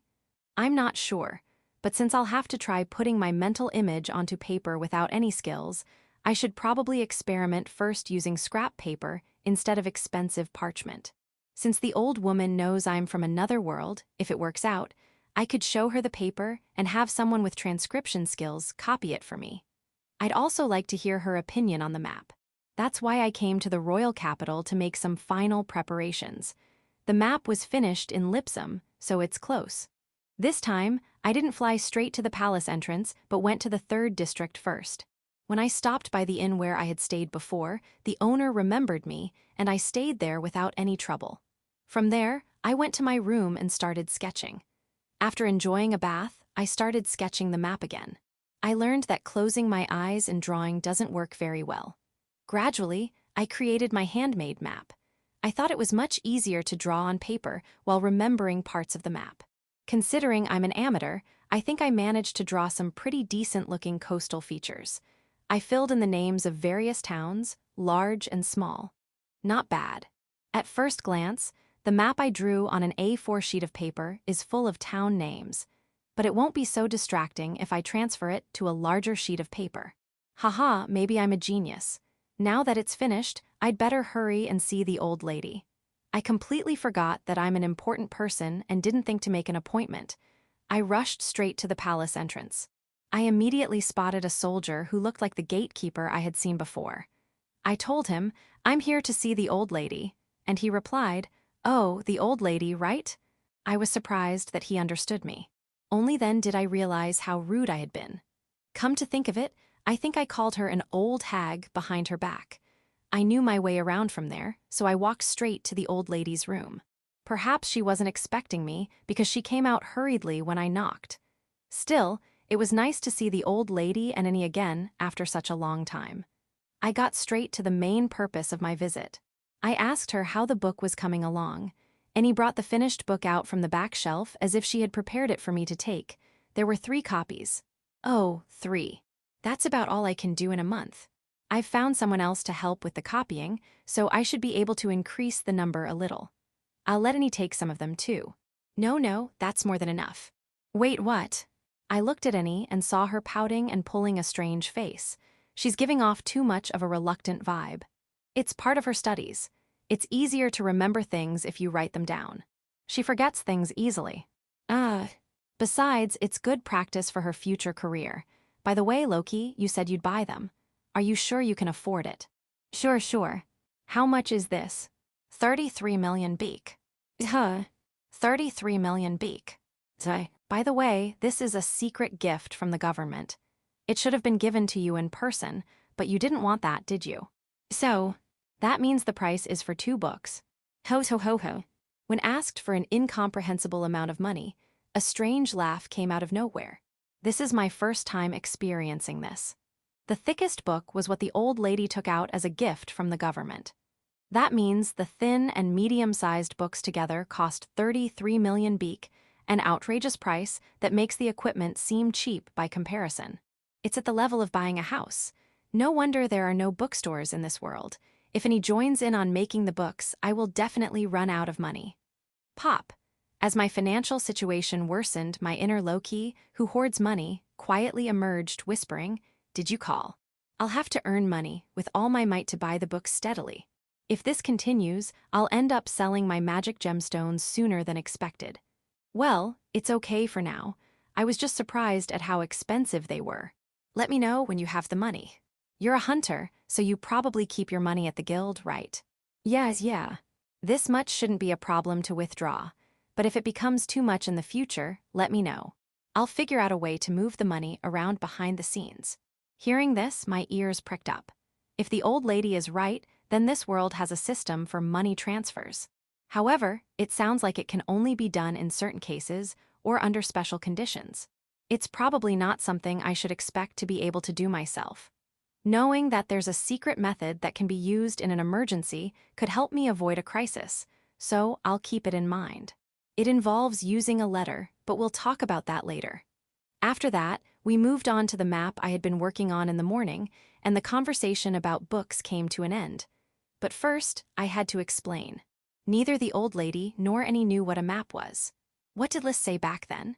Could they not imagine a world from above, or were there restrictions on what they could write down? Well, their reaction to this homemade map would probably give me the answer. With that thought in mind, I took the folded piece of paper out of my pocket and showed it to them. "What's this?" "This is called a map. In my world, they're commonplace. This is what the country of Lagraith looks like from above." "Oh, Loki boy, did you make this?" "Yeah, well, I can fly, so it's useful for traveling when you know where the towns are. Especially since this place didn't accept demihumans for a long time, so they probably don't know where anything is. Convenient, of course it is. Everyone just draws it in their heads. Why didn't anyone think of such a convenient thing before? I never even. Annie is more interested in the thin white paper than the map itself. After all, she's about the same age as those 3. It's understandable for a child, but judging from the old lady's reaction. I see. She can draw something similar to a bird's-eye view map in her head. I guess that makes sense. In conversations with people in this world, the cardinal directions of east, west, north, and south have come up frequently. Everyone has their own unique mental map based on their knowledge and life experiences, and they answer based on that map. The accuracy and scope of these mental maps vary greatly from person to person. Someone who has never left their town probably only has a mental map of that town. That would make the desire to go outside fade away, wouldn't it? I want to hear your honest opinion. I've made this map of Lagraith to start, and I want to share it with the world. What do you think? Are you planning to make maps of other countries as well? Of course, but I can't say how quickly I'll be able to create them. Well, that makes sense. The layout of the towns and villages in this country is almost identical to what I know, and the border lines are so detailed that not even I know them that well. Then, if it's just a map of this country, I can't agree, but if you're planning to make maps of other countries, too, then I'm all for it. It'll make it easier for people closed off within the country to look outside. I see, I'm glad you said that. But what are these characters? They're really hard to read. Oh. Looking closely at the map, I realized the towns and villages were written in Japanese kanji and katakana. Even the writing in my notebook is the same as it was on Earth. I suppose I should correct it, but if I don't need to hide the fact that I'm from another world anymore, maybe I should just accept it. Haha, sorry. That's the language of the world I came from. If you have different language comprehension, you should be able to understand it.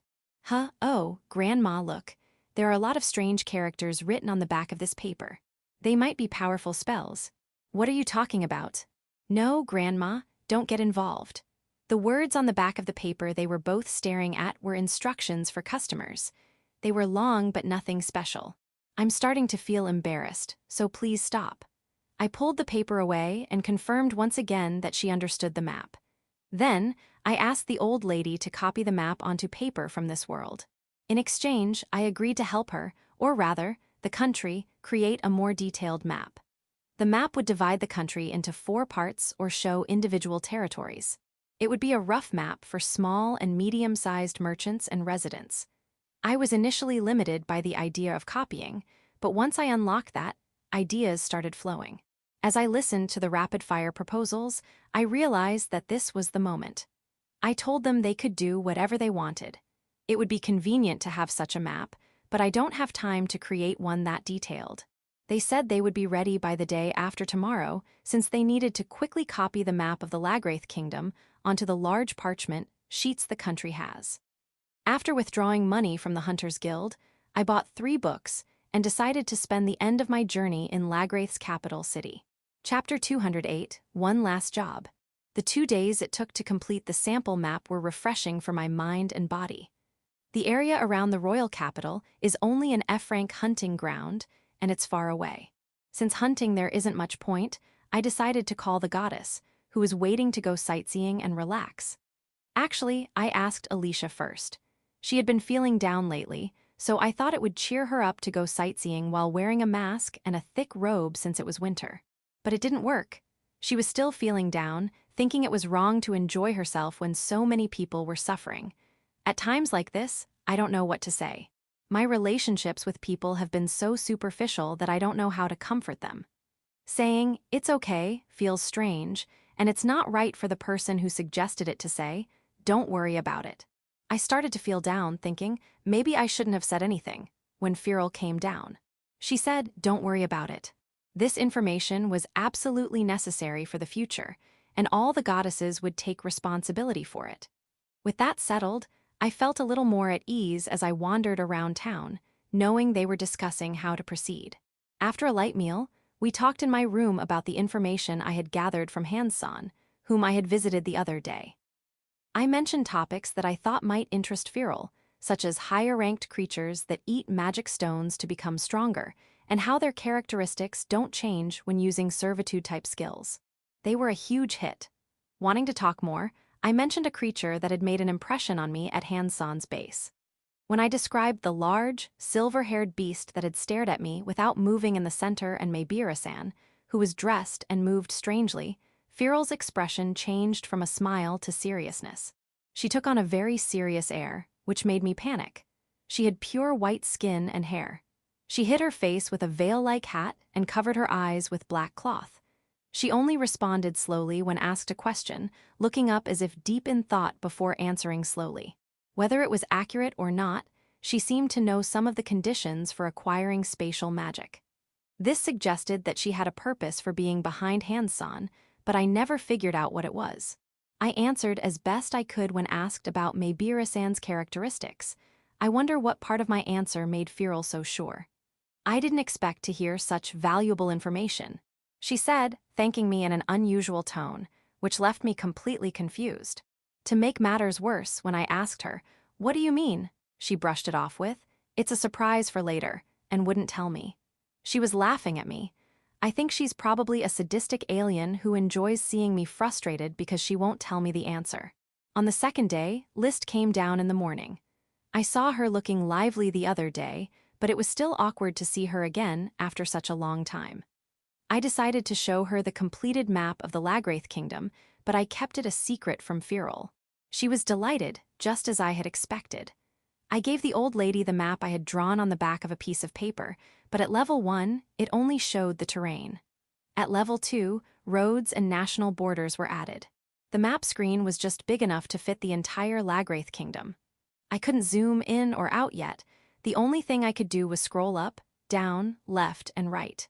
I figured this part would be difficult to find in books because few people have obtained it, so there probably isn't much information available. Then, to ensure a steady supply of books, I mustered the courage to ask List, "Can I sell the map?" I felt bad about using the special skill she had entrusted to me for money. However, given the situation, I couldn't afford to be picky. It would be impossible to earn the price of that book through hunting alone without shifting the focus from skill experience points to money-making. I was nervous, wondering if it would be okay. "Are you going to become a merchant?" I was taken aback by List leaning forward eagerly. I didn't expect this reaction. However, to balance spreading the word and making money, I'll have to join a merchant guild. When I think about it that way, I might end up becoming a merchant. When I told her that, she smiled, but her eyes were serious. Somehow, a strategic meeting on how to sell the maps ended up taking place in my room at the inn. This is weird. I was planning to relax after such a long time. I wanted to say that, but I was overwhelmed by List's seriousness and ended up spending most of the day discussing map sales with her. Well, at least I made up for it at night with night vision, body strengthening, time magic, investigation, dual wielding, mounting, sacrifice, hardening, hole digging, charge, and stomp. I used my skills so much that I wondered which boss I had been fighting. After 2 days of relaxation, I visited the old lady's room again on the appointed day. I secretly used my skills to check what I needed to, received a large map, and headed straight for the merchant guild. I was told that there was a noble-only merchant guild in the 2nd district, but I had no intention of going to such an uncomfortable place.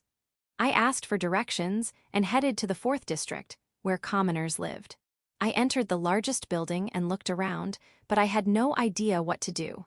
I hadn't seen what Amanda-san was doing when I was with her in Malta. I looked for an empty counter, found one, and quickly moved over to ask a woman who looked free. "Excuse me, I'd like to register a new product for sale." You mean product evaluation?" "Yes, that might be it." "Then, is there anyone available right now? Please go to the 3rd floor and ask someone there." "That's the floor in charge." After being told that, I went to the 3rd floor and asked someone else.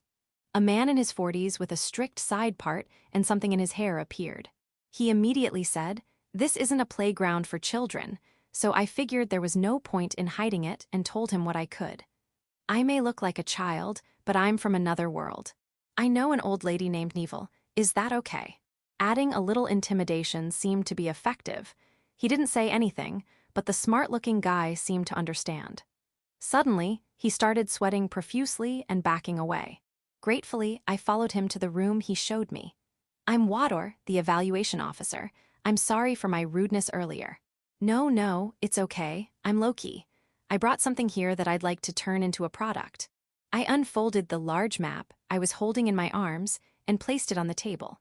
Naturally, Wador-san was confused at first and couldn't immediately understand it. What is this?" "This is a map of the Kingdom of Lagraith. You understand, right?" "I see, what?" "It's drawn, what?" I thought it was a strange way to impose a restriction. When you suddenly realize something you couldn't notice before, you're more surprised by your own inability to notice it than by the map itself. It's interesting, but it doesn't move the story forward. This is a highly accurate redrawing of the map that should have been in Watersand's head. No redrawings have been released to the public yet. I was hoping the Merchant Guild could sell it for me. What do you think? What? You mean we sell it, not you, after registering it for commercial use? Yes, I'd like the Merchants Guild to sell it while keeping an eye on the buyers. There were several options for selling it. One option was to sell the information on the map to the country through the old lady. Return to Bezart and entrust the map to Yagov-san and the others. Or open my own shop and hire someone to sell the map exclusively. However, if I sell the map information to the country, they might use it, but they are unlikely to share it publicly. This is especially true in the current situation, where only Lagraith has a map. The latter two options would definitely hit a roadblock with the biggest issue: secondary use. No matter how skillfully I use my map-making skills, the end product is still just hand-drawn. Furthermore, when it comes to maps of a country, anyone can copy them if they have a sample. In other words, even if someone takes action, it will only be profitable initially. Soon, the market will be flooded with copies of unknown origin, and demand for the product will disappear. If the primary goal is to spread the word, then that might be acceptable. However, nowadays, you also need to prioritize making money to keep the cash flowing. Therefore, it's better to choose an option with more earning potential than working alone. One option is to leverage the prestige of the commercial guild that spans the continent. In this world, paper, parchment, is rare, and it's almost impossible for individuals to obtain it reliably. Is that correct? That's correct. But as the headquarters of commerce, the commercial guild should be able to obtain rare parchment reliably. Not in such large quantities, but yes. Plus, most merchants who need maps come here, so you likely have connections with the nobility. There's also a commercial guild in the second district that seems to be exclusively for nobles. A commercial guild that can reliably obtain paper could secretly sell officially stamped, special domestic maps to the wealthy and merchants. Even if copies eventually circulate, as long as sales are limited to the guild, and they don't sell maps copied onto wooden boards, it would be clear that they're copies. That's true. I don't think anyone would go against the original commercial guild to sell copies secretly. At first, it would be quite profitable. Once demand from the wealthy stabilizes, the guild could sell officially recognized maps on wooden boards. I see. I understand what you're saying, Loki-san. If we limit sales to commercial guilds, we should be able to control distribution somewhat. However, there is one fundamental problem. How can you prove that these maps are accurate enough to be sold as official commercial guild products? We could assign a large number of people to carefully check the locations of towns, villages, and national borders. But that would take at least a year of research, and the cost would be. What Water-san is saying is obvious. First, since there have been no maps until now, it is impossible to determine whether these are correct. If the guild is going to sell these maps exclusively, they can't afford to lose credibility. As expected, I'll have to borrow someone's name in that case. There are several ways to prove the map's accuracy. First, I can fly, so I can draw the map from a bird's eye view. What? Second, I've consulted with the old lady, Neville-sama, about the map. She's very knowledgeable and has approved the layout of the towns and villages. She also said that the government will create a more detailed map based on this one. Is that really true? Of course, you're welcome to check it yourself. If there's anyone in this guild who knows geography well, they should be able to confirm it. This map is absolutely correct. W8 can I call my superior. He visits the guilds in each town, so he should know the area well.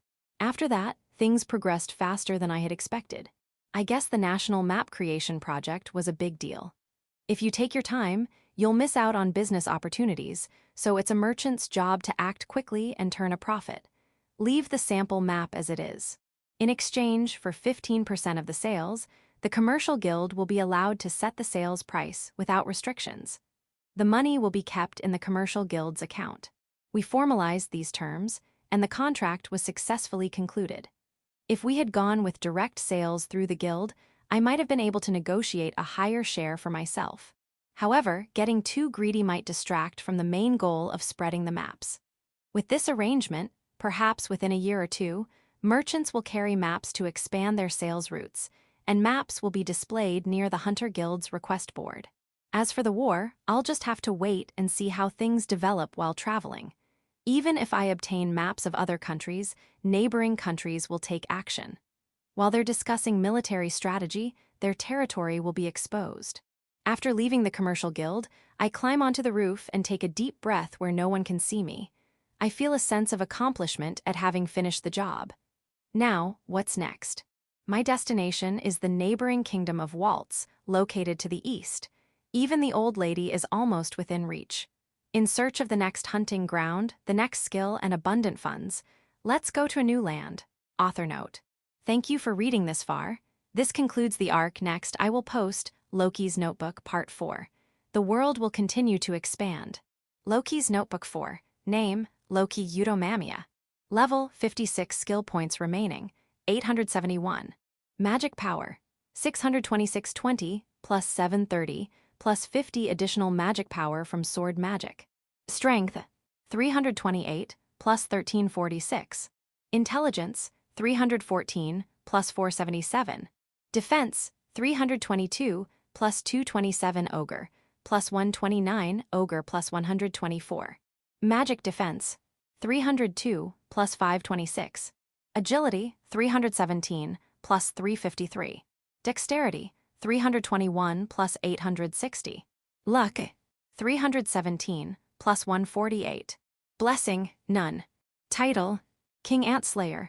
Acquired skills, Combat Tactics skills, Swordsmanship LV7, Dagger Technique LV7, Stick Art LV7, Martial Arts LV7, Staff Technique LV5, Shield Technique LV4, Archery LV5, Axe Technique LV6, Spear Technique LV6, Hammer Technique LV6, Scythe Technique LV6, Dual Wielding LV1, Throwing Technique LV3, Berserk LV8, Intimidation LV5, Sacrifice LV5, Provocation LV3, Command LV5, Mounted Combat LV7, Body Strengthening LV5, Encouragement LV5.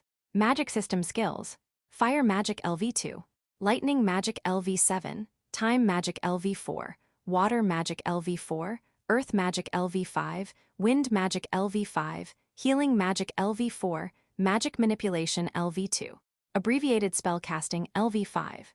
Job System Skills, Architecture LV3, Mining LV3, Logging LV4, Hunting LV5, Dismantling LV5, Cooking LV3, Farming LV6, Processing LV2, Animal Husbandry LV2, Foraging LV3, Fishing LV2, Sewing LV1, Fine Arts LV1, Painting LV1, Crafting LV2, Conversation LV3, Housekeeping LV1, Negotiation LV1, Daily Life System Skills, Jumping LV4, Flight LV7, Voice Amplification LV2, Different Language Comprehension LV6, Arithmetic LV3, Memorization LV3, Vision Enhancement LV6, Investigation LV3, Farsight LV5, Swiftness LV5, Keen Hearing LV2, Concealment LV7, Writing LV7, Escape LV4, Presence Detection LV5, Stealthy Movement LV4, Trap Creation LV6, Trap Disarming LV6, Night Vision LV5. Pure Passive System Skills, Increased Automatic Magic Recovery LV5, Increased Maximum Magic Power LV3, Physical Attack Resistance LV4, Magic Attack Resistance LV1, Earth Attribute Resistance LV4, Wind Attribute Resistance LV2, Steel Heart LV3, Superhuman Strength LV5, Calm Mind LV1, Unbreakable Strength LV5, Swift Wind LV3, Special Move LV4, Good Luck LV2, Poison Resistance LV7, Paralysis Resistance LV4, Sleep Resistance LV4, Charm Resistance LV1. Other Special, Divine Communication LV2, Map Making LV2, Soul Armor LV2, Oracle LV1, Slave Magic LV3. Other Monsters, Bite LV8, Digging LV8, Photosynthesis LV4, Spores LV5, Mutification LV5, Insight LV4, Stomp LV4, Resonance LV7, Call to Assembly LV7, Hardening LV4. Sticky Threads LV4. Shedskin LV3. Acid Resistance LV8. Status Abnormal Resistance Increase LV7. Roar LV4. Rush LV6. Whirlwind LV5.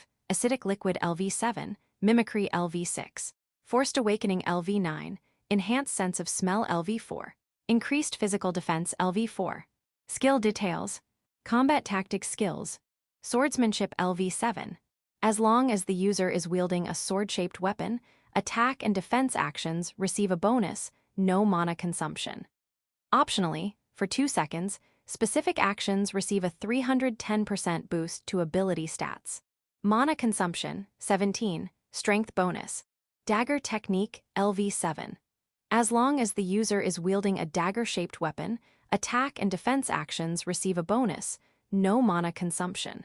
Optionally, for 2 seconds, perform a specific action to gain a limited enhancement of 310% of the user's ability stats.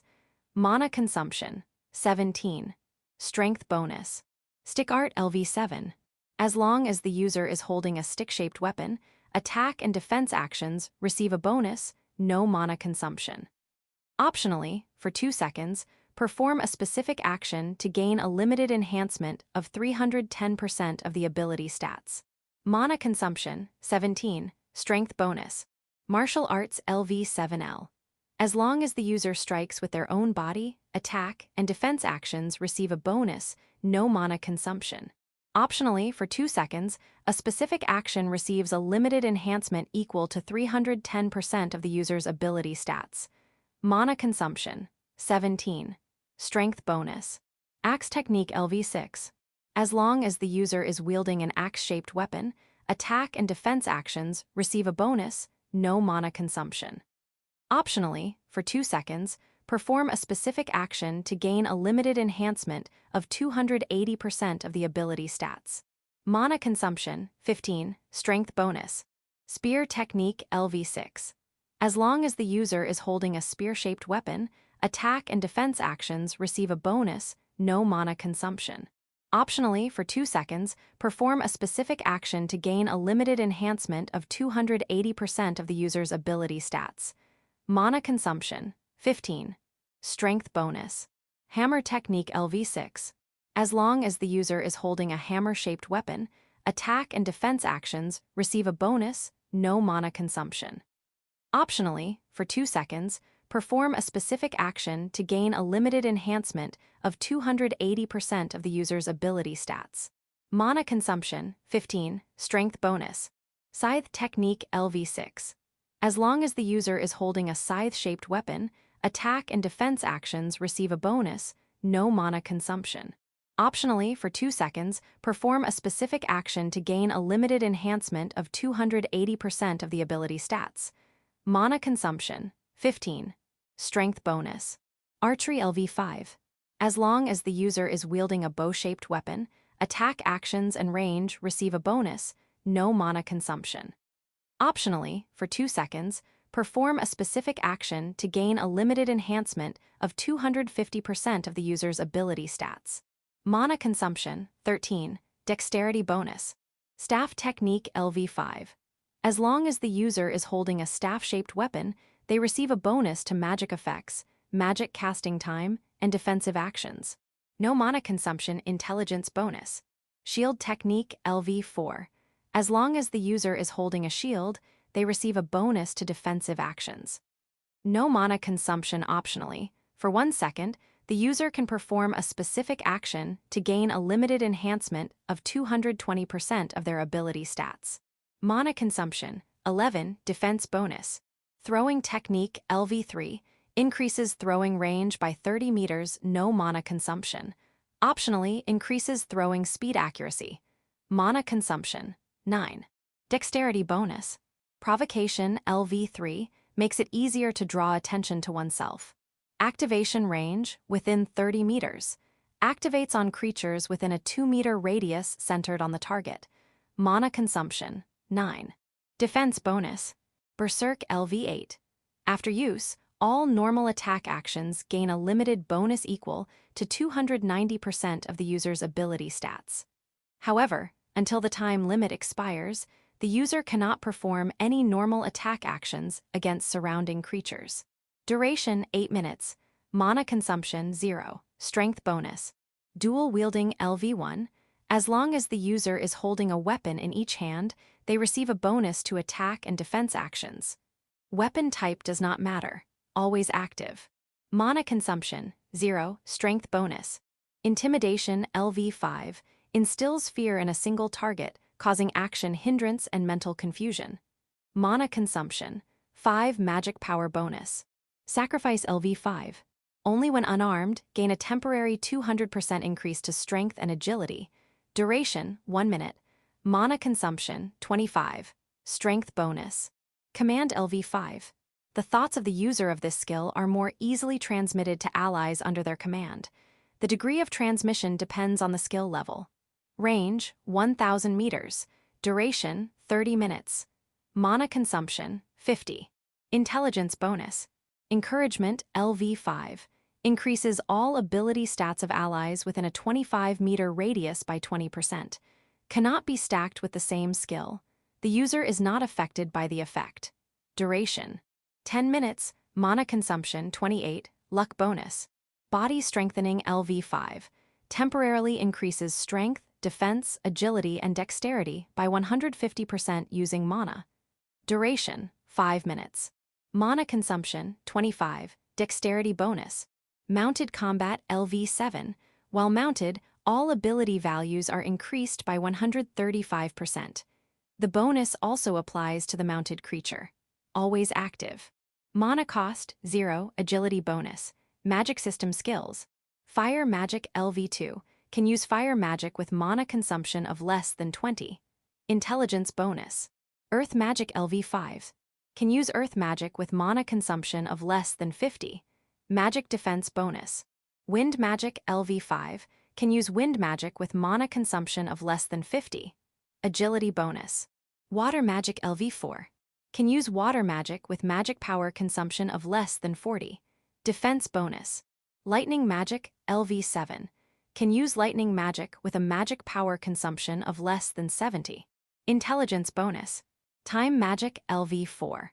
Can activate magic that reduces or increases the agility of all creatures within a 2-meter radius of the target by plus or minus 200%. The final value of the reduction is determined by the target's resistance and cannot be negative. Mana consumption 60 every 10 seconds. Intelligence bonus. Healing magic LV4. Can use healing magic with mana consumption of less than 40. Defense bonus. Magic manipulation LV2. Improves magic manipulation, making it easier to apply to spells. Also reduces spell casting time by 10%. Always active. Mana consumption 0. Magic power bonus. Abbreviated spell casting LV5. Increases the rate at which single target spells are transmitted to spirits by 50%. Always active. Mana consumption 0. Intelligence bonus. Job system skills. Hunting LV5. Improves hunting skills, making it easier to spot prey. Always active. Mana consumption 0. Dexterity bonus. Dismantling LV5. Improves dismantling skills, allowing for faster and more accurate dismantling. Always active. Mana consumption 0. Dexterity bonus. Foraging LV3. Improves foraging skills, making it slightly easier to find items to collect. Always active. Mana consumption 0. Luck bonus. Conversation LV3 slightly improves conversation skills. Always active. Mana consumption 0. Luck bonus. Cooking LV3 slightly improves cooking skills. Always active. Mana consumption 0. Dexterity bonus. Farming LV6 improves farming skill. Always active. Mana consumption 0. Dexterity bonus. Fishing LV2 slightly improves fishing skill. Always active. Mana consumption 0. Dexterity bonus. Housekeeping LV1 slightly improves housekeeping skill. Always active. Mana consumption 0. Luck bonus. Sewing LV1 slightly improves sewing skill. Always active. Mana consumption 0. Dexterity bonus. Fine arts LV1 slightly improves art skill. Always active. Mana consumption 0. Dexterity bonus. Painting LV1 slightly improves painting skill, always active. Mana consumption, 0. Dexterity bonus. Architecture LV3 slightly improves architecture skill, always active. Mana consumption, 0. Defense bonus. Mining LV3 slightly improves mining skill, always active. Mana consumption, 0. Defense bonus. Crafting LV2 slightly improves crafting skill, always active. Mana consumption, 0. Dexterity bonus. Processing LV2 slightly improves processing skill, always active. Mana consumption, 0. Dexterity bonus. Logging LV4 slightly improves logging skill, always active. Mana consumption, 0. Defense bonus. Negotiation LV1 slightly improves negotiation skill, always active. Mana consumption, 0. Luck bonus. Animal husbandry LV2 slightly improves animal husbandry skill, always active. Mana consumption, 0. Dexterity bonus. Daily life system skills. Different language comprehension LV6 allows you to converse at a level equivalent to a 20-year-old with no prior knowledge of a human language, always active. Mana consumption, 0. Intelligence bonus. Vision enhancement LV6 slightly expands the user's field of vision in all directions. Always active. Mana consumption, 0. Luck bonus. Farsight LV5 allows the user to see distant objects, always active. Mana consumption, 0. Luck bonus. Night vision LV5 allows the user to see in the dark. Mana consumption, 0. Luck bonus. Presence detection LV5 increases sensitivity to movement around the user. Range 25 meters. Mana consumption, 0. Dexterity bonus. Investigation LV3 detects the presence of specific objects within range. Range 90 meters. Mana consumption, 0. Luck bonus. Concealment LV7 deceives detection, insight, and investigation skills of LV7 or lower. Always active. Mana consumption, 0. Magic defense bonus. Swiftness LV5 increases movement speed, always active. Mana consumption, 0. Agility bonus. Stealthy movement LV4 allows silent movement when used and hides presence depending on skill level. Mana consumption, 10 per minute. Dexterity bonus. Escape LV4 allows running at 210% speed when being chased. Mana consumption, 10 every 30 seconds. Agility bonus. Jumping LV4 improves jumping ability, allowing you to jump higher than normal, always active. Mana consumption, 0. Strength bonus. Flight LV7 allows you to move through the air while floating. Mana consumption, 3 per minute. Magic power bonus II. Arithmetic LV3 slightly improves arithmetic ability, always active. Mana consumption, 0. Intelligence bonus. Memorization LV3 slightly improves memorization ability, always active. Mana consumption, 0. Intelligence bonus. Writing LV7 greatly improves writing ability, always active. Mana consumption, 0. Agility bonus. Voice amplification LV2 temporarily increases the volume of the user's voice, allowing it to be heard over a wider area. The increased volume affects the original volume. Mana consumption, 0. Magic power bonus. Keen hearing LV2 temporarily increases the user's hearing, allowing them to distinguish sounds and voices within a certain range. Range 20 meters. Mana consumption, 0. Intelligence bonus. Trap creation LV6 becomes skilled at creating traps for capture or killing, assists the user's imagination. Mana consumption, up to 150. Dexterity bonus. Trap removal LV6 removes special traps created by trap creation LV6 or lower. Mana consumption, 75. Dexterity bonus. Pure passive system skills. Poison resistance LV7 increases resistance to poison, always active. Mana consumption, 0. Defense bonus.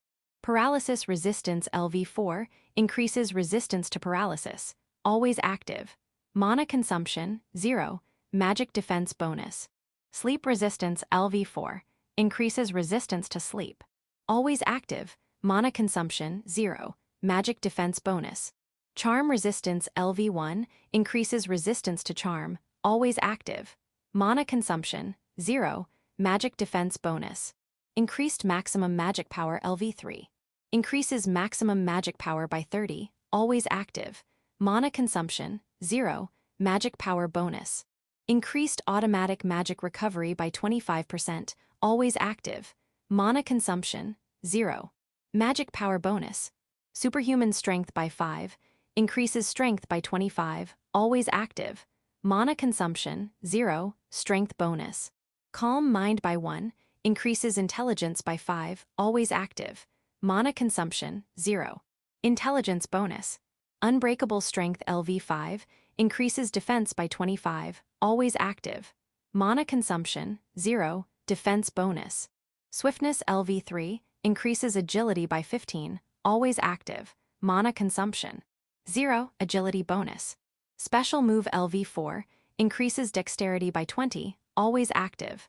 Mana consumption, 0, dexterity bonus.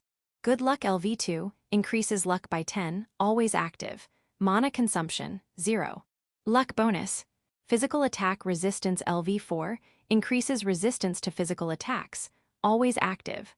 Mana consumption, 0, defense bonus. Magic attack resistance LV1, increases resistance to magic attacks, always active. Mana consumption, 0, magic defense bonus. Earth attribute resistance LV4, increases resistance to earth attribute magic, always active.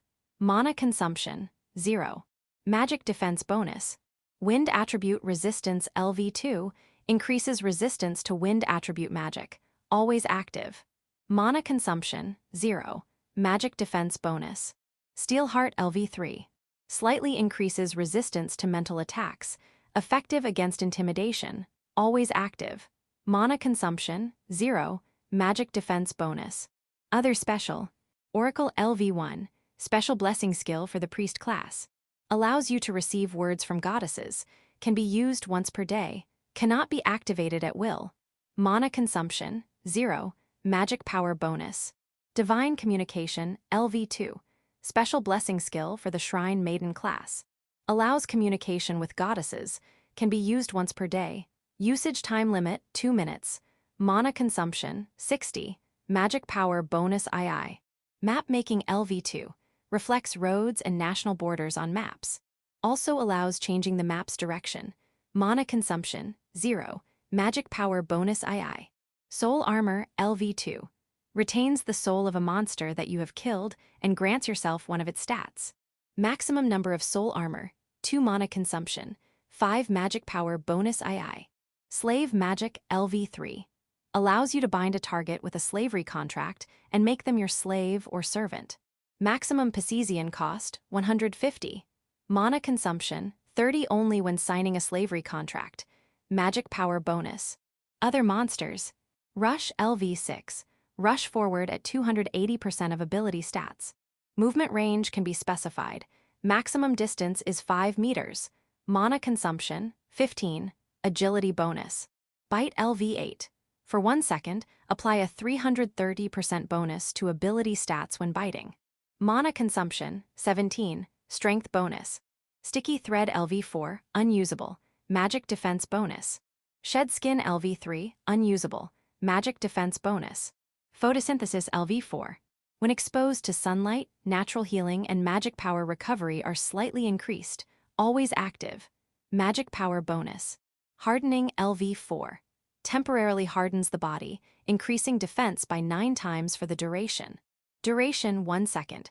Mana consumption 11, defense bonus. Physical defense increase LV4, increases defense by 12%, always active. Mana consumption 0, defense bonus. Forced awakening LV9. Forcibly awakens all surviving members of the same species. Range 1800 meters.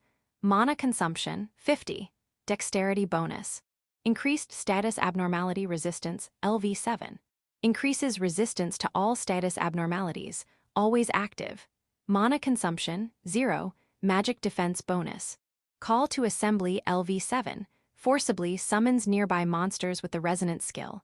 Effect range, 210 meters around the user.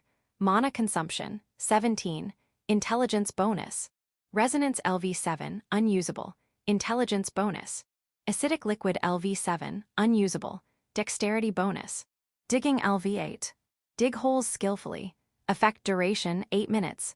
Mana consumption 2 strength bonus. Acid resistance LV8 increases resistance to acid, always active. Mana consumption 0, magic defense bonus. Mimicry LV6. Unusable, dexterity bonus. Spores LV5, unusable, magic power bonus. Mutification LV5, unusable, magic power bonus. Stomp LV4.